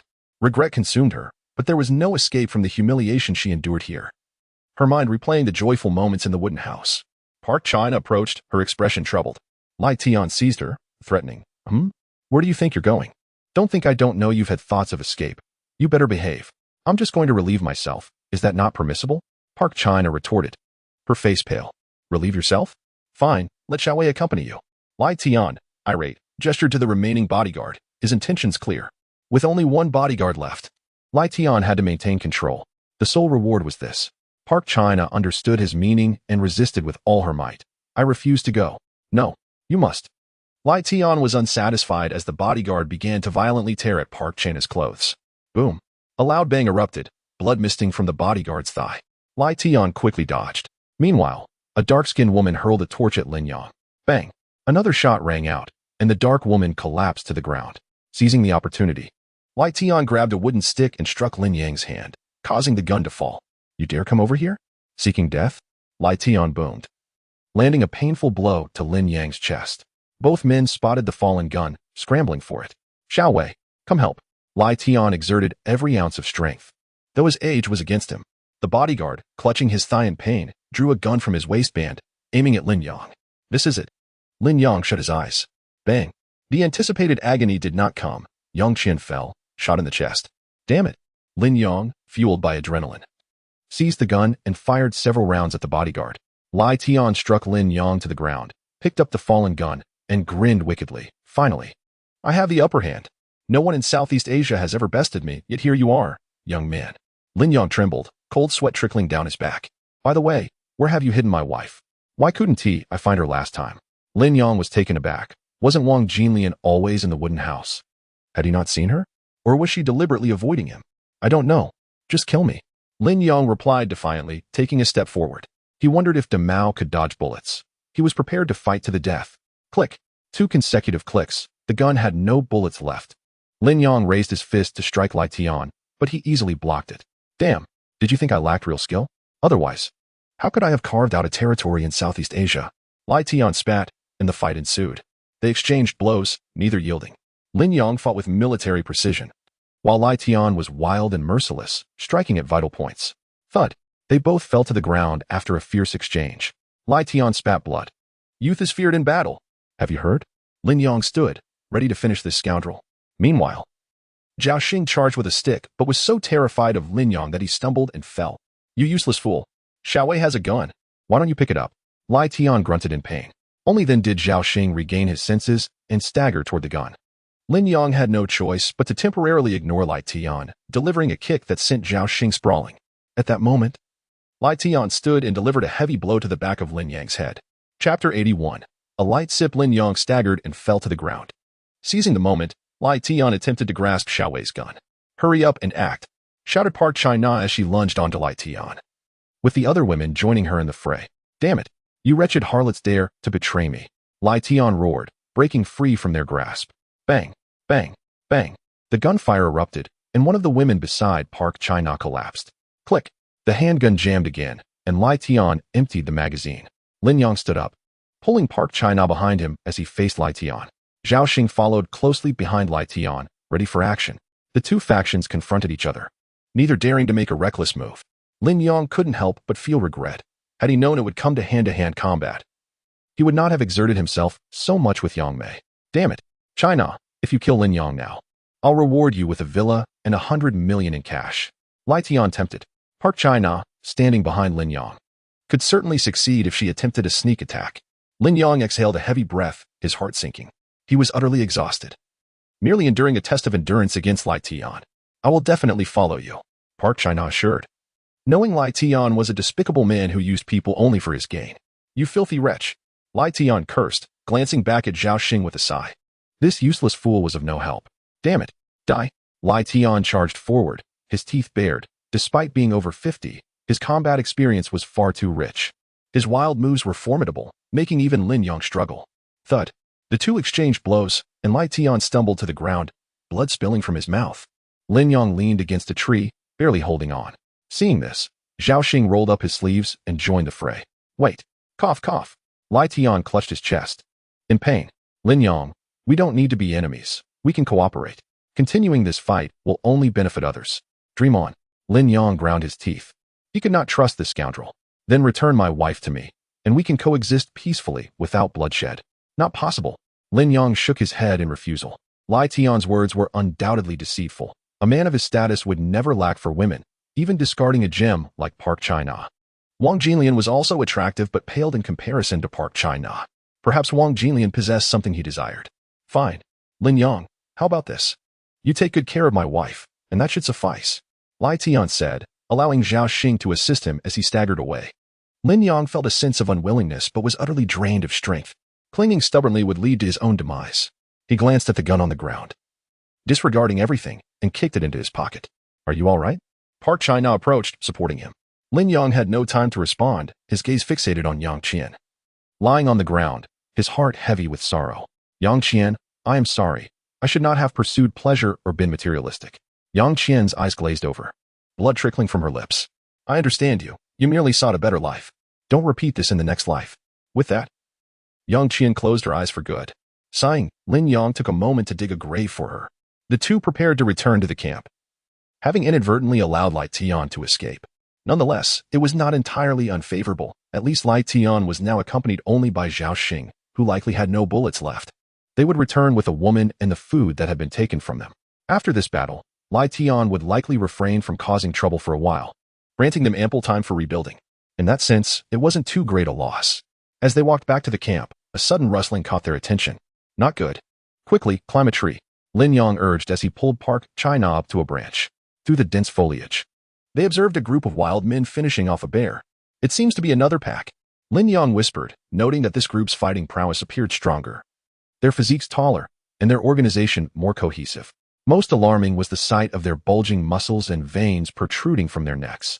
With a roar, the wild bear struggled against the onslaught as the wild men, with their teeth, pierced directly into its neck, breaking through the fat and drawing blood. The remaining wild men coordinated seamlessly, biting into other parts of the bear. With a thunderous cry of agony, the bear collapsed heavily to the ground. The wild men tore open its belly with their hands and began to feast. Disgusting. Park Chai-na buried her head in Lin Yang's embrace. Don't worry, they'll leave soon. Lin Yang reassured, though he too felt nauseated, wishing for the wild men to depart swiftly. He was already struggling. The branches were short and barely allowed for two to sit side by side. He could only hold Park Chai-na as if cradling a child. After the wild men finished their meal, they began to relieve themselves right there.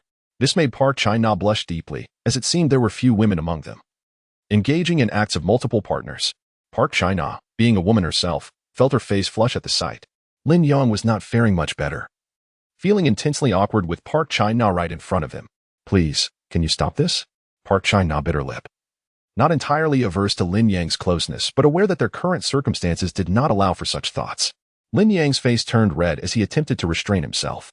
Finally, as the wild men departed, the two slowly descended from the tree. Damn it. Motherf.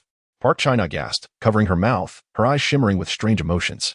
Fear, anticipation, and an urge to experiment clashed within her, a turmoil only she could comprehend. During their last negotiation, she had witnessed Lin Yang's strength, leading her to dream of such encounters over the past few days. Today's events had stirred those feelings anew. Gulp. Park Chai-na swallowed hard. Stop dawdling. Let us go? If they come back, we're done for. Lin Yang tried to adjust himself discreetly, but Park Chai-na seemed paralyzed with shock, biting her lip heavily. Her gaze towards Lin Yang filled with awe, fear, and bewilderment. Are you stunned? Let us hurry back. With that, Lin Yang, blushing, took the lead. Chapter 82. The bad women. Throughout the journey, Park Chai-na remained in a daze. She had heard tales of the fierce nature of the men from Yinxia, but she had not anticipated their prowess, far superior to that of the men from her homeland. It was no wonder so many women were willing to follow them. There was indeed a reason behind it. After half an hour, the two finally returned to the camp. Husband, you are finally back, Lu Shanshan exclaimed joyfully, rushing into Lin Yang's embrace. Yang Mei emerged with a pleasant expression, casting a flirtatious glance at Lin Yang, as if to commend him. Lin Yang, did you fulfill your promise to me? Yang Mei inquired, her eyes sparkling with anticipation, recalling the 3 hours from the previous night. Yang Qian is fine. You need not worry, Lin Yang replied, feeling guilty.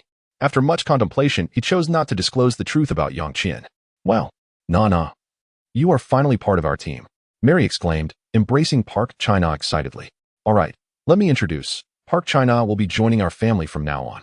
The group regarded Park China with warmth, for she bore an uncanny resemblance to the renowned Empress of Silla. Before long, several women gathered once more. And Lin Yang's expression turned serious, especially as even the peripheral group approached. I am announcing a few matters. A bow still requires recuperation. So Park China will take care of him. The rest of you must fulfill your respective duties, particularly the peripheral group. Do not let your guard down. The wild men are more ferocious than we imagined. They are capable of single-handedly taking down a wild bear. Lin Yang's tone was grave. The women fell silent, having witnessed the disheveled wild men and their brutality. Lin Yang, do you have a plan? What else must we do? Xiao Jinyu stepped forward. Accelerate the construction of the wooden wall. We are still missing one side, and it lacks sufficient width. We need more timber to fortify it and gradually expand. Each side of the wooden wall should have a lookout tower, allowing us to monitor enemy movements regardless of the weather. Once the wooden wall is completed, we will consider the infrastructure within. Additionally, I propose we place bamboo arrows and iron rakes across the entire wooden wall to effectively fend off the wild men. Lin Yang addressed the group. All right, we shall follow your lead. Wu Shanshan expressed her agreement enthusiastically. They had no other choice. Building a ship was ultimately a distant dream. Without an engine or compass, navigating the seas would lead to certain doom. Their only recourse was to hold their ground, fiercely protecting their lives. Since you all agree, let us commence. Mary, having consumed beef since childhood, you must have considerable strength. I will mark the critical spots. You will drive the nails in. Of course, training with the rifles must not be neglected. The inner group, while training, repair the logs according to my standards. The peripheral group, under the premise of vigilance, gather as much game as possible. Lin Yang organized the tasks methodically. The group set to work. The island, rejuvenated after the rain, revealed sprouting greenery amidst the barren land, accompanied by insects and weeds. However, Lin Yang, having grown up in the countryside, found such agricultural tasks relatively effortless. As for the insects, he scattered chickens across the ground, fully aware that it might damage some crops, but he could only blame ill fortune. On this desolate island, inclement weather was inevitable, so it was best to eliminate those unfortunate crops first. By afternoon, the group began to rest. Lin Yang, our food reserves are dwindling. Xiao Jinyu expressed her concern. With their numbers increasing, their food consumption soared. To make matters worse, some of their supplies had been consumed by Lai Tian. Yes, I understand, Lin Yang acknowledged, taking Mei Huizi's rifle and a few rounds of ammunition before setting out. Pan Ling, with a mischievous glint in her eye, followed closely behind. Lin Yang, I want to accompany you. Is that all right? I am quite accurate with my shots now. I can surely hit them. Pan Ling's playful tone invigorated Lin Yang. He glanced at her, noticing the sparkle in her eyes, her eager expression making it difficult for him to refuse. Fine, you can come along, he conceded, shaking his head and placing a bow and arrow in her hands as they set off. Pan Ling deliberately swayed her curvaceous figure ahead of Lin Yang. The humid jungle, post-rainfall, soon had them both drenched in sweat.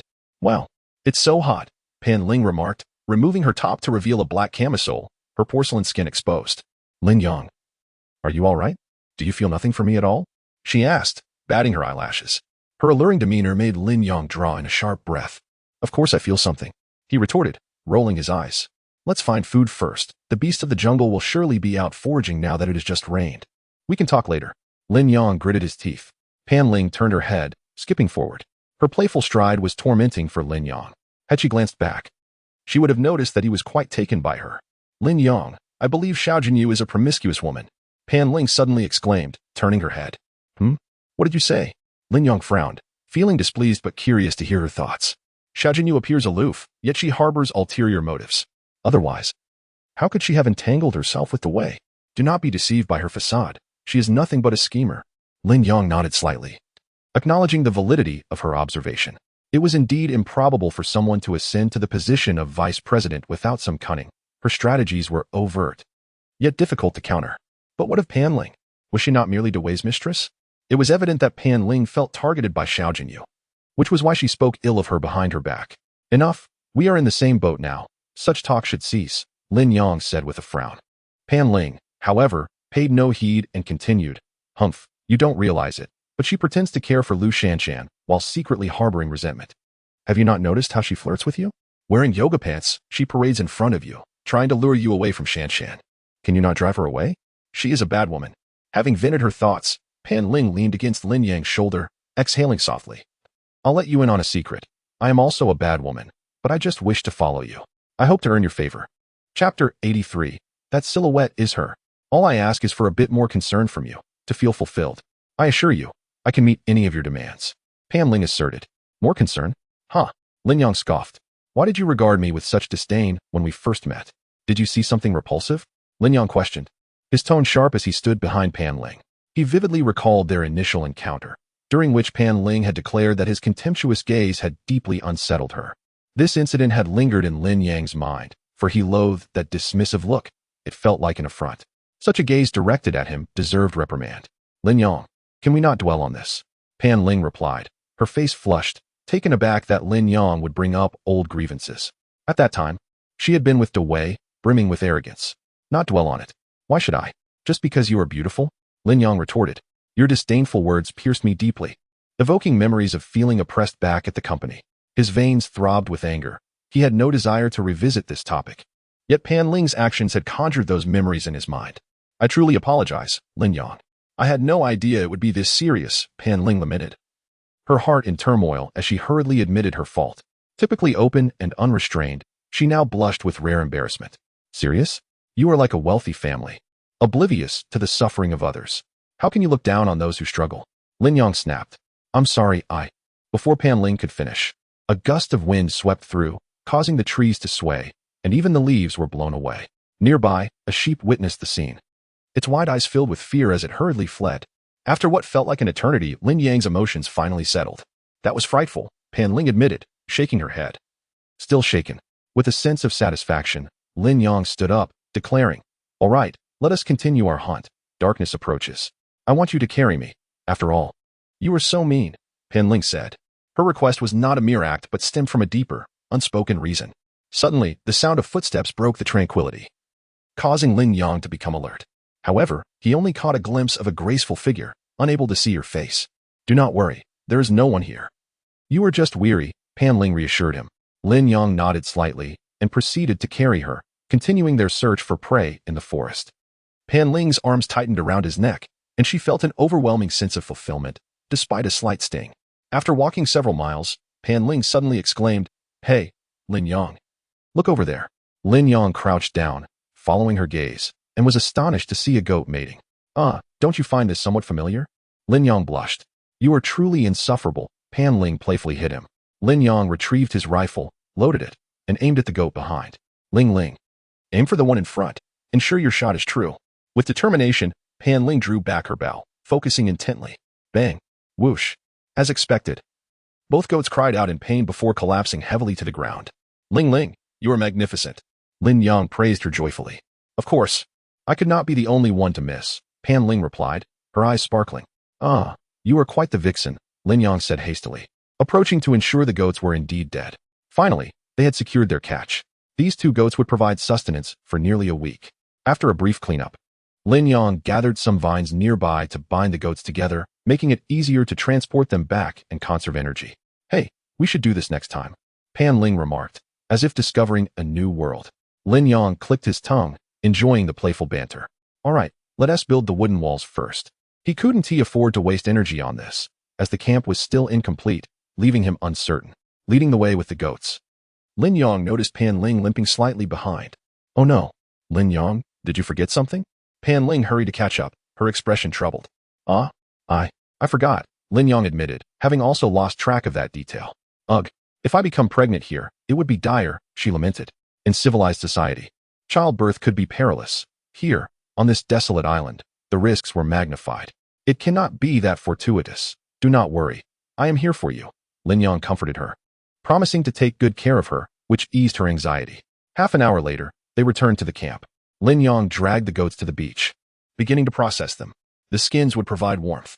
Though the current temperature was bearable, who knew if winter would soon arrive? They needed to store warmth-inducing provisions quickly. Summer was manageable, but winter would be catastrophic without proper preparations. Before long, Lin Yang had a fire going and began roasting the meat. The others started to distribute the goat meat. Meanwhile, Xiao Jinyu, quietly observing, pointed at the goat's testicles and remarked, Aren't you going to eat some of this to bolster your strength? Lin Yang's heart sank as he felt heat rise to his cheeks. Did she notice something? He instinctively glanced at Pan Ling, their eyes locking in a complex exchange before breaking apart.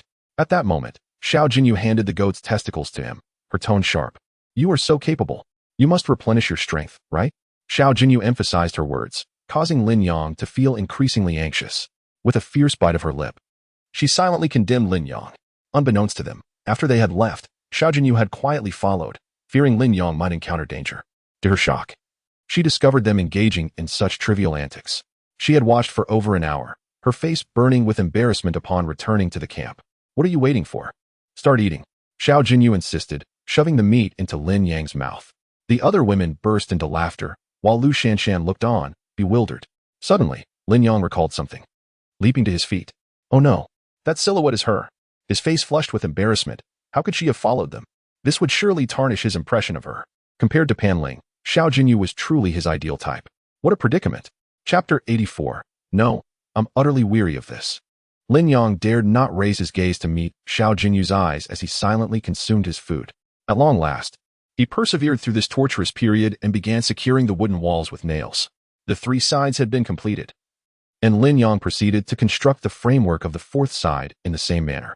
Clang, clang, clang. For an entire hour, the sound of nails being hammered echoed throughout the wooden structure. With a sigh of relief, Lin Yang surveyed the surrounding walls, finally feeling a sense of security. The 4 walls had been erected, leaving only the bamboo arrows for the exterior. The formidable combat prowess of the wild men had left a lasting impression on Lin Yang.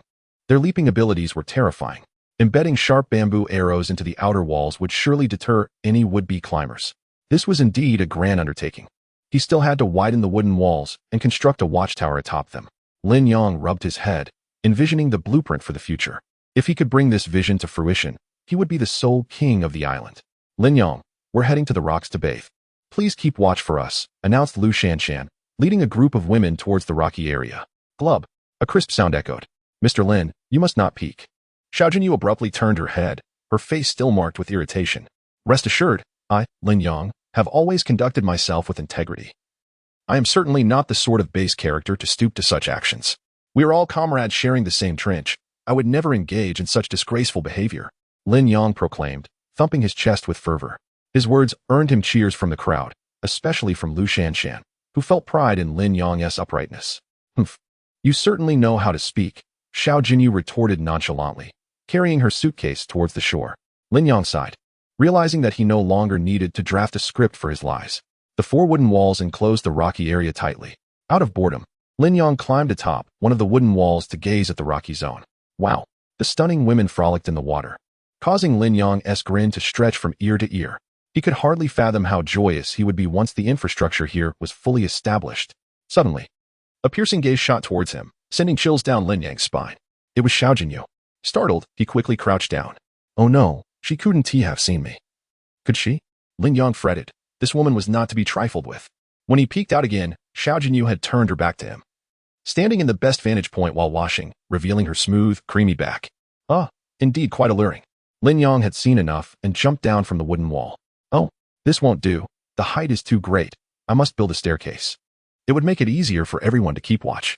Before long, the women, appearing victorious, stood in unison before Lin Yang. Goodness! Lin Yang's eyes widened in disbelief. Their display had rendered him utterly spellbound. The delicate fabric of their garments clung to their forms. And even Xiao Jinyu had shed her yoga pants for a sheer burgundy nightgown. How delightful! Lin Yang swiftly turned away, wishing to avoid embarrassment in front of them. Yet, he was a moment too late. Oh my goodness! How formidable! Mary exclaimed, her face alight with excitement as she grasped Lin Yang's arm. Mr. Lin, you are the most robust man I have ever encountered. Even the men from America pale in comparison. May I boldly ask, could I become your wife? Goodness! Mary was far too forward, leaving Lin Yang flustered. These Western women, once they found a spark of attraction, expressed their affections boldly. With his face aflame, Lin Yang glanced at the women beside him and replied earnestly, Miss Mary, I have been raised to uphold certain principles that preclude me from engaging in such matters.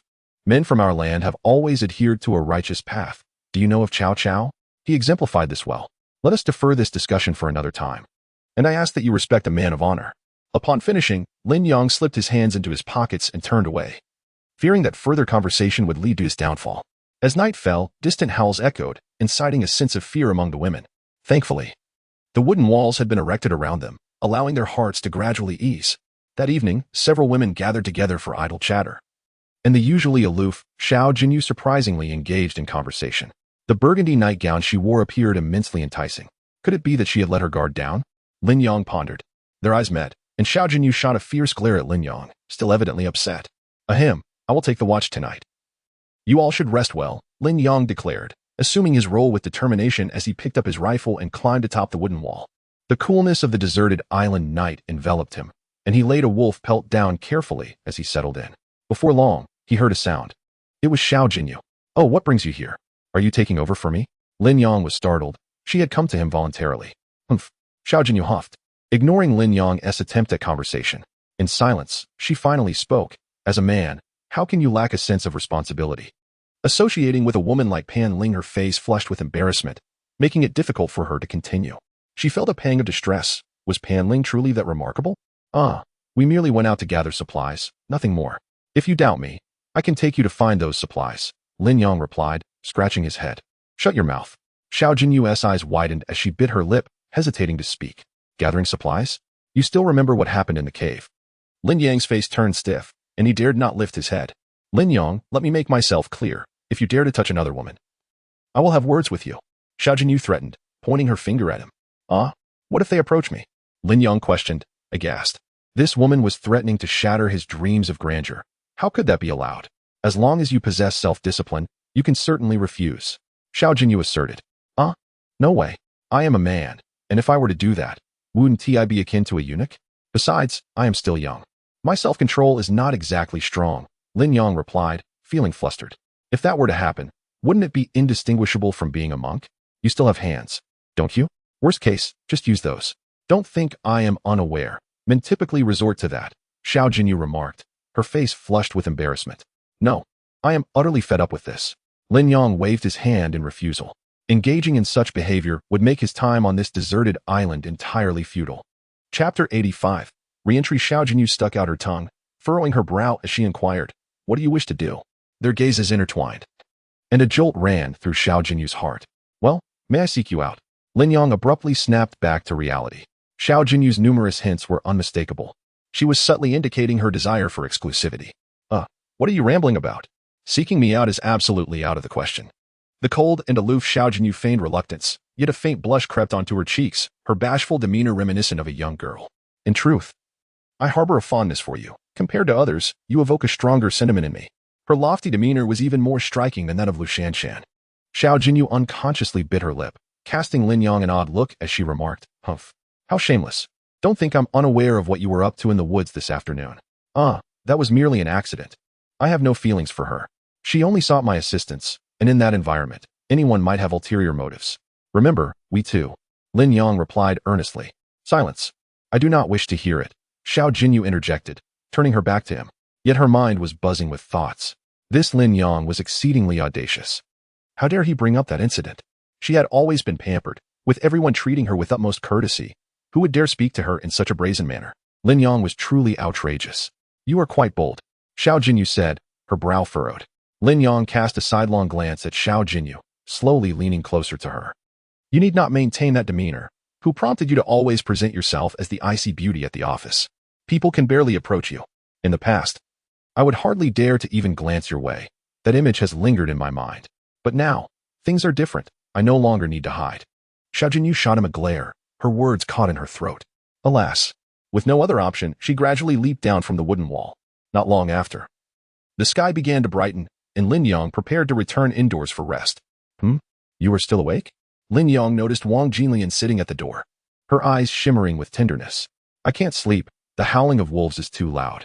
Lin Yong nodded in agreement, acknowledging the fact that a rain-soaked island was perilous, with nearly all predators emerging in search of prey. He intended to retreat to sleep, but felt hesitant to leave Wang Jinlian alone at the door.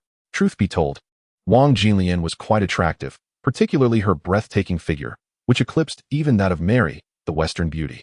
It was unfortunate that she had been drugged by that scoundrel, Lai Tian. Had it not been for that incident, she would likely be living blissfully now. Lin Yong, did Lai Tian say anything to you? Wang Jinlian suddenly turned her head to ask. Lin Yang's eyes darted before he shook his head. No. Oh. Wang Jinlian simply nodded, yet her expression brightened. After a few moments of silence, she spoke again. Lin Yong, there's still some time until dawn. Perhaps we could go over there. She gestured towards a patch of open ground behind the house. Lin Yong was momentarily perplexed, but soon realized her intention. Wang Jinlian sought to conceive a child to ensnare Lai Tian with the weight of responsibility, punishing him for his earlier misdeeds. She harbored deep resentment towards Lai Tian. If not for him, she would be living joyfully. Who could endure being with an old man over 50 at her age of under 30? Perhaps it is best to refrain. Now is not the right time, Lin Yong replied. Do not evade me. The wooden walls have already been constructed, and within them, we are free from disturbances by wild beasts. Moreover, there is still over an hour until dawn. They wouldn't discover us. Wang Jinlian's expression was displeased. Perhaps in a couple of days, I am not in the right mindset at present. We should conserve our energy for building instead, Lin Yong said, feeling a flush rise to the back of his neck. Truth be told, he too had entertained the thought, but the timing was not right. They had been focused on construction, and with Pan Ling involved, the resources were running low. Although Lin Yong possessed superior physical prowess, he was not invincible. Wang Jinlian resigned with a reluctant nod. Very well, I shall return to the house for some rest. You keep watch. Call me if anything arises. Lin Yong, feeling drowsy, dozed off on the wooden bed. The following noon, he groggily opened his eyes to find Mary and Mei Wei staring intently at him.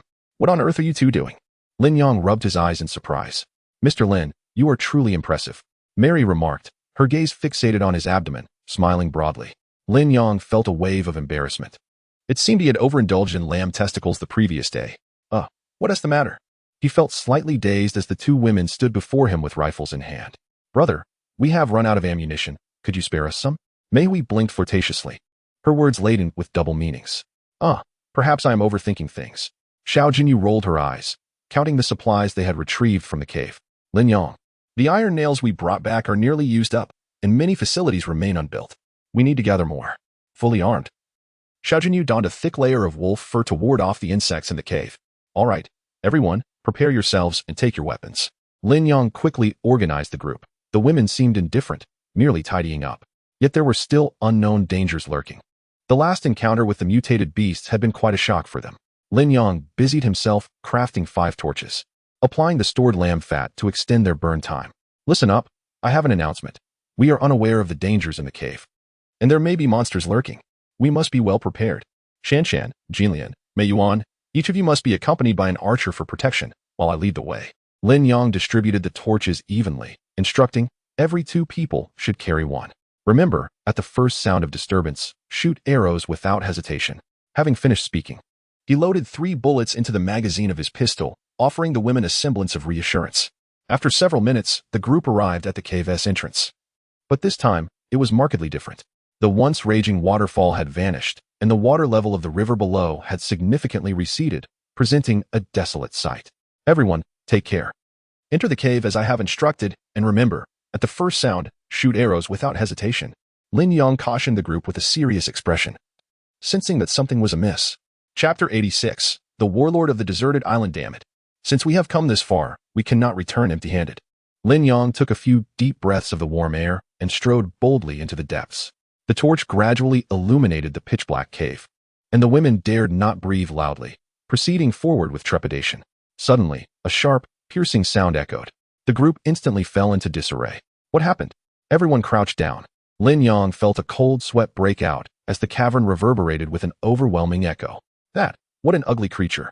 Pu Kai Na pointed to a nearby animal carcass.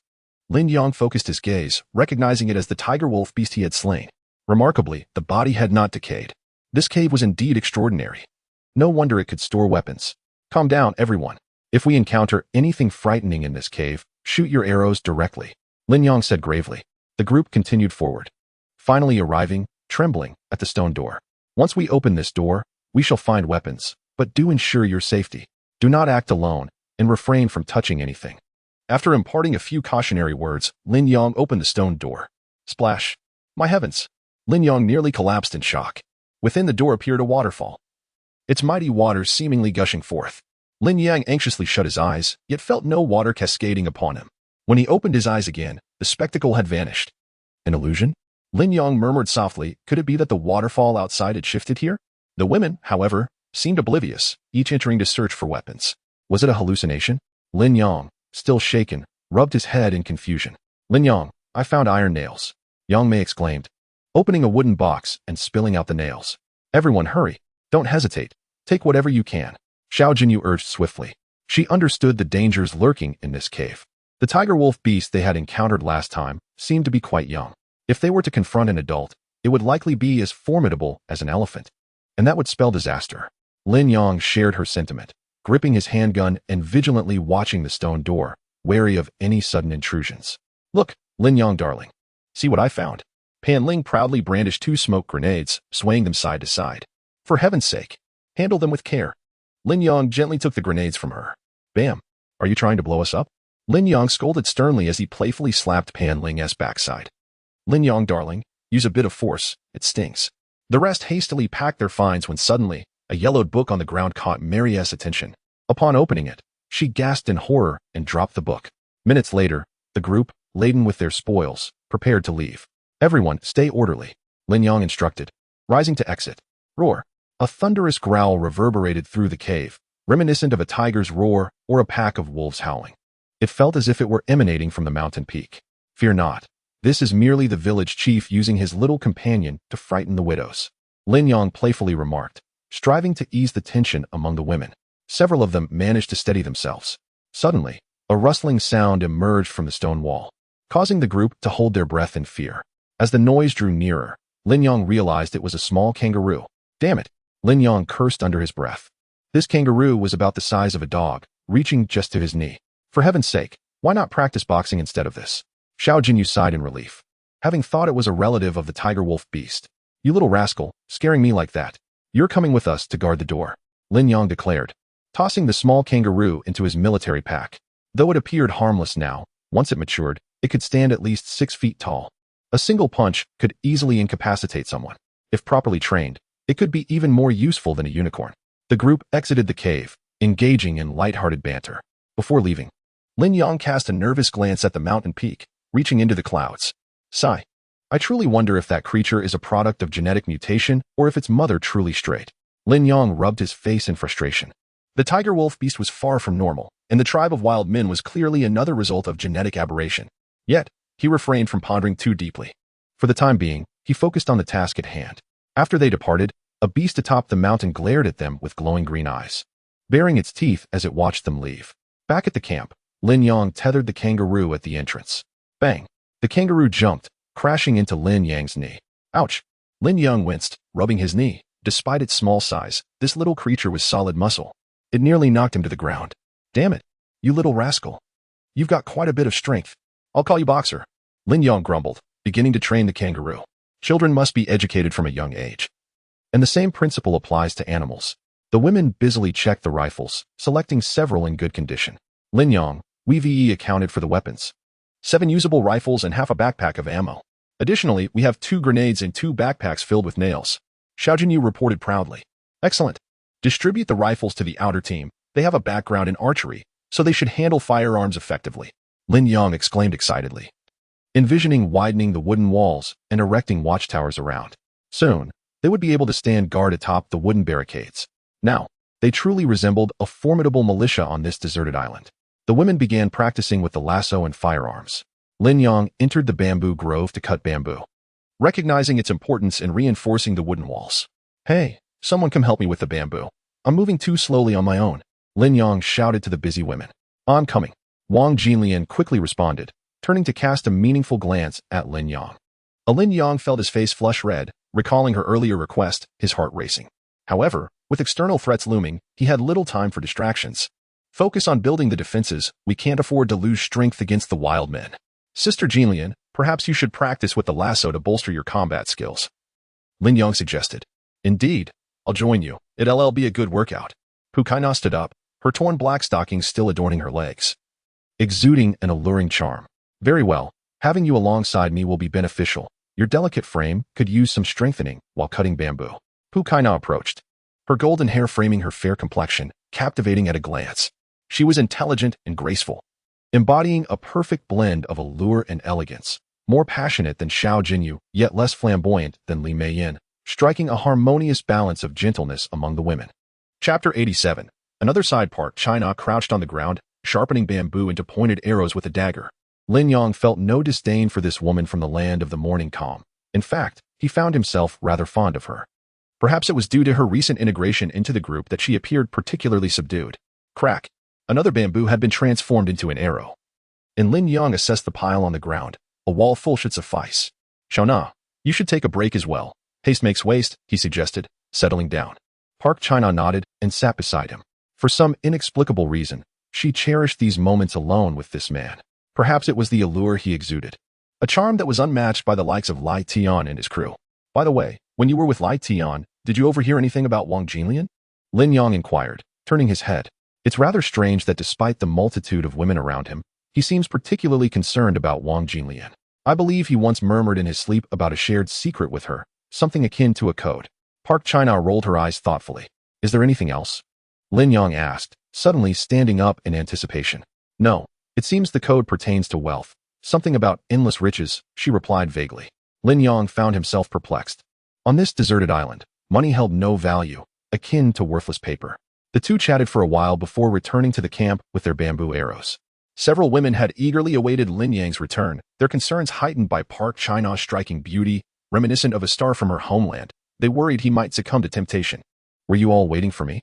Lin Yong asked, stroking his head in a self-satisfied manner. The women scattered with laughter upon seeing him return so soon, relieved. Wang Jinlian cast a mournful glance at Lin Yong, reproaching him for not allowing her to accompany him. Lin Yong, you're back. Ah Bao greeted him, leaning against the wooden cabin. Ah Bao, you're recovering. Lin Yong exclaimed with delight, rushing over. At least I can move, though I can't handle heavy labor anymore. Ah Bao lamented, raising her arm, which had been struck by a bullet and left her with limited use. Don't worry, you focus on healing. I'll handle the rest, Lin Yong reassured her with a smile. I cannot just rest idly, while I may be unable to perform strenuous tasks. I can still manage lighter duties, Ah Bao insisted stubbornly. How about this? You can act as a coach and teach these women about shooting. Help them understand the functionality of firearms, such as loading, misfire handling, assembly, and maintenance, Lin Yong proposed seriously. These World War II-era firearms can explode if not properly maintained. All right, Ah Bao agreed enthusiastically. With swift precision, she disassembled the firearm and quickly reassembled it. The women gathered around, attentively listening to her impart shooting skills. Lin Yong turned his attention to embedding the bamboo arrows into the wooden wall. Li Meian quietly followed Lin Yong outside the wooden wall. She was skilled in wolf stick play and had little interest in shooting. Lin Yong, are you free? She asked, batting her eyelashes suggestively, her thoughts lingering on the rocky area. Lin Yong hesitated, about to decline, but Li Meian approached him with an air of subtle seduction. I just learned something fascinating, she said, producing a magazine from behind her waist, one Lin Yong had brought back from their first excursion to the cave. The provocative images made even Lin Yong blush. I'll go ahead. You follow quickly, she said, striding towards the rocky area. The back of the rocky zone was quite secluded, the massive stones providing ample cover. As Lin Yong approached, Li Meian eagerly pulled him close, wrapping her arms around his waist. Wait a moment, and see if anyone's watching the wooden wall. Lin Yong turned to observe carefully before feeling reassured. The sounds of the ocean waves concealed their actions, and before long, the two found themselves seated on the sand. That was a bit reckless, Lin Yong admitted, rubbing his head in guilt. It's all right. We'll be fine by morning, Li Meian said. Casting a tender glance at him, Lin Yong felt a surge of happiness. Being with Li Meian brought him no psychological burden. She had undergone surgery, so there was nothing to fear. Look, what is that? Lin Yong exclaimed, startled as he spotted a long spear on the nearby beach. What's wrong? Isn't that ours? Li Meian asked, puzzled. No, it doesn't belong to us. We don't use such spears. Look, this part is solid wood. And the head is made of bamboo. It's crafted with expertise, likely assembled, Lin Yong replied, his expression growing grave. If I'm not mistaken, this indicates the presence of another faction. Savages wouldn't create something so refined. Could there be inhabitants here? Li Meian gasped, covering her mouth. There should be. Lin Yong conceded, uncertain. The world is vast and full of surprises. Aside from the extreme climates of the poles, people can survive in nearly every environment. But who knows? Perhaps these are remnants of American soldiers who stayed here, Li Meian suggested. That's impossible, Lin Yong shook his head gravely. If it were them, they wouldn't resort to primitive weaponry. They would surely be aware of the base. He pondered deeply, his expression turning increasingly somber. Since arriving on the island, he had not encountered a single soldier. Surely, there would be female soldiers among them, right? It was hard to believe they left no descendants behind. Yet, they had seen none. If they had evacuated, they would have taken the weapons from the cave, perhaps even destroyed them. Could it be that all of them perished? How could such a large army, equipped with advanced weaponry, have been wiped out? Lin Yong exclaimed in frustration. No matter. We shall fortify our camp. No one will have power over us. With a decisive wave of his hand, he turned to leave, unwilling to dwell on the issue any longer. What other calamities could befall them? Were they captured by savages? Ensnared by the natives? Lin Yong, where have you been? Xiao Jinyu stood at the entrance, arms crossed. A displeased expression on her face as she observed the two. I was anywhere. Li Jia wanted to learn the essence of wolfstick play. So we practiced on the beach, Lin Yong replied, his face reddening. Humph. Do you think I'll believe your nonsense? Xiao Jinyu scoffed, biting her lip as she glanced at Li Meiyan, whose expression was radiant.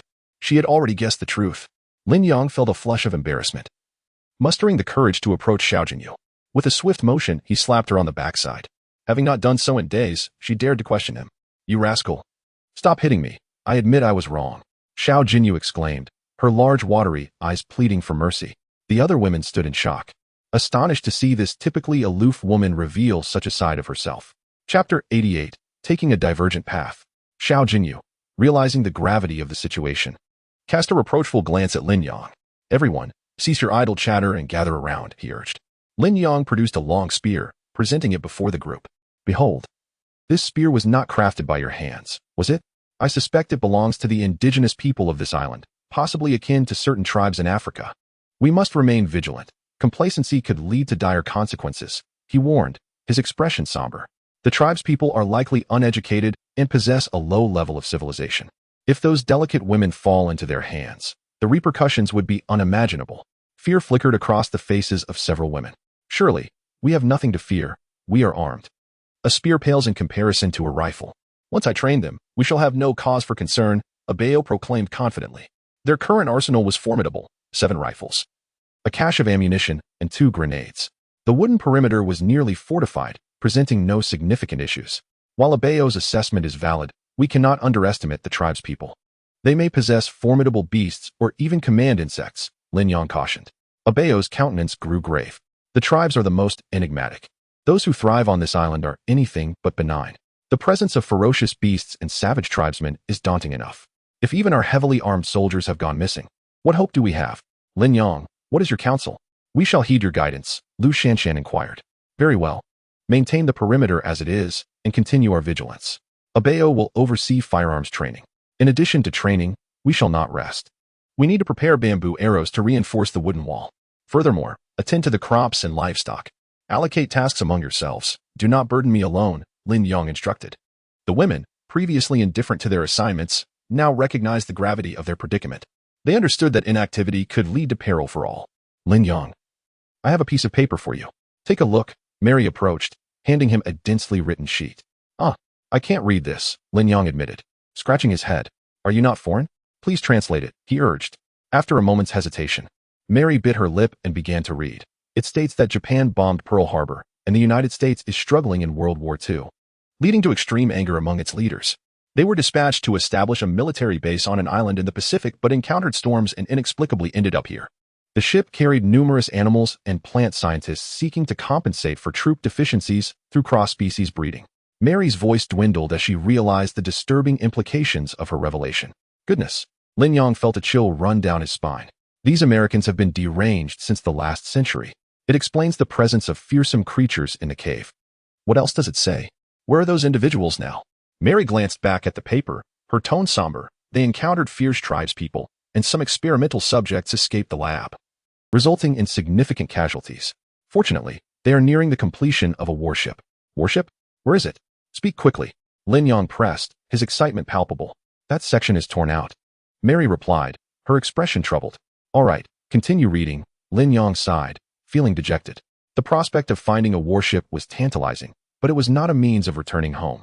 As Mary turned to the next page, her expression grew increasingly grave, and after a lengthy pause, she spoke. It states that they are in a critically dire situation, and most will perish as a result of their own actions. With that, Mary raised her gaze, indicating the end of her reading. Lin Yong, heavy-hearted, surveyed the dense jungle before him. What kind of peril could instill fear in an armed-to-the-teeth military force? I need you to keep this information confidential. Do your utmost to prevent others from learning of it, understood? Lin Yong whispered earnestly. Rest assured, Mary nodded firmly before returning to her bamboo work. Damn it. There's no time for distractions. I must focus on fortifying this wooden wall, Lin Yong thought as he took up a hammer, diligently embedding bamboo arrows into the wooden structure. After an hour of labor, Lin Yong had successfully reinforced one side of the wall with a dense array of bamboo, ensuring that any intruder, be they wild or primitive, would suffer grievous wounds. As night descended, Lin Yong climbed atop the wooden wall, maintaining a vigilant watch. In the midst of his drowsiness, he suddenly noticed a flickering light in the distance, starkly visible against the darkness. By the heavens, the silhouette resembles that of a normal person, Lin Yong murmured, grasping his rifle as he stealthily approached. If they were allies, he could surely recruit them for his camp, as manpower was urgently needed. As he drew closer, he discerned 3 figures, 2 men and a woman. Cautiously, he advanced until he could clearly see their faces, at which point he stepped forward, relieved. Is that you? The trio stood up abruptly, their eyes widening in disbelief. You coward are still alive? A dark-skinned man exclaimed. Lin Yang's expression darkened. Zhang Hao. It seems you are still among the living as well. Zhang Hao, a notorious figure, had exploited his position to harass young female interns, even fathering a child with a university student, boasting about it at social gatherings. Beside him stood his wife, a seemingly delicate woman, yet known for her sharp tongue and mean-spiritedness, having insulted Lin Yong on more than one occasion. Ah, Lin Yong, the most pathetic person in the entire company. Lu Ping mocked, crossing her arms. Lin Yang's face darkened dangerously. Were it not for the urgent need for labor, he would have relished the opportunity to retaliate. Hey, Lin Yong, does that weapon of yours even fire? Zhang Hao asked, a hint of trepidation in his voice. It certainly does. Would you like to find out? Lin Yong replied, his demeanor grim as he expertly chambered around.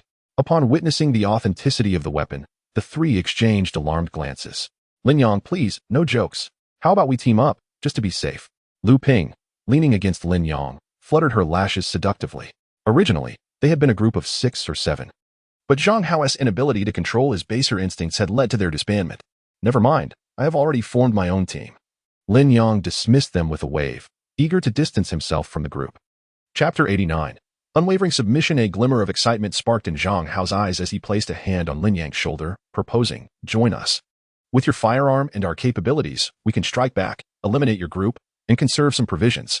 If there are women involved, we can manage together. After all, I've had my share of experiences. Here, there are no laws, no authority figures to fear. Why hesitate? Zhang Hao shamelessly declared, having completely relinquished his former inhibitions after being marooned on this desolate island. Indeed, Lin Yong, what is there to fear? Trust my husband, he knows best. Lu Ping chimed in, supporting Lin Yang's arm. Unconcerned, she was a woman of loose morals, having even engaged with a man for sustenance after their ordeal began. Zhang Hao turned a blind eye to her actions, reasoning that anything was acceptable if it meant securing food. We must establish our camp and eliminate them. Otherwise, survival will become impossible. Furthermore, we need to construct vessels, and the more hands we have, the better. Only through collaboration can we return to civilization. Lin Yong preferred to keep his thoughts minimal, eager to return to the camp, especially with dawn approaching and the construction still pending. Well, you intend to build a camp? Can we join you? Lu Ping clutched Lin Yang's hand tightly, fearful he might abandon them. Assessing the 2 men beside him, Lin Yong noted their decent health. They could indeed be of assistance. Very well, Lin Yong acquiesced, realizing he was the sole male in the camp, making progress nearly impossible. The longer they delayed, the greater the risks. He could manage these 2 rascals for now, but if wild men or natives attacked, they would all perish. Zhang Hao's face lit up with joy as he swiftly picked up a steel rod from the ground. Hey, where did you find that rod? Lin Yong inquired, intrigued by its presence on the island, noting it appeared to be high-quality steel, emanating a bluish hue. Such metal could have been used to construct large vessels during World War II. Oh, I found it on a mountaintop, Zhang Hao replied nonchalantly. A mountaintop? Could it be another base? Lin Yong pondered. Don't just stand there. Lead us there, Lin Yong. Zhang Hao urged impatiently, eager to uncover the treasures the camp might hold. After more than half an hour, the sky gradually brightened, and the women began to awaken.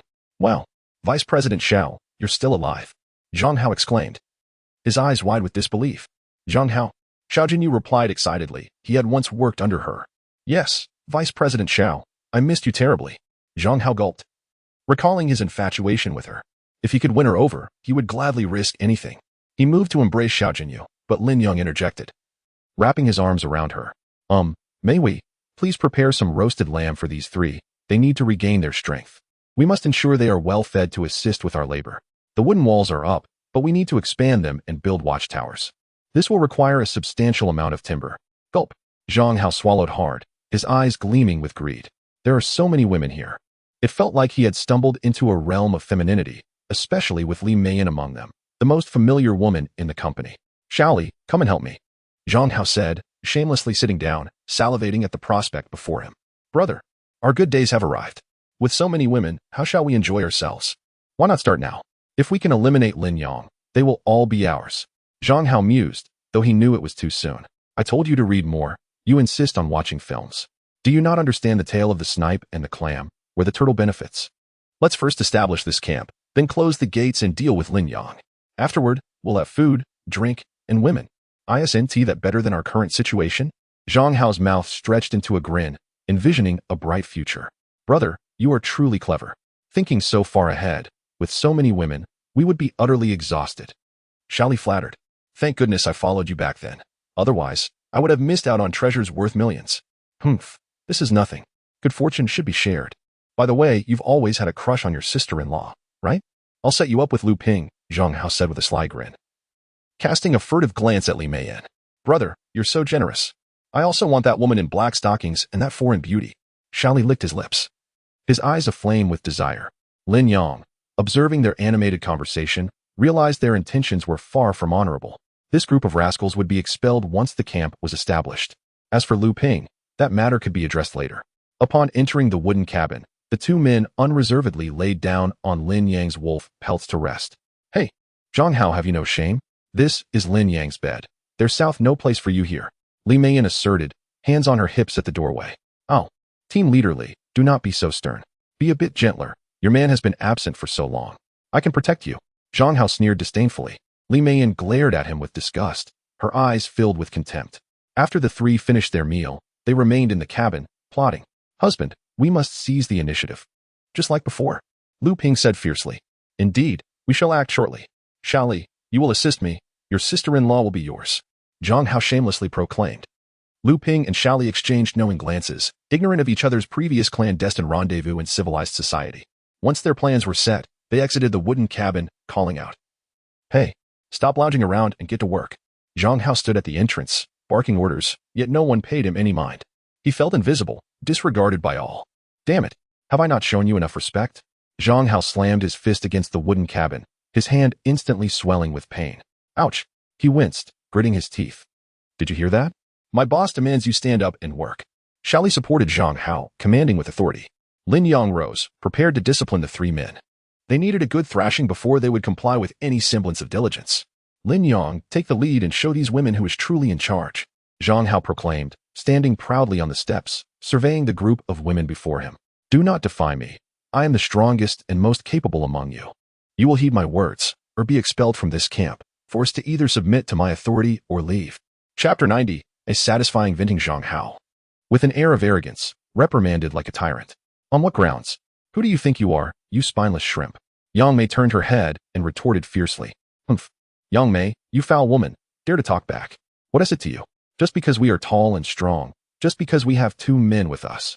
That's our justification, Zhang Hao threatened, gesturing with his fists in the air. Are you really that impressive? Lin Yang raised his head, effortlessly loading his gun. Click. The bullet was chambered, and Lin Yang aimed it directly at him. Zhang Hao's expression darkened, defiantly saying, Lin Yang, do you dare to pull the trigger? I don't believe you. A coward would lay a hand on me. With that, he lunged at Lin Yang like a crazed dog. Bang! A crisp explosion rang out, and wood chips erupted from beneath Zhang Hao's feet. Damn! Zhang Hao, startled, stumbled backward and fell to the ground, losing his balance. You think having a gun is a skill? Why not face me in a duel? Little Li, trembling, pointed at Lin Yang. Oh! Lin Yang pulled the trigger again, aiming at Little Li. Thud! Little Li was the first to kneel, biting his lip and saying, Dad, do you think my kneeling is proper? Should I perform another for you? His demeanor was now entirely different from moments before when he had been aggressive. Lin Yang, what are you being so arrogant about? It's just a broken gun. Let us see you face me with fists. Zhang Hao grinned defiantly, brimming with confidence, convinced he could easily overpower Lin Yang with a single punch. Exactly. Lin Yang, are you even a man? Using a gun against my two men. That's dishonorable. Lu Ping sneered, her fingers elegantly poised as she glared fiercely. Lin Yang set down the rifle, and seizing the opportunity, Zhang Hao charged at him like a rabid dog. However, Lin Yang swiftly kicked him to the ground, leaving him momentarily stunned. Damn, how are you so strong? Zhang Hao stared incredulously at Lin Yang. His fists clenched in disbelief. Lu Ping also looked astonished. How had Lin Yang changed so much? Though Zhang Hao was not particularly skilled, he was robust. How could he be so easily bested by Lin Yang? Lin Yang, keep it up. Li Meiyan cheered from the sidelines. Heh, Zhang Hao, you're not all that impressive. You still think you can be the boss? Lin Yang scoffed, looking down on him. You bastard. Little Li, come help me take him down. If we win, I'll let your sister-in-law spend the night with you. Upon hearing this, Little Li, filled with excitement, jumped up, and the two charged at Lin Yang together. As expected, Little Li was swiftly kicked aside. Zhang Hao received a solid beating from Lin Yang, his teeth meeting the ground with a crunch. Lin Yang, what has happened to you? How are you so powerful? Zhang Hao exclaimed, covering his mouth in disbelief. Am I a fool? I've always been this formidable. I just couldn't be bothered with you pathetic lot. Little Li stood up, helping Zhang Hao to his feet, whispering, Bro, he is too strong. We can't win. Furious, Zhang Hao pounded the ground and grabbed a metal rod, charging forward once more. Lin Yang, here is a spear. Xiao Jinyu tossed a weapon to Lin Yang. With the spear in hand, Lin Yang struck with ferocity, sweeping his leg to knock them down. In no time, the two were sprawled on the ground like drowned rats. Gasping for breath. How does it feel? Are you scared? Lin Yang taunted, whipping them with a bamboo stick. Stop, Brother Yang. No more. We surrender, we surrender. They cried in unison, pleading for mercy. Lin Yang chuckled, tossing the spear aside. All right, you two go to the forest and chop wood. Remember to follow my standards. No slacking off. Once you're done, I'll make sure you're well fed. Xiao Jinyu, Abeo, you two keep watch on the perimeter. If they try to escape, shoot on sight. Lin Yang warned, feigning intimidation. Obeo and Xiao Jinyu nodded, beginning their watch. Lin Yang, you're amazing. I'll reward you later, Li Meiyan said, her tone laced with affection. The other women, not to be outdone, joined in praising Lin Yang. All right, keep the guns and spears safe. Don't let them get stolen. Otherwise, you'll face the consequences, Lin Yang said seriously, causing everyone to grip their weapons tightly. Soon, several women began their labor, while Lin Yang planned the positioning of a lookout tower. Lin Yang, can I speak with you privately? Lu Ping approached, tugging at Lin Yang's sleeve. Lin Yang nodded. And they moved outside the wooden walls. Lin Yang, do you think I'm pretty? Lu Ping suddenly asked, turning to face him. Why do you ask that? As he spoke, Lin Yang began to appraise her. To be honest, Lu Ping was quite attractive, in her early 30s and well-maintained. Her figure curvaceous. It was no wonder she had attracted so many suitors. Lin Yang, I'm having pain here in my chest. Could you help me massage it? Lu Ping straightened her back, looking at Lin Yang with meaningful eyes. She disregarded everything else, aligning herself with whoever was powerful. Let us skip that. Lin Yang guessed her intentions and declined. Lu Ping, undeterred, pressed against Lin Yang, exhaling warmth. Lin Yang, let us go to the beach over there. If you can spare me from work, I'll give you a reward. She spoke candidly, having realized that Zhang Hao was unreliable and that Lin Yang was the one to depend upon. After all, she held no feelings for Zhang Hao. Their marriage had been merely functional. Seeing Lin Yang silent, Lu Ping continued, I know I used to look down on you, even slapped you. I regret it. And this is my way of atoning. You must accept. Though I'm over 30, I take good care of myself. ISNT they're saying about the new era-S gun hitting the old era-S target? Lu Ping blinked, casting flirtatious glances at Lin Yang, her former sharpness gone. Let us talk about this later. I'm not in the right mood now. Lin Yang was on the verge of acquiescing. In his eyes, Lu Ping was a venomous woman who had made his life difficult at work. She had even teamed up with Zhao Xing to set him up on more than one occasion, often berating him when she was in a bad mood. Even when Zhang Hao underperformed in bed, she would vent her frustrations on him, asserting he looked like a weakling. All right, Lin Yang. Let me know when it's convenient for you. You can come find me anytime, even if you're in the mood, Lu Ping said with a smirk. Lin Yang's face flushed. Her words were quite bold. If given the chance, he would teach Lu Ping a lesson, reclaiming the dignity he had once lost. Chapter 91. The hat grows larger as night descended. The two men returned to the camp, panting heavily. Under the pressure from a bow, they had been fervently chopping wood. In just one afternoon, they had prepared the materials to widen one side of the wooden wall. Ping Ping, hurry and bring your man some water. He is utterly exhausted. Zhang Hao rasped, his voice hoarse. Lu Ping frowned slightly and retorted, Zhang Hao, how can you be so useless? You can't handle this little bit of labor. And you're no good in bed either. Pathetic. Zhang Hao was taken aback. How did their once affectionate relationship deteriorate to this? Was it truly the case that calamity would drive them apart? Lu Ping was not finished. Turning to Lin Yang, she praised. If only you had even a tenth of Lin Yang's capability. Look at those well-defined muscles. Which woman wouldn't fall for them? Unlike you. With your bulky frame and pot belly. Useless. Lin Yang felt a surge of pleasure. It was an indescribable feeling to receive admiration from someone who had once been critical of him. Damn it, that wretched woman. I knew she was insincere. Zhang Hao felt a wave of nausea wash over him, akin to having swallowed something foul. He felt like a stray dog. Having gone from a position of power to this humiliating state, Lin Yang bent down to offer Zhang Hao some water, recognizing he still had some utility. Lin Yang. We're going to rest soon. What about them? Li Meiyan approached with concern. This afternoon, she had had her fill of Zhang Hao's lecherous gaze, which felt as if it could overpower her. Lin Yang hesitated, realizing these two were indeed insatiable. Allowing them to roam freely was simply untenable. I'll keep an eye on them. You all can sleep soundly. Abao stepped forward, confidently patting his chest, though he bore some injuries. Handling these two inept individuals was a trivial task. Well then, thank you, Abao. Lin Yang instructed Mary and Mei Huizi to remain vigilant outside before retreating inside to rest. The several charming women blushed, instinctively leaning closer to Lin Yang. However, Lin Yang, being a man of principle, only embraced Xiao Jinyu and Li Meiyan. Li Meiyan was cold, while Xiao Jinyu sought emotional warmth as the leader. Lin Yang had to prioritize their comfort. In the dead of night, Abao lightly closed his eyes. Brother how has Lin Yang become so formidable? My back nearly broke from that kick, Xiaoli grumbled through clenched teeth. He had hoped to indulge in the same pleasures as Zhang Hao, pursuing women as he once did. Little did he know that a formidable Lin Yang had emerged, delivering relentless blows and leaving him to sleep alone in the streets. People often reminisce about their glorious past in times of adversity. We cannot continue like this. We will eventually perish. Forget about women. Even our survival is at stake. We must find a way to eliminate Lin Yang and then punish these women. A flicker of malice flashed in Zhang Hao's eyes, his veins bulging with rage. Wishing he could tear Lin Yang apart right then and there. Brother, stop joking. Even sister-in-law has sided with him. We cannot overpower him. Xiaoli quaked in fear, nearly daring to voice his grievances. Pathetic. Why are you so spineless? Lin Yang wants us to work, right? Tomorrow, I suspect he will have us chopping wood again. He will surely be present. When he least expects it, we will take him out. Zhang Hao schemed. Brother, I will follow your lead. Xiaoli nodded vigorously. Gulp. The two men swallowed hard, envisioning the splendid life they would lead once Lin Yang was gone. Brother, Li Meiyan is truly delightful. I used to steal glances at her daily at the company. Can I have her? Xiaoli dreamily proposed. Of course, once we deal with Lin Yang. They will all be ours. Zhang Hao continued to weave his dreams. Abao's body subtly shifted. He had absorbed every detail of their plot. As dawn broke, Lin Yang roused the two sluggish brothers. Get up quickly. After breakfast, we will chop wood.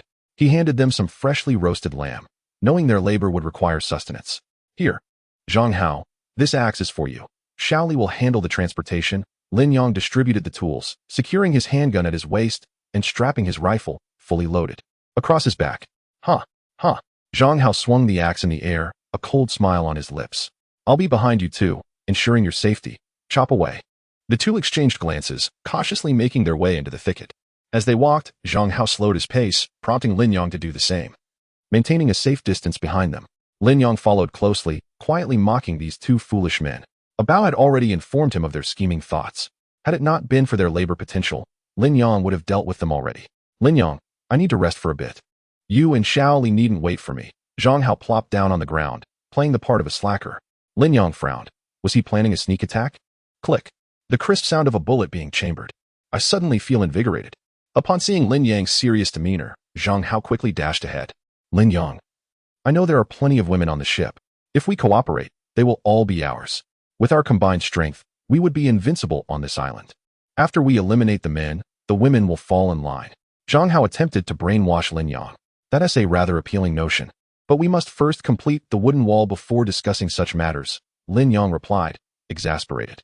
These two lecherous fools had such depraved thoughts. He needed to coax them into finishing their tasks, and once back at the camp, he would give them a proper thrashing. Lin Yang. You finally come to your senses.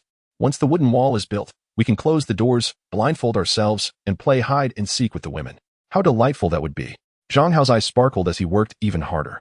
Lin Yang was left speechless, his body rigid as he urged, focus on your work. Stop talking. At last, the group began to labor diligently. Not far away, Lu Ping approached with a cat-like grace, carrying water and a leg of lamb. Wow. My dear wife, have you come to bring me food? Zhang Hao exclaimed joyfully, confident that Lu Ping still held feelings for him. The next moment, Lu Ping rolled her eyes in disgust and retorted, "Get lost. This isn't for you. It's for Lin Yang." With that, Lu Ping settled closely beside Lin Yang. Completely ignoring Zhang Hao, she eagerly handed the leg of lamb to Lin Yang, her eyes twinkling. "Lin Yang, please eat. I prepared this just for you." Lin Yang felt his face flush, taking a bite of the lamb. This infuriated Zhang Hao, who felt the metaphorical had atop his head grow larger by the second. Chapter 92. Is it necessary to pledge allegiance? Zhang Hao stood aside, looking somewhat dazed. Despite his imposing physique, he was remarkably timid. In the company, he relied on Zhao Xing's reputation to bully others, yet when faced with real challenges, he was nothing more than a coward. He dared not voice his displeasure regarding Lu Ping's actions. "Lin Yang, you must be exhausted. Allow me to fan you," Lu Ping offered graciously. Using a branch to create a gentle breeze for him, Lin Yang felt a peculiar satisfaction. Those who once tormented him were now striving to please him. Yet, an odd sensation lingered. "Lin Yang, you must accept me. I regret my past transgressions. If you wish, we could retreat to the nearby thicket," Lu Ping whispered earnestly, her tone sincere. With just a few words, she rendered Lin Yang flushed with embarrassment. "Let us forget it for now. I'm not in the mood," Lin Yang replied, his heart a tumult of conflicting emotions, nearly ready to acquiesce. "Are you truly not in the mood? Lin Yang, there's no need to feel awkward. You should concern yourself with that pathetic Zhang Hao. His rise to executive status is merely due to my influence," Lu Ping spoke bluntly, her candor unsettling Lin Yang. He was well aware of the board's lecherous old man, and it was clear that Zhang Hao's ascension was orchestrated by Lu Ping behind the scenes. "Ah," Lu Ping exclaimed, gazing at Lin Yang's abdomen in awe. "A man of such exceptional talent is truly remarkable. Lu Ping, I believe we should discuss this matter at a later time." Lin Yang pondered for a long moment before responding. Presently, his focus was solely on fortifying the infrastructure. The threats of wild men, primitive creatures, mutated beasts, and ferocious animals in the jungle gnawed at him. Until the wooden walls were constructed, he could not find solace. "Very well," Lu Ping said, her expression dimming as she sat despondently. "Enough dawdling. If you've eaten, let us get to work." Lin Yang rose, taking charge of the two individuals. Suddenly, a commotion erupted in the jungle. Lin Yang raised his guard, directing his gaze toward the source of the noise. A guttural cry rang out as green lights flickered in the underbrush. "Goodness! The wild men have arrived!" Lin Yang shouted, swiftly raising his weapon and firing. Bang! Bang! Bang! One wild man fell, but more green lights emerged from the jungle, sending chills down Lin Yang's spine. "Help! Save me!" Zhang Hao cried out, overcome with fear, fleeing in panic. Little Li fainted on the spot. Lin Yang prepared for a quick retreat, but the cacophony ensnared him. "Help me, you scoundrel!" Lu Ping cried in desperation. "Foolish woman! In times of peril, even birds in the forest scatter." Zhang Hao's voice faded into the distance. With a swift motion, Lin Yang turned and shot down a wild man approaching Lu Ping. "Follow me," Lin Yang urged, pulling Lu Ping as they dashed into the depths of the jungle. He couldn't return to the camp. The wooden walls had been erected, but the defensive measures were not yet complete. If the wild men were led there, the women in the camp would be in grave danger. "Run with me, do not stray." Lin Yang fired while retreating, the wild men hot on their trail. The sight of their grotesque fangs made Lin Yang uneasy. After expending the last of his ammunition, he discarded the rifle and hoisted Lu Ping into the underbrush. "Lin Yang, there's a snake on your pants," Lu Ping exclaimed in shock. "What?" Lin Yang, preoccupied with fleeing, was oblivious to the serpent entwined around him. In the next moment, a bamboo viper struck, sinking its fangs into Lin Yang's thigh, the pain searing as his movements grew sluggish. The wild men continued their relentless pursuit. Summoning the last of his strength, Lin Yang leaped into a patch of dense grass, concealing them both. "Lin Yang, are you all right?" Lu Ping asked, her voice trembling. "Not so well. My leg has gone numb," Lin Yang replied, his complexion pale. The wild men drew nearer, prompting Lu Ping to press herself against Lin Yang in fear. They clung tightly together, striving to evade detection. Fortunately, the wild men merely rustled the foliage before turning away. After a significant time had passed, Lu Ping cautiously lifted her head to survey their surroundings. You have been poisoned," Lu Ping observed, frowning. With a rip, Lin Yang's pants tore. "What are you doing?" he asked, trembling with trepidation. Would this woman take advantage of his vulnerability? "What else?" "I'm helping you extract the poison," Lu Ping declared, her demeanor resolute. She leaned down and began to suck the venom from the wound. Lin Yang felt his body succumbing to numbness, the toxin mingling with the heat of his blood, igniting a strange thrill within him. Again and again, the blood shifted from dark crimson to bright red as Lu Ping continued her efforts. Lin Yang contemplated stopping her, yet the sensation was undeniably intoxicating. Ah! Lu Ping exhaled heavily, beads of sweat forming on her brow. Thank you, Lu Ping, Lin Yang said, feeling a twinge of embarrassment. Lu Ping gazed at him with a glimmer of admiration, her heart racing. How could this woman, who once harbored such animosity, now be saving him? By the way, Lu Ping, why didn't you take advantage of my predicament in my life? Lin Yang inquired, puzzled. I did entertain that thought. My earlier attempts to seduce you were instigated by Zhang Hao. He aimed to deplete your strength before eliminating you, Lu Ping confessed. Lin Yang placed a hand over his heart, relieved he had resisted temptation. Yet, with each passing moment, his strength waned, rendering his earlier efforts futile. That wretched man abandoned me. I sacrificed so much for him. I even endured the whims of the aging executives for his sake. And now, when danger strikes, he cast me aside. As Lu Ping's anger grew, she swiftly changed the subject. Seeing how valiantly you saved me, I felt it was unjust to repay kindness with malice. Besides, you are quite capable and robust. Lu Ping's gaze inadvertently fell upon his abdomen, offering praise. Lin Yang felt his face flush, instinctively shrinking back, feeling somewhat exposed. Very well, you shall henceforth become a part of our group. He hastily redirected the conversation. Do I need to pledge allegiance? Lu Ping asked, playfully leaning against Lin Yang's arm, her hand becoming increasingly audacious. Chapter 93. Do not tell others. Lin Yang found himself in a state of distress. Setting aside Lu Ping's character, she was undeniably beautiful. Her alluring charm, meticulously maintained appearance, and fair skin were captivating. Particularly striking was her well-toned physique, featuring a peach-like posterior that could ignite the imagination of many men. However, Lin Yang, despite his desires, felt powerless. The bite from the bamboo leaf green still tingled on his skin. Perhaps it's best to refrain, he suggested. I am still feeling a bit unwell. Lin Yang, you shouldn't treat her like that, Lu Ping chided, pointing at his abdomen, her expression filled with reproach. She resembled a wronged wife, her face adorned with sorrow. Who could have imagined that a fierce and ambitious woman could possess such a vulnerable side? Lin Yang's face flushed as he stammered, let us discuss this later. Shall we? We must hurry back. If we are caught by the wild men, it would spell disaster for us. Reluctantly, Lu Ping helped him to his feet. As they traversed the path back to the camp, Lin Yang gradually regained his composure, the numbness in his body slowly dissipating. Lu Ping, please do not disclose to anyone that you assisted me in absorbing the toxins, Lin Yang suddenly implored. He could not allow the women, especially the fiery Xiao Jinyu, to learn of this. Apart from a firm spanking, he had no means to subdue her, and she was undeniably his preferred type. Yet she was as untamable as a wild stallion. Why shouldn't I say it? I saved your life. It is only right to proclaim it, Lu Ping retorted indignantly, her eyes glinting with ambition to stand out among the women. Then do you still desire a reward? If you wish for one, you must heed my words. Lin Yang countered. Very well, Lu Ping acquiesced, willing to comply as long as Lin Yang accepted her and allowed her to survive. Darling, are you okay? Your husband has returned. A voice called from a distance as Zhang Hao, covered in dirt, hurried towards them. It was astonishing how this fellow had survived such perilous encounters. Get lost. Who's your darling?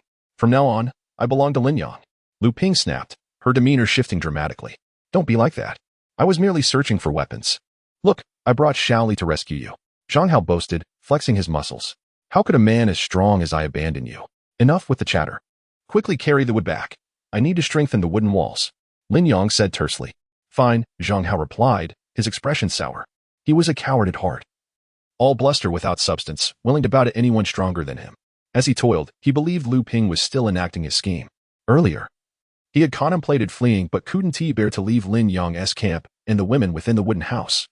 The thought of Li Meiyan's alluring figure made his mouth water, and the thought of Xiao Jinyu, that exquisite beauty, was enough to entice him to meet his demise the following day. Eventually, Lin Yang returned to the camp, where a bamboo arrow had only just been affixed to one side of the wooden wall, with 3 sides remaining to be completed. To make matters worse, the walls needed to be widened, and the watchtower required repairs. Lin Yang, have you lost your mind? How could you be entangled with this woman again? Xiao Jinyu, hands on her hips, glared at him. And no, that's not the case, Lin Yang stammered, his face reddening as he caught sight of Lu Ping beside him. Humph. Xiao Jinyu shot him a disdainful glance before walking away. Zhang Hao, come here and place these logs into the designated pits, Lin Yang commanded. Observing Zhang Hao's gleeful expression, a wave of frustration washed over him. What? I'm exhausted, Zhang Hao protested, looking pitiful. You must work even if you're exhausted. If we don't complete this fortification quickly, what will you do when the wild men arrive? Lin Yang's gaze turned icy.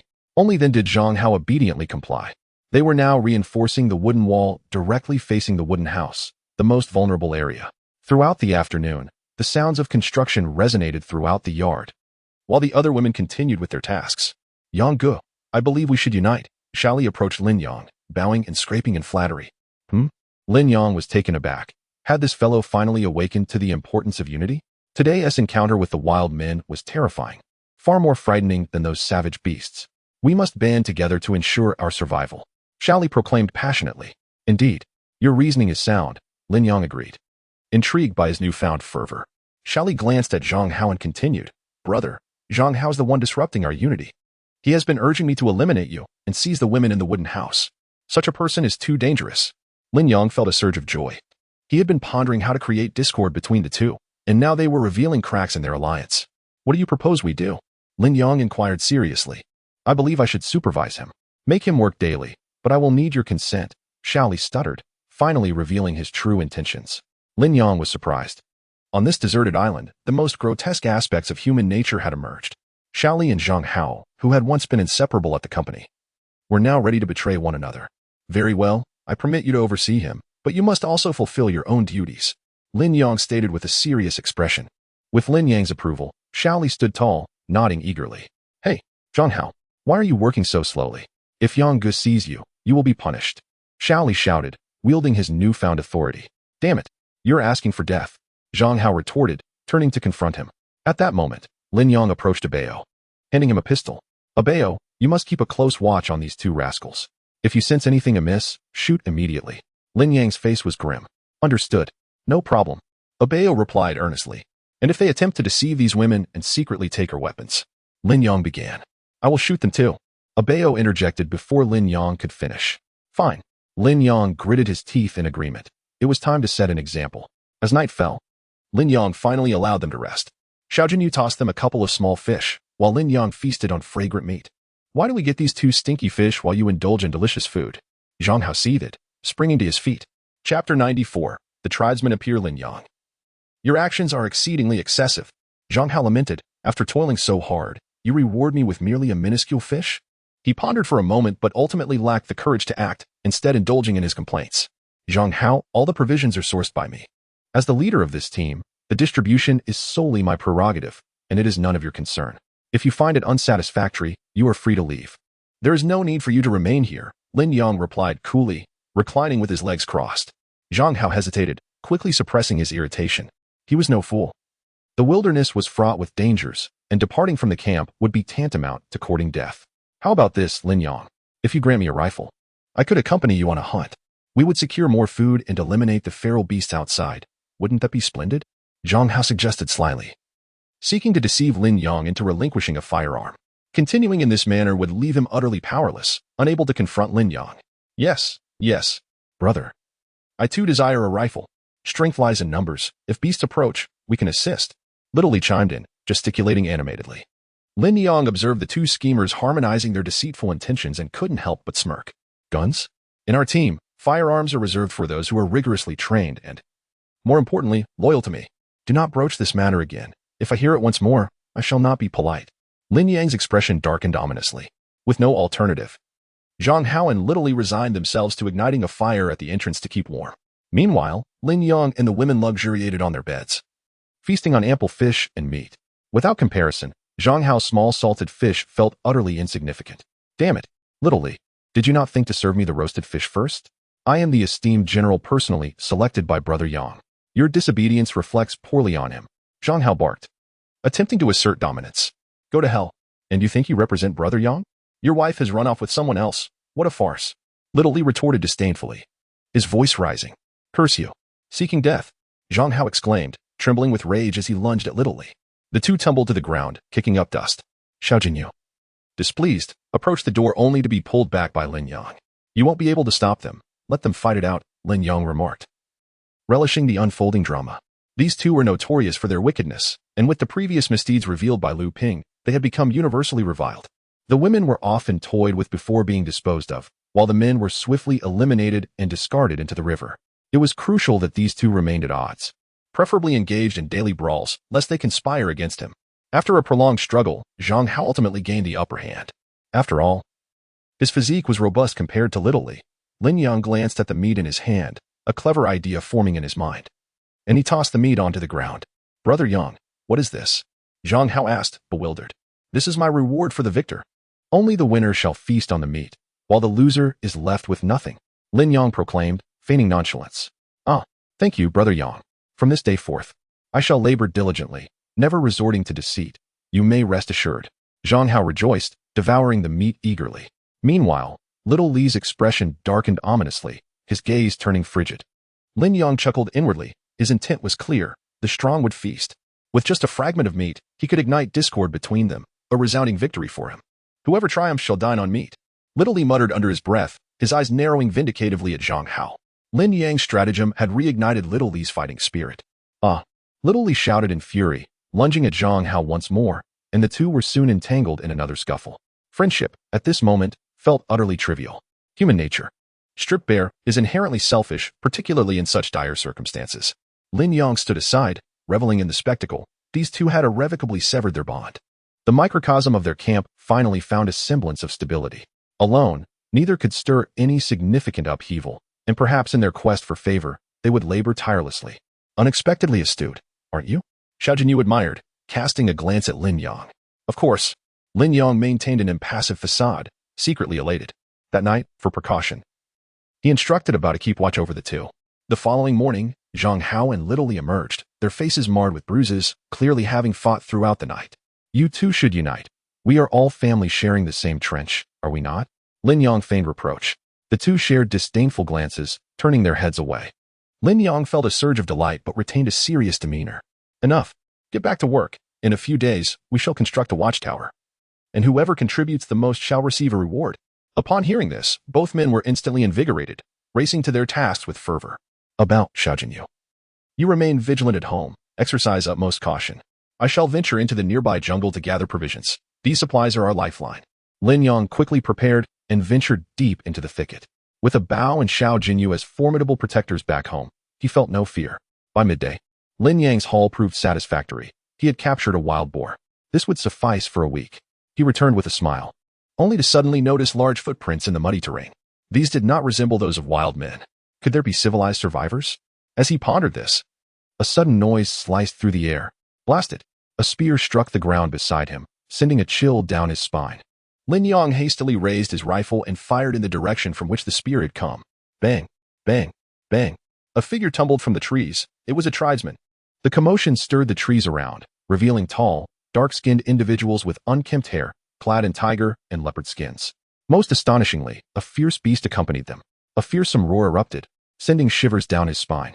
By heaven, they keep such creatures? Lin Yang gasped in astonishment.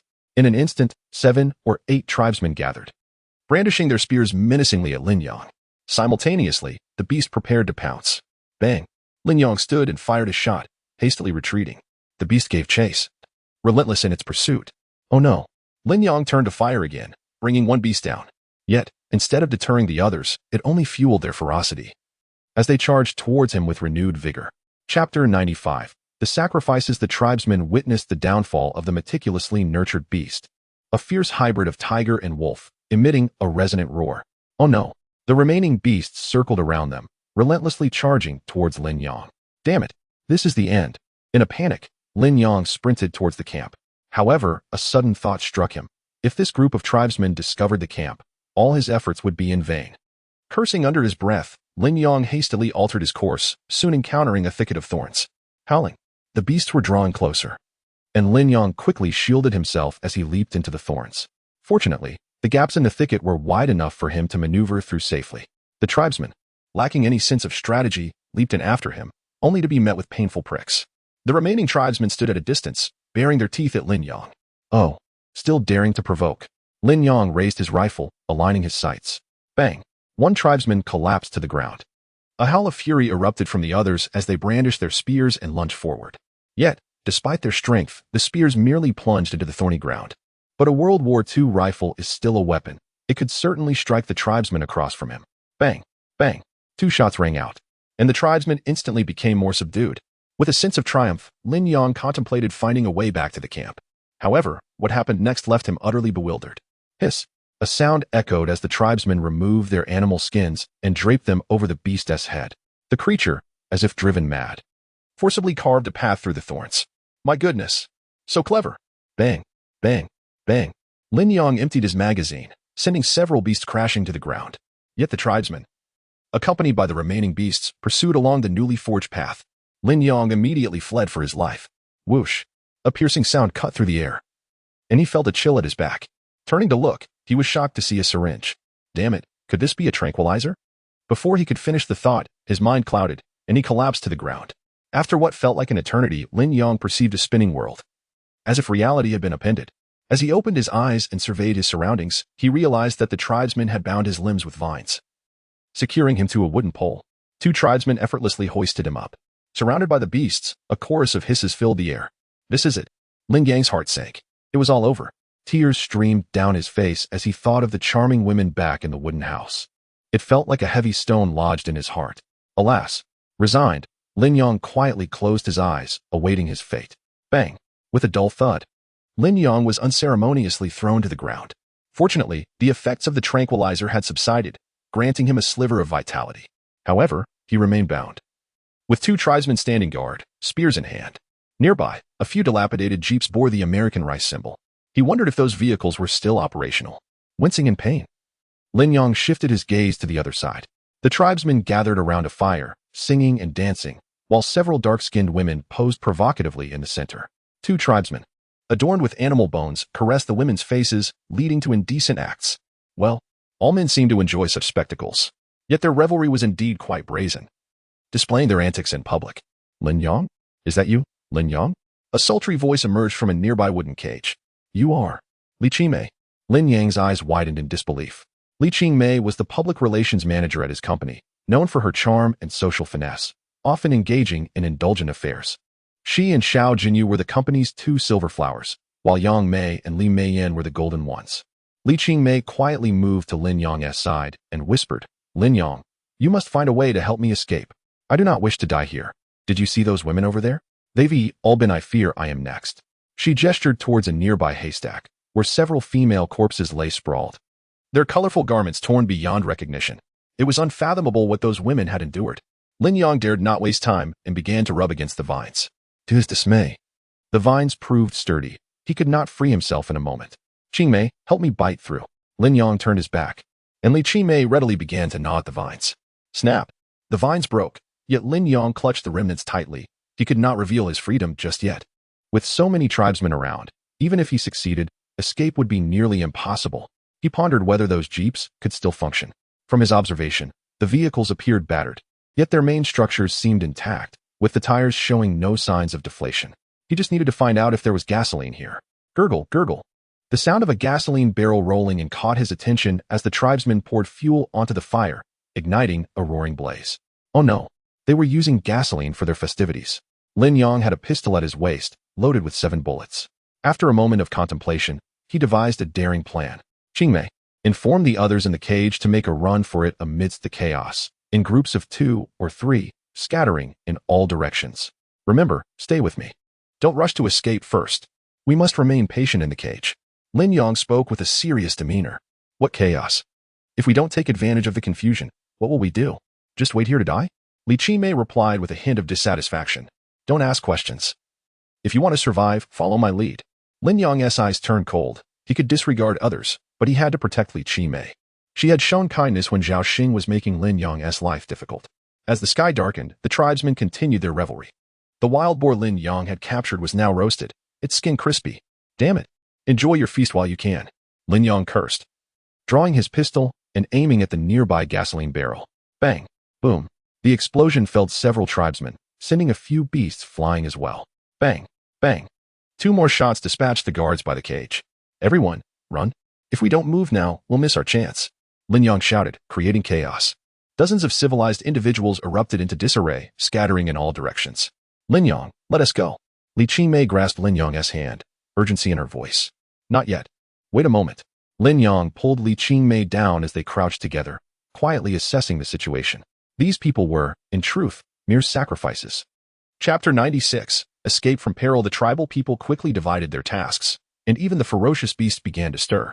Indeed, Within mere moments, only the elderly, the weak, and the infirm remained at the campsite, while the rest set off in pursuit of the fleeing individuals. Lin Yang's intention was clear. No matter how fast the civilized men ran, they could never outpace the tribespeople, especially with the presence of these mutated beasts. It would be wiser to exploit the ensuing chaos, inciting them to flee and diverting the tribespeople's attention. A heart-wrenching scream pierced the air nearby. A hapless soul had been captured. My apologies, Lin Yang silently thought. On this island, one must be ruthless to survive. Action! Fill up the gas, he commanded. Swiftly, he exited the cage and loaded all the edible provisions into the vehicle. The tribespeople had feasted on Lin Yang's wild boar, and he intended to repay them in kind. Hurry, Lin Yang. It's full. Li Qingmei's face turned pale, her legs trembling with fear. The tension was palpable. Every step felt like a gamble with death. They're coming. Lin Yang leaped into the vehicle, repeatedly attempting to start the engine. Damn it. It won't start. His heart sank as he noticed the tribespeople returning. Lin Yang. Hurry. They're almost here. Li Qingmei urged, her voice hoarse with panic. Don't rush me. Lin Yang gritted his teeth, turning the ignition again and again, each attempt producing a frustrating hiss, as if success was just a breath away. Suddenly, a spear struck the hood of the vehicle, prompting Lin Yang to fire back in anger. Damn it. With a shot, a tribesman collapsed to the ground. The one adorned with beast bones played a bamboo flute, inciting the ferocious beasts to charge forward like crazed creatures. Lin Yang. Help. Hurry. Li Qingmei implored, fearing the beasts would leap onto the vehicle. Bang. 2 more shots rang out, dropping the wild men who tried to pounce. Yet, the beasts had already jumped onto the vehicle. Lin Yang grabbed a club and summoned all his strength to knock one off. This isn't good. The number of beasts multiplied, and they had only 1 bullet left. Lin Yang observed that the beasts seemed to heed the commands of the chieftain wearing the beast bones. The bamboo flute must hold some secret power. He raised his gun and fired the last bullet. Bang! A burst of blood erupted from the chieftain's shoulder as he fell heavily to the ground, the flute clattering beside him. The beast's eyes cleared, as if spellbound, standing motionless. Lin Yang, now's our chance. Li Qingmei exclaimed joyfully. Kill them, the beast leader bellowed. The tribespeople charged forward once more, and Lin Yang slammed on the gas, finally getting the vehicle to roar to life. Hold tight, he shouted as he drove recklessly through their camp, crushing those who stood in his path. Glancing back, he saw the chieftain glaring fiercely at him, undeterred by his wound. Cautiously, he lifted the flute to his lips and began to play a mournful tune that echoed throughout the camp. The beasts, filled with fervor, rallied to his call. Warriors, you have fought alongside the great warrior. Awaken. The chieftain's deep voice resonated, and the beast howled in response. Listen, I shall retreat for a time to heal. These warriors must not be disturbed. Protect the camp and let no other creatures approach. Those who do shall be slain without mercy. Once I am healed, I will lead you to conquer this island. The chieftain clutched his bleeding chest, wincing in pain. Yes, my chieftain, replied a tribesman wearing peacock feathers, bowing deeply, a sly smile creeping across his face. To aid my recovery, send all captured women to me. Now, immediately, the chieftain added. If one looked closely, it was evident that this tribesman's complexion was inconsistent, as if wearing a mask. Meanwhile, Lin Yang pressed the accelerator, hurtling forward. Smoke billowed from the hood of the vehicle. I, Lin Yang, have survived once more, he shouted, joy radiating from him. This venture had yielded significant gains. Although he had lost a wild boar, he had acquired a bounty. Before departing, he had nearly emptied their recent haul of game. Deer meat, bear meat, and various other animal meats, enough to sustain them for a month. Now, he could focus on reconstruction. Bei. Lin Yang exhausted the last of the fuel and finally arrived at the camp's entrance. He inhaled deeply, relishing the fresh air. The feeling of returning home was sublime. Tonight, he must reward himself. Was it Li Mei or Xiao Jinyu that he should celebrate with? Everyone, come quickly. Lin Yang is back. Xiao Jinyu descended from the wooden wall and enveloped Lin Yang in a warm embrace. Jinyu, my darling, I missed you, Lin Yang exclaimed, his emotions overflowing as he hugged her tightly. You scoundrel, how can you be so annoying? Xiao Jinyu feigned annoyance, but her joy was evident. Moments later, a throng of women emerged, embracing Lin Yang while weeping and laughing. He had been gone for approximately 12 hours, and they feared he had been lured away by another temptress. Seeing him return, a weight lifted from their hearts. Stop dawdling. Prepare some food. I'm starving. Lin Yang patted his empty stomach, having gone 12 hours without sustenance. The women immediately set to work, while Li Qingmei caught up with a few old friends. Zhang Hao and Xiao Li were surprisingly well behaved. During Lin Yang's absence, they had not caused any disturbances. Notably, both of their heads were swollen like melons, indicating Lin Yang's diversionary tactics had proven effective. Brother Yang, What do you think of the watchtower I constructed? Xiaoli approached eagerly. Lin Yang finally noticed that a watchtower had indeed been built atop the wooden wall, complete with a small shelter adorned with hay, providing a vantage point even in the rain. Excellent, excellent, Lin Yang praised, patting Xiaoli's shoulder. Brother Yang, look at the wooden ladder I built. It's so secure to ascend. Zhang Hao chimed in, seeking recognition. Good. I should reward you both. Lin Yang tore off a piece of meat and handed it to them. Overjoyed, they scurried away, indulging in their feast. I checked the car at the entrance. It just needs some lubrication due to rust, and it will be operational again, Abeo reported, his face smeared with dirt. Chapter 97. How is your marksmanship training going? Abao wiped his grimy clothing, brandishing a large wrench, resembling a true automobile mechanic. Oh, can this vehicle still run? Brother Bao, how confident are you in repairing it? Lin Yang asked, rising with excitement. He was genuinely surprised to discover Bao possessed such skills. About 80%. This relic from the last century isn't overly complicated. Its construction is quite straightforward, and the craftsmanship of that era was exceptional. As long as the engine and steering wheel are intact, it should be operational. Abao replied, brimming with confidence. After all, he had spent several years as a mercenary overseas and had acquired a fair amount of knowledge in such matters. Excellent. Lin Yang clapped his hands, his eyes sparkling with joy. He had been troubled by the necessity of walking everywhere. Having a car would greatly facilitate hunting and other endeavors. If only there were a machine gun mounted on it, that would be absolutely perfect. Alas, it remained a mere fantasy. Suddenly, Kiran dashed over, tugging at Lin Yang's pant leg. Having grown significantly in just a few days, Kiran now resembled a fully grown wild wolf, its fangs becoming increasingly pronounced. Goodness, are you a wolf or a dog? Lin Yang squatted down to pet its head, a thought striking him. If the tribe's people had beasts like tigers and wolves as pets, surely he could use some assistance as well. Given Kiran's size, it could easily handle a one-on-one confrontation with a tiger or wolf. However, that alone was insufficient. It seemed time to begin its training. With a series of punches thrown into the air, Lin Yang noticed the kangaroo had also grown alarmingly in just a few days. It had reached a height of 1.7 meters, its muscles rippling with vigor. At this rate, the kangaroo could easily grow to 1.85 meters. Fantastic, Lin Yang thought, elated that the issue with the tiger and wolf beast was finally being resolved. If he could train these two formidable creatures well, not even the tribe's people would dare to oppose them. Having made this decision, Lin Yang instructed about to commence training. The calves and sheep in the livestock pen had also matured. A wild chicken strutted confidently at the front, followed by a line of chicks. The more Lin Yang observed, the more he delighted in the prospect of a self-sustaining existence on this deserted island, progressing from eggs to chickens, from chickens to geese, and from geese to cattle. After several minutes, Lin Yang took his seat and recounted their recent encounters to everyone. The women turned pale with fear, their eyes filled with concern. Are you saying those mutated beasts are actually the pets of the tribe's people? Xiao Jinyu inquired. Indeed.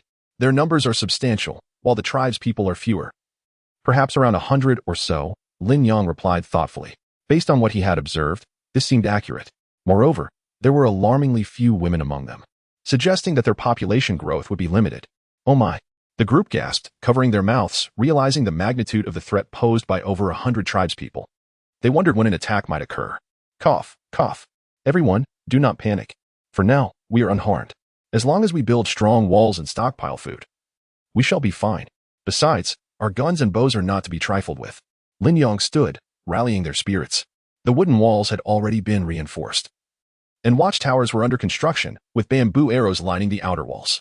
The tribe's people would need to think twice before attempting a frontal assault. Several women nodded, their hearts somewhat reassured. There were still 3 walls needing reinforcement, and they were encouraged to continue their efforts. Lin Yang, invigorated, declared, Yes, Brother Yang, just watch me. I will give it my all. Xiaoli stood, clenching his fist with determination. Humph. Useless. Aren't you relying on me? Zhang Hao retorted, rising in dissatisfaction and confronting Xiaoli. The others, accustomed to their antics, returned to their tasks. As the night wore on, Lin Yang eventually fell asleep, with Lu Ping volunteering to stay by his side. In the hazy twilight, he felt a warmth near his ear, the breath of Lu Ping.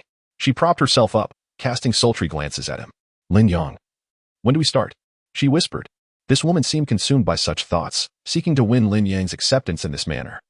Despite having once held him in disdain and even slapped him.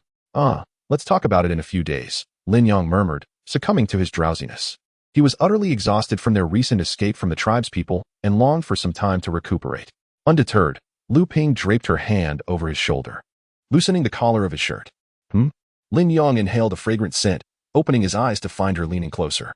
With a gulp, he barely registered her approach before she pressed against him, soft and fragrant. Lin Yong enjoyed an unusually deep and restful sleep, only to be awakened the following morning by a cacophony of noise. Zhang Hao and Xiaoli were already hard at work, eager to impress Lin Yong, their rivalry pushing them to outdo each other. You finally awakened, Lu Ping teased from beside him. Oh, let's refrain from this in the future.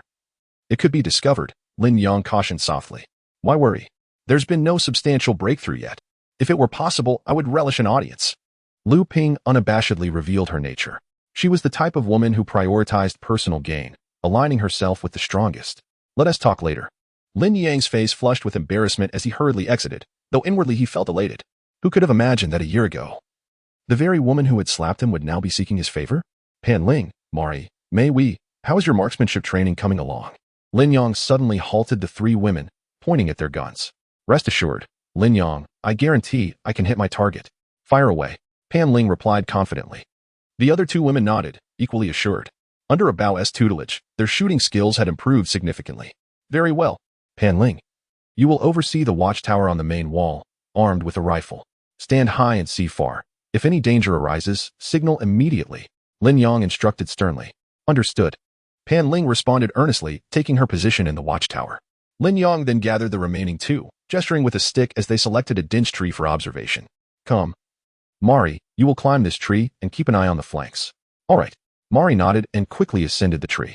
Chapter 98. The duality of kindness and severity. Several hundred meters away, Lin Yong pointed to a tree and instructed, Mei Wei, you are in charge of this area. The group was strategically positioned to better observe their surroundings. Once the watchtowers around the wooden walls were erected, they would no longer need to keep watch from the trees. Mei Wei nodded, showing no intention of climbing the tree. Instead, she blinked her beautiful eyes and gazed intently at Lin Yong, saying, Oni-chan, are you free right now? I would like to ask you for a favor. As she spoke, the young woman began to take action. Lin Yong felt a tingling sensation. The allure of the island women was undeniable, their voices enchanting. Miss Mei Wei, this is not the right time. Perhaps we should reconsider, he replied, glancing towards the wooden wall. During the day? Oh, Otusan, please do not be shy. Is it not completely normal? I once filmed a movie, even on the street and in a tram. These things are quite commonplace. As Mei Wei continued, she moved closer. Lin Yong recalled having seen such films, having even subscribed to VIP services and been invited by a certain Uncle Hat for tea. Please do not hesitate. It is of no consequence if we are seen. On set, there were over 50 people, and yet the thrill of being watched was truly exhilarating. Mei Wei intensified her advance, gradually dismantling Lin Yang's defenses. Astounded, Lin Yong bit his dry lip, contemplating for a long while. To hell with it. I will not hold back. After all, this is for the glory of the nation. He was not a monk. Why should he endure? A tempest of emotion stirred within him, unsettling the creatures of the forest. Like a bamboo flute, their sounds were harmonious yet tumultuous, creating an atmosphere of tension and anticipation. Hours later, Lin Yong began to tidy up. Mei Wei, still in shock, finally understood why the people of Yinsha referred to them as little days. Oni-chan, are all the men from Yinsha so formidable? They are both cultured and strong, tall and imposing.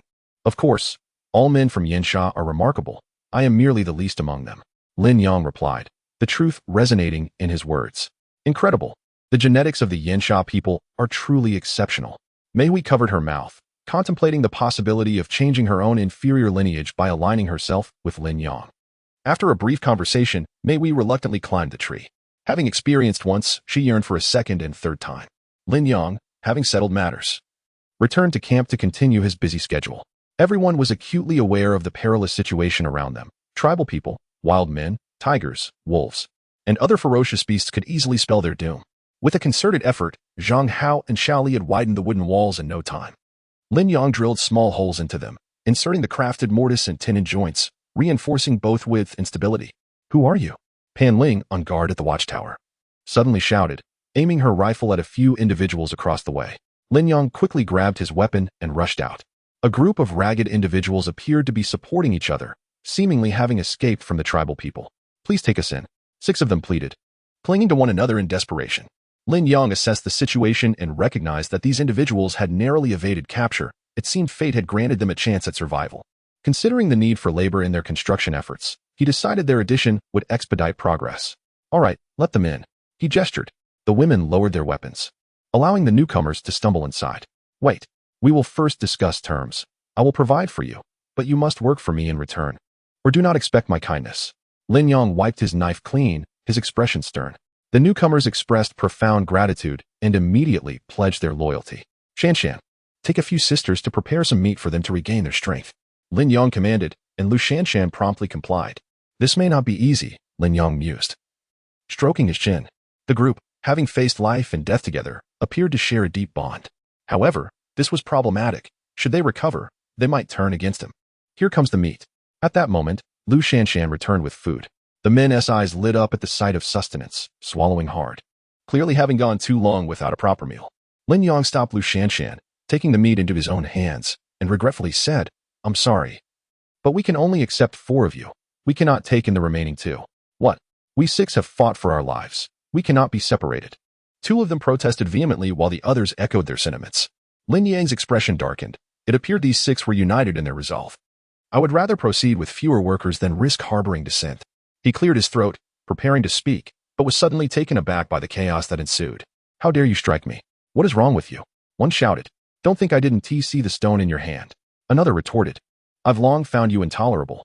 The once unified group erupted into a brawl, chaos enveloping the scene. As Lin Yong observed, he realized that when personal interests were at stake, their true nature surfaced. Ah, humanity. While he sighed, Lin Yong felt a sense of satisfaction. This was the effect he desired. After the fight, they would inevitably harbor grudges against one another. Yet, this was merely the beginning. He had a plan to further exploit their discord. Enough of this fighting, he commanded, firing a shot into the sky to restore order. I will share my portion of meat with you. Surely, that will suffice. Lin Yong held the gun in his right hand and the meat in his left, with both kindness and severity. Big brother, from this day forth, I shall follow you, they exclaimed, showering him with flattery. Lin Yong shrugged, throwing the meat to them. Such words were fleeting. Without sustenance, could they truly pledge loyalty? Without arms, could they remain compliant? In this desolate island, one could not afford to be overly compassionate. Although the 6 had fought, their discord was not yet profound enough. He needed to devise further means to sow division among them. Lin Yong smacked his lips and turned his gaze towards Zhang Hao and Xiao Li, suddenly struck by a mature idea. Chapter 99. I can actually take you, and Lin Yong shifted his gaze and suddenly spoke. Zhang Hao, Xiao Li, you both have performed commendably these past few days. I believe it's time for you to take on disciples. He instructed them to select 3 individuals each from the remaining 6. From today onwards, both of you will be on equal footing, yet you shall also assume leadership roles. Lin Yang's intention was unmistakable. The relationship between these 2 had become irreparably strained, and he saw fit to stoke the flames of conflict further. By exploiting their discord, he aimed to intensify the rivalries among the remaining 6. Excellent. Thank you, Brother Yang, Xiao Li exclaimed, filled with gratitude, almost wishing to adopt Lin Yong as a father figure. In truth, his own father had never been as supportive, especially considering Lin Yang's young ascendance to leadership. All right, Brother Yang, from this day forth, I shall strive diligently to ensure I do not bring shame upon you, Zhang Hao declared, eager to express his loyalty. Humph. Xiao Li shot a condescending glance at Zhang Hao, reveling in his newfound equality with him. The 2 quickly selected their teams, creating an atmosphere charged with tension. Had Lin Yong not been present, the 2 factions would likely have clashed once more. Zhang Hao, your team will be responsible for the wooden wall on the east side. Xiao Li, your team will take care of the west side. Begin by widening the structures and constructing watchtowers. Do not be reckless in your ambition.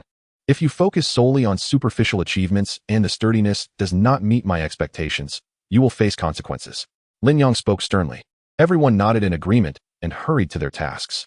Lin Yong observed with satisfaction. The progress of the project had significantly accelerated. Who would have thought you were adept at the art of leadership? Li Qimei approached, offering her praise. You noticed that, did you? Lin Yong replied bashfully, scratching his head. He behaved quite humbly in front of his elder sister. The 2 teams worked diligently, each eager to impress Lin Yong. It was no wonder emperors often fostered discord among their subjects. If they were united, how could Lin Yong enjoy his leisurely position of authority? Damn it, this bastard Lin Yong treats me like a beast of burden, Zhang Hao muttered under his breath, glancing at Xiao Li, who was laboring fervently. What a fool. So easily swayed. Zhang Hao felt helpless. Xiao Li seemed wholly devoted to Lin Yong, harboring no rebellious thoughts, and instead directing all his animosity toward Zhang Hao. If he wanted to eliminate Lin Yong, he would first have to deal with Xiao Li. Nearby, a group of women were gathered, their laughter and dance filling the air. Zhang Hao swallowed hard, envious of Lin Yang's fortunate circumstances. Women from the east, west, and local beauties, all with enchanting figures. Most tempting were the mature women, the alluring older sisters. Zhang Hao glared, his resolve hardening. He must rebel, seize control, and gather a few followers to command these women. Once the gates were closed, they would all belong to him. Wouldn't his dreams of nightly revelry and daily dominion come to fruition? Lin Yang, standing to the side, observed Zhang Hao with a cold gaze. This scoundrel harbored treachery. He had already contemplated that once the camp was completed, he would surely have to deal with Zhang Hao, then install a puppet to rival Shaoli. As the sun set, Lin Yang returned to the fields to labor. The last time, the wild chickens had shown remarkable understanding and had not damaged a single crop. Whether it was the seeds or the soil, the crops had grown rapidly. In just a month, they had reached 90% of the inland growth rate. At this pace, harvest would be due in 10 days. Yet, watering was necessary. Lin Yang scratched his head in concern. They currently had a large water tank, but it was barely sufficient for drinking. Using it for irrigation would be inadequate. Although there was plenty of dew in the jungle, it could not be excessively depleted. Hey, is there anyone who can filter seawater into freshwater? It doesn't need to be drinkable, just suitable for washing. Lin Yang shouted. I can do it. A timid figure stood up from Zhang Hao's team, speaking hesitantly, appearing frail. All right, you need not work anymore. Come here quickly and see what tools you need. Lin Yang stepped out, laying out hammers, saws, and other implements. Brother, take whatever you need, as long as you can get me some water. Lin Yang grinned widely, feeling pleased. Brother, I need black stockings, the timid person stammered. What? Stockings? Black ones? How delightfully romantic. Lin Yang nearly burst out laughing, suppressing the urge to give him a good scolding. What a peculiar request. However, upon closer inspection, he noticed the individual was trembling, appearing quite submissive, as if accustomed to being bullied. Brother, I saw that beauty wearing black stockings, and that's why I blurted it out. The fabric-esque gaps are perfect for what you need. Just trust me, the man said earnestly, wiping his nose. Lin Yang pondered for a moment before quietly approaching Pu Kai Na and whispering, Na, take off your stockings, I need them. Pu Kai Na was momentarily taken aback but complied, biting her lip, saying, You really don't have to go through this. I can give them to you. Her words were laden with meaning, as it was common for men in her culture to engage in such behavior. I'll just take my leave. Lin Yang blushed deeply and hastily retreated. He feared Pu Kai Na might think him a lecher. However, she would eventually come to understand his true intentions. They smell quite nice, Lin Yang remarked, feeling reluctant to part with them. Make sure you extract well. Just this one pair, do not waste it, Lin Yang said earnestly, and the timid man nodded vigorously. The man understood Lin Yang's preferences and knew he had to extract the water properly. With the black stockings in hand, he approached the seaside to begin his work. Meanwhile, Shaoli was seething with frustration. You useless lot. How can you not do anything? Don't let Zhang Hao's crew steal the spotlight. Speak up. What can you do? Shaoli snapped. He was already in a competition with Zhang Hao, who had someone capable of extracting water, and he needed someone equally skilled. Brother, I can make water tanks and bowls, though they won't retain heat. The soil here is good, and I can produce them. Another of Shaoli's crew members volunteered. Water tanks? A necessity, Shaoli exclaimed with delight, rushing off to find Lin Yang. Chapter 100, My first encounter with such a talented Yang. Here, I have a master who can craft water tanks, exclaimed Shaoli, her eyes sparkling with excitement. Great, let's get to it, Lin Yang replied, elated at the prospect of having water tanks to store abundant water. Well done, Shaoli. In my opinion, you surpass Zhang Hao by far. Keep up the good work, and if you excel, I'll find you more sisters-in-law, Lin Yang said with satisfaction. All right, find me sisters-in-law. Shaoli scampered off, eager to continue her work. Lin Yang observed the industrious camp, feeling content as he realized the power of imperial strategies. That evening, Lin Yang took his seat of authority while the others sat obediently below. However, Zhang Hao's gaze was fixated intently on the woman beside him, hinting at insurrection. The tribe had been eerily quiet in recent days, granting them the opportunity to focus on construction. Everyone needed to exert their utmost effort. The crowd nodded in agreement, especially Lu Ping, whose enthusiasm was most pronounced. The memory of Lu Ping assisting him with toxin extraction made Lin Yang feel a surge of excitement. All right, everyone, let's eat, Lin Yang commanded, prompting the group to finally begin their meal. Damn it, Caillou, you only brought back some foul water, and you dare compete with me for meat? Are you seeking death? Zhang Hao yelled, knocking Caillou to the ground. Lin Yang recognized Caillou as the technician responsible for extracting seawater. He frowned, feeling slighted. Brother, please, stop. I was wrong, Caillou pleaded, cradling his head as Zhang Hao unleashed a flurry of blows upon him. Wrong? Do you realize that piece of meat was reserved for Brother Yang? How dare you take it? Zhang Hao's quick wit shone through as he feigned loyalty to Lin Yang. Go stand over there as punishment, he ordered. Kai shot Lin Yang a resentful glance before retreating into the shadows. Throughout this ordeal, Lin Yang remained focused on his meal, saying nothing. Yet, he had his reasons. In this situation, helping Kai Yu would yield no gratitude. It was far more effective for Zhang Hao to humiliate him thoroughly, allowing Lin Yang to then step in for a greater impact. After this brief interlude, Lin Yang found Kai Yu in a corner later that night. Brother Yang, how did you find me? I truly didn't know that piece of meat was for you. Kai Yu said, looking pitiful, an honest man who might make a decent puppet. Fear not, you haven't eaten tonight, have you? This piece of meat is for you. Lin Yang said, crouching down to hand over 2 pig's trotters. This is for me? Kai Yu asked in astonishment. Of course. You performed admirably today. So this is your reward, Lin Yang praised, recognizing Kai Yu's talent for managing to fill 2 tanks with water in such a short time. Although the water was undrinkable, it was more than enough for irrigation. Brother, you are too kind. I would gladly traverse mountains of knives and seas of fire for you, Kai Yu exclaimed, tears streaming down his face as he clutched the trotters. While that may be, I must say I believe you are more capable than Zhang Hao and would be better suited to replace him, Lin Yang remarked, perfectly timed. Kai Yu's eyes widened in shock as he hastily shook his head. Lin Yang didn't allow him a chance to respond, insisting, if you don't even entertain such thoughts, how will you survive? He patted Kai Yu on the shoulder and walked away. On his way back to his quarters, Lin Yang felt a sharp pain in his lower abdomen. Damn. No, it's the toxin, he realized, suffering immensely.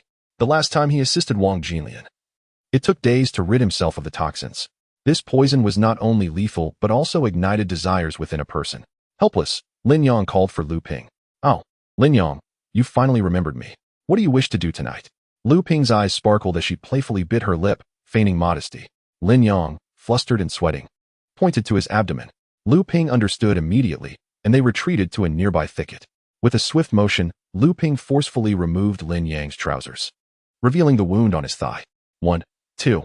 Blood mixed with black substance began to flow, and Lin Yang gradually felt relief. All right, let's hurry back, Lin Yang said, his face flushed as he attempted to turn away. His lower abdomen was in a precarious state. It was not his fault. That snake had bitten him too effectively. Lin Yang, how could you be so wicked, igniting my desires in the dead of night? Lu Ping grasped his hand, preventing him from leaving. It was a helpless situation. Since arriving on the deserted island, Lu Ping had not experienced such intimacy. Zhang Hao was constantly preoccupied with his own affairs, leaving her unfulfilled. That evening, Lu Ping felt as if a stone had been thrown into a tranquil lake. Though there were no significant waves, the ripples were profoundly unsettling. But I truly have no intention right now. Let's discuss this another day. Lin Yang attempted to evade. Do not worry, there is no one here after all. In the stillness of the night, any man would have such thoughts, Lu Ping said, blowing warm breath toward him. But your husband is still around. Aren't you afraid of being discovered? Lin Yang hesitated, recalling that Zhang Hao and Bao were on duty that night. Don't mention that useless fool. Without me, could he hold a managerial position? He only got there by sleeping his way up, Lu Ping exclaimed without restraint. Lin Yang, stop hesitating. Have you forgotten how you were humiliated at the company? Why not seize this moment for a bit of revenge? Lu Ping urged. At that moment, Lin Yang felt invigorated, recalling Zhang Hao's pitiful demeanor, and his frustration surged. He resolved to reclaim his dignity that night. Lin Yang's face reddened. After all, Lu Ping had intentionally provoked him, and he felt compelled to teach her a lesson. As the night wore on, Lin Yang reclined with his legs crossed, a sense of thrill coursing through him. How terrifying, Lu Ping remarked, still shaken. I never imagined Lin Yang possessed such capabilities. Had I known, I would not have made things difficult for him, she mused, a smile breaking through her facade. Indeed, I was a bit reckless, Lin Yang admitted sheepishly, scratching his head. Lu Ping complained outwardly but felt elated within. She smiled at Lin Yang, covering her mouth as laughter bubbled up. Why are you? Lin Yang felt embarrassed, acutely aware that Lu Ping's husband was laboring tirelessly while he was indulging in this moment. Damn it, this isn't right, he chastised himself. However, he felt powerless to resist. It was in his nature. As the sounds of their encounter crescendoed, the birds in the forest took flight, startled, and leaves cascaded from the trees. Even Zhang Hao on duty could hear the commotion. An hour later, as dawn broke, Lu Ping finally found respite. Sister Lu, you would make an excellent singer, Lin Yang teased. You truly are remarkable. I have never encountered someone so extraordinarily talented.